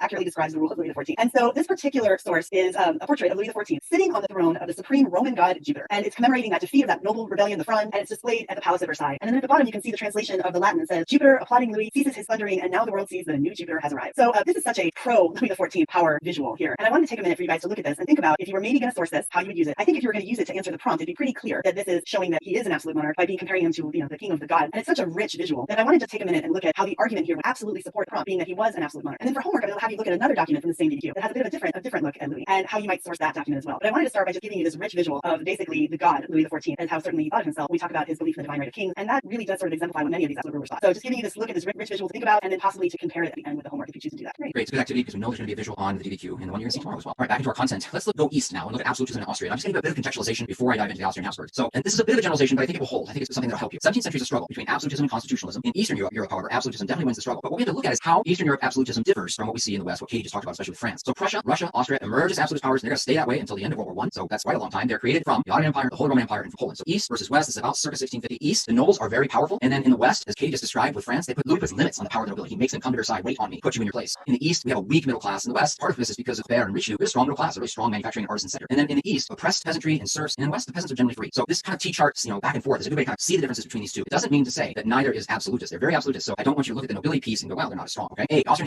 Habsburgs develop, absolutism develops. Prussia's absolutism is going to be stronger and more effective. And how are they going to monopolize power? If you're going to be an absolute monarch, you have to monopolize power. And how do you get that? Permanent taxes levied without consent. We're not going to vote on it. They'll just be applied. Permanent standing armies, and of course, my joke is they never let them sit down. And then 3, conduct relations with foreign powers as they please. I'm not going to go ask the nobles what they think and send a diplomatic mission. So B, the consolidation of Habsburg control over 3 areas. The Kingdom of Bohemia. So that happened during the 30 Years' War. That was the first phase of the 30 Years' War, and the Habsburgs and the Catholics won that phase. And they will stamp out Protestantism. They'll take nobles' land. Serfdom is even worse. So we talked about oppression of the serfs. In Upper Lower Austria, there are hereditary provinces that will belong to Habsburg control, or just say Habsburg control. And then the Kingdom of Hungary is less integrated. Part of this because there's the Ottoman Turks take on Vienna. There's a siege of Vienna in 1683. They sit outside the city walls for almost a year before Charles V finally raises an army to push them back. But the nobles are still rebellious. The further east we go. Charles VI then will issue the pragmatic sanction of 1713, and that idea is to keep the Austrian Habsburg lands united in the event of his death. Take a look at Ferdinand III, the source, the Holy Roman Emperor, portrait of him, King of Hungary, King of Bohemia, and he helps to create that big piece of absolutist control under Habsburg domain. I know he's got this laurel wreath on his head. It's quite an image, actually. So there you go, absolutism in Austria. Great image. So I want to start off by talking about how sometimes I know students can be so frustrated keeping names straight, and certainly as we start in Prussia, this can be an instance of that. We did the in England yesterday with James, Charles, James. I know my students really struggle, and this is another place where they struggle. So we start off sort of contextualizing that Brandenburg Prussia, which will eventually just become Prussia, has a small population, but it has very powerful leadership in this family, the Hohenzollerns, and I always butcher that pronunciation. And it's very much an efficient family that uses its resources well, and it has this intense military tradition. And that military is going to be very closely tied with the power and the prestige. So we start off with Frederick William, and I jokingly said with Todd that my son is William Frederick because of all the German in our family. And he was the great elector. He took power in 1640, and he seeks to unify that territory of Brandenburg, Prussia, and other territory to create one unified state. And in order to do this, as Todd was just saying, he does not isolate the nobility or the Junkers. He actually garners their support. He grants them very high positions in the army. He gives them power over their serfs. We will see serfdom abolished later with another Frederick, but that's not part of today's lesson. And we will see that they will agree to a tax in return for this power that will be funneled into funding the military. And then we move to King Frederick William I, and he's really a person that we associate with consolidating absolutism, and that's him on the right there. He's known as the soldier king. If you take a look at what he's known to almost always be in his military uniform, and he's known for his incredible efficiency and his deep austerity. He was a penny pincher. He was totally okay using state funds to fund the military, and often his household estate was really absent because of that. He really spent the money on the country. So under these austere economic policies, indeed, we're going to see economic development flourish, and the army is going to grow into something that, despite its population, which is I think 11 or 12 at the time, the army is just massively powerful, efficient, and envy. He will introduce merit advancement, which will allow middle class to rise, but that is not at the expense of the nobles. He allows them to be in positions of command. So this sets up a very militaristic society that clearly has the power in the king here that we're just starting to call King Frederick William I. And then later when we get a little further into this time, we're going to talk about Enlightened Absolutism with Frederick William II, who we also call Frederick the Great. So that's coming in another lesson. Thanks, Katie. Okay, so stay with us here because this is a lot, right? With France on the rise, getting stronger, Spain in decline. We know from yesterday where the Dutch and the English are in their constitutional systems. We see the Habsburgs gaining control in Austria. We see the Hohenzollerns gaining control in Prussia. Now let's go to Russia. It's so much I know to kind of keep straight, but here we are. Let's start with his source. So that's Peter the Great right there. And I'm sure your teachers probably really enjoy talking about Peter the Great. There's a lot of stories about him. He makes for rich narrative and conversation as far as history is concerned. But I had never seen this source until I was preparing for you for today. And so I was looking for a really good source. I didn't want the typical one that we always see in the textbooks. And I came across this one. So this is him in the center here. And he just has this weapon here. And it shows how he has just beheaded one of the rebel streltsy. So these are those musketeers that are semi-professional paid for. They're supposed to be loyal to him. And he finds one that is not loyal. And it was somewhat rebellious. And through the secrets of spies and all that espionage, he gathers this little gathering and he beheads this man right in front of everyone else. So let's think about what kind of impression that's going to leave if you're a noble raising a toast in an image. Unreal image to start with. So we'll start with the Romanovs. The Romanov dynasty, 1613. The nobles elect Ivan, who you may have read about Ivan the Terrible. The nobles are elect Ivan's 16-year-old grandnephew, Michael Romanov, as the new hereditary czar. His election proved to be the restoration of czarist autocracy. Prior to that time was the time of troubles when we weren't sure who was in charge in Russia. And that's going to eventually get us up to Peter the Great, okay? And he is the person we talk about when we talk about these new absolutist monarchs. So how do we earn the title the Great? Well, we have to conquer. Territorial expansion. Peter is going to know only 1 year apiece in his 36 years of rule, and that's going to take about 80 to 85% of historians estimate of state revenues during that time. Why that's significant is because it's really difficult to build infrastructure and make things better for everyone else if you're constantly war making. But he's going to manage to get some other reforms done as well. So in the war making, early defeats against Sweden, the Great Northern War. So he's defeated early. He reforms the military. They gain victories at Poltava. I think that's in 1709, and then a conclusive victory finally in 1721 against the Swedes, gaining Estonia, gaining Latvia. And so with these gains, we earn our moniker Peter the Great. A consequence of his war making is the influx of Western ideas into Russia. Perhaps your teacher talked to you about the stories of Peter as a teenager, going, quote unquote, incognito into the West, making visits. And I say incognito because he had like a train of people in coaches and bringing all of the extravagant things that a czar should bring, but saying, oh, I don't want this attention. But he learns about shipbuilding. He learns about all these Western ideas, and he's going to bring those ideas back to Russia. And the Western ideas come back to Russia, and some Westerners and a new class of educated Russians begin to emerge. He's going to construct a city. So Katie did a great job of showing us Versailles, and again, it's a great idea to go Google images of Versailles. And you can do something similar with St. Petersburg. So they're all these monarchs are kind of competing against each other. And so here we have Versailles going on, but Peter's not just make a whole city after me. Kind of strikes around at this area that's located on the Baltic Sea. They want to go port city. It's really swampy. It's terrible land, and they have to create all these canals. Thousands of peasants will actually die in the building of St. Petersburg. But he gets his city by the sea. Many reforms were detested by the nobles. Peasants saw significant increases in their bonds of serfdom. So we think back to that cheat chart I showed you. Serfs in the east, even tighter bonds. And these nobles, they have strength, but not like the absolutist monarch Peter. Peter's reforms create a more modern army and state that was introduced to Western civilizations and paved the way to move Russia closer to the European mainstream, especially as we get into Enlightenment, which we'll talk about early next week, and the reign of Catherine the Great. Okay, that's our content lesson for today. It's a lot to keep track of. But again, we really kind of want your feedback, and there's a poll on the content part of the lesson at Learning Euro for Twitter. Just give us a quick bit of feedback. Let us know what you think. We hope it was helpful. Okay, our key takeaways today. We want to talk about change. We want to talk about causes. Talk about the absolutist form of rule. I'm hoping that when you were thinking about all the absolutist pieces we were giving you today, you were harkening back to yesterday's comparison to constitutional forms of government. All right. Great. You've got so much in that one slide for Russia. My students always like that I'm angry he made the women wear high heels and stockings. Okay, so for homework today, this is a very busy slide, and I want to kind of talk you through it very quickly. I'm going to bring you back to sourcing as your main homework. This is the report of one of those independents back to Colbert, the finance minister that we just spoke about. And I'm not going to read it to you. I want you to read it on your own and think about the prompt in the activity and what that says about whether or not he's truly an absolute monarch, Louis XIV. But for homework, I'd like you to keep practicing your sourcing. You guys are doing great at contextualization and thesis, but I definitely think practicing this and then comparing what you did to our samples is going to be a really helpful exercise for you to make sure you're doing it right. It is 2 out of the 10 points on the exam. And I want to just remind you that besides if you look at the top in our happy acronym, reminding you that this is not the only acronym, but the one that we chose to use for these lessons. It is historical situation, audience, purpose, point of view. Please be sure to include that why or that explanation. Why does this matter? Why is it important? Why do we think about this in terms of looking at the document as evidence? So I'd like you to go ahead and do a sourcing and use some of those best practices that Todd spoke about when we did this last time about using attribution to do your source, and to end with referencing the document with the parentheses at the end with the document. This was document 3 from that. If you want additional practice, you can look at the bottom and maybe think about how this compares with that pretty amazing visual in the activity, and try your hand in the thesis if you'd like to do that as well to the prompt that was on our activity page. And as you have been doing, if you email your responses to aprovirtuallearning@gmail.com, we'll talk about some of the correct answers and really good examples of people who do the skill correctly tomorrow before we start our lesson. Great, that'd be great practice. And again, just a reminder, we have a DDQ coming tomorrow that we'll release to you so that you can have that kind of practice as well. Just quick notice from College Board, we know that not all students have access to internet or device. We're working on solutions to help students get what they need to show their best work. If you need mobile tools or connectivity or know someone who does, reach out directly to College Board at cb.org/tech. Hey, and our shout outs today. This is so fun. I really kind of doing this because I find these different schools and I look them up on the internet. I'm like, oh my gosh, it's so cool. So Hickory High School, Chesapeake, Virginia. You're the Hawks, go Hawks. We see you guys. Indian Land High School in Lancaster County, South Carolina. The Warriors. And Roland High School at Roland Heights, California. Go Raiders. You guys got this. This has been a lot of fun. To just when we read through your responses, like, oh my gosh, I'm so curious about that school. I wonder what it's like, and look you guys up. It's been great fun for us. Anyway, okay, hey.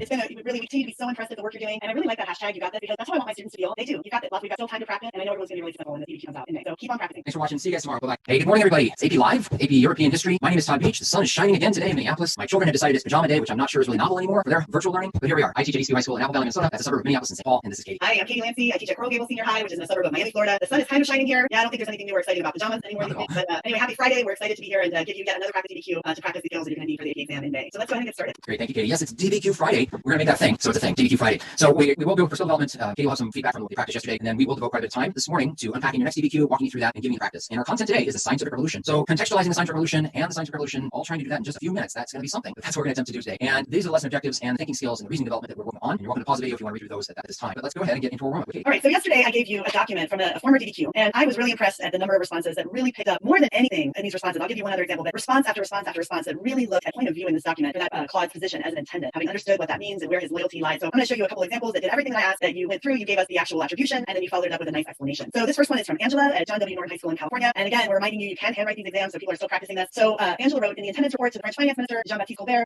Claude requests Colbert to advocate for the construction of a Dijon hospital against the parliament, who seems to only be concerned about maintaining royal power by being the only ones allowed to initiate orders. The author's point of view as an attendant. So I really like that Angela used the words from the rubric point of view, suggests that he is supposed to be a loyal reporter to the king and help centralize royal control. This is important because it proves that the monarch prioritizes to maintain his power rather than the desperate needs of his empire. It demonstrates that even those closest to the king are beginning to notice how absolutism blinds them to think that they are only qualified to give orders, but in reality they don't do service to the citizens. So that was a nice job of starting with the attribution and then giving the example of point of view and talking about that position and then explaining it. So really nice job. And here's one from Devin at La Jolla High School in California. And Devin talks about the purpose of the document. Again, in a report to French finance minister Jean-Baptiste Colbert in 1669, an intendant by the name of Claude Bauchou informed him that the Parliament of Burgundy refused to approve the construction of a general hospital. Bauchou's purpose in doing so was to emphasize to Colbert that this simple action of disobedience indicated that France continued to have a lack of centralization. The author went on to indicate that the Parliament of Burgundy would only budge if Colbert inserted his special protection, and that these actions were unacceptable because France was an absolute monarchy under King Louis XIV. This is important because it shows France as a whole was not politically united under a monarch, given that local governments seemed to be ignoring the royal council and doing as they pleased. Thus, this exemplifies the weakness of Louis XIV as well as the state, and this point was extremely stressed by Bauchou in his report to Colbert. So amazing example of using purpose of the document for sourcing. And the last one is shorter, but I thought it did a really nice job. This is Amish at Pine Richland High School in Pennsylvania. French intendant Claude Bauchou, in a report to finance minister Jean-Baptiste Colbert, explains that the Parliament of Burgundy is trying to exhibit sovereignty by rejecting the establishment of a general hospital in the region. Bauchou is writing from his point of view as an intendant, which means he is responsible for executing the king's policy. This is important because it shows the king's desires were often met with backlash from local courts, so Louis XIV did not have absolute authority over local establishments. So really nice job of explaining the point of view and why this is important to the argument that this person would have been making with this document about Louis' power. So this is really, really well done. Really like those. Just comment too on that, Katie's. We're starting to see that real nice pattern, I guess, for lack of a better word, in the sourcing. We're seeing attribution, a description of what's going on in the document, then the sourcing of the document, then the why this is important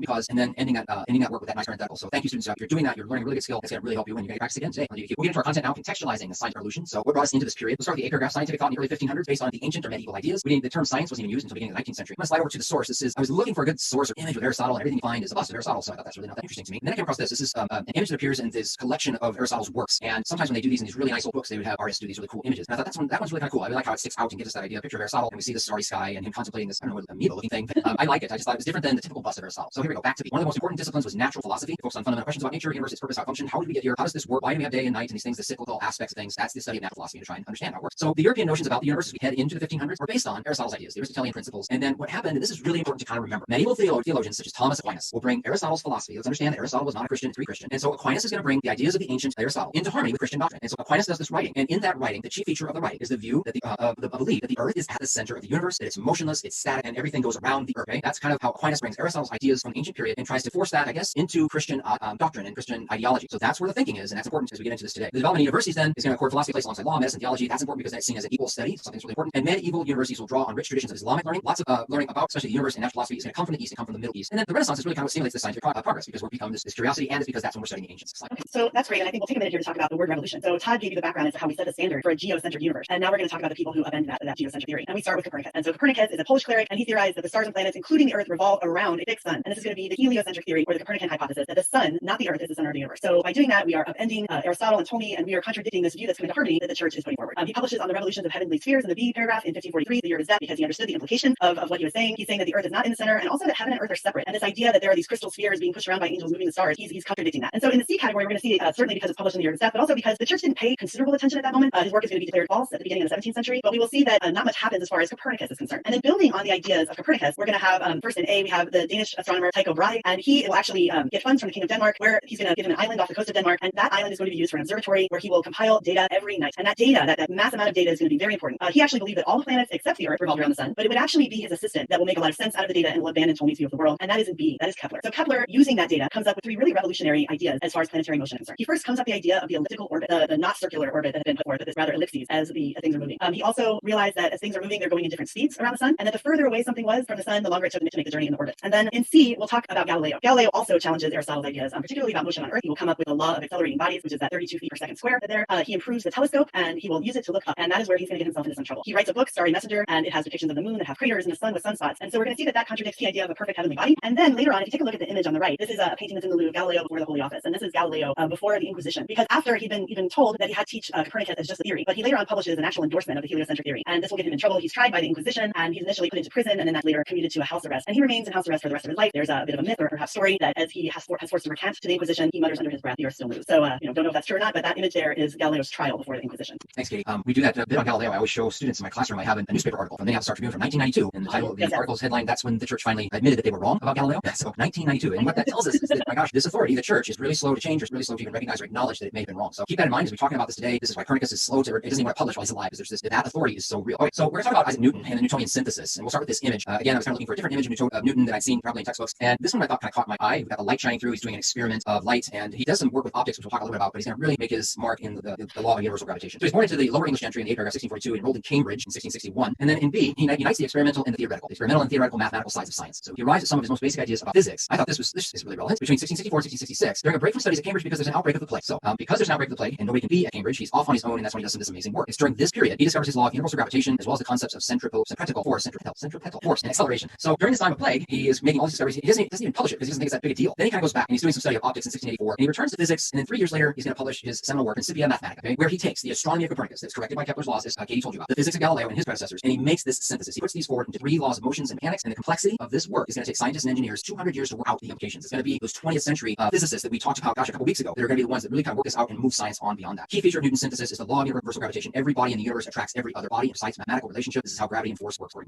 And so the other 2 people we're going to talk about as part of the lesson today are Bacon and Descartes. And so both of these individuals are attributed with articulating versions of the scientific method. Francis Bacon argues that new knowledge has to be pursued through empirical research, and this is going to be called the inductive reasoning or empiricism. He'll begin with observation and move through experimentation toward generalizations about things. He was very much a believer that science should be useful and that it should make people's lives longer and more comfortable. And followers of Bacon actually created the Royal Society, which still exists today, to discuss finding scholars all over Europe, and they do that in 1660. And then our gentleman on the right, René Descartes, there's so much we can talk about with him. He's our deductive reasoning person. He has one that moves from general principles through steps of reason to more particular cases, and he talks about this in his discourse on method. And it's there where we have that famous quote from him, I think therefore I am, where he talks about the idea that because he can think he must exist. He's known for the idea of Cartesian dualism, and this is an idea that nature's made up of substances that take up space that we call matter, and intangible substances like the mind. We also, if you're a geometry fan, we have the Cartesian plane or coordinate system, and that would be very useful at the time in architecture, engineering. They would use it for military applications as well. So both of these gentlemen are credited with articulating versions of the scientific method that most of you probably use in school. Great, thank you. So medicine, the body, and chemistry. We'll start with our source on the right. This is Andreas Vesalius, Flemish thinker, and so many images of Vesalius, and some of them weren't appropriate for this forum because it's all anatomy, right? So it tells you he's got the flayed arm of the human body, and so Vesalius is the one who's going to take scientific thinking a little bit further. We'll start with the paragraph. For many centuries, ancient Greek physician Galen, their explanation of the body carried the same authority as Aristotle's account of the universe. So we have the ancients telling us that these things, we're rediscovering these works from the Renaissance, and then these works of the ancients are going to carry forward into this modern period, and some are not really questioning that. And so in A1, according to Galen, the body contained 4 humors, and illness is believed to be a result of an imbalance of the humors, which is why some doctors frequently prescribe bloodletting to expel excess blood, and that will make you feel better. Now, we know today that that's just not true. Losing blood is not a good thing, but that was the thinking for a very long period of time. Okay? We move to B. Paracelsus is an early proponent of experimental method in medicine. So let's science this thing. He's going to pioneer the use of chemicals and drugs rather than relying on bloodletting, and through that work tries to discover what are some natural remedies that we have that we can prescribe that will help people feel better. C. We have Andreas Vesalius dissecting human bodies and publishing on the structure of the human body. This work is so important because it's teaching others, right? These really intricate drawings of the anatomy of the human body help others to learn about how to solve problems with the human body. And then in D, William Harvey discovers the circulation of blood, so the circulatory system through veins and arteries, 1628. He's the first to explain how the heart works like a pump. He's the first to explain the function of its muscles and the valves. And then in E, Robert Boyle, who helped found the modern science of chemistry, discovered Boyle's law, which states the pressure of gas varies inversely with volume. There's this really famous painting that they have pumping gas or pumping air out of the vacuum, if you will, and the bird is dying, and I thought it was too sad on the slide, but that's the painting that's associated often with Boyle. That's the first one I thought of too when I saw that. So for today, we obviously continue to just reconnect with knowledge that you already had before. This is a quick review of the main things in the scientific revolution. So you got the context of the scientific revolution, and you got an understanding of change during the scientific revolution. And you can read the developments and processes that are below if you want to pause the video, because now we're going to move on to your practice. Great, thank you. All right, so let's take a look at the rubrics. And I know we went through scientific revolution. Oh my gosh, we did the scientific revolution in like 20 minutes. So you know that this is review, right? This is not new content for you. And so if you're like, I'm kind of shaky on something, crack that textbook back open, get back into it. Learning happens in layers, and you can get this. Okay? Let's take a look at our rubrics today. They haven't changed from last week. Like, let's just start really internalizing this rubric. Your A category is the thesis. You have to respond to the prompt with a historically defensible thesis or claim that establishes a line of reasoning. That establishes a line of reasoning. That's what Katie always describes as we need that cause statement in there. B is contextualization. Describe this broader historical context relevant to the prompt. Just kind of like we started today. We contextualize for you. How did we get into the scientific revolution? Look at one slide. That's what contextualization is supposed to do, especially for a reader. If you're the writer, you bring the reader into the context and then make a claim. Okay, for evidence, there's so many points available to you in this rubric for 2020 for evidence. So I just want to remind you that 3 out of the 5 points that you can possibly get for evidence come from using the document in a sophisticated way to support your argument. You can see here we have the low point where you're just doing 2 documents on the topic of the prompt. And of course, we want to move further and we want to have the same 2 documents, but rather supporting your argument here. And that would give you 2 points for evidence. And then there's this 3rd point for evidence supporting an argument with 4 documents. So for those 4 documents that we're hoping that you'll use, you want to make sure that you're showing how those documents support the argument that you're making in the DDQ. Beyond the 3 points that are from the documents, I want to remind you that there are 2 additional points for evidence beyond the documents. So you get 1 point for using at least 1 additional piece of evidence of historical evidence beyond that's found in the documents that's relevant to an argument about the prompt. And this year only there is a 2nd point for doing that twice in this essay that you're going to write. So 5 total points here that you can get from using evidence in the essay. Great, thanks, Katie. I realize this is a little bit squashed because it's kind of long and I want to fit on the slide, but the D category is analysis and reasoning. So you're going to earn 1 point if for one document you source it. Okay, that is to explain how or why the document's point of view, purpose, historical situation, or audience is relevant to an argument. Remember, that's what we've been using the acronym HAP, happy for. HAP is H is for the historical situation, A for audience, P for purpose, P for point of view, and then we add the Y to the end because you need to tell us why that's important. So if you do that with one document and you source it correctly, you're going to earn 1 point. If we can source 2 documents correctly and tell us why that's important, you'll earn an additional point. Okay, and then in the D category at the bottom there, I guess, which is normally called D2, and now it's D3 because there's 3 points in the D category. That's the complexity point. So can you demonstrate a complex understanding of the historical development that is the focus of the prompt using evidence, corroborate, qualify, or modify, argue, address the question. And then they have these bullet points to the right. We're going to talk through a structure that's going to help you make a decision if you want to work toward that complexity point in the writing of your DDQ. All right, so should we begin here with the prompt? This is going to be the prompt for you, the DDQ you're writing this weekend. This is also the DDQ that was on last year's exam. So evaluate whether or not the Catholic Church in the 1600s was opposed to new ideas in science. So we have the word evaluate in bold. That means you are going to look at the evidence and then you are going to take a position. Okay, really important. You look at the evidence and then you take a position because the way the prompt's written, it's either they did support the Catholic Church did support science or was opposed to science. We're going to give you evidence and you're going to have to figure out which side of this evidence do I want to sit on and then take that position. Okay, so I'll go through 1 through 5. That sound okay? Yeah. So document 1, we're just going to look at the source. I'm not going to read the document 2. This is from Paolo Antonio Foscarini. He's a Catholic monk and scientist. So that's really interesting. Catholic monk and scientist. So that will give you something to start with. The source line first. Read the source line first. Read the source line first. Help us think. What am I going to think? What would a Catholic monk and scientist say about new science at this time? Okay, document 2 now. Okay, and here we have the source is a cardinal, and that is something to really think about. And I want you to also see that this letter is in response to the first document. So that's something that you can be thinking about as you're using this evidence to support whichever side you're going to be arguing. So we have a cardinal in the Catholic Church and a response to document 1. Document 3 is from Christoph Greinberger, German Jesuits. What do I know about Jesuits? Thinking about that. And a mathematics professor in Rome 1615. So thinking, what do I know about Jesuits? And the fact that this person is a mathematics professor. That may help me think about the source before I start reading the source. Next slide. And here we have the visual, and I want to remind you that there will be a visual in the DDQ, or there will be a non-text, will be a visual of some kind. This is an illustration, and this is an illustration from a text on sunspot. Another German Jesuit again. So be thinking about what it means that this is a Jesuit, and he's an astronomer. And so you can see, look at the picture. We have a scientific experiment going on, and think about how you want to use that image to further your argument. And then document 5, our final document, a critique of French thinker René Descartes by the Jesuits at Claremont College, Paris. So Katie did a great job of giving you a description about Descartes. You probably studied Descartes before. What do I know about the French thinker Descartes and his positions? And then this is a critique written about him by Jesuits. So keep that in mind as you're going forward. All right, so I'm going to, before I start some structure here, I'm going to reference you back to last Friday's video that was on New Monarchy, because I think that Todd did a really nice handwritten job, because you are certainly welcome to, I think it's right about 34 minutes. But I'm going to try to go through what he talked about last Friday pretty quickly. And we start off with the first paragraph that I want you to do what you've been doing for practice. I want you to begin with contextualization, 2 to 3 fact-based sentences of background relevant to what the prompt is about. And I want you to then narrow down to a claim that has a line of reasoning and list the reasons, right? So I want you to be very clear about that. And from here, we end up with that same little triangle and make sure that in that thesis, you include what you're going to talk about in your first 2 body paragraphs. And I want to remind you that this is just a suggestion. We had a lot of emails that asked us for thoughts about structure, that asked us about using the documents. So we just wanted to give you one possible structure that you can use. This is certainly not the only way to do it. In that first paragraph, you have your first reason. I want to remind you to start with a topic sentence here. You're going to use 1 or 2 documents. You're going to explain them and how they support your topic sentence, which is your argument, right? So these documents in this first paragraph are supporting an argument. Here, we're going to include 1 to 2 HAPs, the sourcing, and don't forget the why part. The why is important. And then this is also an opportunity where you can bring in 1 to 2 pieces of evidence beyond the document. So thinking about that rubric that we just went over and where the points are coming from, you want to make sure as you're writing that you get points in. It doesn't matter which paragraph you put some of these in, but you want to try to maximize your points to get as many points as possible. And then you're going to follow that with a second paragraph. And that second paragraph is going to have the same thing, topic sentence, 1 to 2 documents, 1 to 2 HAPs. Maybe if you only did 1 in the first paragraph, you want to think about really doing that second one. I always tell my students to do more than what's required. And then again, if you have additional pieces of evidence, you can absolutely put them here. And then Todd was saying, and this is really your moment here to think about, where are we at time-wise? Do you have enough time in this 45-minute essay to have a third body paragraph? If you feel like you don't, then I think you end the way that you started. You end with a restatement of your thesis. I really try to tell my students that they need to try to do a thesis that's perhaps even better than what they put in the introduction. Todd and I see a lot of essays that get the thesis point in the conclusion, which if you go back, if you want to rewind back to that rubric, the rubric scoring notes say that it's perfectly acceptable to be in the conclusion. And then a nice best practice is to add some additional context here. What comes next? Now that's if you're really running short on time. If you have the time, I want you to think about doing what we talked about last Friday, and that is one possible route to getting the complexity point here by having another body paragraph before that restatement. And that would be one more paragraph that acknowledges the other side or the counter argument. So for this particular document-based question, it's asking you whether or not they approved. And so you're going to take a side, and now you're going to see that there are documents you can use for the other side. So you would have a paragraph that is a nod to that counter argument. Here could be 1 document or maybe 1 or 2, and same thing. You can source and add evidence beyond the document if you can. But of course, you need to be mindful of the time and having enough time to submit your essay or to upload the picture of your essay if you choose to handwrite it. So this is just one possible structure that you could use as you go through doing your homework this weekend. Okay, great. Thank you, Katie. So can we go back just one slide real quick? Yeah. Okay. So one thing about complexity, and I really love how she did this, built it in there so nicely. But one thing about complexity, because we had people ask us about this last week, is well, can't I put my attempted complexity kind of in that last paragraph where after I restate the thesis as a kind of conclusion? And my only hesitation with that, and this is what I tell my own students, is that the rubric says that for complexity, this understanding must be part of the argument, not merely a phrase of reference. And so for me, the argument means it's in the body of the essay, not in the conclusion. That's my position on that thinking. So if you're watching us first time this week and you hadn't heard that before, I just want to clarify that. Okay, thank you. So here is your homework. You're going to write a modified 5-document DDQ essay response.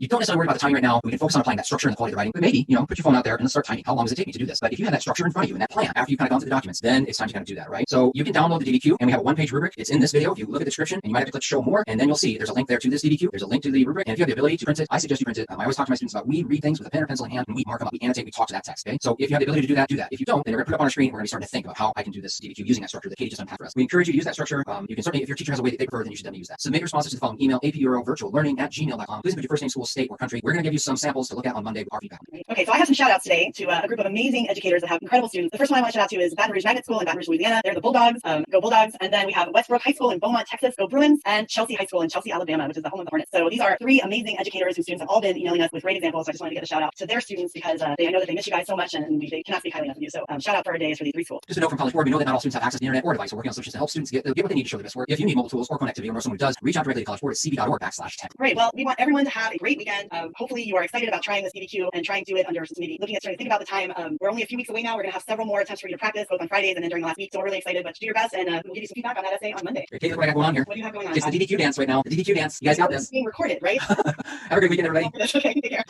Hey, good morning, everyone. Welcome to AP Live. This is European History. My name is Todd Beach, and I teach at Eastview High School in Apple Valley, Minnesota. That's a suburb of Minneapolis and St. Paul. We're glad you're with us this morning, and this is Katie. Hi, good morning. I'm Katie Lindsay. I teach AP Euro at Coral Gables Senior High. It's a suburb of Miami, Florida. Happy Monday. We're happy to have you with us and go over your really excellent responses to last week's practice. So let's go ahead and get started. Before we get going with the warm-up, and as Katie said, yeah, we've got so many of you turned in DDQ sets. We're really excited to kind of go through that. We built this calendar over the weekend to kind of give you an idea of where we're going and what to expect. College Board has added a week, that week of May 4th, and so we obviously see today's the 20th. We're going to give you DDQ feedback. We want you to notice that the next 2 Fridays we have DDQ practice coming, and then the week before the exam, we're going to give you DDQ practice on the 5th, DDQ practice on the 7th, and give feedback and exam reminders. And of course, your exam then is on the 13th to give you just an overview of where we're going for the next few weeks here. Great. So today, of course, we're going to go over the various components of the document-based question and then get into our content, which is Enlightenment and Enlightened Despotism. And then again, reminding you on Friday, we're going to have that full 5-document DDQ for your practice over the weekend. So again, today, Enlightenment approaches to power, which is going to really be talking about our enlightened monarchs, our enlightened absolute monarchs. And the next slide has sort of our learning objectives and our historical skills. And we encourage you, if you want to read through this, to pause the video and take a look. But we're going to leave that there for you if you want to come back to it. All right, thank you, Katie. We'll get into our warm-up today. And this was your task on Friday to write a modified 5-document DDQ essay response, time yourself if you wanted to. And for those that are joining us today, if you weren't with us on Friday, you can go to Friday's video. And in the description, on the YouTube page, in the description, you may have to click show more, but you will see downloads for the DDQ that we wrote, as well as the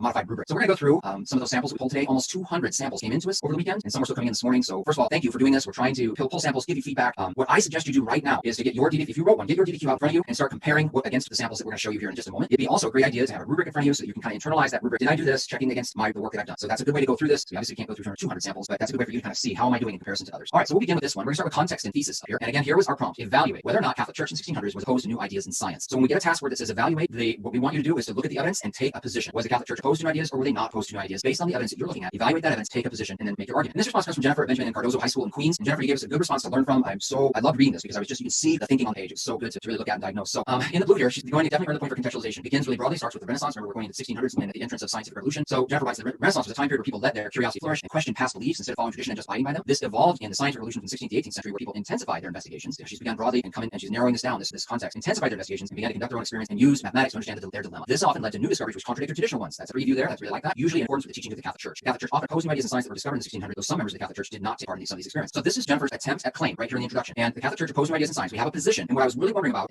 is, do we have a line of reasoning? So Katie's been doing a great job of trying to teach us that we really kind of need a because statement or something that kind of identifies a line of reasoning. And right here we've got that they were discovered in the 1600s, though some members of the Catholic Church did not take part in some of these experiments. So I'm going to say at best this is kind of a vague line of reasoning, but Jennifer is doing this, as all people will be doing, kind of a first draft. And so I also remember Katie saying, being really explicit on Friday, saying make sure that you are, when you get to your conclusion, that you restate that thesis and that you get back to try to say it a little bit differently. You can really tell that Jennifer has thought through this as she wrote it, and then this is the concluding paragraph. It was common for the Catholic Church to oppose new ideas in science because this opposed new ideas. This is where Jennifer is definitely taking a position. We have this because statement because they were not in accordance with their tradition. If their tradition was challenged, that's one of our lines of reasoning, and proved inaccurate, then it would minimize their influence. That's another line of reasoning, which is what was very important to them in the 1600s. So if we were at the reading, this would be one of the right here. I would go, I'm not sure I've got a really good line of reasoning, but we're supposed to check. Do they have a line of reasoning when they get to the conclusion as well? I'm so glad that Katie made that point to you on Friday because here it is, super clear. Definitely got to earn the point for thesis and claim. This one is not as clear, but again, you guys are writing these as first drafts. I mean, you can see Jennifer's thinking on the page and she's working this out. And then by the time we got to the end, she's got it all sorted. It's just really well done by the time we get there. So Jennifer, you've given us a great example to learn from, and I really appreciate that you submitted your ideas here in the DDQ. One more for context and thesis from Elizabeth at Red Hook High School in New York. Again, this is her introductory paragraph. Prior to the scientific revolution, the majority of scientific knowledge was centered on the Catholic Church. Thomas Aquinas had converted ancient Greek philosophers Aristotle's beliefs to abide with the Catholic faith. One of the main principles was this geocentric theory, stating that all celestial bodies of the universe revolved around the earth. Any individual who dared to speak out against the Catholic Church was deemed a heretic, as Nicholas Copernicus later would be. Here's where we have that is contextualization. That's really well done, Elizabeth. You're going to earn the point right there. And then here's our thesis claim. Overall, it can be concluded that the Catholic Church in the 1600s was often opposed to new ideas. Takes a position right there. Was opposed to new ideas because of their condemnation of discoveries and inability to separate reason from religion. There we have our line of reasoning for thesis. This is really well done, Elizabeth. Red Hook High School in New York. Thank you for submitting that. That's great. I'm really glad that you reminded them about the conclusion, Todd, because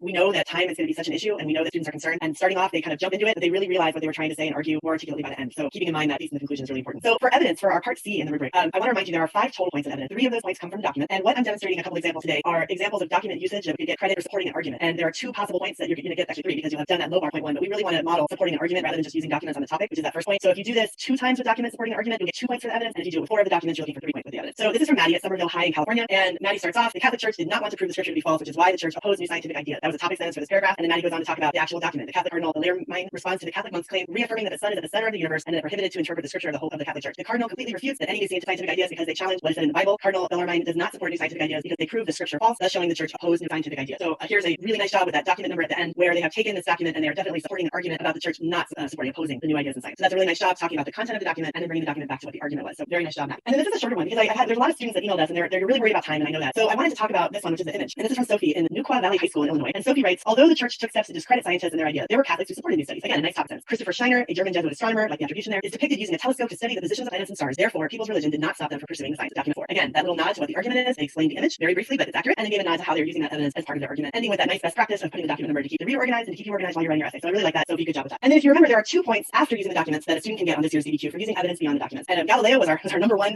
brought in piece of outside information. And this is from Phoebe in Central Baptist High School, East Pennsylvania. And so Phoebe did a very nice job of weaving that example in and making it relevant to the argument that Phoebe was using during the time she brought in this outside piece of information. So let's read through it. Another example of the Catholic Church suppressing modern science was the trial of astronomer Galileo Galilei, who challenged Aristotle's ideas on a heavenly earth and depicted the moon as being imperfect. As a result of his scientific work, Galileo was put on trial, found guilty, and forced on house arrest. The Catholic Church would not invalidate its actions until centuries later. Again, the Catholic Church attempted to suppress the work of modern scientists. So we have that there, and a very nice example of Phoebe using an outside piece of information, but weaving that really nicely into the argument. So great job there. And then we have a response from Carol in Tesoro High School, also in California, and another example of taking a piece of outside info and weaving that into the argument. Furthermore, the Index of Prohibited Books was formed in 1559, concurrent with the Roman Inquisition, that banned any work that went against the Catholic Church and its teaching. Many works during the scientific revolution that broke with traditional thought were banned, such as Copernicus's On the Revolutions of the Heavenly Spheres, that presented the heliocentric theory that contradicted traditional thought of Ptolemy and Aristotle. Therefore, the church did not support these ideas. Again, not in the documents, another nice piece of information that is woven into that argument and is relevant to the argument about prompt, not included. 2 really nice examples of how you can bring in outside information. So very good job with that. Really appreciate that you brought those samples in, Katie, because so often we see students throw in a piece of outside evidence, but they don't really give us another sentence to tell us that that's connected to the prompt. It really should be explicit like that. And you're the writer, and I would say you're the writer, you're the one in power. You can do that, and don't leave it to the reader to try and interpret what you meant. Do what you mean to do. So really nice job on those samples. Okay, we're gonna look at sourcing. This is in the D category. And again, I'm going to ask you, if you don't have your DBQ in front of you and you wrote it, please do, because this is a chance to compare what you've done against these samples and then see, did I do that? Does that match? Am I getting close to where these points are? So it's a good way to start thinking about this. This response is from Cayetana from Palmetto High School in Miami. Again, we're looking at what's that? Sorry, that's my alma mater. Okay, go Palmetto. There we go. This is the analysis, the D1, the sourcing point, and this one's really, really nice. By the way, I want to say that this school, they always have somebody turning something in, so I really appreciate that they're listening, paying attention, and I hope we're giving you something. They must be learning something. They keep coming back. So let's take a look at this one. I tried to just break down this paragraph so everybody can see the different pieces that are going on. We've been talking a lot about attribution. Kay showed the samples of attribution, and although there's nothing on the rubric that says you have to do attribution, we want our skills that we're learning to transfer. We want to be good writers. This is what good writers do. When good writers introduce an argument and use evidence that is from someplace else, they have to do an in-text citation and clearly attribute that evidence. And so it's just good writing. And so that's why I really appreciate the students are doing this. And the response says, this is further emphasized by Cardinal Bellarmine's letter in response to Foscarini in 1615. This comes straight from the source line, and the writer is using that as attribution. As he illustrates the response to such changes from a higher rank in church hierarchy. The Cardinal responded with hesitation to the spread of Copernicus theory, as it might cause disruption in the church. He asked for greater evidence and proving the validity of Copernicus' statements, and then the church would have to comply with changes in their interpretation of the Holy Scriptures. Right here in the green, what I've done is what the writer's done is given us a brief description of what's in the document. This is a summary of what's in the document. Then they give us a brief explanation. This illustrates the church's hesitant attitude towards the rapid and drastic changes, but never completely isolating the validity in these new ideas. And here's where we get this analysis, this addressing point of view. As a cardinal, Bellarmine should be cautious in his statements, as his words deem of great importance to members in the lower ranks of the church. He must hold the church's authority and word to the highest level. Thus, he is vigilant in his choice of words and opinion. That is really fleshed out really well. And then one thing, as Katie was saying, we would like to see you put the document number at the end. Again, there's nothing on the rubric that says you have to do that, but this is what good writers do. They give us an attribution line, they work this document, they tell us what it means, and then they give us that proper citation. So really nice job there from Cayetana. This response is from Ian at Central High School in South Dakota. Again, we're looking at sourcing D1 in a letter written by Cardinal Bellarmine to Ballo Antonio Foscarini in 1615. There's our attribution line. Bellarmine writes how heliocentric theory was wrong and dangerous to the church. He points out that in the Council of Trent, the church agreed not to interpret Scripture, but instead read it as it is, and the Bible clearly states the earth is the center of the universe. Ian has given us a description of what is in the document itself. So you're starting to see a pattern of these really nice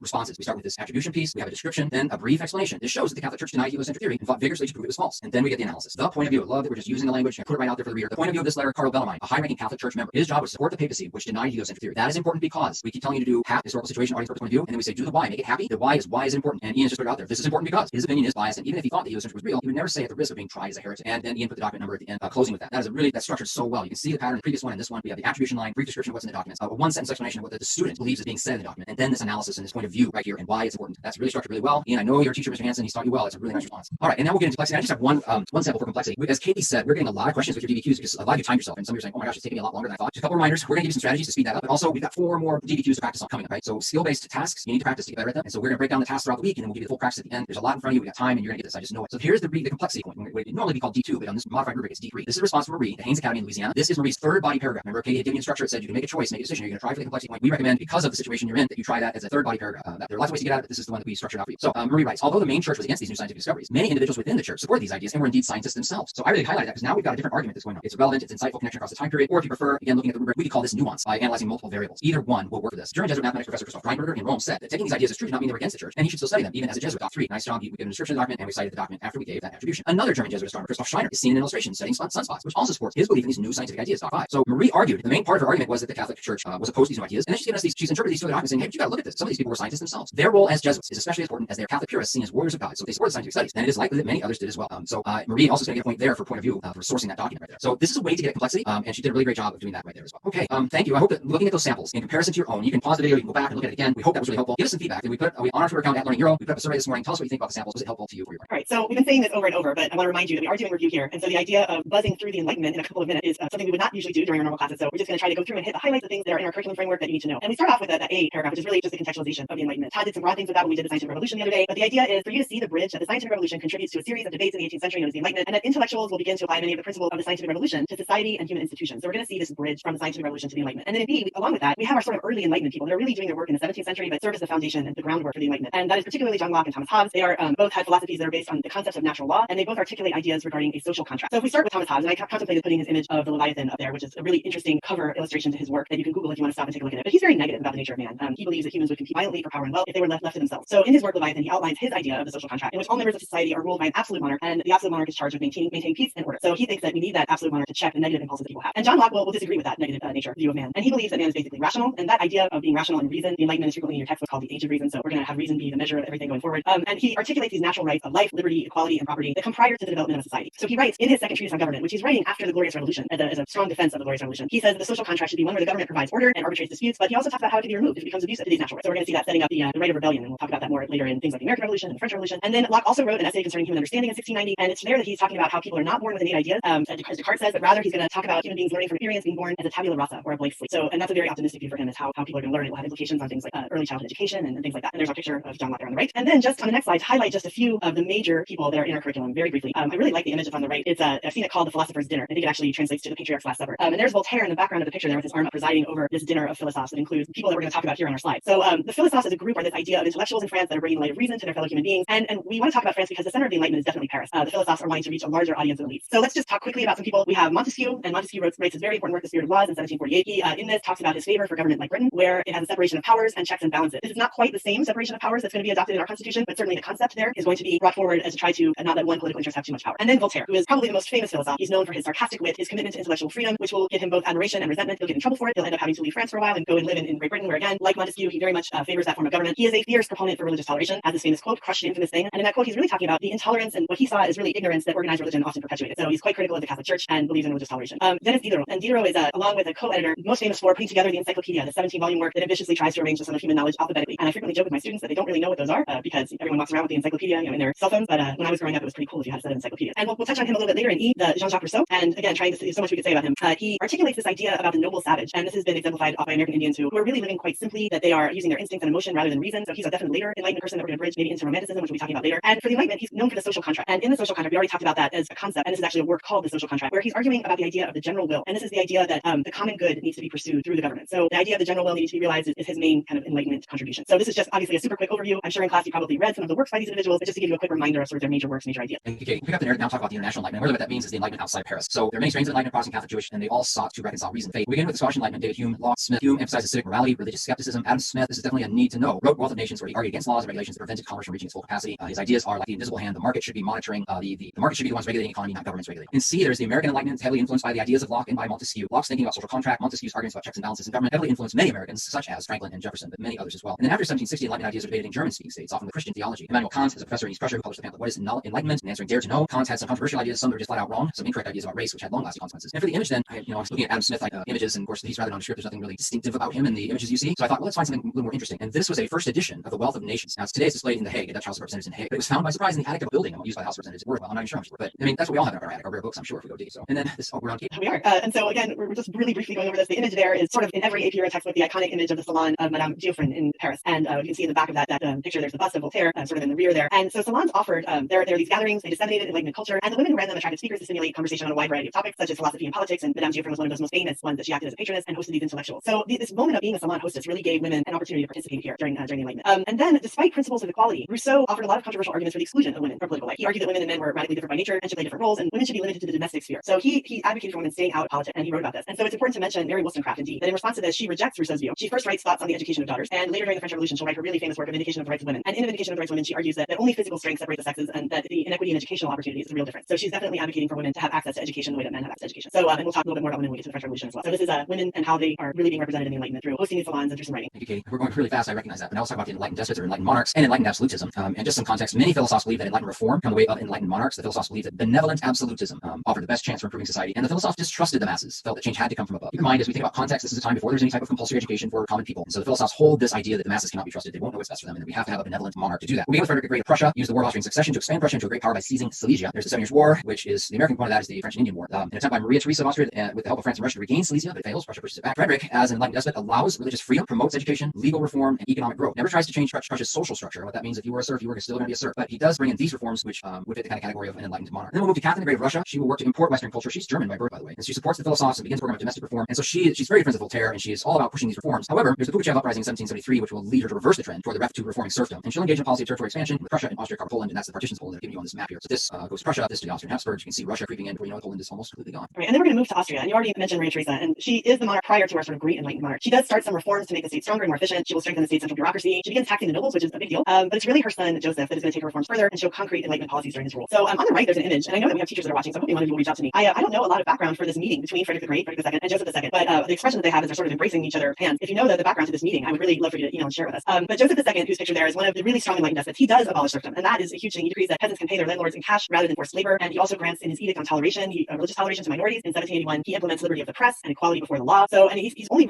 ruling a very short time, just a decade, but a lot of these changes he made were not well received. He does bring in elementary education that's going to be compulsory for boys and girls, and higher education that will be more accessible. Scholarships will be available for poor students, and schools, particularly for Jews, are allowed. So he's implementing a lot of reforms during his reign. Unfortunately, many of them are undone because they rubbed a lot of powerful people the wrong way. So when his brother comes after him, a lot of these reforms are taken back. But he really does bring the ideas of the Enlightenment into his reign in a concrete and solid way. So he's sort of our poster child for enlightened despotism. All right, so again, you can read through this on your own. We'll go over really quickly. We talked about causes and consequences of Enlightenment thought, the influence of Enlightenment thought on European intellectual development, and forms of political power that were influenced by the Enlightenment with those monarchs at the end of our lesson there. We talked about the reasoning development for causation, and then I think we had many skills in going through the DBQ and going through the content. So you can take a look at those on your own. Okay, thank you, Katie. So for your homework for tomorrow, we'll just take a look. We've been working on sourcing, right? And so many of you talk to us through your emails about, I'm really trying to get my sourcing better. So what I've tried to do here is to give you a structure like we were looking at before. So this is something you want to, kind of take a picture of and write down and start to really internalize when you're doing sourcing. Some steps here. We talk about attribution. Here's some stems to get you in the attribution statement. Then a brief description of the contents of the documents. Then hap the source. And then why is that important? Why is the H or A or P or P important to your understanding as it relates to the document claim or argument? And then conclude with the document number in parenthetical. So this kind of loose structure here will help you with that sourcing. So here's your homework. Source the following document as it relates to an argument about the impact of Enlightenment thought on European society. This is from a short answer question a couple years ago. Document 2. So we give you a visual source. Again, you know you're gonna have a visual source on the DBQ. This is from Louis Simon Bozat and Liberty Armed with the Scepter of Reason, striking down ignorance and fanaticism, France, 1793. So use this to write a sourcing paragraph. Use this structure to help you get into that, and submit your responses to the following email: ap@eurovirtuallearning@gmail.com. Please include your first name, school, and state or country, and we'll look at those for tomorrow. All right, so I get to do the shout outs today, and we're having a cat day. Thank you guys again for all of your submissions. I'm going to start off with Ramapau, sorry if I mispronounced that. High School in Franklin Lakes, New Jersey. They're the Raider Cats. And then Caney Creek High School in Conroe, Texas. They are the Panthers. And then I did see that you picked a Palmetto example, so I'm going to go ahead and shout out to one of their Panthers, Miami Palmetto Senior High School. Go Panthers! They're just down the street from me, and great school with a great teacher. Actually, all of these students have excellent teachers that I know personally. So again, thank you guys for all of your hard work and your practice. I hope that you're going to continue it. We're really appreciating all of your efforts. This is a quick note from College Board. We know that not all students have access to the internet or a device. We're working on solutions to help students get what they need to show their best work. If you need mobile tools or connectivity or know someone who does, reach out directly to College Board at cb.org/tech. Okay.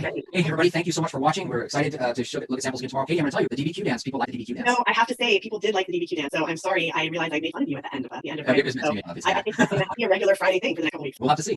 Thank you guys for watching. All right, take care, everyone. Have a great day. Hi, with AP European History. Good morning. Welcome. We're glad you're here. My name is Todd Beach. I teach AP European History at Eastview High School in Apple Valley, Minnesota. That's a suburb of Minneapolis and St. Paul. And this is Katie. Hey, good morning. I'm Katie Lindsay. I teach at Coral Gables High School in Coral Gables, Florida, a suburb of Miami. We're happy to have you with us today, and let's get into our lesson. So we'll give you this month at a glance, and you can see that today's the 21st. You can see we've got European expansion, global markets, and Katie's going to talk a little bit about this lesson today. But tomorrow you can see French Revolution. Take a look at Friday, the 24th. We have another DBQ coming up for you on the 24th. We'll give feedback to that DBQ on the 27th. Another DBQ practice May 1st, and feedback on the 4th, and practice, feedback. So you've got like 6 straight days coming up before the exam on the 13th, where you're going to get practice, feedback, and a chance to really practice the skills of that DBQ. A lot of you have been asking, how do I speed up? How do I get done in 45 minutes? And part of that is going through and doing the work that like we did today. So we'll definitely help you get ready for that. Awesome, Todd. And so again, today we are talking about the rise of global markets and European expansion. Not again, Friday we're going to practice, because I agree with Todd, that is the best way to do better on the exam day, is to have a lot of practice doing this over and over between now and then. So for our lesson overview today, we are going to do some brief work on 18th century society and demographics. We're going to contextualize 18th century states, the rise of global markets, and the ascendancy of Britain. And these are our learning objectives and historical thinking skills and developments. And you can obviously pause the video and read those on your own. So let's get into our warm-up. Todd. Okay, thanks, Katie. So for the warm-up today, we left you with this document yesterday, and it was a sourcing activity. So take a look in the red box. I tried to give students just a loose structure about how to go about your sourcing. So you have some part of a process. It isn't the only way to source, and it's really clear in some of the responses we got from yesterday that some of you have been taught really, really well, and you should continue to do that. But if you're uncertain about how do I get into the source, how do I start really taking it apart, what's inside that red box is kind of a process that'll help you. So we talk about attribution statement, then get a brief description of what's going on in the document, then have the source. So several of you just flat out asked yesterday, when I'm doing the hap, do I have to do all 4 of those for one source? And the answer is no. You need to select one of those ways to analyze the source, and the way you select is completely up to you which one you think will work best. And then we ask number 4 to tell us why. If you chose audience and you describe who the audience is for the document, why is that important as it relates to your claim or your argument? And then we're also just asking you to put the document number in the parenthetical after you have worked with the source. So a lot of you are asking me about that too. You said something to the effect of, my teacher taught me to put it here, and that's what they taught you. That's fine. I'm giving you my preference, but you're welcome to certainly do what your teachers taught you. My preference is, as a reader, I just like it when they put it at the end of the source. So we're going to start with this first one, and I chose one that does not earn the point, but it's a longer response, and it has these pieces. But let's talk about why it's not earning the point here. So it has the attribution line in the source that Louis Simon Bozat created. He depicted liberty using reason to destroy 2 figures that represent ignorance and fanaticism. That's the attribution line. That's really good. Then in the green, this source was made during the Enlightenment, which was a time when many intellectuals supported reason, which is true, and that's a description of the historical situation. It's not an analysis. Okay? If you're analyzing or explaining, you have to tell us how, why, because. Okay? Continuing then in the yellow, taking aspects of the scientific revolution and applying them to society. So that is, it's a description of what happened in the Enlightenment. Okay, it's not telling us anything more. The purpose, so we're starting to use that language, which is great, of this source is to show the power of reason and how it can be used to destroy things like ignorance and fanaticism. So far that sentence is everything that is already in the document. That's kind of what the document was telling us, but there's nothing new there. And then continues. The purpose of the source is important because the fact that the artist is depicting reason being used to destroy these two figures shows the importance and power that people during the time, especially Enlightenment thinkers, attribute to reason time. So again, what I have down there on the bottom left is this is an attempt to discuss why this is important, but it's really a description of what's already in the source. So here we have all these pieces that we've been talking about, attribution, we've got a description, but then in the yellow, we just kind of keep talking a bit in the circle about what is already in the source. And so in the lower right, I've said it's an attempt to address purpose, but it kind of restates information that's already available in the source or document. So it's really about subtext. And we gave you a visual because we know there's going to be a visual on the DDQ, but sometimes visuals students struggle with them because you have to read the subtext and you have to apply it into the situation that you're in. So let's go to the next slide, Katie. All right, so this one really works. This is from Gabrielle, Scripps Ranch High School in California. She has our attribution line, painting issued by the Frenchman Louis Simon Boisseau in 1793. Alludes to the idea that the Enlightenment had found effect on the French people's understanding of society and idealizations, there we go, of it. In the green, the painting depicts three figures, liberty, fanaticism, and ignorance, rather than depicting all three on equal levels, the latter two are being struck down by liberty and separate reason, indicating an increase in reason's prevalence and importance to European society. And I've written over on the side, this is a description of the contents of the document. Perfect. It's really well done. Gabrielle's building this up really well right now. In the yellow, the historical situation of France in 1793 included a revolution and reign of terror, where the absolutist monarch Louis XVI had recently been dethroned and executed, being replaced by governments that radicalized Enlightenment ideals through the violent anti-monarchist policies. The reign of terror was implemented by Robespierre, a radical who intended to ensure that all citizens in France supported the revolution by purging those who didn't, particularly monarchists, monarchy, and nobles. So, oh my gosh, wow, Gabrielle has recognized that the date on the document was 1793, and she has thought,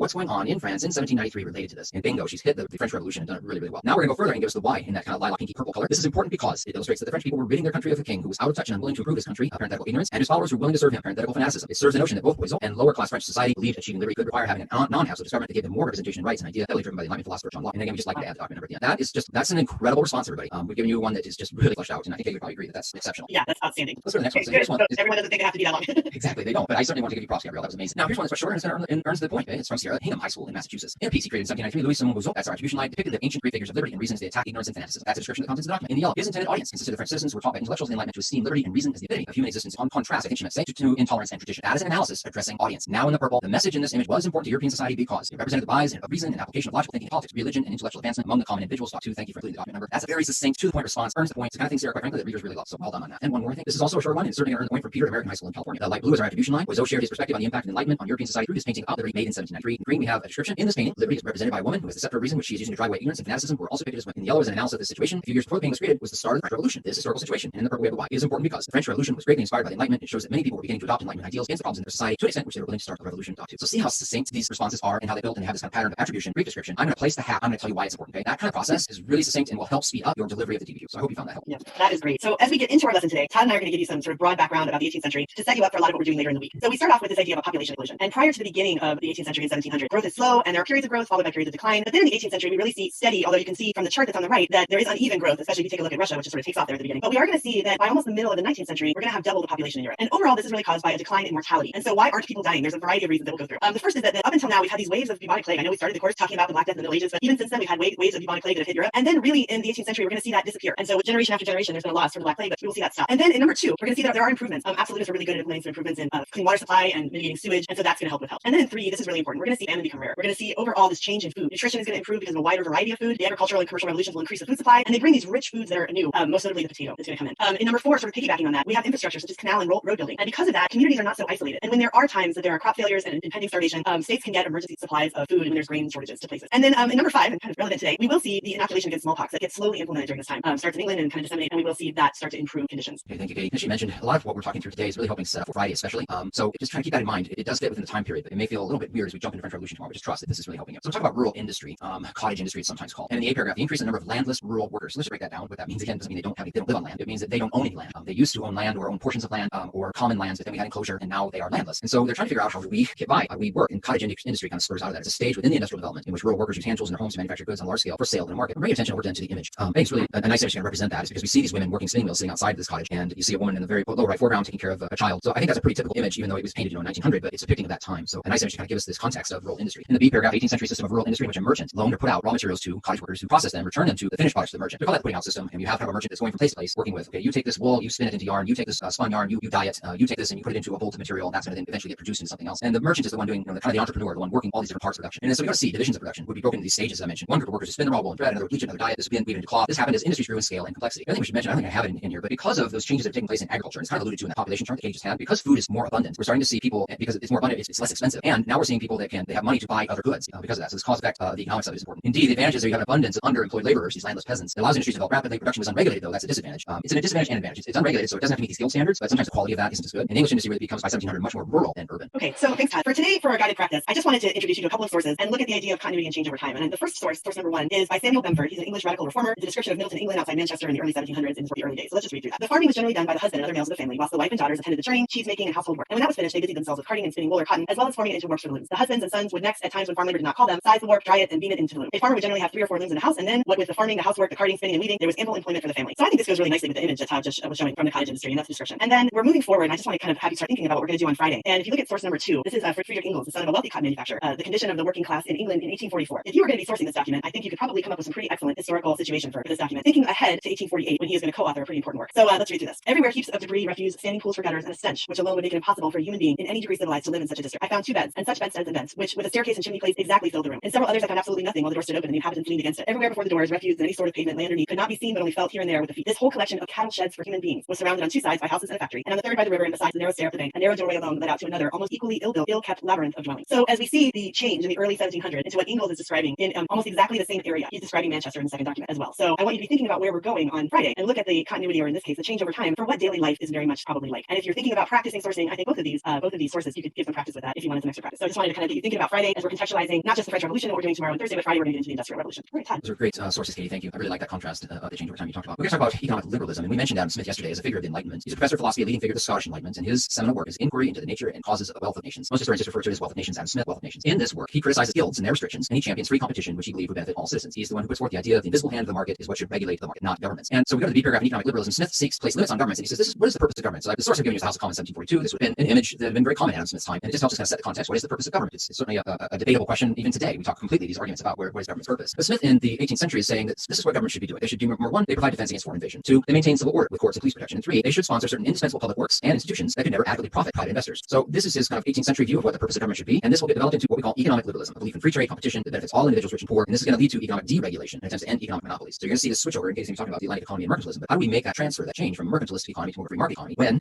for many years mercantilism has certainly served that authority? So next slide for Katie. And we remember we spoke about mercantilism when we were talking about absolutism in France and Colbert, and so we're coming forward into this Atlantic economy and give you a little bit of background. The expansion of European commerce accelerates the growth of a worldwide economic network. We're getting more global. The growth of trade is going to encourage economic development and military conflict. Right, when you're competing for trade routes and for profits, we can see where that can lead to conflict, and we're going to see powers vie for influence during the 18th century. So in Great Britain, they have really had leadership with their origins in successful mercantilism, and particularly the Navigation Act. So the Navigation Act give British merchants monopolies and British shipowners monopolies on trade. Goods have to be carried on British ships, and that really cuts out other countries, particularly in sea. The Navigation Acts were really a form of economic warfare against the Dutch. And by the late 17th century, after numerous conflicts, and here in the image is a conflict as a representation of the First Anglo-Dutch War, we're going to see the Dutch Republic start to fall behind and been this huge economic and shipping powerhouse. But we're going to start to see England really taking the lead in trade with their colonies. And this is really going to just leave France as the most serious rival. And we're going to see conflict between England and France during this beginning and into the end of the 18th century. We're going to see them fight a series of wars to become the leading maritime power. And again, we're just going over this briefly, but we have the conflict between the French and the British in the 7 Years' War, the French and Indian War. We've already taken American history, and then of course the French support for the Americans and the American Revolution. So again, we're not going into those particular conflicts, just to give you some background here. And then I started earlier in our lessons talking about the Columbian exchange. And during this time period, we tend to refer to, I'm sure at some point you guys have already covered this in world history, the trade triangle. So commercial exchange is often referred to as triangle trade, explaining a 3-way transportation of goods. We have European commodities such as guns and textiles sent to Africa, enslaved Africans sent to the colonies in the New World, and raw materials and goods from the colonies such as cotton, sugar, tobacco, those cash crops that are really important. And that also brings us into what we're going to do Friday with the Industrial Revolution, because cotton is going to become so important. And so this trade triangle gives you sort of an overview picture of that. We're not getting into the slave trade, although we did cover it a little bit in one of our earlier lessons. But this trade triangle does a few things. In the B paragraph, many of these new products are going to require processing, so that's going to lead to new manufacturing jobs in England. And we're going to see the ascension of London become the wealthiest city in the West, and really we're going to start to foreshadow Great Britain as the economic powerhouse it's really going to be as we move into Friday's lesson. And then just to talk about also in the C paragraph, this trade triangle is somewhat incomplete. There is an intercolonial trade, and so we see Caribbean slave colonies importing foodstuffs from the North and South of America, things like rice from the South and fish and livestock from the North. So there is an intercolonial trade going on besides the sort of triangular trade you can see on the map. Great, thank you, Katie. So give us a little feedback from the content review from today's lesson. You can go to our Twitter account. There's a poll up there today, and just let us know what you thought about the content review from today's lesson, and that is @LearningEuro on Twitter. We appreciate your feedback on that. So just to debrief in what we went through today, talking about context in which European states experience crisis, causes and consequences of maritime competition, economic and political consequences of the rivalry between Britain and France, which Katie just really developed really well, and then really sourcing a situation, and then the change over time as well as causation. So, Katie's activity of change over time was a big part of what we did today. All right, so for your exam practice today, I'm going to bring you back to something we've covered several times, but it is the beginning of your essays. On Thursday, I'm going to give you some argumentation practice. But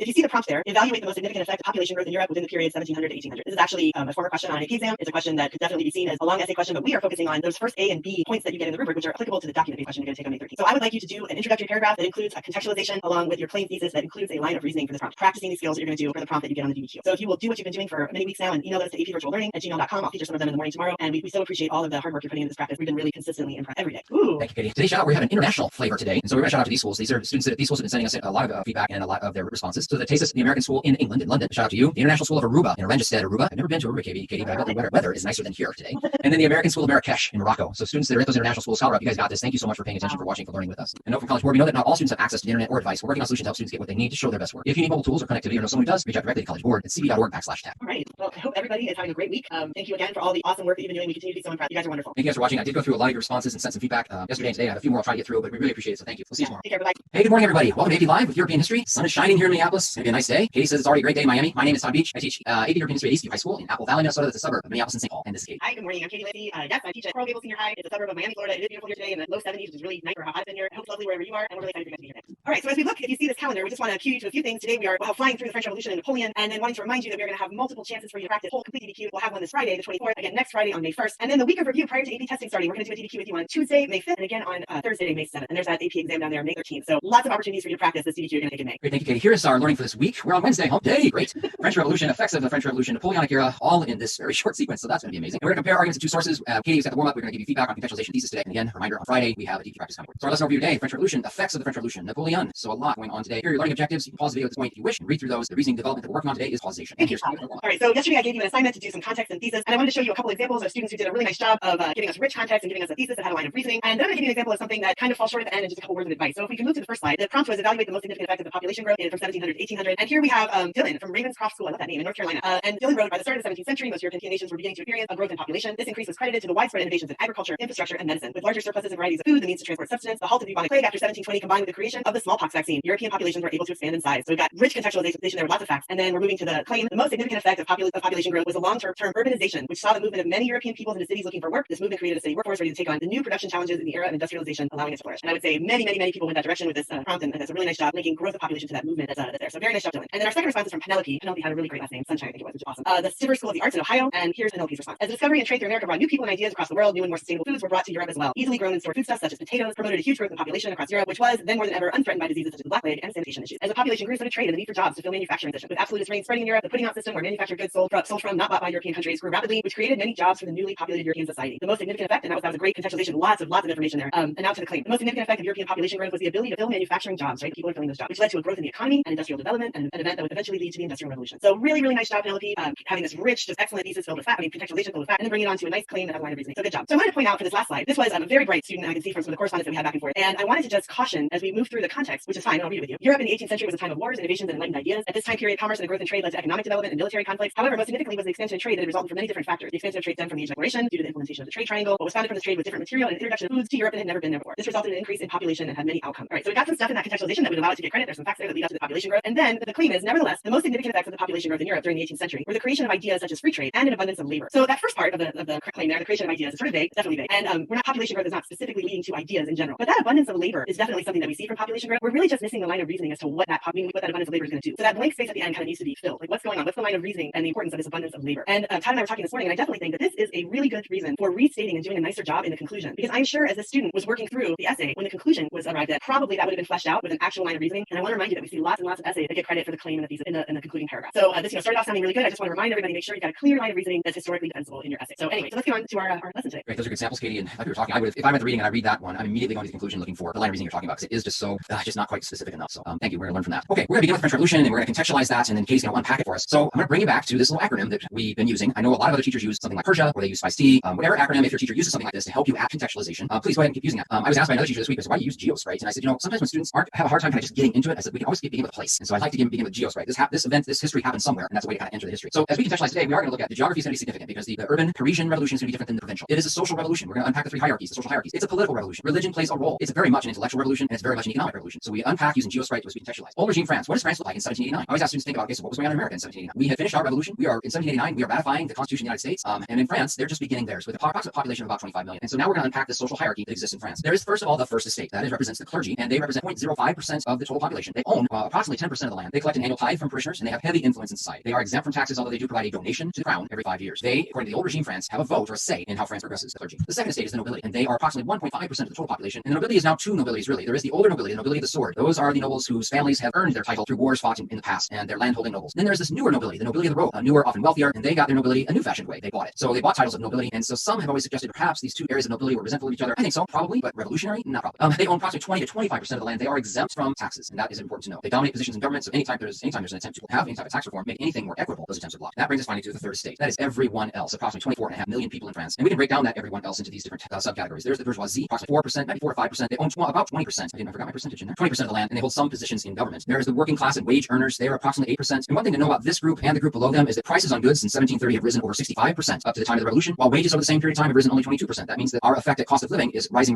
while we can't keep opposite. Okay? That creates tension. Peasants and farmers are approximately 86% of the population. They own about 40% of the land, and they are resentful of these old immemorial privileges, the manor and the lord, while making all the decisions that affect their lives. This is what France is like on the eve of the revolution. This helps you contextualize what's going on. We see the social hierarchy. We can kind of see and hear these pieces of politics going on. It is very much an intellectual revolution, as Katie will unpack, but you can also see the economics of it all. Okay? Thank you. And if my students are watching, they're probably chuckling at the idea that we are going to whiz through the entirety of the French Revolution and Napoleon in like half an hour because I spend a fair bit of time. So please know we are really going quite fast. We are trying to reactivate knowledge. Hopefully you already have. So bear with us here. So as Todd was saying, we've got economic issues that are happening, and in the A paragraph, the economic situation in France has reached this critical state. There's debt from wars. The French aid in the American Revolution has bankrupted France, and that's in B compounded by a really poor grain harvest that leads to skyrocketing bread prices. This is going to cause outrage and riots in the street. The demand for goods is going to collapse because people don't have money to spend, and so we have workers like artisans and traders that are out of work. And because of this, the finance minister, Louis XVI, brings forward and re-brings forward a proposal to impose taxes on all property. He calls assemblies that are small, mostly aristocracy and high-ranking clergy, and they declare that this change has to be approved by the Estates General. And this is the legislative body that represents all three estates that Todd just went over, and it hasn't met since 1614 because absolute monarchs don't like to empower people in this way. And so if you see on the right, this is an image of the calling of the Estates General on May 5th of 1789, and this is sort of the beginning of this revolution that's going to unfold. As they are meeting, that there's going to be some controversy about how they're going to meet. And in the D paragraph, you see that the third estate wants more deputies. They are, as Todd said, this massive percentage of the French population, and they want to vote by head rather than by estate. Because one of the huge problems with that diagram that Todd just showed is that the clergy and the nobility are able to outvote the third estate 2-1. And of course, the third estate being such a huge percentage of France, this is going to be a problem for them. So deadlocked over the issue of voting procedures, the third estate is going to declare itself the National Assembly as all of these events unfold on June 17th of 1789. So we're going to, the next few slides are really beginning with a timeline of particularly 1789 as it unfolds, and we get from this moment where perhaps Louis XVI thinks that he's going to get these taxes approved to the beginning of all of this chaos. So if you move to the next slide for me, Todd. So the image that you see there on the right is a very iconic painting by Jacques-Louis David of the tennis court. So after the third estate has declared itself the National Assembly in the A paragraph, 3 days later, the National Assembly finds itself locked out of its meeting place, and they gather at a nearby tennis court. And I'm sure if you're looking at the image, you're thinking that doesn't really look like a tennis court; it's more sort of a handball court with the walls. And they swear the very famous tennis court oath. And this is just a really symbolic moment in the revolution. They pledge they will keep meeting and they will not disband until they have written a constitution for France. So this is met by a disastrous response from the king. He will begin assembling troops, and this signals the possibility of dispersing the National Assembly by force. And this is going to lead to the storming of the Bastille, another huge moment on July 14, 1789, as people storm the Bastille prison. The guards are decapitated, and they're trying to obtain weapons and gunpowder. So as they storm the Bastille prison, this is really like this first moment of major violence in the French Revolution. And because of that, in C, the king is forced to recognize the National Assembly. And then,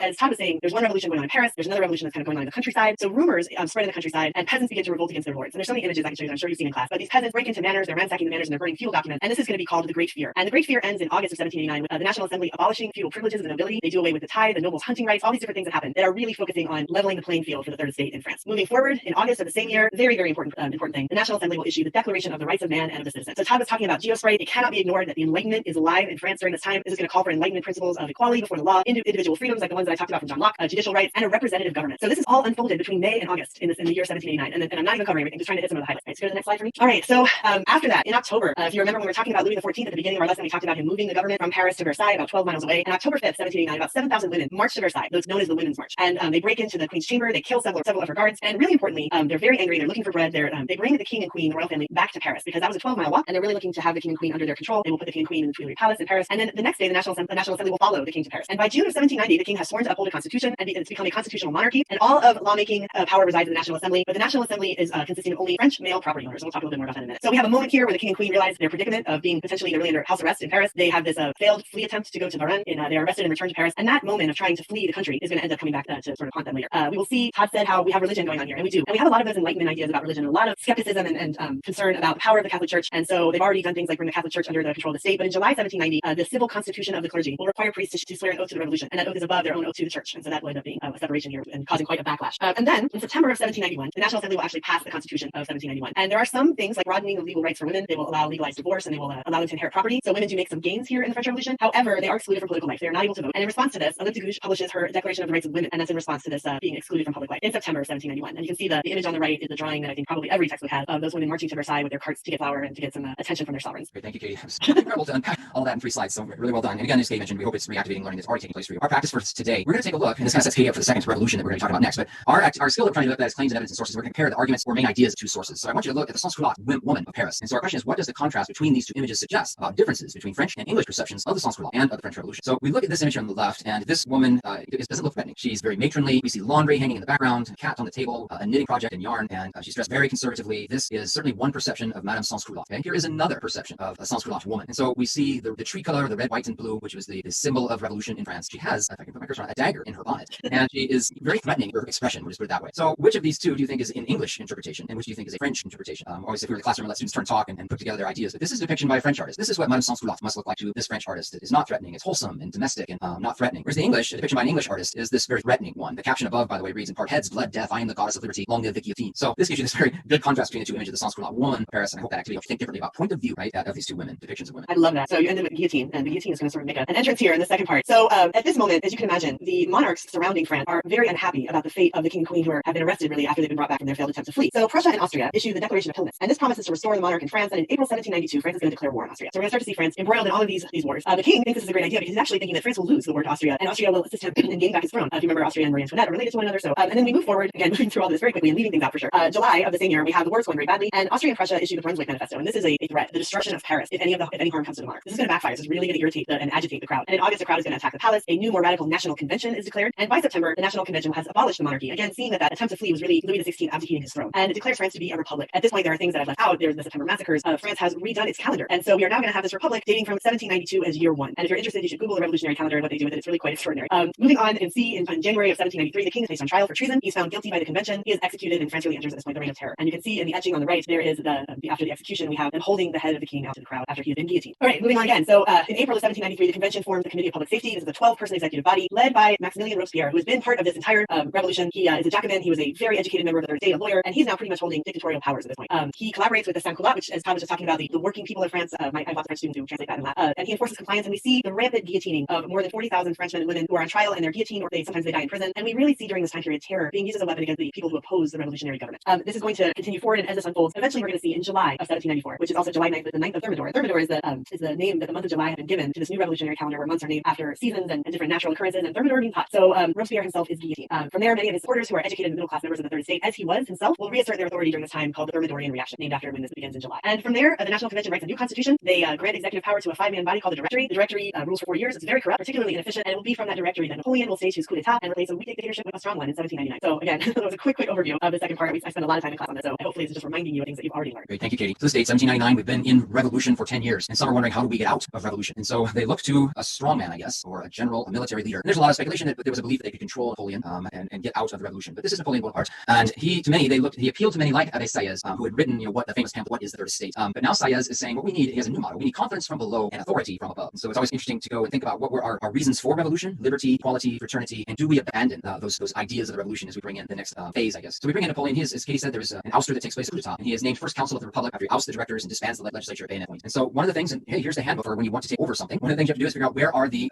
special interests of power and what do they want. And so he's going to maintain order and work out important compromises. Maintaining order was the first thing they wanted to bring him in to do, so he does that. He has the army. The second thing is the Civil Code of 1804 grants middle class equality under the law and safeguards their right to own property. So this was one of the reasons that we had revolution, is that they wanted equality under the law. They did not like that big triangle pyramid that I had shown you earlier. They want equality, and so that's a need that has to be met, and he codifies it. Next, he confirms the gains of the peasants. We've been saying that there was Katie did a great job of kind of unpacking the great fear, and so that's certainly a need that has to be met, an interest, and so he's going to confirm those gains. He's going to centralize the government, strengthen bureaucracy, amnesty to nobles. There have been a number of nobles who had fled the country during the Reign of Terror, during the Great Fear, and now he's going to grant amnesty. In other words, you're forgiven, come back and do your thing, and come back and be lord of the manor in a different way, but do that. He's going to sign the Concordat of 1801, and guaranteed freedom of worship for Catholics. So we had talked about how the revolution had certainly reacted against the church and its authority from the past, and now he's going to reinstate some of that. So this is really quickly how the handbook for if you take over and you want to take over, you have to find out what those special interests are and how do you appease those interests. Napoleon then brings order and stability back to France, does betray the ideals of the revolution, violates the rights of free speech, press, elections. Women who had made gains in the revolution now are stripped of their political rights. They lost many gains they had made, and the Napoleon Code reestablishes the power of the male in the family. There are lots of images of Napoleon. I wanted to find an image of him when he was young. So this is what he would have been in 1785. He would have been 23 years old. Some of the images that are painted of him much later, he looks miserable. Maybe that's what power does to you. But I think this is a more an idealistic image of him, even though things his power will get less of him. So the Napoleonic era, the thing to keep in mind is he is a general. He's a military person at heart, and so he is going to spend much of his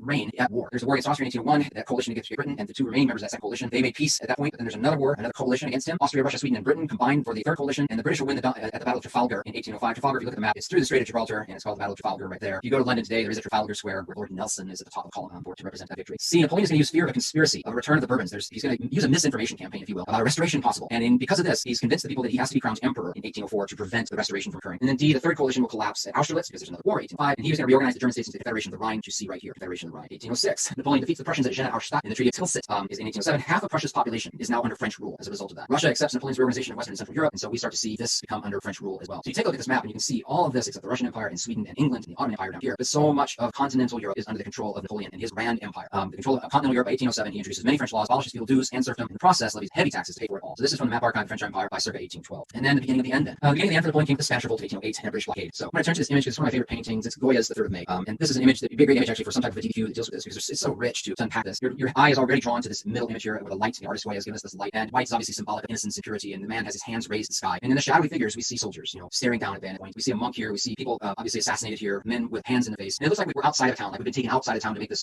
less visible to everyone else. And so this has to do with the Spanish revolt. One of Napoleon's, his brother, I can't remember, one of his members of his family is now on the throne in Spain. And there's this revolt that takes place. But the real disaster comes with the French invasion of Russia in 1812. This is where, if you have a chance, maybe your teachers already already shown you the very famous Minard's map. It's something you can Google. It kind of gives you a statistical graph of this march to Moscow and back. In C paragraph, Napoleon is defeated finally then by the Fourth Coalition, which includes Austria, Prussia, Russia, Great Britain, and he's forced to abdicate his throne in 1814, and the Bourbon dynasty is restored under Louis XVIII. They're going to show him some respect and place him on a tiny island near Italy called Elba, and he's going to escape from Elba and make a reappearance during his 100 days, but he will be defeated again, finally in Waterloo in 1815. His final place of exile will be the island of St. Helena, coast of Africa. It's a miserable place under some British captors where he will finally die, and then he is brought back to Paris. His body is brought back to Paris. All right, that's great. And I love that image, Todd, and I'm really excited that tomorrow you're going to do romantic art. Awesome. Really a great image. So today, as kind of our key takeaways, we were talking obviously causation in the French Revolution, how the developments of the French Revolution would influence political ideas, explain the effects of Napoleon's rule. And so we went through all of that. I think we were all over the place with our historical thinking skills, claims and evidence, context, argumentation, developments and processes. And in the French Revolution and Napoleon, we're talking about causation, cause and effect for our reasoning development. Great. Here's your homework for today, your exam practice. We're going to look at two secondary sources. So historians have unpacked the French Revolution. There are lots and lots and lots of books about the French Revolution. And one of the more famous historians is George Lefebvre. This is an excerpt from the coming of the French Revolution, his perspective on why he thinks this happened. And that was published in 1947. Another historian is Sutherland, an excerpt from his text, which was published in 1986. And they have different views. This is what historians do. They make these claims and arguments, and they're different from each other. And so what you're going to do is you'll see, compare the arguments. There were main ideas of two sources. And I want you to write a paragraph response for each. So in source A, describe one piece of evidence that would support the author's argument that the revolution occurred for social economic reasons. And then in source B, describe one piece of evidence that would support the author's argument that the revolution occurred for political reasons. Okay? So two historians arguing with each other. You're looking for the evidence in these sources. That's very similar to what we ask you to do on a document-based question. And you can turn those responses into apvirtuallearning@gmail.com. Include your first name, school, and state or country, and we'll unpack those. Look at those samples tomorrow. Okay, for our shout out today, these are students that have been emailing us, different students from these schools over and over. So the first shout out is for Alta High School in Sandy, Utah. Go Hawks. The second one is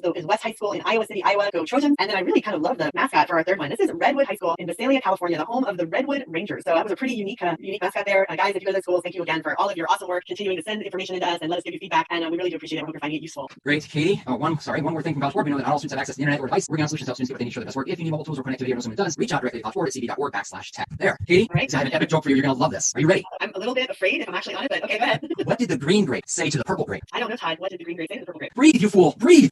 Okay, you're such a dork. I know. I hope you're having a great week, and we will see you tomorrow. Thanks for watching, everybody. Bye-bye. Hey, welcome to AP Live. This is European History. My name is Todd Beach. I teach AP European History at Eastview High School in Apple Valley, Minnesota. That's a suburb of Minneapolis and St. Paul. We're really glad you're with us this morning, and this is Katie. Hi, good morning. I'm Katie Lancey. I teach European History at Coral Gables Senior High School in the suburb of Miami. We're happy to see you guys today, so let's get into our lesson. Thanks, Katie. So we just give you a kind of a month-at-a-glance view here today. We're on the 23rd Thursday, and Katie will talk to us about the specifics of this lesson that deals with Romanticism. But take a look at tomorrow on the 24th. We have a DDQ for you that we will unpack, and some of the documents for you. We'll unpack a little bit of the prompt itself, and we're going to walk you through some structure. And the lesson for tomorrow is Industrialization and its Effects. Take a look at the 27th, because those that practice the DDQ and submit those practice pieces, we're going to unpack it. So we'll give you feedback and show you what would make the point, what would not make the point on all parts of that modified rubric. Then you see we are going to finish up review next week, and then we have one more DDQ practice on May 1st from that week. And then we have the extra week that College Board has put in here, where we're going to do DDQ practice and then feedback and DDQ practice and feedback. We have some guests coming on the 8th. That's going to be fun. And then your exam is on the 13th. So that gives you our learning at a glance for the month. Okay? And so again, today, here's our overview. We're talking about the Congress of Vienna and Romanticism. And then remember, tomorrow we have that full DDQ to give you for practice over the weekend. So we're hitting the Congress of Vienna, Romanticism, and continuity and change in the 18th century state. So a little hodgepodge of things going on today. Our learning objectives are here. We urge you to stop the video if you'd like and read through them on your own. Thank you, Katie. Yeah. So this is our warm-up. This is what we left you with yesterday. So the skill we're working on comparing the arguments or main ideas of two sources. And we gave you some harder sources yesterday because they're secondary sources, right? So these are two historians making an argument about what they think was the true cause of the French Revolution. So the first historian is George Lefebvre, and he makes this claim that it's socio-economic reasons. And the second historian is Sutherland, and he makes the claim that it's political reasons. So when you look over on the left, it's for A and B. What we did, because these are historians, right? And so historians usually write for audiences of other historians. So sometimes their language is really complex. So what we did over here on the left is I told you what the argument is. So in source A, we said it's going to be a socio-economic reason. Source B is going to be a political reason. So we gave you that part. What we wanted you to do was find the evidence then that these two historians are using to support that argument. Okay? And then you had a number of you turning responses. This first response is from Sylvia. That's from High School in California. And by the way, Katie, she said she liked my joke yesterday. So of course, I'm going to pick her. That's great. And there you go. And what I've done is highlighted Sylvia's reasons and her responses. She did a great job. So the yellow is the task, the green is the evidence, right, that she's pulling from, and then the blue is her analysis of what it is. So let's read it. In source A, one piece of evidence that supports the author's argument that the revolution occurred for social economic reasons is prior to the outbreak of the French Revolution, the power of the nobility and clergy had both declined. That's the evidence she pulled from the document, as well as their influence while the bourgeoisie power shifted to come dominate both. And then the blue is her analysis. Thus, conflicts among the social classes would have emerged due to the power, prestige, and wealth. They would have also completely competed for economic prosperity. That's a great response. And then in source B, one piece of evidence that supports the author's argument that the revolution occurred for political reasons is that the main influencers of political decisions on judiciary customs, such as nobles and clergy members, united together to form a more liberal government rather than wanting to maintain an absolute structure. So the yellow is the task. She's identified that. The green is the evidence she's pulled from the piece, and the blue is her analysis. However, the lack of leadership efficiency ultimately led to very little success over the desire for reform. Great job, Sylvia, on those responses. Next slide. This is from McGowan at McGill Tulane High School in Alabama. And again, I color coded it. Again, that same kind of pattern where we have task, evidence, analysis. Okay. So as supported by George Lefebvre, the French Revolution economically began long before 1789. American Revolution had left the French government deep in debt, as well as the lavish lifestyle of the French monarchs. And green is her the evidence. By the time Louis XVI realized the economy was sinking, it was arguably too late. Louis XIV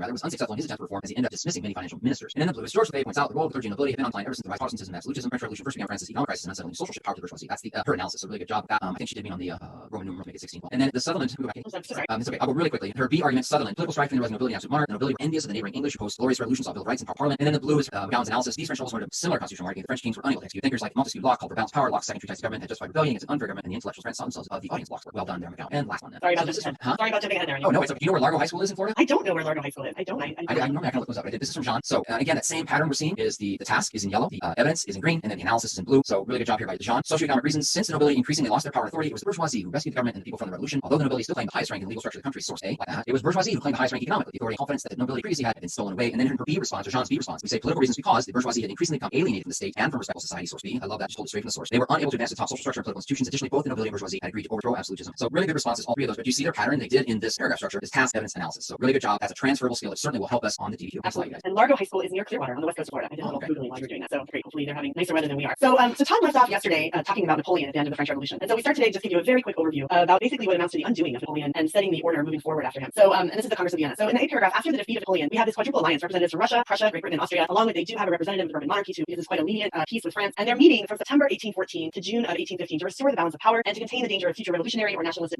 upheavals in the future. So as they're meeting, in the image that you see on the right, I thought about possibly putting Countess von Metternich, our Austrian delegate, to the conference, who's really going to lay out conservatism going forward. But I found this image of the Congress of Vienna and all of the delegates that are here, because even though we talk about sort of the big four countries along with France, pretty much every country in Europe had a representative at this meeting. So the Congress of Vienna, starting with B, is guided by four main principles, and they're going to redraw that map of France and return France back to the boundaries it had in 1792 prior to Napoleon really taking over so much of European territory. So in number one, that first sort of tenet that they're looking for is legitimacy. If you remember yesterday, Todd talked about the fact that Napoleon put his relatives on the thrones of all of these different places in Europe that he conquered. Todd spoke about his brother who was ruling in Spain when he showed you that Goya painting. So what they're going to do is really seek to put legitimate monarchs back on the thrones of these places. And we're going to see the power where people had really tried to have constitutional government. The power is really going to be vested back in the monarch, the church, and the aristocracy. Although in some places we will see constitutional monarchies to sort of have popular approval of these monarchies. And then two, really important, is the balance of power. Obviously, Napoleon very much upset that balance of power. So the Allies are going to want to restore an international equilibrium that will discourage aggression by either a combination of states or, as France was, a single state. So they're going to create a series of buffer states to surround France. They want some buffer around that. So we will see the Kingdom of the Netherlands and the Austrian come out of the Austrian Netherlands and the Dutch Republic. We're going to see Piedmont and Sardinia strengthened on France's southern border, and Prussia's going to get territory on the Rhine, which is going to buffer them on that side.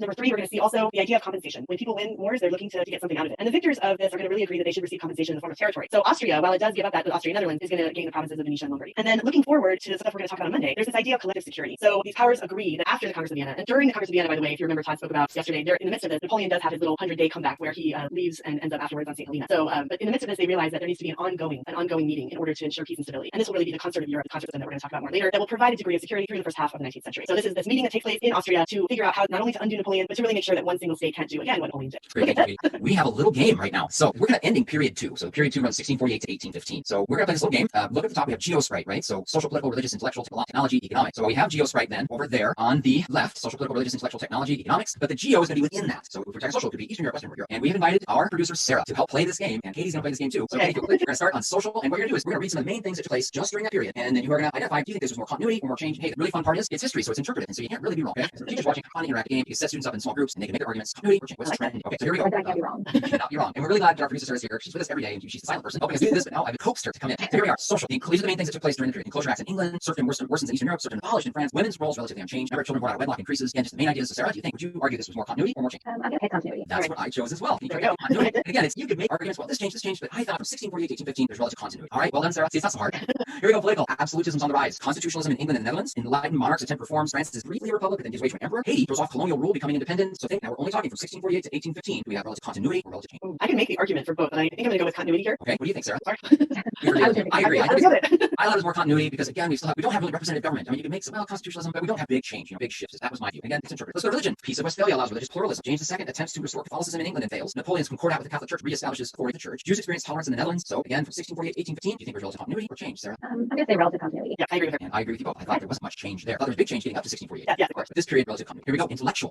Enlightenment. Social contract theory. Montesquieu's Spirit of Laws. Smith's Wealth of Nations. Wollstonecraft. Vindication of Rights of Woman. Music from Mozart, Beethoven. Diderot's Encyclopedia. Big time change. Yeah, definitely. Big one change? That's right. Okay, big intellectual change. I didn't even mention scientific revolution because I kind of feel like that fits in technology and that might be a little heads up for the next one. Jethro Tull's innovation. Scientific method. Experiments. Hargreaves spinning Jenner's smallpox vaccine. Construction of Baroque palaces and cities. Watt's steam engine developments. Continuity or change? Change. I said so too. I think it's relative change. And then finally, economics. Dutch and British East India companies. New methods of bookkeeping. Height of mercantilism. Commercial agriculture. Birth of free market capitalism. Inequitable taxation. Relative continuity or change? Well, inequitable taxation, I'd say continuity, but the rest I would definitely say change. What do you think, Sarah? Well, yes. Here we go. Change. All right. Hey, thank you, Sarah, for playing. You're welcome. She was so excited to do this. It's a fun game. I love this. And this is really nice for students to start to think about continuity and change over these long time period, especially these anchor dates that you gave, because these are 2 dates here that the College Board has really decided to break the course into. So thinking about these bigger themes is really important. I really like this. It's fun. It's something, you've got those transitions. We're getting ready to transition to period 3, but you can let the students come up with what they think are the big things, and the students then can, in small groups, make arguments on the So yeah, it's a fun activity. I like it. All right. Well, we were obviously thinking a little bit similarly because for my little activity today, I decided to give you, again, 2 sources that we're comparing. I really like doing this. But this time I gave you 2 sources from the same person. So one of the things I just want to show you is how we talked a lot about Rousseau, and I'm sure in your class we only did a quick review when we did the Enlightenment, but we talked about Rousseau and the social contract, and I very quickly mentioned his idea of the noble savage. But I want to focus on how he's really the bridge in between the Enlightenment and what we're going to talk about after this, and that's the Romantic period. So just take a look at the source. I'm not going to read all of the first source for you because we talked a little bit about it, but that first part is quite a famous quote from the social contract in 1762. Man is born free and everywhere he is in chain. One thinks himself the master of others and still remains a greater slave than they. How did this change come about? I do not know. What can make it legitimate? That question I think I can answer. And then he goes on in the rest of this source to really talk about his idea of the general will. He's really delving into that Enlightenment idea of social contract and what the government's responsibility is in terms of the people. As we move into the second source, I am going to read this one to you because this is from his Reveries of the Solitary Walker, and this is published after his death, but written at the end of his life, so decades have gone by here. And I want to show you how he bridges into much of what Todd's about to talk about. So if you want to follow along with me. The more sensitive the soul of the observer, and the greater the ecstasy aroused in him by this harmony of nature. At such times his senses are possessed by a deep and delightful reverie. And in a state of blissful self-abandonment, he loses himself in the immensity of the beautiful order with which he feels himself at one. All individual objects escape him. He sees and feels nothing but the unity of all things. Such is the state I often experience on the island of Sakir in my solitary reverie, whether I lay in a boat and drifted where the water carried me, or sat by the shores of a stormy lake, or elsewhere on the banks of a lovely river or a stream murmuring over the stones. So what we're going to see is really this romantic ideal that comes from this bridge that Rousseau is kind of creating between the Enlightenment and romantic art, which Todd's about to talk about, and romantic literature and poetry and all of these things that are coming next. So I wanted to show you continuity and change within the same person. All right, hope you enjoyed that. And then we appreciate those pieces, so thank you for that, Katie. We're going to talk about romantic movement in art, and then Katie's going to talk to you about the romantic movements in literature and music. So we begin with this source on the right. This is Friedrich, Wanderer Above the Sea of Fog. You've probably seen this image. It's everywhere, it seems like. The actual canvas is in Hamburg, painted by Friedrich. So what does the romantic movement mean? Because I always give the students, I say, what it really means is we're going to turn the lights down and turn on some candles and talk about things. But then it gets weird, and what are you talking about? But what is it? What are the tenets of romanticism, right? And like any movement in art or literature, it's generally, not always, but generally a rejection of the previous movement. So that's what we have here. So in the A paragraph, followers of the new romantic movement reached its height from about 1790 to the 1840s, revolted against the emphasis on rationality, order, and restraint that characterized the Enlightenment and the controlled style of classicism. A lot of the French courts, Napoleon courts, were French classicism at that time. In the B paragraph, romantics championed emotional exuberance, unrestrained imagination, spontaneity of art and personal life. In their works, they explored the powers of emotions, such as love, desire, despair. And in the C paragraph, they value intuition and nostalgia over scientific method and progress. They seek inspiration of religious ecstasy instead of secularization, turn inward and delve into the supernatural instead of engaging in public life and civic affairs. So the good way to characterize this so far is that we're rejecting these pieces of order and structure that Enlightenment and scientific revolution gave us, and we're trying to reach these other parts of ourselves. The D paragraph, romantics are enchanted by nature, and most saw modern industry as an ugly, brutal attack on their beloved nature and venerable traditions. In the E paragraph, romantics sought escape, believe that history, the key to a universe they perceived to be organic and dynamic, not mechanical and static, as Enlightenment thinkers had believed. So next slide, please. And this is probably one of the epitomes of romantic art. This is Liberty Leading the People by Eugène Delacroix. It's on display in the Louvre in Paris, and I'm going to tell you, it's an enormous canvas. It's a huge, takes an entire wall of space in the Louvre. And most people, I think, incorrectly look at this painting and think it's from the French Revolution, like 1789. It's not. There are several revolutions that occur, and this one is 1830 that Delacroix is painting portraying. So take a look at the A paragraph. Historians influenced by Romanticism, such as Michelet, who wrote books on the history of France, promote the growth of national aspirations, and encourage the French people to search their past for the special national destiny. So even though we're not yet talking about nationalism, you look at this painting and you start to see, that can easily be intertwined into the Romantic period. B, Romanticism was also a lifestyle. Many early 19th century Romantics lived lives of emotional intensity, including obsessive love affairs, duels, madness, illness, suicide. That was part of the Romantic period. And then C, great individualists. The Romantics believed that full development of one's unique potential was the supreme purpose in life. And we're going to pack the painting a little bit. This is, Marianne is the symbol, female symbol, or muse, if you will, in the center of the painting. And she's kind of this revolutionary person carrying the French flag, the tricolor. And then we see this madness below that she's climbing over, but there's this figure looking up at her with hope. And you see the armed common people behind her and smoke and everything else. So Liberty Leading the People by Delacroix. Next one. And this is the Raft of Medusa by Jericho.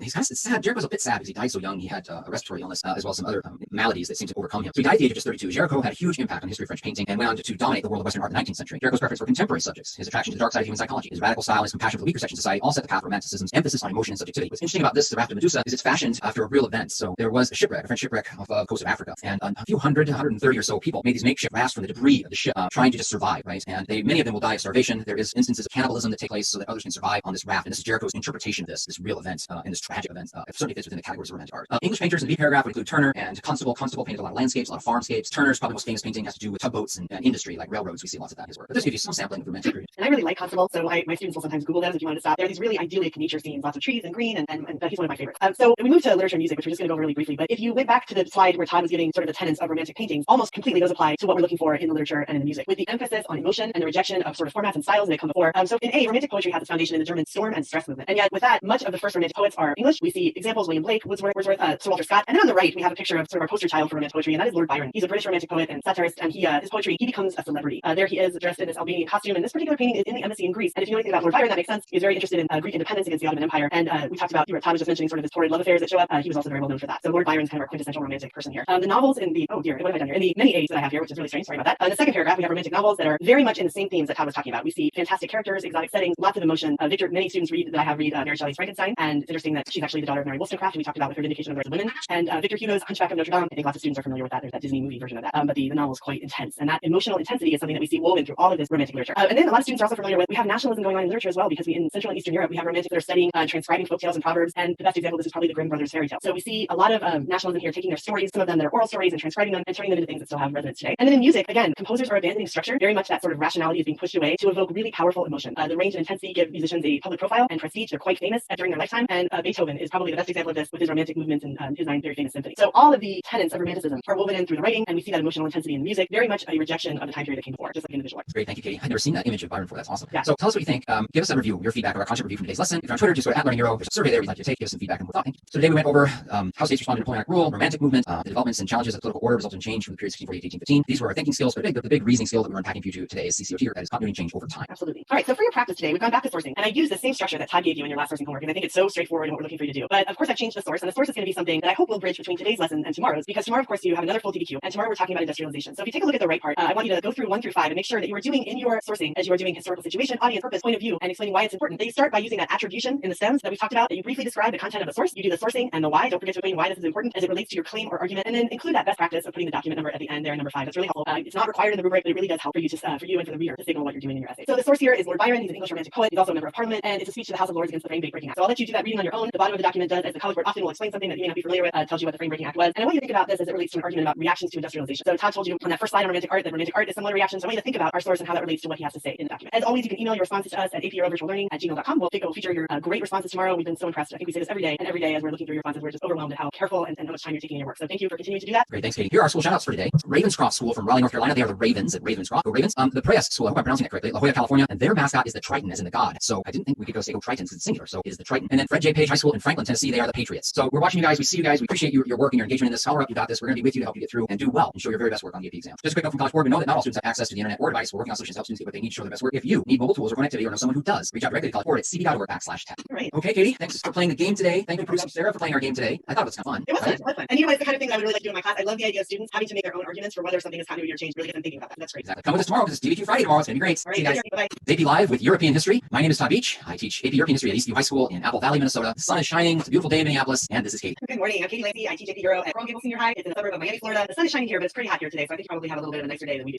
Oh, that doesn't happen very often. Right. It's DBQ Friday. That's very exciting. So we better get started with this. Hey, here's our learning at glance for this month that we have. It's almost a month, I suppose, leading up into the 13th. So here we are on the 24th. It's DBQ Friday, DBQ practice. Our content review is going to be on industrialization and its effects. And then we certainly want you to join us on Monday because that's when we're going to unpack all the different score points of DBQ that you write for us and give you samples and everything else. And we have one more week of review and then another DBQ practice on May 1st. And then this extra week, the College Board is added and we are going to go over feedback, practice, and then more feedback and some celebrations, some exciting celebrations for you on the 8th. And then the 13th is your exam day. Awesome. So again, today is our DBQ practice day, and we are going to be covering pretty much a quick overview of industrialization and its effects. So we're really excited about another full DBQ for you over this weekend, and Todd's going to go through more specifics here on our next slide. All right, our lesson overview for today. We're going to contextualize industrial revolution, what brought us into that, the spread of industry throughout Europe. There'll be brief information about second wave industrialization and effects, and then what are the social effects of industrialization. Here are our learning objectives and thinking skills and reasoning development for today. You can pause the slides here if you want to read through those, but we'll get straight into the warm-up with Katie. All right, great. So yesterday I asked you to take a look at this document by Lord Byron, and I gave you a structure that you could use in order to do attribution, give a very brief description of the document, half the sources we've been talking about, and then, my bad, I asked you at the very end to conclude with the document number, which I did not provide to you. So some of you made up document numbers, some of you did a little parentheses with a question mark in it. That is totally my fault. This is not a document from the whole DBQ, and I should have put one at the top. So I did include 3 samples that don't have that at the end, but please know that's just not required. It is a best practice, and that is my fault. So I apologize for that. I should have put a document number at the top. So let's get in and we'll take a look at some examples of people who did a really nice job. This is Iris from Paulus High School in New Jersey, and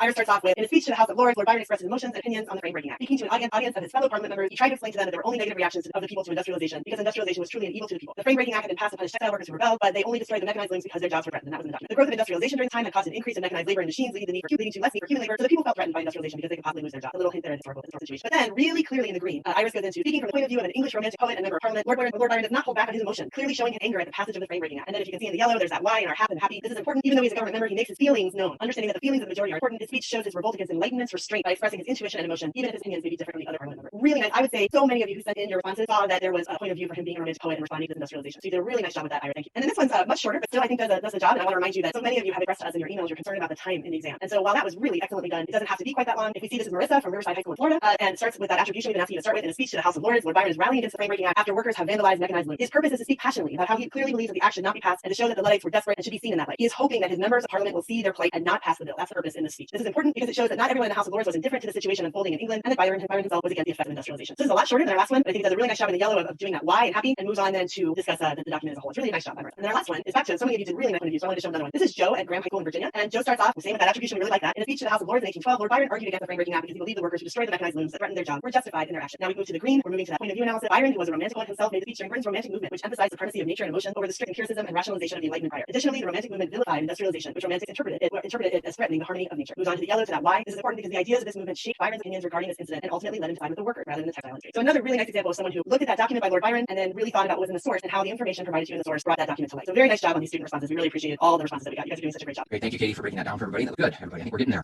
getting ready for May 13th. We'll start with the Industrial Revolution and contextualizing it. And I was hoping this map would show fairly big. It looks like it's going to be sufficient. So the Industrial Revolution begins in Great Britain, and so we have to ask ourselves, well, why there? Why when it did? Why did it occur when it did? And why Great Britain? And that's part of the contextualization. So it occurs between 1780 and 1850. It goes out of a long process of development, actually. It's different things that help cause the Industrial Revolution, Scientific Revolution, and Enlightenment foster this new worldview. We embrace progress, the role of research and experimentation, trying to understand and master the natural world. Britain also, as we ask about why Britain, Britain has a really vibrant scientific and Enlightenment culture. It included the British Royal Society of Arts, which sponsored prizes for innovations in machinery and allowed British industrialists to exploit the latest findings of scientists and technicians from other countries. So these cash awards that were being set out for different things. I mean, Benjamin Harrison was a clockmaker who figured out how to make a clock so that ships could tell longitude while at sea. These types of things were put out by the British Royal Society. And so these big monetary awards, that's obviously a motivating factor. And then indeed, by the 18th century, the expanding Atlantic economy and trade with India and China served Britain remarkably well. So we have money, capital coming into Great Britain. The mercantilist colonial empire Britain aggressively built with a strong position in Latin America and the African slave trade provided lots of raw materials such as cotton and a growing market for British goods. So we have opportunity because there are raw materials and we have a manufacturing sector that's kind of been put out from the cottage industry that's kind of grown from that rural industry. And so everything's kind of ripe for some type of movement or change. And then English farmers were continually adopting methods of farming, increasing productivity, meant the bounty of crops, low food prices, which means people have money to spend on goods. So that kind of brings us into the Industrial Revolution with contextualization. Take a look at the map real quick. The source over 60% of industry in these areas, so really, really heavy.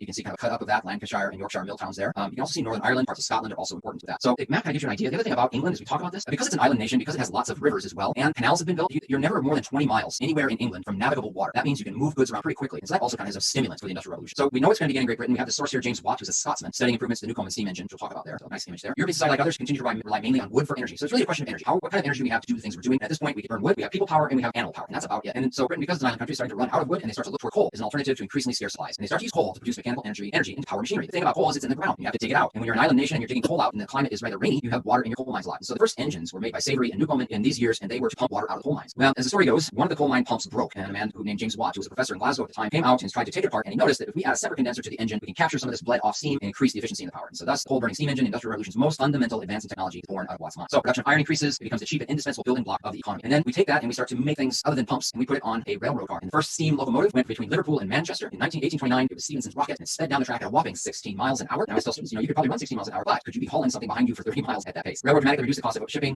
Larger markets encourage larger factories. We have strong demand. And now, and also in England, we have this unskilled labor force. Remember, it's landless rural workers because of enclosure movement, and they are looking for work. So we have this growing class of urban workers because they move from the rural world into more of the urban world. Take a look at the source here on the right. This is the Great Exhibition, Crystal Palace made of glass and iron, 1851. Looks like kind of a modern day mall. But imagine it would get hot in there, I think, with all the glass. 1851, London hosted an industrial fair called Great Exhibition. The newly built Crystal Palace, gigantic exhibition hall, made entirely glass and iron, draws millions of visitors, and they are now called the workshop of the world. Britain by 1860, they're producing a remarkable 20% of the entire world's output of industrial goods, whereas in 1750 that was only 2%. So that's quite an increase. Absolutely. So, and then after Great Britain, we are going to see, even though they are leading the way, we are going to see it spread outside of Great Britain. And so there are strong independent governments in Western Europe. I want to make the distinction that Western Europe is the difference here. They're going to try to mimic Britain's industrial successes, and the state, unlike in Great Britain, where really there's a lot of laissez-faire competition, the state is going to be a power that is going to promote industrialization. We're also going to see that countries are going to implement tariff protection in order to support their own economies and industry. So we will see that there will be large tariffs put on imports in order to have people buy stuff from their own country. So on the continent, we're going to see businesses adopt factory technology fairly slowly. In France, the demand for luxury goods is still going to be there. France has a niche market for these luxury goods, things like silks and scarves, and they're still very, very in demand. They don't have as much reserves of iron and coal, and so they'll have fewer and smaller industrialized cities. And because of that, less of the negative social effects I'm going to talk about in a little while that are suffered by Great Britain. And in the German states, remember, we don't have a Germany yet, but we do have the Zollverein, which is this customs union, and it is led by the big part of the German states, which is Prussia, and we'll come to that later. And they are going to start sort of a loose economic integration with this customs union that will eliminate tariffs between member states and enact a single tariff outside of this customs union. So by 1834, Prussia does have rich coal and iron deposits, and it is going to start industrialize. The Ruhr Valley will become a center of iron production, and by 1850, Prussia is going to be mining over 6 million tons of coal per year to support its railroads and its manufacturing. And there's a picture on the right there at the end of the 19th century of factories that if you looked at a rendering of Manchester, you might see a very similar looking picture there. However, there are places in the D paragraph that we're going to talk about. Much of Western Europe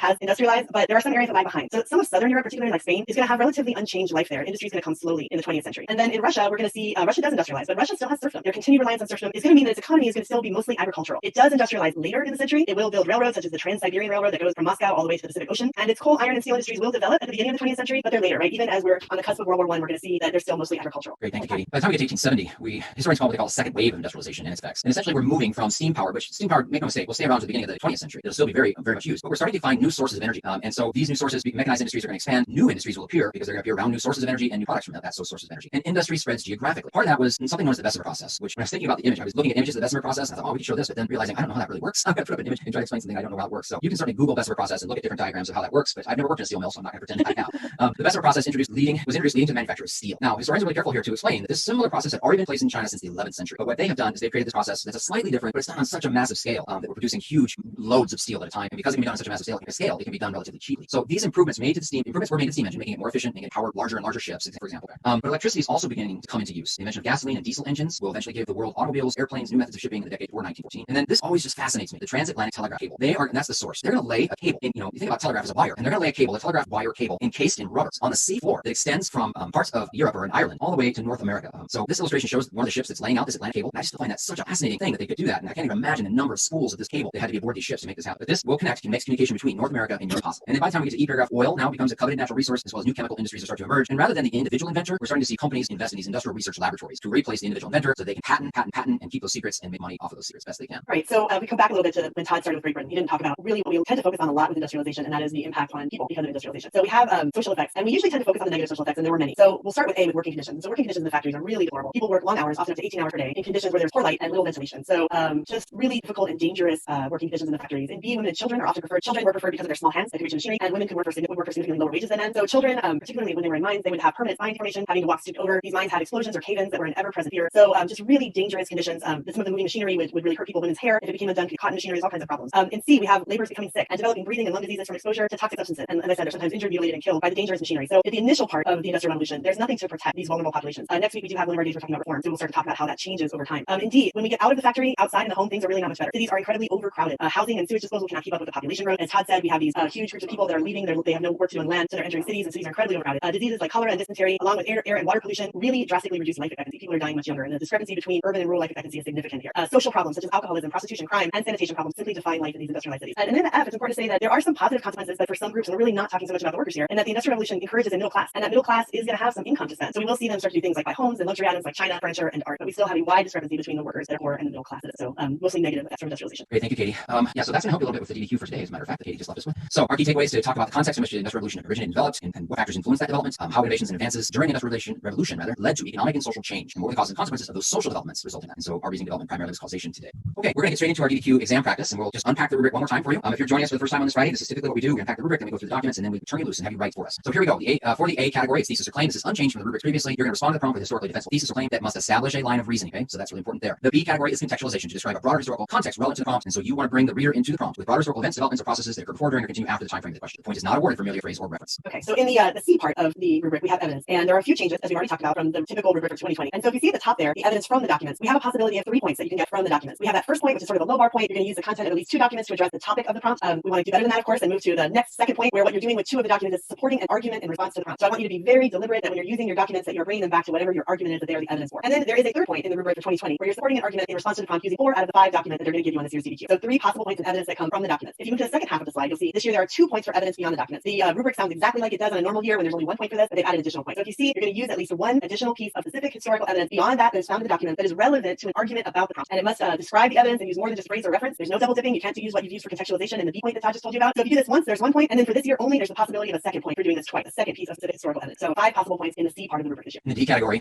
it's 1 small change. So the D category is analysis and reasoning, and so the first part of the D category is sourcing. So you, because it's a 5 document DDQ, you will earn 1 point for 1 document that explains how or why the document's point of view, purpose, historical situation, and or audience is relevant to an argument. So we have been talking about the acronym HAP. I know some teachers use HIPPO, but historical situation, audience, purpose, point of view. That's when we talk about HAP. That's what we're talking about when we say happy. It's because you have to explain how or why. So why is that relevant to the argument? So if you do that for 1 document out of 5 that are possible, you earn 1 point in the D category. If you do it for a second document, the same type of sourcing activity, you can earn an additional point here. And then the final point in the D category is the complexity point. And this is unchanged. It demonstrates a complex understanding of the historical development that is the focus of the prompt. You can using evidence, corroborate, qualify, or modify an argument that addresses the question. They've given us 5 different bullet points. There are 5 different ways that can be done. Okay? So that is the D category of our rubric. All right, here's going to be our prompt. Evaluate whether or not the Industrial Revolution improved the lives of European workers. So because we have the task word evaluate, that means you have to look at the evidence that's going to be there in the DDQ and take a position. It did or it did not improve the lives of European workers. That's what we want you to do. Weigh the evidence, take a position, did or did not improve the lives of European workers. And make sure you add a why, a because, right? You want to make sure you have a line of reasoning. So as we go through the documents, we'll just go through them really quickly. This is the first source is Robert Southey. He's an English Romantic poet. After visiting Manchester in 1807, colloquies on the progress and prospects of society, 1829. Document 2 is from Thomas B. Mulcahy, a liberal member of Parliament and a historian and essays. He's going to respond to Southey's colloquies in 1830. So document 1 is Southey, and document 2 is a response to Southey. Document 3 is Flora Tristan, a French socialist and women's rights advocate, and this is her journal, her published journal in 1842. So think about what that might have to say. Document 4 comes from William Alexander Abram, a journalist and historian. This is a journal article that appears in 1868, and again, he's going to be talking about a position. He's taking a position about the lives of workers. And then, of course, you remember that one of the 5 documents you're going to get will be some kind of visual document. And here we have a visual that's the view from Blackfriars Bridge over the River Irwell. It's in the Graphic, which is a weekly magazine dealing with social issues in the 1870s. So we have this picture here, and you can look at that image and interpret what you think that's saying about the lives of European workers during this time. Okay, we're going to move over to the document camera now and talk about our structure. So if you have some paper nearby, it'd be a good idea to get that out and have that ready to go. We've been going over possible structures for you. One of the things is that the first time it's an open note exam. So you think about what kind of things can I do to speed myself up and prepare. One of the things is you could have kind of a generic structure already made and ready laid out. We obviously won't know the prompt or anything else, but we can have our structure kind of figured out for us and have that laying aside as we get ready to go. All right, so here's our prompt. Evaluate whether the Industrial Revolution improved the lives of European workers. I've already made a T-chart, so I did improve or did not improve. And as I go through and read the documents, then I'm going to place on one side or the other, document 1 or document 2, whatever, so I can start my sort of the documents. Okay, and that little bit of organization will help you get started. When we start on our contextualization paragraph, we're going to begin broadly. So I always kind of start with a broad triangle that kind of flattens down to a point. And this will be our contextualization paragraph. Now, if you're struggling to get into how do I get into whether or not this improved the lives of European workers, remember we've always talked about you can use GeoSprite as a tool to help you kind of get into that contextualization. And since we're talking about workers certainly the social aspect could be used. We're talking about industrial revolutions, so the technology aspect could be used. Those are two avenues. We could certainly get into the economics place, but for me in my head, doesn't mean necessarily the way you want to do it. These are two obvious ways to kind of build our way into contextualization. Okay. Before we end this big paragraph, we want to make our thesis or claim. Okay. That's what we want this to be, and that thesis or claim needs to have a because statement. Okay. This is what Katie has been teaching us all along. Because, and we have to have reason number one and reason number two. Okay. And that can bring us over into our thesis. All right. Our two reasons then will be the topic sentences of our body paragraphs. Okay. So if reason number one is going to be here, we want to bring in a topic sentence that introduces that, and then we're going to start to see which documents are going to fit my position. And so I want to use 1 to 2 documents that support that reason. And I also then want to think about HAP 1 to 2 documents. And again, HAP is historical situation or audience or purpose or point of view. And then the why is that important. Okay. It's all in this first paragraph. If we're keeping an eye on our outside evidence points in the D category, or excuse me, in the C category, well, then this is a chance to bring in some outside evidence as well, relevant to the prompt in our argument. Okay. Katie, you want to add anything there? No, I think that's great. I want to remind there's a lot of students out there who have been submitting work that has all the letters of HAP in their paragraph, and that's not necessary. You don't have to do all that work, especially given the time constraints of the exam. But the why is really important. Just make sure you explain the relevance of whatever you're including in the HAP as to why it's relevant to your argument. Really good. So just one of that. Next, our second reason. Okay, so reason number 2. Always begin with that topic sentence, and we want to use 1 or 2 documents here that help support or substantiate the mini argument we're making with this topic sentence. And similarly, we want to have that is historical situation or audience or purpose or point of view, and why 1 or 2 documents here. Okay, so you can see this kind of pattern. And again, because we're writing to a very specific task to a very specific audience, we're going to take the time to kind of block out this plan. I know it can seem a little cookie cutter, but really it's about this task that we're asked to do. If we're writing more as historians, certainly we can take a lot more avenues at getting at this. And then here is also a place where we can bring in our outside evidence if we're searching for that second outside evidence. Okay? Once we get here, then you need to make a decision. And part of this decision is really going to be about watching your time. We have only 45 minutes to get this done. So where are you by the time we get to here? And you can make a decision. You can, at this point, conclude your essay by restating the thesis or claim. And then I would suggest a little more context going forward that kind of leads into the next era of history, because that's what good writers do. Okay, so that's one possibility. The other possibility could be that you can build a contextualization paragraph if you want, and it's going to depend on your time.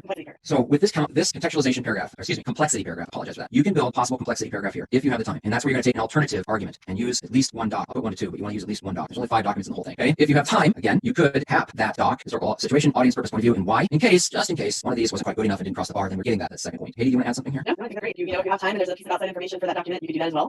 The outside evidence definitely can't be just a mere mention. So sometimes students mention it and think they've gotten the point for it. So if there's always a nice best practice to maybe add a third one if there's that possibility to do it, and the time permits. So there you go. You have kind of a basic structure to get you started as we think about writing this DBQ, this document-based question that deals with industrial revolution. Okay, Katie, you want to go over our task? Yeah. So again, here's our DBQ Friday. We're going to give you this full DBQ for you to work on. It is located in the bottom of the YouTube video there. You might have to show more, and you'll see it in the description underneath the video. But now we're at the point where I think it's a really good idea to start thinking about your timing. And so time yourself, see how long it's taking you to do. We did quickly give you a sneak peek of the document. So timing yourself as we're closing in on just over 2 weeks before the exam is probably a good idea. You can download DBQ in the description. And then if you want these, we encourage you to use that format structure that we suggest. But we definitely are not trying to say that whatever way that you have done this is the way that you have to. If your teacher has taught you another way, it's just a suggestion. Having a lot of experience with reading these essays to give you some structure in case you're looking for that. We will feature different parts of students that have done this right and maybe some common mistakes on Monday. If you will please email us your responses at apro virtuallearning@gmail.com with your first name, your school, and your state, or your country. And we will feature those on Monday. But this is a full 5-document DBQ for your practice over this weekend, and email us your response. All right, so today we have some schools to shout out. Our first school is Vista Marietta High School. We've had lots of students that have emailed us from Marietta, California. They are the Broncos, so go Broncos. We have Lewiston High School in Lewiston, Maine. Again, some really great responses from students up in Maine. They are the Blue Devils. And last but not least, my good friend Anna Maria at Westminster School in Atlanta, Georgia. Go Wildcats. It's a great, beautiful school there in Atlanta. So thank you guys for continuing to send all of your excellent work, and we hope that you found feedback. Just a quick note from College Board. We know that not all students have access to the internet or device. We're working on solutions to help students get what they need to show their best work. If you need mobile tools or connectivity or someone does, reach out directly to College Board at cb.org/tap. Okay, Katie. All right, I'm ready. Look what I got going on here. It's the DBQ dance. It's Friday. It's very exciting. I was hoping that you were going to do the DBQ dance today, Todd. It's a thing now, apparently. All right, happy Friday, everybody. Have a good weekend. See you, everyone. Bye-bye. Morning, everybody. Welcome to AP Live, European History. My name is Todd Beach. I teach at Eastview High School in Apple Valley, Minnesota. That's a suburb of Minneapolis and St. Paul. It's a beautiful day today. Minneapolis, the sun is shining. We're excited that you're here with us today. This is Katie. Hi, good morning. I'm Katie Lancey. I teach at Coral Gables Senior High. It's in a suburb of Miami, Florida, and it's a beautiful day here today as well. We got a little cold front, so the weather's nice and mild. And happy Monday. We're excited to be with you today. So, time to start overview here. Yeah, we'll get started. And I want to apologize to students that were watching on Friday because I was watching the playback and apparently my camera was on the entire time. And so we are not trying to frighten the children, and we'll make sure that doesn't happen again. Okay, so here's our learning glance for this week. Today's 27th, and we are going to have DBQ feedback today. Katie and I have gone through a lot of samples and have some things to share with you, so we can all learn from that. And then our topic is concept of Europe. I want you to take a look at Friday, May 1st. We have one more DBQ practice this week, and then take a look at May 4th. We'll get feedback from that DBQ. And then next week, it's like practice, feedback, and your exam is on the 13th. Those DBQ practices next week are going to be virtual proctoring. So I'll be doing it on Tuesday, Katie will be doing it on Thursday. We'll tell you more about what to expect on the time, but we'll get you ready for the 13th. All right, so for today, again, as Todd said, if you want to look ahead to Friday, we have that DBQ practice. Today, we're going to go over the practice you did this weekend. All of the samples that we got as you're practicing this format that you're going to see on May 13th, and then we'll get into our lesson content at the end. And for today, our lesson content is going to cover the concept of Europe and conservatism, and then a brief overview of revolutions in the middle of the 19th century, 1948. And these are our learning objectives. Please feel free to stop the video and you can go over them at your leisure, and we're going to get into giving you feedback on the different parts of the document-based question you did over the weekend. Okay, thanks, Katie. So we asked you to do the 5-document DBQ, time yourself, and if you are just joining us today and we're here on Friday, you can go to Friday's video and you can see the DBQ. It's in the description underneath the video on the YouTube page as well as the rubric. So we'll get into our first ones, and this is contextualization and thesis. So the A and the B categories. This is a response from Emily at Godwin High School in Virginia. And before I start unpacking this, we had well over 200 responses. I spent almost all day Saturday going through responses. We still have many that we did not get to. We'll try to get you feedback because everybody's obviously turning it in saying, how did I do? And we're doing our best. But here's the thing, if you really want to be a good learner at this, what you have right now is your DBQ out in front of you. Take a look and compare your work versus the samples we're showing. Okay, that'll give you some measure of where we're at. So again, here we go from Emily at Godwin High School in Virginia. This one is really, really well done. And we have contextualization, we have thesis. So I'll read it to you. The blue is the contextualization, Industrial Revolution was a time period of vast economic technological change beginning in the late 1950s and early 1760s. The Industrial Revolution was when new technology was created that shaped the world. I really like what she does there. You have to kind of define it, right? You have to talk about what the Industrial Revolution was. The textile industry was first to take off after the invention of the spinning jenny, water frame, factory system. Katie always talks about, hey, we want to have some facts in that contextualization paragraph, and she definitely has that for us right there. After the textile industry began to explode with new invention and ideas, other industries saw the new technology improvements like the railroad and coal industries. So this is really good fact-based context, bringing the reader into the argument. Then in the green, we got kind of a nice little transition sentence here. It's not necessary, but it's actually kind of part of the context. I just noticed that she was shifting, so I just want to highlight it. However, as more technology came out, the lives of the working class dramatically changed, as they were often forced to go to cities for work in dangerous and filthy factories. So you can see she's kind of transitioning into her argument. And then here's the argument. The Industrial Revolution was not an improvement for the lives of the European workers because the workers were often living in crowded, unsanitary conditions. The hours and conditions which they worked were unsafe, and they had to fight for basic regulations and rights. So she's laid out 3 reasons. She's taken a position it was not an improvement, and she's told us why. So excellent job, Emily Godwin, High School, Virginia. Next chance, likely. This is one that does not earn the point for contextualization, but it is going to earn the point for thesis. So take a look at the blue. The Industrial Revolution was a time of invention and urbanization. People traveled from afar to the cities to pursue their manufacturing technology and find jobs to support their families. So it doesn't earn the point for contextualization. It's just far too thin. So the rubric's really clear. It says it has to be more than a passing phrase or reference, and it feels like this is really just a reference to what it was, not context, building up and bringing the reader into the historical period before the argument is made. So then here's the argument. Although the Industrial Revolution did increase technology and jobs, I like that nod to what it did. And then this response does take a position. It did not improve the lives of European workers. Instead, it created poor working conditions and an unsanitary lifestyle. However, later conditions did improve through avocation. I think the writer meant advocacy. That's why I put it in the bracket. So they earn the point for thesis, and we don't earn the point for context there. Next slide. This one is I selected because often they want to know, and teachers kind of want to know too. What's the minimal then? What is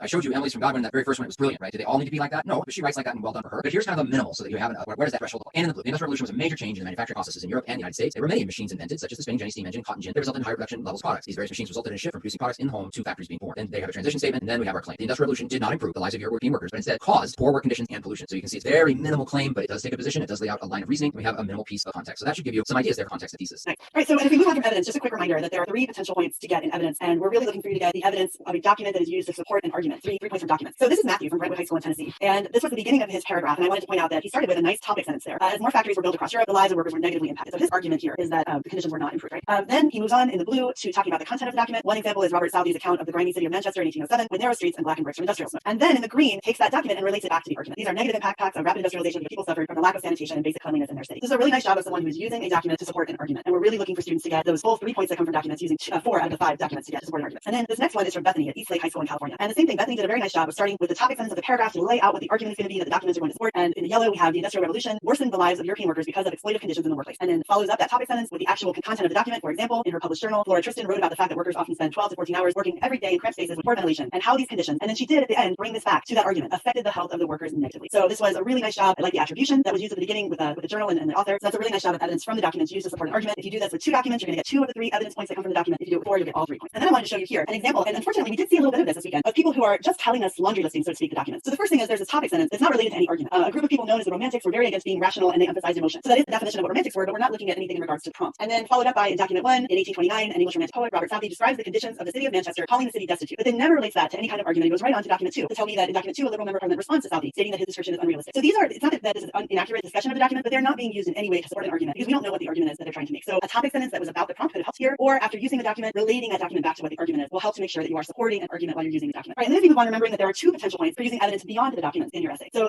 if you can see, this is Hannah at Schreiber High School in New York, and we'll start reading. Children and women specifically suffered many dangers in factories, and urban life expectancy dropped significantly. Many philosophies, such as utopian socialism and utilitarianism, grew out of the Industrial Revolution in response to the unsafe and unethical working condition for the urban working class. There was even quahorely created in the form of workhouses, idealized by Jeremy Bentham's idea of utilitarianism, and made legal in 1834 laws. So this is something that Hannah was able to weave into the paragraph, and it is relevant to her argument. However, I want to point out that at the beginning there was sort of some name dropping happening, and that really would have needed to be further developed to get the point. But at the end of the paragraph, there Hannah does a good job of giving us more than just name dropping. So I want you to remember that this needs to be more than just a reference or a phrase. And then another example is from Siddharth in Irvine High School in California. In addition, many people in the Industrial Revolution had poor working conditions. These conditions are evident in the many acts passed during the period. One such act was the Factory Act of 1833, which reduced the working hours for children to 8 hours per day, up from about 12 to 16 hours. Although this reduced the number of hours that children were needed to work, that children had to work 8 hours of hard labor a day is a sign of capitalizing children and their innocent nature. So this was again part of an argument of the worsening condition because of the Industrial Revolution, and Siddharth did a really nice job of bringing in a piece of outside evidence that wasn't found in the document. So very nice job there too. All right, Todd. Yeah, those were great samples. Thank you for that, Katie. Really clear. So I hope everybody's paying attention. Again, please have your DBQ out if you wrote one, and make these comparisons if you're going through. We're going to talk about sourcing now. So this is a response from Arun at Gilbert High School in New York, and we'll unpack this for you. We have the blue is the attribution of Robert Southey, the English Romantic poet, knew this best when he wrote his colloquies on the progress and prospects of society in 1829 after visiting the English industrial city of Manchester. All that comes from the source line. Then Arun's put doc 1. We like that you put the citation there. I personally prefer it at the end when you're done working with the entire document, but I just love that you did it anyway. So thank you for doing that. Readers will thank you as well. In the yellow is a description of what's in the contents of the document. In his colloquies on the progress and prospects of society, he explains the horror city life of workers such as narrow streets, long working hours, and the lack of cleanliness and privacy. And in the purple, or that pinkish purple, it's kind of the student's explanation. He clearly shows that workers are having a hard time and faring worse than they were a few generations ago before industrialization. And then we get to the sourcing, it's point of view sourcing in the green. Southey is a romantic poet, and he's trying to uphold his beliefs. And then I just inserted, this is where we would use that phrase. This is important because Romanticism was a divergent movement from the rational Enlightenment thinking that led to industrialization, and he is trying to limit the impacts of the Enlightenment by supporting the workers. So there's a little bit of implicitness that is being applied there. It'd be even better if Arun would say something about workers as it relates directly and explicitly to Romanticism, but I think we've got enough there, especially in a timed exam, to earn the point for sourcing. So well done, Arun. Next one. Here's a response that does not earn the point for sourcing. Okay? We have attribution, the picture from the graphic magazine, that's in the blue. Then the yellow, we have a description of what is in the picture. Shows houses with smog all around them and water being flushed out of one of the houses. This helped to show the living conditions. The smog was from factories that were using machinery, and the water being flushed flushed out was from home, most likely was attached to their sewage system, which is low merit water source. So we have a description of what the students saw in the graphic, in the visual. Then here's the sourcing intent. The audience of this picture is anyone who read the graphic.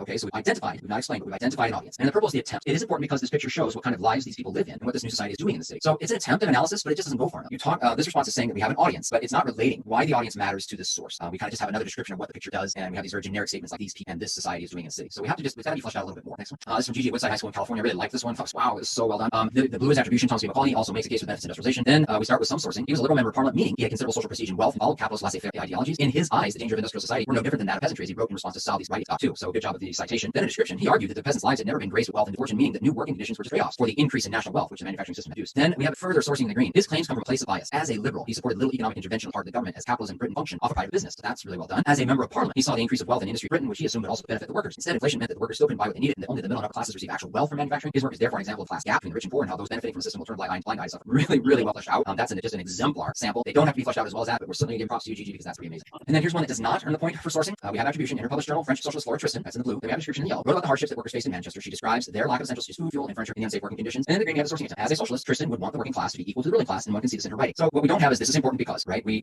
identified that there is that Flora Tristan's a socialist, but we've really never explained how that relates to the position she's taking and what she's saying. That's what sourcing is about. Okay? And then we have just one example for complexity. This came from Emma at Rom High School in Connecticut. This is Emma's third body paragraph where she introduces a qualifying argument by considering an alternative view of the evidence. So the blue is that introduction to the qualifying argument, although there were many poor working conditions, because that's a nod to the main argument she's been making. Some good did come out of the industrialization where European workers were concerned. Then she goes ahead and unpacks the next document. According to William Alexander Abram, by 1868, some of these rough conditions improved thanks to the Hours of Labor and Factory Act. The longest work of work was now only 10 hours, and the wages of many workers had risen. They were reportedly also parks, public libraries, allowed workers to relax, have fun during their time off. Abram also states that sickness and mortality had decreased significantly by this time. All of these conditions are clearly improvements from the rough conditions that workers had faced earlier. And then she also mentions Mulcahy's document here. And then I'll go straight to the green because that's the sourcing. It's a great sourcing job too. It is important to know, however, that Mulcahy is a member of Parliament, a governmental body. The government during this time was very supportive of industrial revolution due to the increase in profits it could make with the new technology. So it can be said Mulcahy may be biased towards making it appear that the government provides a service for the people by allowing industrialization and glossing over the less glorious parts of industrialization. So really great job of the sourcing. And you can see as the third body paragraph, we're taking an alternative, a qualifying part of the argument that's going to certainly meet the complexity. That was really great example. And we did have a lot of great examples this weekend, so we're really impressed with you and continue to be. So as we get into our lesson today, we're going to start off with where we left off after we talked about Napoleon last week, and that is with the concert of Europe and Metternich and this ideology that's going to be pervasive in the 19th century conservatism. So in the 8th paragraph in the 19th century, conservatives developed this ideology in support of traditional political and religious authorities. They feared power in the hands of common people, and they believe that power should be in the hands of the upper classes. And so in B, in his portrait is there on the right, our poster child for conservatism is really that Austrian delegate to the Congress of Vienna that we talked about, Clemens von Metternich. So Metternich blamed liberal middle class revolutionaries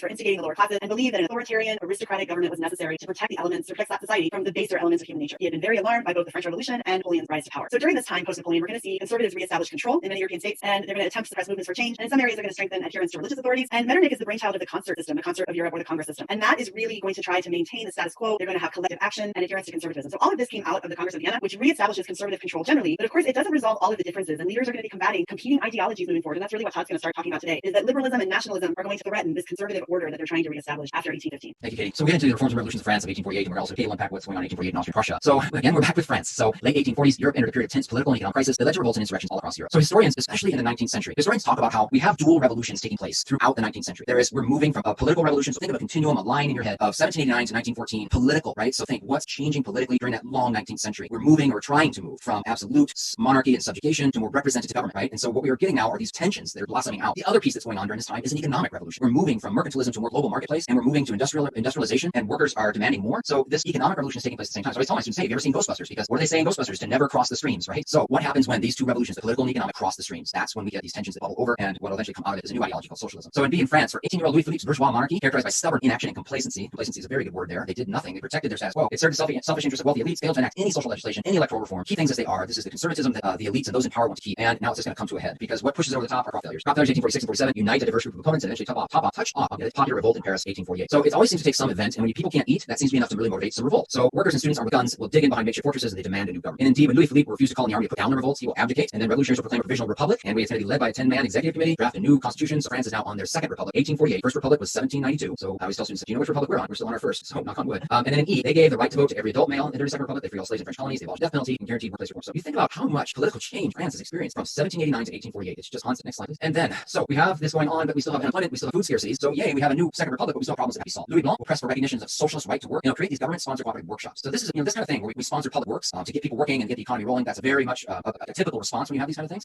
But the thing is, it's like too little too late. Moderate Republicans are willing to provide only temporary relief, and the resulting compromise to set up these national workshops, which are soon to become a little more than a past program of pick and shovel public works that satisfies no one, because more people are signing up for the workshops than they have jobs, right? And so you still have great unemployment. And indeed, as the workshops continue to fill and grow more radical, the fearful, powerful property classes in the assembly dissolve the national workshops. So they're fearing that all these workshops are just spreading discontent, and so they dissolve them. It gives the workers the choice of either joining the army or going to the workshops in the provinces or out in the outlying areas, not in Paris. The result is pretty much a spontaneous and violent uprising. Barricades spring up in the narrow streets of Paris, and a class war begins. And we have the June days, 3 June days, street fighting, death, and of more than 10,000 people, they estimate. The Republican army under General Cavaignac stood triumphant in the sea of working class blood and hatred, because the army is the army. The image on the right then is Cavaignac, and I kind of laugh at this image because here he is amongst the rubble and the smoke of the street fighting, and he is properly groomed and pressed, not a hair out of place. And then in place of a generous democratic public, the Constituent Assembly issues a constitution that features a strong executive. And guess what? Another Napoleon. Louis Napoleon, nephew of Napoleon Bonaparte, will win an election and fulfilling the desire of the property classes for order at any cost, producing a semi-authoritarian regime. And yeah, history has somewhat repeated itself there. All right, so as we move to Austria, Metternich, the person we just spoke about, has a famous quote that when France sneezes, all of Europe catches cold. And we can certainly apply that concept to 1848 with the revolutions that began in France and move elsewhere. So we'll just quickly talk about Austria and then Prussia and the German states. So Austria has a very widespread multi-ethnic empire that it has to try to struggle to maintain. There are nationalities such as Hungarians, Czechs, Serbs, and Poles, and this idea of self-rule, this wave of nationalism that is inspiring this idea to have self-rule, is going to be something that these governments are going to really have to work hard to put down. So on March 13, 1848, after receiving news of what was going on in Paris, crowds of people, mostly students and members of liberal clubs, will start demonstrating in Vienna for basic freedoms and the liberalization of the regime. So all the things that Pat was just talking about, they're looking to have that also in Austria. They're inspired by some of the more liberal and social ideas promoted in France, like the establishment of workshops to guarantee more employment. Outside of Vienna, we're going to see a revolution the same month in Hungary with nationalistic Hungarians that are going to demand universal suffrage, full civil liberty, and national autonomy. And this is going to be followed by Czechs and then the Italians that want to be part of the Italian Confederation in northern Italy. So we have this sweeping wave of nationalism for home rule, and yet Austria's Habsburg monarchy, along with Russian assistance, will put down the revolt in Hungary, subdue the Czechs, and install a conservative monarchy under Francis Joseph, who will rule through 1916. And the image on the right is the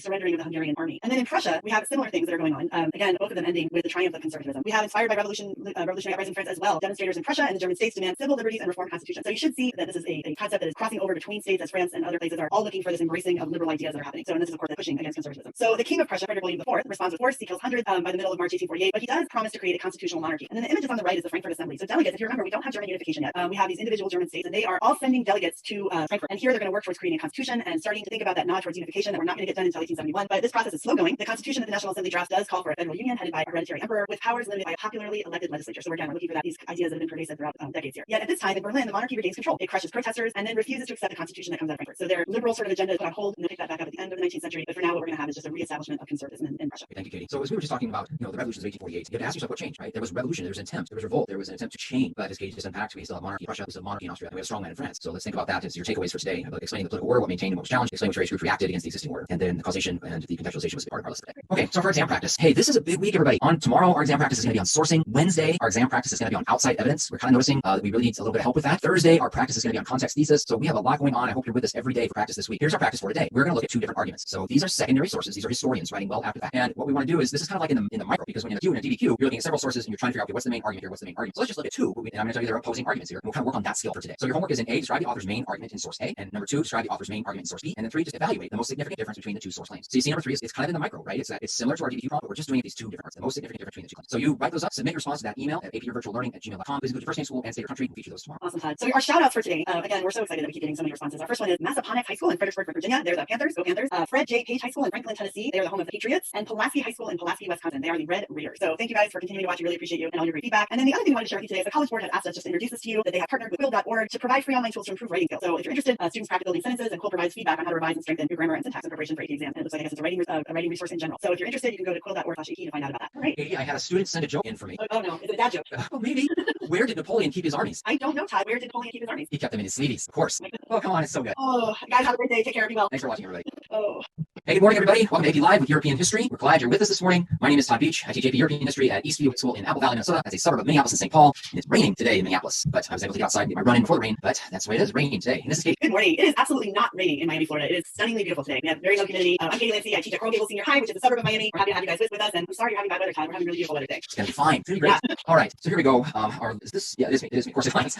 Our learning glance for this week. So here we are. We're on the 28th. We're going to talk about reform movements, and then nationalism tomorrow, age of modernity, new imperialism, and then take a look on May 1st. We have another DDQ practice for you this Friday, and we are obviously unpacking skills all along the way. Today's skills and sourcing Katie will talk to you about, and then that will give you on the 4th, May 4th, some DDQ feedback. So we'll have samples to go through, and then we're going to have a new feature called question and answer, and so that will be something. I know we're getting tons of questions about DDQs and how to do just a lot of the logistics of what's going on for the exam, so we're going to cover that on the 4th. Then the 5th is another DDQ practice. It'll be virtual proctoring, so I'll be with you, get you started. We'll have the clock up and all that. Then feedback on the 6th, and another virtual one on the 7th with Katie, and then we have a special day for you on the 8th. So we hope you join us for each of those days on the way out. Certainly going to help you practice and get you in shape for this day, May 13th, for the AP European History exam. All right, so thanks, Todd. And today we are moving forward in the 19th century. We're going to be talking about ideologies of change and reform and movements of social and institutional reform. Again, take a look at Friday. We're going to have that full DBQ for you to practice again, which is really, I think, the best way to get ready for May 13th is to keep on practicing, starting to really keep in mind the time frame that you have to write this essay for these 5 documents. All right, so again, we are in Unit 6. We are doing ideologies of change and reform movements, social reform, and then responses to reform. So 6.7, 8, and 9. And then on our next slide, again, we encourage you to pause if you want to read through this. We're not going to read it to you, but these are our learning objectives and the historical thinking skills and reasoning development that we're going to use. Okay, thanks, Katie. It brings us into our warm-up, and we left you yesterday with these 2 sources. So part of this is we're trying to take a skill you'll need for the DBQ and put it in the micro. So I gave you 2 difficult sources yesterday because these are secondary sources written by historians. And historians are typically writing for an academic audience, right? So this was supposed to be kind of push you a little bit and be a little bit harder. And all we want you to do is read source A, what's the author's main argument, read source B, what's the author's main argument. And I told you they're going to be different in how they're viewing these revolutions of 1848. And so here was our big thing is that we wanted to evaluate the most significant difference between the 2 claims. So similar to how we see this task word a lot in DBQs, we wanted to practice that in the micro. And we had a lot of responses, as we always do, and we'll get straight into those. This is responses from Amanda at Vista Marietta High School in California, and we got all 3 of her responses for this one. Number 1, Jonathan Sperber argues in his contemporary text, The European Revolution, that the revolutions of 1848, while historically romanticized, that's exactly from the text, so that's really good, achieved few actual gains. He emphasized focus on supposed great men. He gave a long list of great men from the Romantic movement who led revolutions. Who led revolutions? He points out that revolutions ultimately amounted to emotions. That's from source A. Amanda writes in number 2, John Weiss is writing, Conservatism in Europe states that revolutions were caused more by the failure of leaders to respond to the intrusion of liberal ideas of capitalism than they were about fighting for said liberal ideas. As a result, the revolutions reflected the interest of educated liberals and those who wanted to maintain traditional order. So there we have one. This main argument A is we have this idea of great men. This one came from more of the classes and to maintain traditional order. So then we're going to evaluate the difference. The most significant difference between the 2 sources is so using the stem of the prompt to respond to prompt. Sperber believes the revolutions were fought for romantic ideals, whereas Weiss argues the revolutions instead were ever preserved tradition. And then that is the main idea. That's the main difference. But then she's going to give us the evidence for it, right? Sperber starts, I think states what she means, that the revolution has historically been described as the result of youth and romanticism, whereas Weiss declares that liberals in 1840 wanted reform, not revolution. Therefore, the 2 differ significantly. That Sperber argues that romantic liberalism was the impetus behind the revolution. Weiss claims the attempts to reestablish elements of conservative order was the cause. And so that's really well done because I've given you sources that one is you have these liberal ideas being pushed, right? And then the other one is we're trying to maintain traditional order. And who's going to win out? That is the revolutions of 1848, that great tension that took place. So really well done there, Amanda. This is just number 3 from Katarina at Moorpark High School in California. The 2 sources provided shared almost little to no common ground in terms of beliefs, instead shared countless differences. The most prevalent difference was the reason why the revolutions occurred. Source A argues the revolts were born out of spirit of romanticism, and the artisans and poets such as Byron chose to revolt for nationalistic goal against conservative monarchies. On the other hand, B argued rather than against, the artisans and poets revolted in favor of conservative views, tried to restore order. The revolts were not a result of romantic influence, but instead an interclass struggle. I should highlight that was really good between artisans and liberal ideas. So well done there, Katarina. And then the last one is from Jack at Great Valley High School in Pennsylvania. Again, I just selected number 3. Both of these sources claim that the revolutions of 1848 were frequently portrayed inaccurately. The grounds on which they attribute this misrepresentation is where they differ.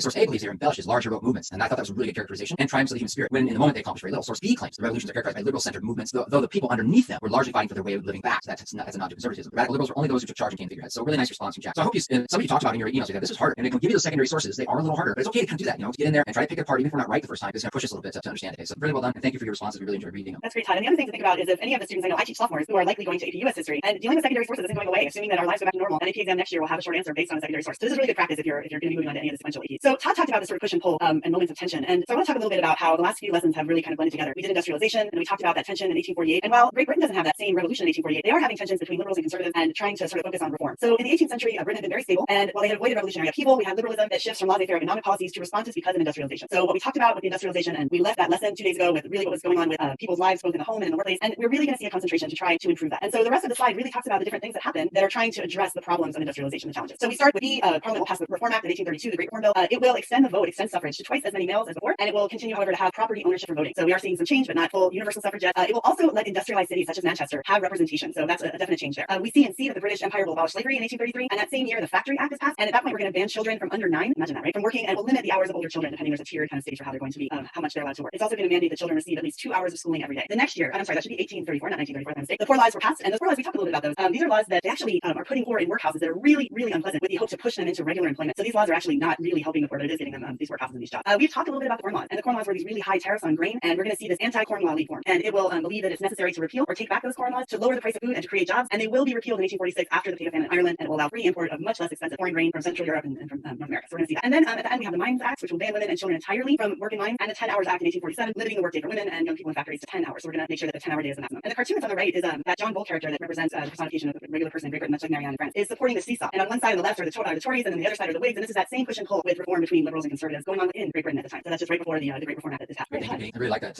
image. It's a great image for that. This next segment is about talking about socialism. And so on this last review, we had a document from Flora Tristan, the French female socialist. And some of you handled that really well because you'd learned socialism, and some of it you weren't quite sure what to do with that. And you worked on the aspect of her gender, which is fine. But I feel like when you're given a document and they're telling you they're a socialist, you need to try to do something with that. And it's certainly relevant to the Industrial Revolution. So let's learn about socialism. We'll call this segment, Let's Learn Our French Utopian Socialists and Robert Owen. So socialists, they're early socialist thinkers believe the political revolution in France, industrialization in Britain, the rise of laissez-faire fomented a selfish individualism. This is what socialist thinkers believe. Capitalism, they say, creates this selfish individualism that encourages inequality and split the community into isolated fragments. Right? It creates these classes. With an intent desire to help the poor, socialists preach economic equality and advocate economic planning and regulation of private property by the government, or its abolition and replace the state with community ownership. So that's quite a different way of thinking than what the Industrial Revolution is pushing towards, or even this idea of state ownership of property. So take a look here. This is a pretty recent image. It was in 1960 in France. This is at a village outside of Paris. It's west of Paris a ways, and this is the phalanx of Fenestray, because they built these planned communities according to Fourier. These theories of Fourier of community living. So that's an actual place that's still I'm not sure if it's functioning still today. Is that? But it's recent, in a recent image anyway. And C, Henri de Saint-Simon optimistically proclaims the key to progress was proper social organization. So again, these are our socialists. Let's start making a list. What do socialists believe? They talk about planned economic equality, planned ownership of property, proper social organization, in which scientists, engineers, and industrialists are going to plan the economy and guide forward by undertaking public works projects. So we're going to try to plan the economy, no private ownership. These are kind of the tenets of socialism. And then Fourier envisions a socialist utopia, mathematically precise, self-sufficient communities. Fourier also advocates for the total emancipation of women.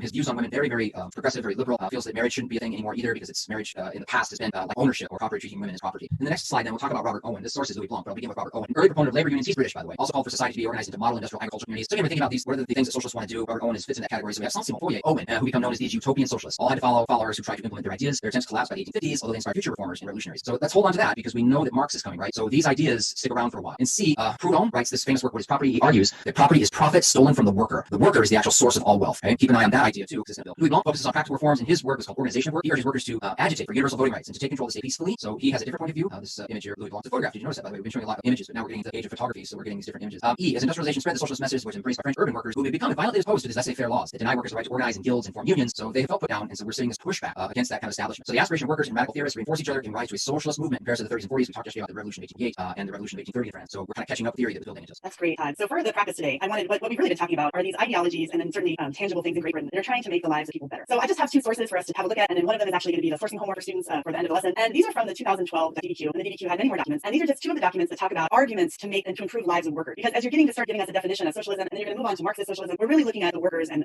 what they need to improve their lives. So the first source is source A is John Stuart Mill. He's an English political theorist and a member of Parliament there. And these are chapters on socialism. His unfinished book begun in 1859 and published after his death in 1879. So he says the present system is not, as many socialists believe, hurrying us into a state of general indulgence or indignance and slavery, from which only socialism can save us. The evils and injustices suffered under the present system are great, but they are not increasing. On the contrary, the general tendency is towards their slow diminution. So when you think about what John Stuart Mill is saying, because that's actually going to be your homework, and then I want to look at source B and this other side of the argument, right? Because we're always thinking about the fact that, and as we talked about yesterday when we went over the complexity point in the DQ, it's always really nice to bring in this other alternative view of the evidence that you can explain. So this is Alexandre Miron.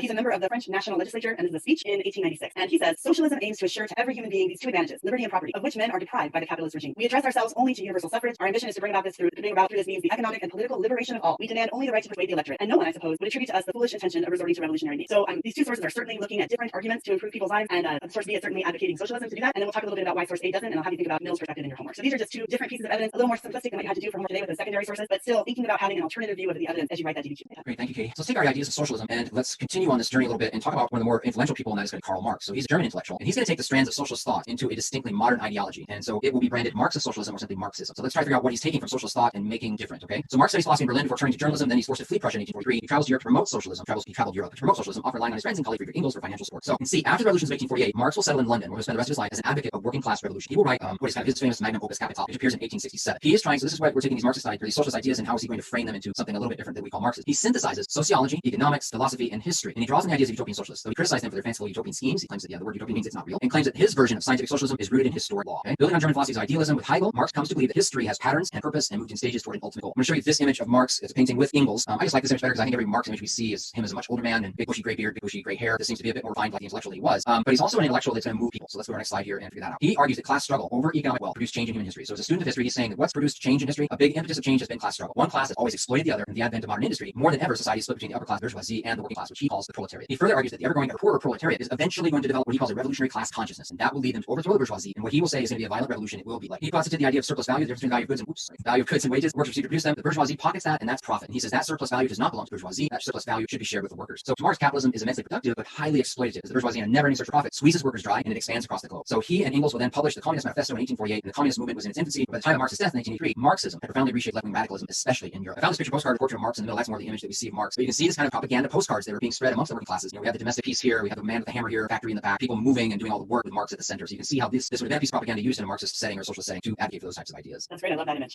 So one more way that we want to talk about how we're improving people's lives is this idea of public health. And so our key concept in A is that reforms transform the unhealthy and overcrowded cities. We already talked about that as this consequence of industrialization. And we're going to do that by modernizing infrastructure, regulating public health, reforming prisons, and establishing modern police forces. So these reforms are enacted by governments motivated by things like public opinion, prominent individuals, and charity organizations. So we're going to talk about in the B paragraph there that social reformers are going to address the need for public housing, providing increased regulation and raising minimum standards for the housing. You might remember in the Industrial Revolution we had the advocate tenements that came out of that. And so we're really going to see the standards raised for that for crowding, and we're going to encourage both municipal and private charitable efforts to improve those situations. One of the big fallouts in the C paragraph was the amount of sewage and what they did with it. So we're going to start to see sewers and treatment plants built to limit the dumping of that raw waste into local rivers, lakes, and seas. In D, this is pretty relevant today. We're going to have a breakthrough in understanding how poor drinking water and filth make people sick after Louis Pasteur developed the germ theory of disease. This is going to bring about dramatic improvements in hospitals and operating rooms, as not only wounds but also equipment and hands. That's why I think it's pretty relevant today. And clothing are going to be sterilized. So we really start to see that as changing people's health. We're going to have an E shifts in urban planning. So more effective urban planning is going to improve quality of life by designing new streets. We have these tree-lined boulevards that are going to come out of this time, and we're really going to emphasize open spaces and parks. And then in F, we are going to to see the development of mass public transportation. That is going to enhance living conditions. And by the end of the 19th century, when we're starting to harness the power of electricity, we'll see streetcars that begin to run on electricity. So this really changes the lives of people. The image that's on the right, I had not seen before. And if you're not familiar with Punch, Punch is a socially critical magazine, very sarcastic. This is a Punch cartoon. And Chadwick was quite a reformer in public health, Edmund Chadwick. And he actually came out with a report. He recognized how people were getting sick because of contaminated drinking water. So he's really the spearhead for this legislation that's going to happen to try to improve people's lives, called the Public Health Act. And so I love this representative of the government who is trying to, they have these pearls before swine going on. He's throwing down these pearls in vain because statesmen are not appreciating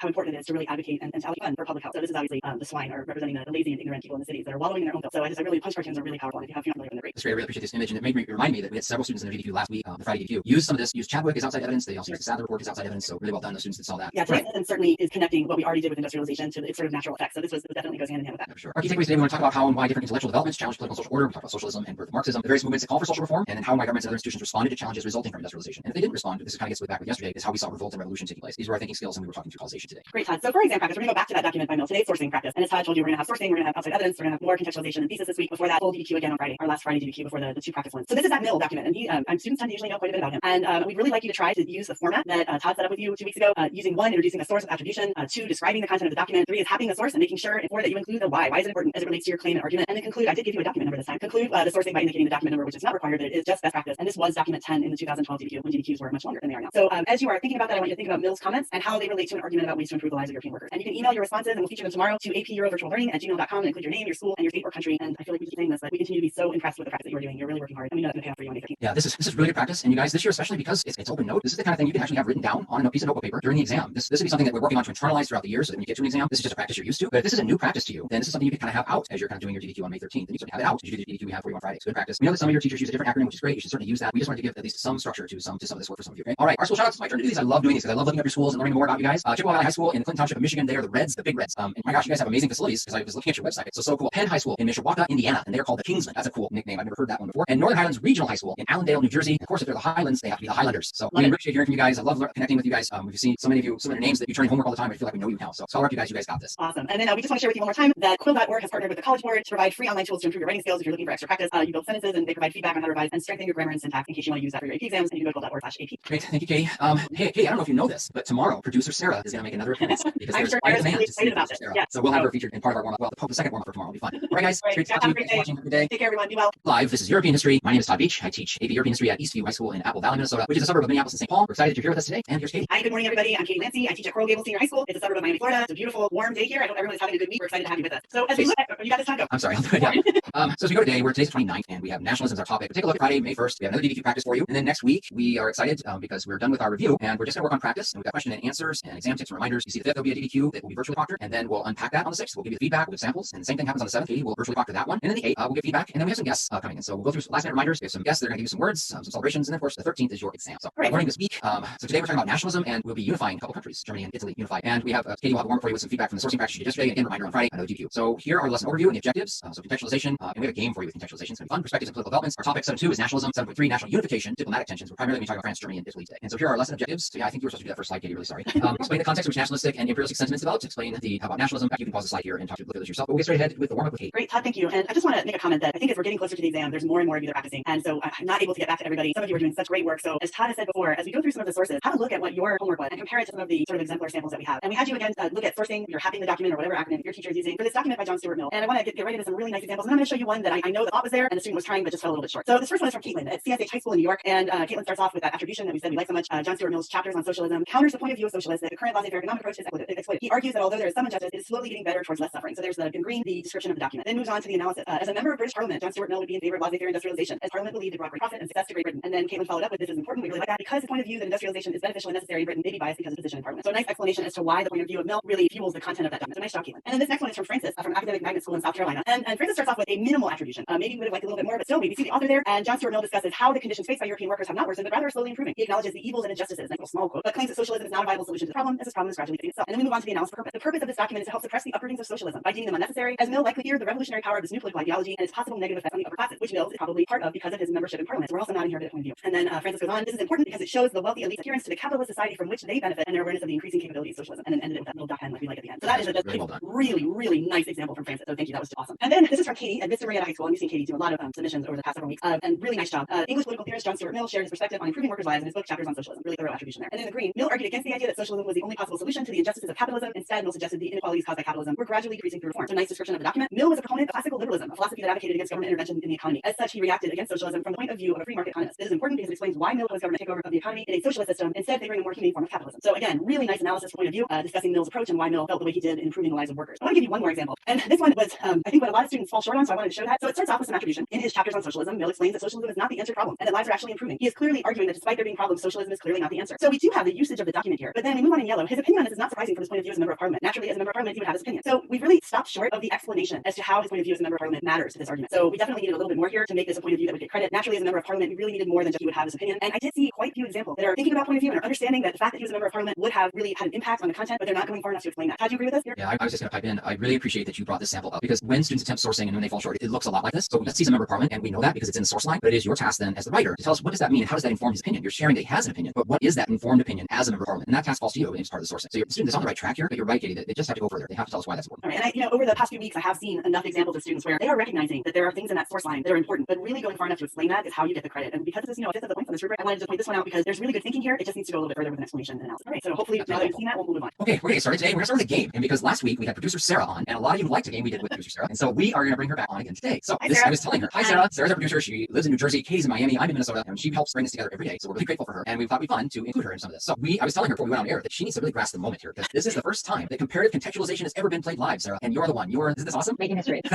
Okay, so what we're going to do is we're going to use our acronym GeoSprite as we have been, right? And we're going to contextualize the lesson. So as we talk today, we're going to talk a lot about France, Germany, and Italy today in the latter part of the 19th century. The 19th century. And let's have Sarah help us out. So we'll start. The geo obviously is the different countries. So we'll start in the first column, Sarah. And it's just a yes or no. Did France experience revolutions in 1848? Yeah. Yes, that's correct. What about Germany? Were there revolutions in Germany in 1848? Yeah, there were. Yes, there were. See, she's not only a producer, she has been listening to our lessons, Kate. I had it. She's a history person too. So there we go. And what about Italy? This one might be harder. Did Italy experience revolutions in 1848? I'm going to say yeah. They did in Naples and in Rome. So well done. So now what that tells us a little bit about what's going on in those countries in 1848. They were experiencing these revolutions. We know there were these push-pull social economic things that were happening. Now, because there were revolutions, is there change of government after 1848? Again, it's just yes or no. And we'll begin with France. What do you think, Sarah? I'm going to say yes again. Yes, France established the Second Republic. What about in Germany or the German lands? Was there a change of government after 1848? If you can remember, I think this was Katie unpacking Prussia. I'm going to go with my first no. That is correct. There was really no significant change in Prussia or Germany as we know it. What about Italy? We haven't been talking much about Italy lately. I'm going to say no as well. That's also correct. So now we know these countries experienced revolution. We know that France had a change of government, but not the other two. So we're starting to contextualize and gather some information. And obviously these are political elements. Now, this one is, I think, kind of simple, but maybe it's confusing. Is France a nation in 1850? Yes. That's correct. They've been a nation for a while. It's their Second Republic, so that yes, they can make that happen. What about Germany? I'm going to say no. I think Germany had a few more decades ago. Germany, yep, 1871. Right now it's really Prussia. We've been talking about the German lands and German-speaking peoples, but really not united as a nation. What about Italy?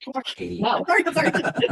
Yeah, so Italy is not united, and they haven't been really since the ancient Roman era. So their unification, which we're going to talk about today, is going to be in 1870. Now it gets a little harder, Sarah. So we're going to talk about politics, and we're going to use the terms liberal or conservative. But I need you to use an 1850 lens. You can't use liberal conservative as like today's language as we talk about it in our contemporary society. Liberal meaning the electorate. So do we allow a lot of people to vote? That would be liberal. And or conservative would be no, that there's not a lot of people to vote, or we have some kind of a monarchical system. So I want you to think about this. Consider the electorate. 1850 is France liberal or conservative? Definitely liberal. Because it's their Second Republic. They have universal male suffrage, at least for the time being. He's going to talk to us about Napoleon III today. What about Germany? I'm going to go with not as liberal, but liberal. Okay, they are. And I thought this was a hard question actually, because I had to even think about, gosh, because Germany's not united. So it's really hard to understand how it works. And they have a very different indirect three-class franchise going on. And so men over the age of 24 could vote, but they're only voting for an elector, and an elector does the voting of the person who actually been a member of the party. So it was actually pretty good that you got that, because it's kind of confusing. And then Italy, what do you think about it? I'm going to say conservative. Very true. Only about 500,000 out of 22 million people in Italy had the right to vote. Okay, it's really important when we contextualize a country and countries. Economics is always tied to the politics and always tied to the social history. So this one's kind of hard, but if you can put your thinking cap on about the Industrial Revolution and where the Industrial Revolution was taking place on the continent. We're going to exclude Great Britain. But what do you think their rank was 1 through 5? Okay, so we can keep it kind of our own. There's 3 countries there. France, where would you rank them in 1850? Their GDP?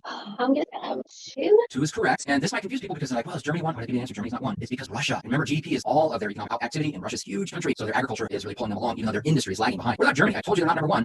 I want either 3 or 4. I'm going to go with 3. 3 is correct. They're just closely behind France. By the end of the century, they will overtake France in their GDP because their level of industry really increases. And finally, Italy. What do you think they are in 1 through 5? I'm thinking they're 5. That's correct. And if you're wondering who 4 is, it's Austria-Hungary. So what does all this mean? We're going to be talking today about France, Germany, Italy. We can see that France has had probably the most political change during this time because Germany and Italy have not had that kind of political change. We're also learning just from this game that liberal and conservative means something different in 1850, and that's going to be important as we get to Friday. So it's just a hint for our learners. Sarah, thank you so much for playing comparative contextualization. Thanks for having me.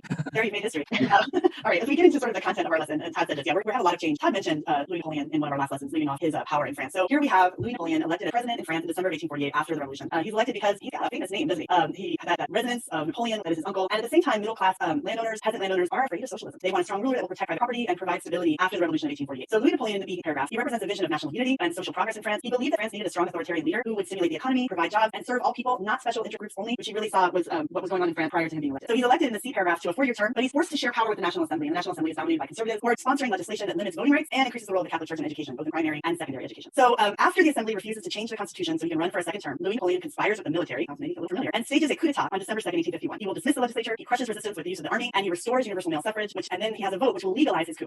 He's elected with 92% of the vote to a term of 10 years, which has been like the rubber stamp on his coup d'etat, making it legal. But then the next year, in a special election, he's made the Emperor of France. And so we have a portrait of him there that's on the right. So now he's the Emperor of France. He's Napoleon III. He will rule France from 1852 to 1870. During this time, he experiences both successes and failure. And we've actually shown you an image earlier in our review about one of the great images that I was going to use. We've already shown it to you of the failure at the end. So I'll come back to that. So in the B paragraph, his policies lead to widespread economic growth in the 1850s. And if you remember when we talked about the difference between industrialization in Britain and industrialization on much of the continent, the government really takes a huge role in promoting industrialization. And he did. His government invests heavily in banks and railroad construction. It promotes public work programs which will employ people, including completely rebuilding the city of Paris. He improves the economy. There's rising wages and declining. It should be unemployment. My apologies. So he's pretty popular. In the C paragraph, he's enjoying widespread support from urban workers. And in the 1860s, he will actually expand the rights of workers to include their ability to form unions and strike. He relaxes press censorship and pursues free trade with Great Britain. And then we're going to see that he will restrict the National Assembly, and he encourages individuals who had opposed him or opposed the regime to run as government-backed candidates so it would widen his base of support. However, as we approach the end of that decade, by 1869, the opposition to him has made up almost half, about 45% of the vote, which will force Louis Napoleon III to grant France a new constitution. However, even though his reforms are pretty successful, he has major problems with foreign policy, and I'll talk a little bit more about this when we talk about Prussia. But he will enter into the Franco-Prussian War, which ends with the loss of France. He is captured by the Prussian army, and the visual on the right is him surrendering to Wilhelm I. And so this is the end of his reign here, with the end of the Franco-Prussian War. All right, Todd. Thank you, Katie. So for our guided practice today, today's practice and today's homework is going to be about outside evidence. So there are, in the A paragraph, the rubric provides up to 2 points for a writer to use an additional piece of historical evidence beyond that found in the documents relevant to an argument about the prompt. So in the B paragraph, to earn this point, the response must describe the evidence and must use more than a phrase or reference. The additional piece of evidence must be different from the evidence you use to earn the point for contextualization. So in this year's rubric, you can earn up to 2 points for that. So that's pretty significant on a 10-point rubric. So let's kind of look at how we can get at this. This is from the DBQ from this past weekend, and it's an excerpted response from Soyun. Soyun attends the Bishop School in La Jolla, California. And so we'll just take a look at this response. There's the attribution line, Thomas B. Mulcahy's response to Southeast colloquies on the progress and prospects of society in the 1830s. Then in the yellow, only points to the fact that many factory owners and upperclassmen have turned a blind eye to the living conditions of the workers. Their ignorance is driven by the fact that manufacturing has increased national wealth. So that's an explanation that Soyun has given us. He believes that workers are better fed and better clothed. And then document 2. Here is the sourcing in the green. However, him being a member of parliament impacts his perspective on the issue. Rather than being concerned for the livelihood of the workers, his main goal would be to profit and boost the economy. So that's a pretty good work with sourcing. We've unpacked it really well. And now Soyun's going to bring in some outside evidence. And so here we look at the C paragraph on the left. Here are some ways that we want you to practice transitioning into this. So some sample stems that transition into using evidence beyond the documents. So these are just samples, not have-tos, but I do think it's important for you to transition and indicate this is what you're trying to do. So you could do number 1, evidence beyond the documents that should be considered, or you could do number 2. So if we did number 2, we insert it right there where the line's going. Additional evidence that supports the argument could be that the protesters who fought for their rights and better living conditions were brutally pressed and shut down. Such examples were the Luddites, a radical group of textile workers that destroyed textile machines to protest the treatment they received. This prompted the government to pass the Frame-Breaking Act. Along with a group of Luddites being captured and executed, the Frame-Breaking Act made it illegal for any worker to destroy textile machinery. So that is evidence beyond the documents. It's obviously connected to the argument. And all we're trying to do with this guided practice here is to teach you and to hope that you will begin using a stem to, first of all, indicate for yourself that this is what I'm going to do, but also kind of cues our readers, right, about that's what you're trying to do. It's a good writing habit because you're making an indication of where you're getting the evidence from, right? It's evidence beyond the documents and additional evidence that supports the argument. If we were writing a more finished piece, obviously then you'd cite where you got that evidence. But in this task, for the exam and for the reading, this little practice is going to help you a lot because it states your intention. And I think what Soyun has done here, this evidence beyond the documents, I mean, that's really rich in full. It's certainly more than a phrase or reference, correct? And it's linked to the argument that Soyun was trying to make. So that's more just practice, and then we're going to get to the homework later, and we'll ask you to use one of these sample stems. But I wanted to introduce it at this point in our session today. Thanks, Katie. That is great, and if you don't mind me adding, it's really beautifully developed because I definitely saw a lot of students when I was showcasing evidence on Monday who are just barely name dropping, and they just have to do a little more to get that point. It can't just be a phrase or a reference to a group. There has to be a follow-up with an explanation, and this is really well done here. So that's great. Right, so we're going to transition over to what will be soon Germany. There's so many iconic pictures of Bismarck, and this is just one that I liked. I'm sure that most of you have seen him with his helmet. But when Wilhelm I inherited the Prussian throne in 1861, he sets out to really transition Prussia back to what it had been. He wants to reestablish Prussia's power, and he wants to introduce reforms to the army. He will call for expansion of the army through military draft conscription and introduce modernized weapons. And as Germany industrialized, we start to see the power of the middle class and liberal party, and it's going to get larger in Prussia. And we will see that they're resentful of the conservative influence of the army and the middle junker class that opposes the reforms of the king. And so we end up with a deadlock that happens. It's a constitutional crisis because they will not pass the budget for military spending. And when that happens, Wilhelm I is going to look to Bismarck to try to solve it. He's made prime minister in 1862, and he comes into the position with lots of diplomatic experience, but he basically declares that Wilhelm's government would simply rule without the consent of the parliament. I'm sure every student has been introduced in the D paragraph to Bismarck's really famous blood and iron speech, which is actually reversed, describing how great moments in history are decided through conflict and warfare. He meant it to assert that wars decide the major event of history, and it was delivered to appeal to the Prussian parliament to increase that defense spending, to pass that budget, but they don't. So Bismarck will go on collecting taxes even though the budget had not been approved. He reorganizes the army, and then he will follow through his very savvy use of warfare to accomplish his goals. And he will do that. He's a master of realpolitik, and it's basically he's going to be very pragmatic and get the job done, and he will take advantage of opportunities as they present himself through a series of conflicts. So in 1864, Denmark is going to incorporate territory into the Danish kingdom, which will provoke a war with Prussia and Austria together. And that war together, they will occupy this territory, and it's very short and successful against Denmark. But now we have Austria and Prussia together in this territory, which is also going to create conflict. Prussia is going to go to war against Austria in the B paragraph because Bismarck wants Prussia to control the territory. He has a vision of what he's trying to accomplish. And the Prussians will defeat the Austrians. There's a very lenient peace with Austria here, despite that Bismarck's pretty savvy in how he does all of his foreign policy, and he will force them out of German affairs. Then Prussia will annex the states of North Germany and create the Northern German Confederation. And there are southern and mostly Catholic German states that are not included here, but Bismarck will convince them to join an alliance if there's a war against France. So of course now there needs to be a war against France. So in 1870, Bismarck will pretty much manipulate a war against France. I'm sure many of you students have learned about his edited EMS dispatch that he's going to sort of persuade or kind of even trick Napoleon III into declaring war. And if you remember, Todd in another lesson showed you that really amazing picture of France surrendering at the end of the Franco-Prussian War at Versailles. And so Prussia is successful. They do take the provinces of Alsace-Lorraine, and in 1871 the German Empire is declared. And there's a map there that shows you the various territories that are incorporated into this First Reich, and William I will be his Kaiser or his emperor. So it's a lot of very savvy manipulation on Bismarck's part to accomplish his goals here. Great, thank you, Katie. It's really well done. So these unifications of Germany and Italy we're hoping our review for you, hoping that those been covered already.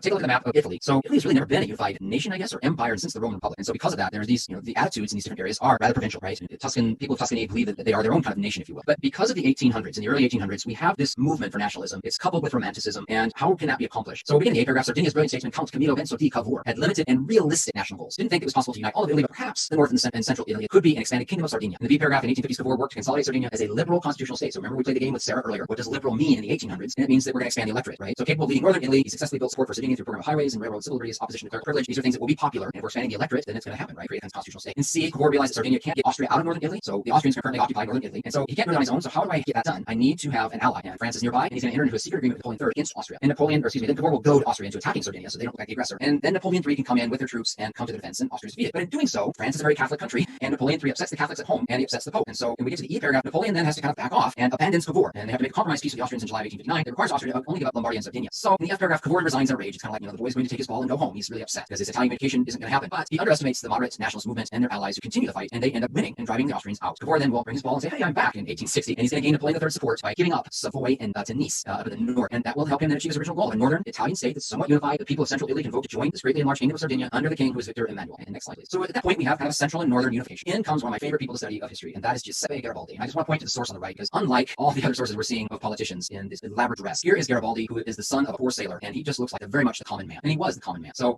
we'll go up to the A paragraphs. Garibaldi, the son of a poor sailor, he personifies romantic revolutionary nationalism and republicanism. To give you an idea of his leadership, 1860, he leads a guerrilla band of 1,000 red shirts. They land in Sicily, they capture the imagination of the peasantry, which revolted against their landlords, and outwitting the royal armies to win battles, gain volunteers, they take Palermo. In number 2, when Garibaldi is made cross to the mainland, they prepare to attack Rome, and Cavour is going to be quick to try to meet him outside of the papal states and to intercept Garibaldi. The fear is, if we attack Rome, it's like an attack on the church, and everything could quickly fall apart, and it could become an international incident because of the other Catholics throughout the world, well, mainly throughout Europe, especially France. So in the B paragraph, Cavour fears that Garibaldi's radicalism and his popular appeal. So Cavour's going to organize a plebiscite, which is a direct vote to change the constitution, and they're going to ask that in the conquered territories, they went unopposed by patriotic Garibaldi and the people of the South, will they just join the King of Sardinia, the people of the South, not the papal states, not Rome, but the rest of you, central and northern Italy. Here's a plebiscite vote. Will you join this enlarged kingdom of Sardinia? And the vote goes through. So in the C paragraph, when Garibaldi and Victor Emmanuel ride together through Naples to cheering crowds, they symbolically seal the union of North and South of a monarch and nation state. And in the D paragraph, there's a parliamentary monarchy under the direction of Victor Emmanuel II, so it's neither radical nor democratic, and although it was politically unified, there's a growing social and cultural gap that separates the progressive industrializing North from stagnant agrarian South. One way to think about Italy is to compare it to the United States at this time in the 1860s, where we have an industrializing North, we have an agrarian South. But unlike the United States, Italy has this huge social and cultural gap, and there's not a lot of education going on. So they have these poor farmers in the South, but what they've accomplished with this is some form of unification, which will later bring in Rome into the whole deal. So there's your unification of Italy for you. All right, so our key takeaways today, we explained the context in which nationalistic sentiments developed. We explained how we spread nationalism and the factors that resulted in Italian unification and German unification. Our historical thinking skills, I think we're pretty much all over the place. Developments and practices, claims and evidence, contextualization, and reasoning for causation and comparison. Great, Todd, your homework. Great. So here's our homework, and it's pretty straightforward today, and we're going to give you choices because teenagers like choices. So we did earlier. We went through how do we bring in and transition into our evidence beyond the documents, and how do we use sample stems. So you see in the red box there are 3 sample stems. You can certainly create your own. The idea is to be really intentional about, hey, here's where I'm going to bring in my evidence beyond the documents. Okay. So here are your choices. In choice 1, you can do kind of what we did in the activity earlier. You can go back to your DBQ you wrote on Friday, add an additional evidence beyond the documents, a stem that is relevant and will support your argument. So use a sample stem, and maybe you already did evidence beyond the documents and you want to add a third, but go back to your DBQ, practice using a stem, and bring in a really full, rich example. Choice 2, I think, is harder if you want a challenge, or if you didn't write the DBQ last Friday. So choice 2, you could go back to our game that we played with Sarah, comparative contextualization from earlier in the video. Imagine you were writing a DBQ about Italian unification or German unification, which we unpacked today. Using the information from the game, construct a 3-paragraph that provides evidence beyond the documents, using one of the sample stems, or construct one of your own to transition into the evidence and cue the reader. The reason choice 2 is harder is because you don't have any structure of a DBQ. I'm just telling you to imagine that we're writing something about unification, but if you want that challenge, you could try doing choice number 2. Submit your responses to the following email, apeurovirtuallearning@gmail.com. Please include your first name, school, and state of country, and we are going to feature some of those tomorrow. Awesome. All right, good. Go ahead. Well, no, I just think that on Monday, when we go over your weekend's DBQ, we have time, and so many of you have been emailing us and asking questions, and we want to answer them. So if you take a look at the slide, we're going to be sharing these exam tips and reminders. We'll talk you through exam day procedures, which I think are becoming very clear to everyone this week. If you have specific questions, though, email us at the email you've been submitting your homework to, apeurovirtuallearning@gmail.com, and put the word question in the subject line with your name, school, state, or country, and we will make a point of really trying to answer these questions on Monday after we give you the feedback on the DBQ. So please feel free. This was a great idea, Todd, to answer your questions Monday. And then I did something today. I did a Florida shout out. So I'm starting off with Coral Gables Senior High, which is about 2 miles from where I am right now. They are the Barracudas. They're also sort of a little bit of a rival with my own school, my Coral Gables Cavaliers, but I'm quite good friends with Mr. Beer, the teacher there, and Coral students have been emailing in, so I wanted to give a shout out to them. And then keeping it in the Sunshine State, we always get a bad rap for so many things, so I wanted to highlight these great schools. We have Stanton College Preparatory in Jacksonville, Florida. They are the Blue Devils, and Vanguard High School in Ocala, Florida, which are the Knights. So some Florida love here from your Miami friend, and that's just my take. Thank you guys for continuing to do all this great work with us. This is an additional resource, a message from College Board. They have partnered with Quill.org to provide free online tools to improve writing skills. Students practice building sentences. Quill provides immediate feedback on how to revise and strengthen their grammar and syntax in preparation for the AP exams. If you are interested in learning more, Quill.org/AP. Okay, great. This was an epic day because we got to play comparative contextualization with Sarah. We did. The first and maybe only time ever. Who knows? Oh, I think it's going to catch on. Who knows? Guys, have a great day, and we look forward to showcasing your work tomorrow. Take care. Thank you, everybody. Good morning, everyone. Welcome to AP Live European History. My name is Todd Beach. I teach AP European History at Eastview High School in Apple Valley, Minnesota, as a suburb of Minneapolis and St. Paul. It's a beautiful day here in Minneapolis. The sun is shining, and this is Katie. Good morning. I'm Katie Lancy. I teach at Coral Gables Senior High. It's a suburb of Miami, Florida. The sun is shining here too. It's pretty beautiful, a little bit hot. I know our producer Sarah said it's raining in New York where she is, so I'm sorry about that, but we're really happy to see you guys this morning. Here's our learning at a glance, and we will be done with review tomorrow. Can you believe it? So today we have Age of Modernity Live. What we're doing today, well, Katie will talk about that, but we're kind of setting up tomorrow. Tomorrow we have a DBQ practice. It's going to be DBQ Friday, so that's very exciting. And then on Monday the 4th, we will go over the feedback from those submitted DDQs. And then a lot of you yesterday started giving us questions. And so we will do a lot of unpacking of questions on the 4th. And then we're also going to do these AP exam tips and reminders. On the 5th next week, we have another DDQ practice that will be virtual proctored. So you'll have a screen with a timer, I believe, and we will get you kind of started. So you have really kind of immerse yourself in that practice. You submit those to us, and then we're going to go over the feedback again so that you know what you're doing well and what you can still do better. And then the same thing Thursday, another DDQ practice, and Katie will virtual proctor that one, and then feedback on that for the 8th. And then we got some guests coming on the 8th, and that will set you up for your exam on the 13th, and you're going to rock it. It's going to be awesome. Thanks, Todd. So for today, as you said, we're getting into setting you up ideologically for what we're going to talk about tomorrow. We're going to talk about Darwinism and social Darwinism and sort of the age of modernity and progress. And then again, tomorrow, the full DDQ that you're going to do to submit for us over the weekend. So for our lesson overview, we've got Darwinism and social Darwinism and the age of modernity and progress. And on the next slide, we have our learning objectives, which we encourage you to pause, and I'm not going to read them to you, but you can always pause the video and take a look at them. Okay, thanks, Katie. Getting to our warm-up, what we left you with practice yesterday was we were talking about outside evidence, how to use outside evidence. And one of the things that we were asking you to do was to include these stems, or a stem of your own, something where you state an intention to bring in outside evidence that's going to support your argument. It helps you because you're stating an intention and it kind of gets that thinking going in your head. It helps readers because it's, basically saying, hey, here's what I'm trying to do, Mr. or Miss Reader, so please pay attention to it. Now, these kind of stems, these transition pieces, if we were writing a much more polished piece, it wasn't timed, certainly we could be more creative, but what we're trying to do is set you up so that you can show that you're trying to bring in this outside evidence. And I also think once you do that, that writing intention in your head, it really gets you moving on that. We also give you two choices. So choice number one was you could go back to the DDQ you wrote from last Friday on Industrial Revolution, add an additional evidence beyond the documents part if you didn't have one, and we wanted you to use a sample stem. And then, or choice two, which a lot of you did, I was really surprised. So well done, you guys. We played a game yesterday, compared contextualization with producer Sarah. Producer Sarah, we got emails, they love that, by the way. So, and some of you went and you said, I'll try this harder one. You went back to the game and you brought in, you kind of made up. It was an imagine you're writing a DDQ about Italian unification or German unification, using information from the game and construct a paragraph and bring in that outside evidence of those stems. So lots of you returned your stuff in, which is awesome. We'll get into those responses. This first one's from Michael at Brainerd High School in Minnesota. Brainerd is up in the Lakes region of Minnesota. I don't know if you know this, Kate, but we have a few lakes in Minnesota. Just you. I've heard that before. So he does a really nice job. In the yellow is that intentional stem, right? Additional evidence that supports the argument that industrialization did not improve the lives of European workers is. So really intentional stated, right? And then he goes on and talks about what that evidence is. The life expectancy of workers, industrial districts significantly lower than rural districts. And I like that he did this. For example, average age of death at a level for labor or artisan in Manchester, which is 17 years, compared to the rural district in Rutland, where the average age of death at the same position was 38 years. And I just added this. So it's kind of like sourcing, right? This is important because this wide life expectancy gap was a result of the decrepit conditions which laborers had to work and live in industrial centers across Europe. So this has to be more than a phrase of reference, right? And so Michael Brainerd, you did a really nice job with that. This is from Will at East Rockingham High School in Virginia. Additional evidence to support the argument is research Edmund Chadwick conducted, which led to the Public Health Act of 1848 after experiencing unsanitary conditions in many urban cities, such as, that's kind of an example, the large deposits of human waste unable to be dealt with safely due to inefficient waste removal methods. Chadwick helped inform the public and government by releasing detailed observations of the situations in urban cities. And I just added that again. This is important because it's rallied many to push for reforms because it showed how terrible the living conditions were in industrial cities. Will, East Rockingham High School, Virginia. That is a really nice response. Okay, so take a look at those. This one's from Shawnee at La Sierra High School in California. Again, the yellow is that evidence statement, that really intentional statement, evidence beyond the documents that should be considered. Would be how Otto von Bismarck. So she went and she did challenge number 2, right? Otto von Bismarck was able to utilize Prussia's railroads to transfer troops along with the usage of military advancements such as the breech-loading rifle to help Prussia win the Austro-Prussian War. This is important because, well done, Shawnee. It shows how Germany's mass productions from the Industrial Revolution helped not only their economy grow, but contributed to victories of the battles that led to the unification of Germany. An additional significant piece of evidence would be how Bismarck was able to feed the desires of liberals by allowing universal male suffrage to elect representatives for the Bundestag. This is important because, again, awesome job. By allowing people to feel represented in their governments, Bismarck sparked a national feeling in Germans that would eventually help unite northern and southern Germany to defeat France in the Franco-Prussian War, complete the invasion of Germany. That is really amazing, Shawnee. I feel like I read an LEQ right there. Really, really well done. This is from Amelia, Indian Line High School in South Carolina. I think we had Amelia's responses before.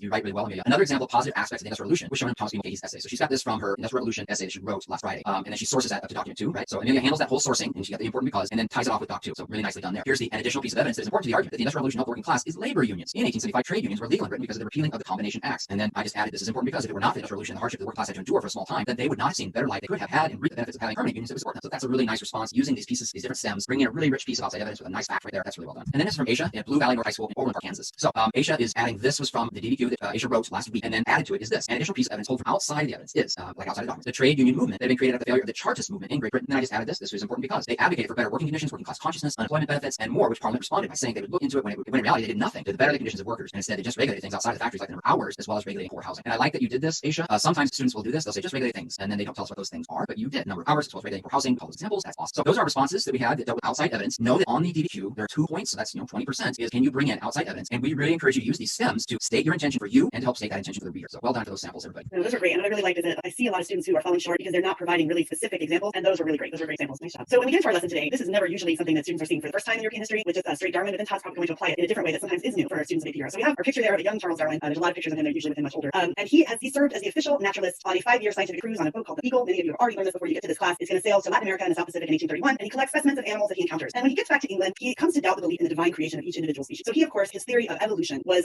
rather than instead of a divine creation that all life had evolved from a common ancestral origin. And this results in a struggle for survival. He publishes his work on the origin of species. We usually stop there, but the full title is The Origin of Species by the Means of Natural Selection in 1859. And he is actually quite influenced by Malthus, who he's our theorist who believe that populations grow more rapidly than the food supply. And because of this, Darwin believed chance differences among individuals, members of species, would help some survive while others would die. So these variations that prove useful in the struggle for survival are selected naturally and would gradually be spread to the entire species through reproduction. So the theory of evolution with Darwin is usually never new to students in this class, but obviously really important. And then Todd's going to take that theory of evolution and apply it elsewhere. Thanks, Katie. So Darwin has his theory of evolution, and then what's going to happen next is that we have thinkers, philosophers that are going to take that theory and shape it differently. So Herbert Spencer is going to take Darwin's ideas about human affairs and he's going to rather apply it to human affairs, claiming that the human race is driven forward to ever greater specialization and progress by a brutal economic struggle that determined the survival of the fittest. Okay? So he's going to apply it to a social setting, which is why I call it social Darwinism. In B, this incorrect view of the poor as ill-fated and weak, and the prosperous as the chosen strong will gain adherence among nationalists and among imperialists who will use social Darwinist ideas to justify the rule of the advanced West over their their colonial subjects and territories. So, and see the crudest distortions of this incorrect socially constructed theory, and I just need to really hammer that home. It's incorrect, it's socially constructed, and then it's put forward by people who are going to try and champion an idea for their own self-interest. This is going to be used in the 20th century to manipulate, exploit racial conflict. It leads to racist anti-Semitism that became popular with the extreme right in European politics, as you know, especially in the 20th century. Take a look at our source here. This is titled "The Pigtail Has to Go." It's from Pop Magazine in 1898. And the picture is a female figure labeled "Civilization," and the pigtail labeled "Worn Out Traditions of a Man," labeled "China." And so this is supposed to be Columbia or civilization, and we are impure and white, and everything is innocent and correct, and we're trying to impose values on other societies.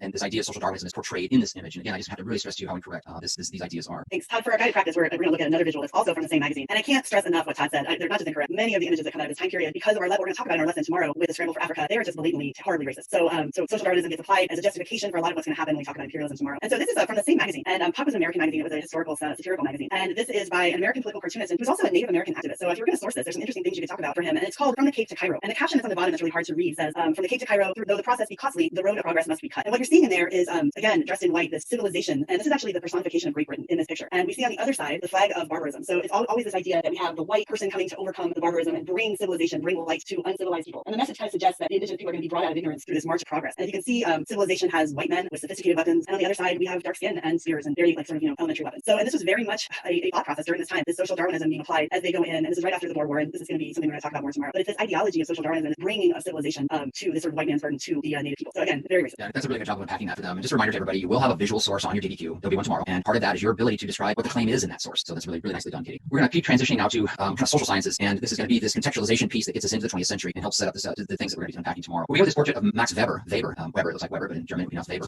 He founded the discipline of sociology, who called himself the enemy of the squires and championed the cause of social and economic reform in Germany circa 1910. And his most famous work is The Protestant Ethic and the Spirit of Capitalism. So I'm critical of his work, but we'll get into that. So here we go. By the 1880s, Europe's major universities had been modernized, professionalized, education emphasized controlled research projects, which is why a lot of universities are founded these days. And faculty devoted to newly instituted human or social sciences that took place along the hard sciences being biology and chemistry. And now we have these social sciences. Sociology is the critical analysis of contemporary or historical social groups emerged as a leading social science. Sociology actually is very much in play in our contemporary world, especially during this pandemic. You just simply need to watch the news, and we have social distancing measures in place, and we have people pushing back against that. That kind of study of how people behave in these groups, that's sociology. So the German socialist Max Weber argued the Protestant ethic and the spirit of capitalism in 1890, that the rise of capitalism in Northern Europe is a direct link to Protestant values of hard work. And my first issue here is that he makes the claim that it is, the Protestants only get to hold the value of hard work, but saving and investing and the foundations for capitalist development. This success was a sign of God's approval, according to Max Weber. The argument is challenging the basic ideas of Marxism, which we have unpacked, right? To Weber, these ideas were just as important as economics or class struggle and the rise of capitalism. So Marxism talking about working people and class struggle, and you have Weber talking about Protestant values, hard work, saving, investing, and capitalist development. In some ways, it hits capitalist versus worker, these two ideas a little bit. And then French sociologist Emile Durkheim earned an international reputation for the elementary forms of religious life, studies psychic and social basis of religion. He also writes Suicide, a quantitative sociology that includes growing suicide rates were caused by widespread feelings of enemy, the disappearance of norms and values. This feeling like there is nothing morally right to follow anymore. So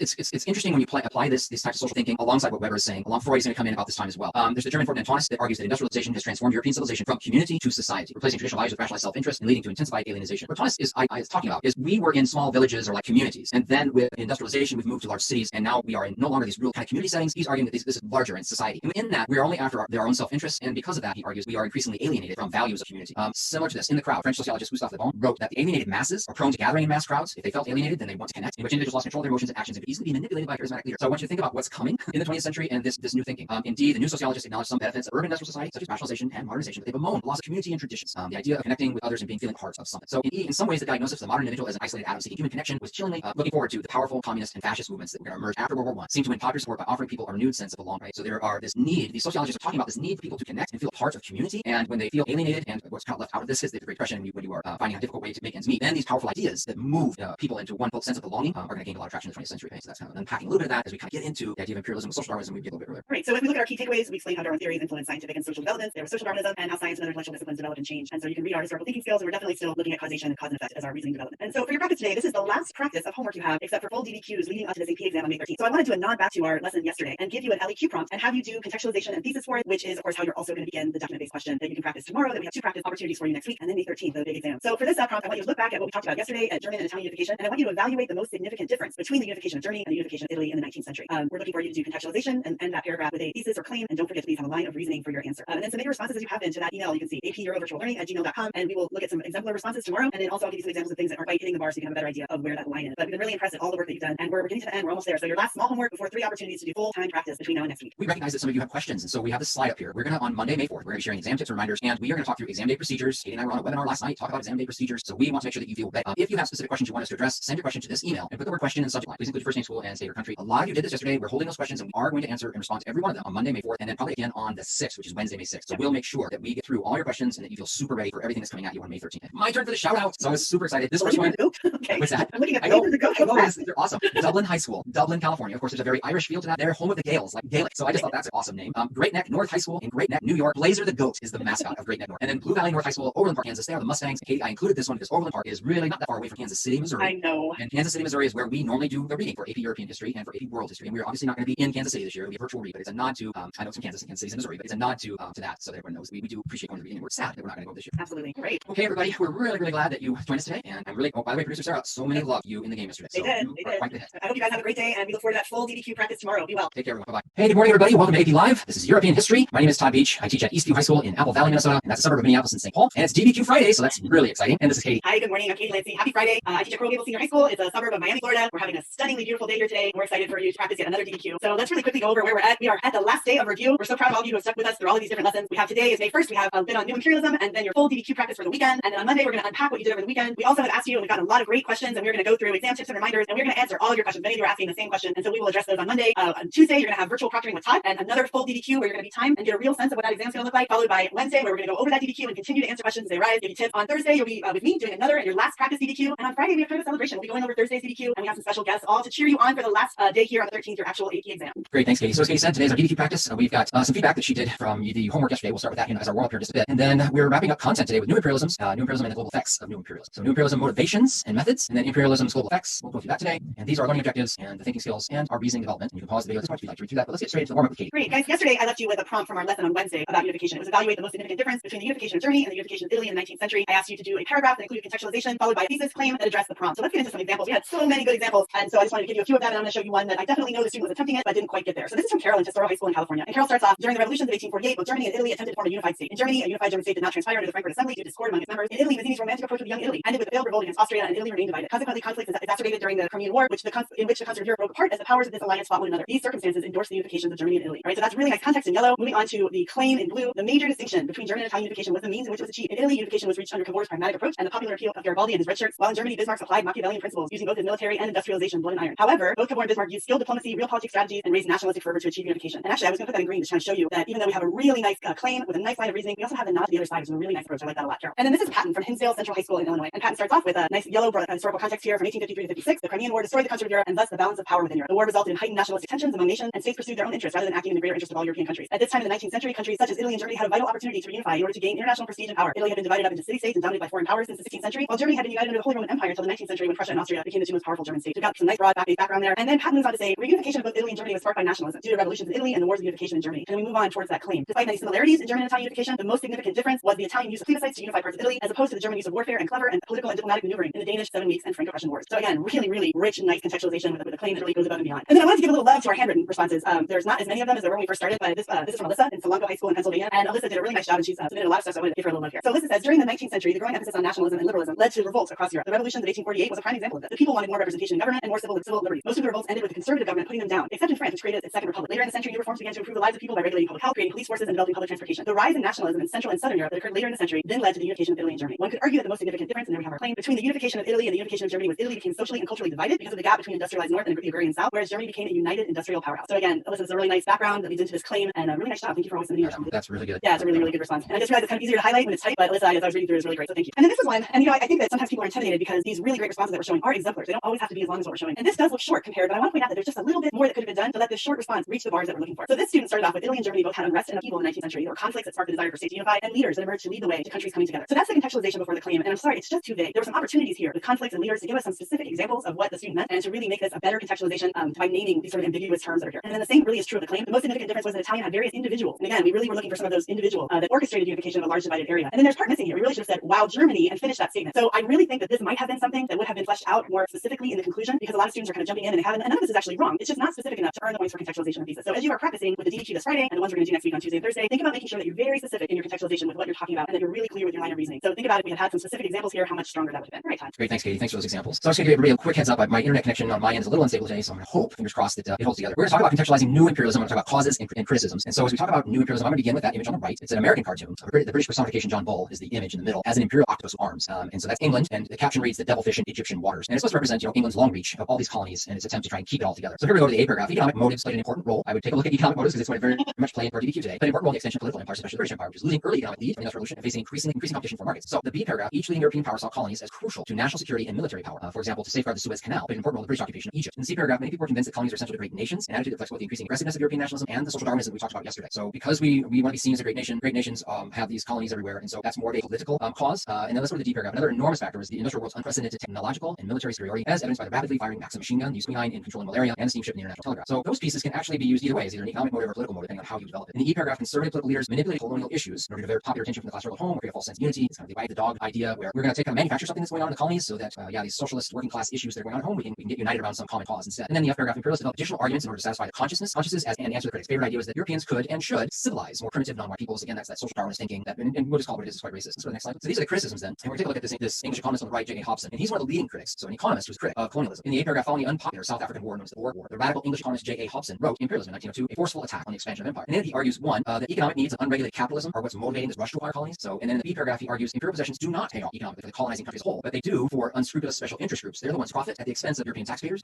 and the natives that they in colonial lands. Familiar name in the B paragraph, Lenin. He will talk about how imperialism is the highest stage of advanced monopoly capitalism. He predicts that its onset signaled the coming decay and collapse of capitalist society. So just a little sourcing with that one, right? So Lenin, being a socialist, would certainly be the one who would attack anything capitalist and use that as part of his argument to promote socialism. In the C paragraph, there's a book in Heart of Darkness. Some of you may have read that. I know some of our students read that. The Polish-born novelist Joseph Conrad castigated the pure selfishness of Europeans in supposedly civilizing Africa. So all these criticisms will wrap up here with the D paragraph. Critics charge that Europeans with applying a degrading double standard and failing to live up to their own noble ideas. The double standard being at home, Europeans had won or were winning representative government, individual liberties, and certain equality of opportunity. But in their empires, Europeans are imposing military dictatorships on Africans and Asians, forcing them to work involuntarily and discriminating against them shamelessly. So now you have your causes and your criticisms, and we'll get into, I think, Africa. Yeah, so I want to start off by talking about the map. There is some version of this map in every AP Euro textbook, and I think it just really demonstrates the scramble for Africa that I'm going to talk about here really briefly in a minute. And here at the bottom, we have the map that indicates with color the colonial presence in Africa in 1878, and then the large map is the same colonial presence in Africa in 1914, which there's almost the entirety of the continent has been taken over by European powers. So that is really also context for how all of this is happening and why we're calling it the scramble. And if we start with A, it begins with the International Congo Association in 1878 with Leopold II of Belgium. And this is very much a personal look into Africa. He's personally financing this syndicate. He's controlling it. And he sends Henry Stanley to the Congo, who's an adventurer and military lord. And there, Stanley establishes trading stations and signs these very unfair treaties with African chiefs. And because of that, in B, we see that there's going to be mounting tension after Leopold's intrusion into the Congo. European nations, especially industrialized countries, want to share the valuable natural resources, going back to Todd saying economic motive for imperialism. And so Bismarck will arrange in 1884 and 1885 the very important Berlin Conference, where these European powers will come together. And at this conference in C, we see that it recognizes Leopold's personal rule over a neutral Congo free state, and they agree to work towards stopping the slave trade in Africa. Certainly, if you've read Heart of Darkness or you know anything about the Belgian Congo, because remember that we're going to go over this so quickly so we can get to that full GDQ. This should be a review for you. You know that the treatment of the people, indigenous people, certainly amounts to slavery, and so we're not really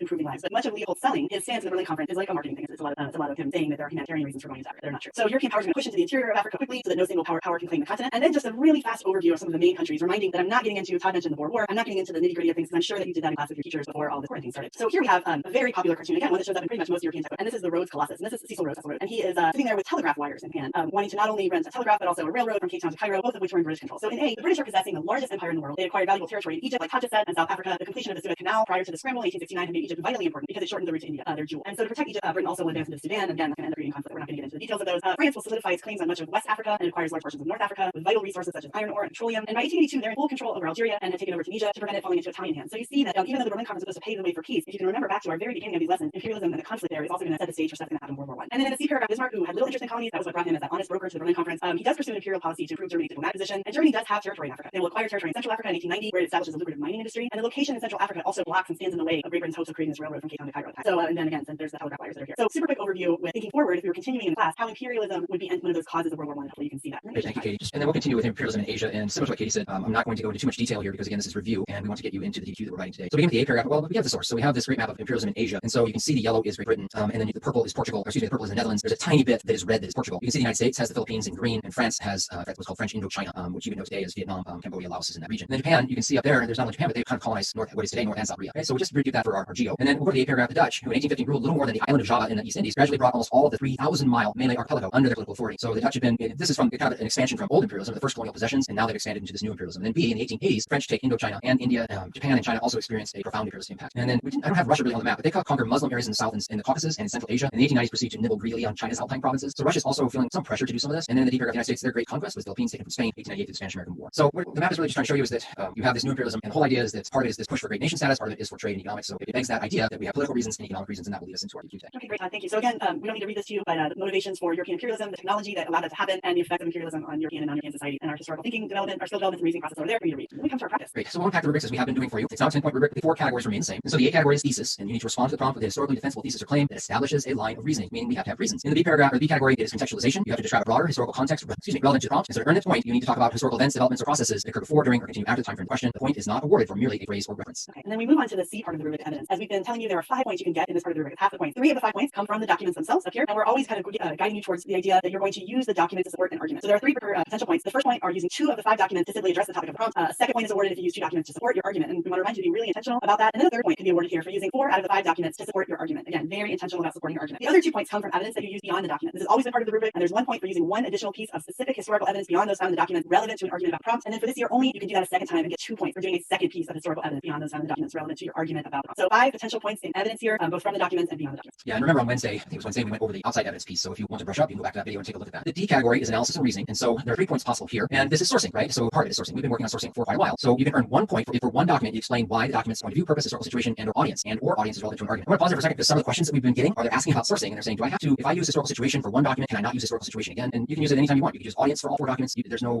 elimination, I guess I'm trying to say. So we want you to do the sourcing. And you can earn a second point if you source a second document. If you explain how or why the document's point of view, purpose, historical situation, and or audience is relevant to an argument. So 2 points available for what we call sourcing. And then the final point is complexity. And so you can demonstrate, if you demonstrate complex understanding of historical development that is the focus of the prompt, using evidence to corroborate, qualify, or modify an argument that addresses the question. There are 5 bullet points there about how that can be done, and we will address one possibility or one way that can be done when we get to our structure. But there are many avenues to complexity. Okay, so we'll start with our prompt, and we begin with this task word evaluate. And so the task word when it's evaluate, that means you're given a bunch of evidence, and you need to weigh or judge that evidence. Think about whether the new imperialism of the late 1800s and early 1900s was caused primarily by political motivations or by economic motivations. And so I want to cue you in. The word motivations is plural. So if you choose political motivations, means we have to have at least 2, and if you choose economic motivations, you have to have at least 2 motivations or reasons. Right? All right, so let's go through and we'll just quickly unpack the documents so that you can read them and interpret them and practice this DBQ over the weekend. So the first source is Prince Leopold. We just talked about him, the heir to the Belgian throne, and it's a letter to one of his advisors in December of 1861. Document 2 is from Jules Ferry, Prime Minister of France, a speech delivered before the French Parliament, March 28, 1884. So always read the source line first, as we've been teaching you, but start thinking about it too. So you know a little in document 1, you know a little bit about King Leopold. So what do you think before you even read it? What do you think Leopold's going to say? And document 2, what do you think Prime Minister of France is going to say in a speech before Parliament that takes place that has to do with imperialism? So just start posing those questions in your head before you get to the text. Great. And then same with Joseph Chamberlain. This is he's a British industrialist, politician, and reformer. So they're giving you a lot of information there. It's a speech delivered to the London Chamber of Commerce, May 14, 1888. Here's our visual. So the DBQ, the 5 document DBQ will have a visual. This is a political cartoon published in the conservative daily French newspaper Le Petit Journal, January 16, 1898, captioned China, the Cape of Kings and Emperors. And we have a gloss caption at the bottom, Queen Victoria of the United Kingdom and Emperor William Wilhelm II of German fight over a section of pastry labeled China. Like that. And the last one is a resolution of the German Social Democratic Party issued at an annual party meeting September 1900. So you have these 5 sources to work with as you work on the prompt. And Todd's going to unpack as we have a potential structure, just to give you a structure to use, reminding you that our way is not the only way, but it's just something if you're really looking for a structure to follow as you're working on the DBQ and the ones that we're going to do next week and again on May 13th. Yeah, and I need you to unshare so I can share my screen. Do that. Okay, so we'll start. And if you don't have notebook paper out with you and something to write with, pause the video now and get it, because I always think it's really good just to write it out yourself and have your head kind of do that work with pen to paper. So here's our prompt again. Let me block that so we don't go in and out. Here we go. Evaluate whether new imperialism of the late 1800s and early 1900s was caused by political motivations, plural, or by economic motivations, plural. And so what I've done over here is I've made my T-chart, and I'm going to read the documents, and as I decide whether I think that's a political motivation from the document or economic motivation from the document, then I'll put the document number on that particular side of the T-chart. Okay? That just quickly helps me to organize my thinking before I get to my writing. Remember, on the exam on May 13th, you can have this structure out already. So you can kind of do some of this. You won't know what the prompt is, obviously, but you can have yourself a T-chart ready to go that you can eventually fill in these categories, and you can start this structure. You can have this all ready to go. What we've been teaching you is that we want to start broadly, and we are going to draw our contextualization form. So we'll begin with contextualization. That is, we're going to begin broadly. We're going to bring the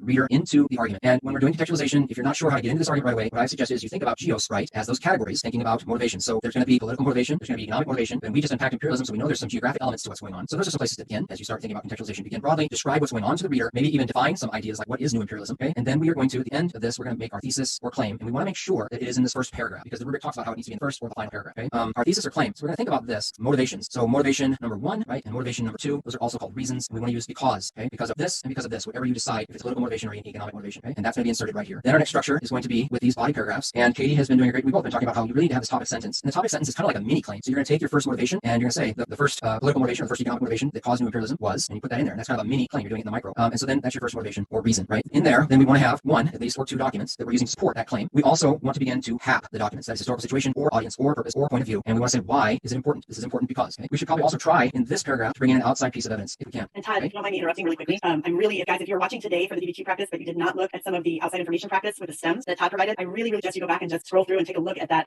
YouTube video, because I thought that was a really great idea. If we're really trying to give people structure to use a stem here as you bring in that outside information. That was awesome. Great, thank you. Then we're going to start on our next body paragraph, again with a good topic sentence. Like we said, kind of a mini argument. We're doing this in the micro. The second reason or the second motivation that caused new imperialism was, if you're using political or economic. And so that would be motivation number 2. And again, here, we're going to use 1 or 2 documents to support that argument. We want to try and hap historical situation or audience or purpose or point of view, do the sourcing and talk about why that's important. Okay? If we can, if we have it, another piece of outside evidence is there's a second point available to us. If we have something at the ready and we think we're ready to go and use something that's going to really support that argument. And, I like a suggestion that we use those stems because it's intentional. It states your intention as the writer. I think that helps your head get into that great mode of writing about it. And it states that intention for the reader. So you're kind of signaling to the reader, hey, this is what I'm going to attempt to do here. Okay? We've been saying because of the time nature of this exam that when you get to this point, you're going to need to make a decision. So if we've been following this and you feel pretty good and you have time, what you can do is you can conclude your essay. If you don't have time or if you're not sure that you have any more to add to that. And if you're going to conclude your essay, you're going to restate your thesis claim. Katie has talked about how you really want to try and make sure that that's really clear. We understand that this is a first draft, right? You have 45 minutes, and some of the thinking is developed as you come through. By the time you get here, then it's really clear. But we're going to just keep saying to you, you really need to do this, because if this fell short for some reason up here, like maybe the example Katie showed this morning, by the time you've really thought through and done your thinking and your development, so often, we see this so often, the student is much clearer in the conclusion here. Okay, now we said you have a decision to make, and so the next decision you would make here is, do you want to try for a complexity paragraph? And you would insert that there. So with complexity, I usually put that there. We're talking about kind of a nod to the other argument. So for example, if you chose political motivations, and that's what has been your primary argument, maybe this complexity paragraph is to examine the economic motivations. Another question that we're getting, and I got this from teachers, Katie and I got this from teachers and from students, is that if we have to unpack 4 documents, and I only use like 3 here in my primary argument, can I still make this counter complexity argument and use a document here? Will that count as 4 documents? Yes. It's not all the documents have to fit in one argument. So it's not that tightly structured. I think I'm answering that question. Where we got that a lot, and the rubric actually says that you're supporting an argument, not just one argument. So your topic sentence in that complexity paragraph would be setting up another argument that you're supporting. So that's fine. If we've hacked one here, we did the sourcing for one document here. If we've done the sourcing for one document here, we've accomplished the points that are available with that. But if you have time, you might want to think about doing a hap with a document here, okay? Because if one of these sourcing attempts falls a little short, you kind of have a little bit of a backup here, if that makes sense. Oh, and I should mention we need to use a document, okay? So you have this decision, do I try for this complexity paragraph or not? I could also try bringing outside evidence here if I want to. We have to keep an eye on our time. So one of the things we're going to talk about next week is different strategies. How are we going to be managing the time? There's going to be a clock on your screen, but you might even want to have a separate timer, and we'll talk about some of those things. Just that we want to make sure that we finish on time and get submitted on time, okay? Yeah, we're going to talk about that on Monday. There's been a lot of questions about logistics, and we'll address them. Katie, is there anything you want to add to our structure here? No, I think we've done this enough. I think that's great. Okay. And remind you, so this is just one way. This is just to give you something to follow if you want. Yeah, and we're getting those questions too. If your teacher has a method they want you to use, then you should use that. Some have asked, well, I just taught to put my complexity paragraph up here right away and then do my primary arguments. And yes, that's certainly a way you can get at it. The reason we've structured it this way is because we're concerned about the time,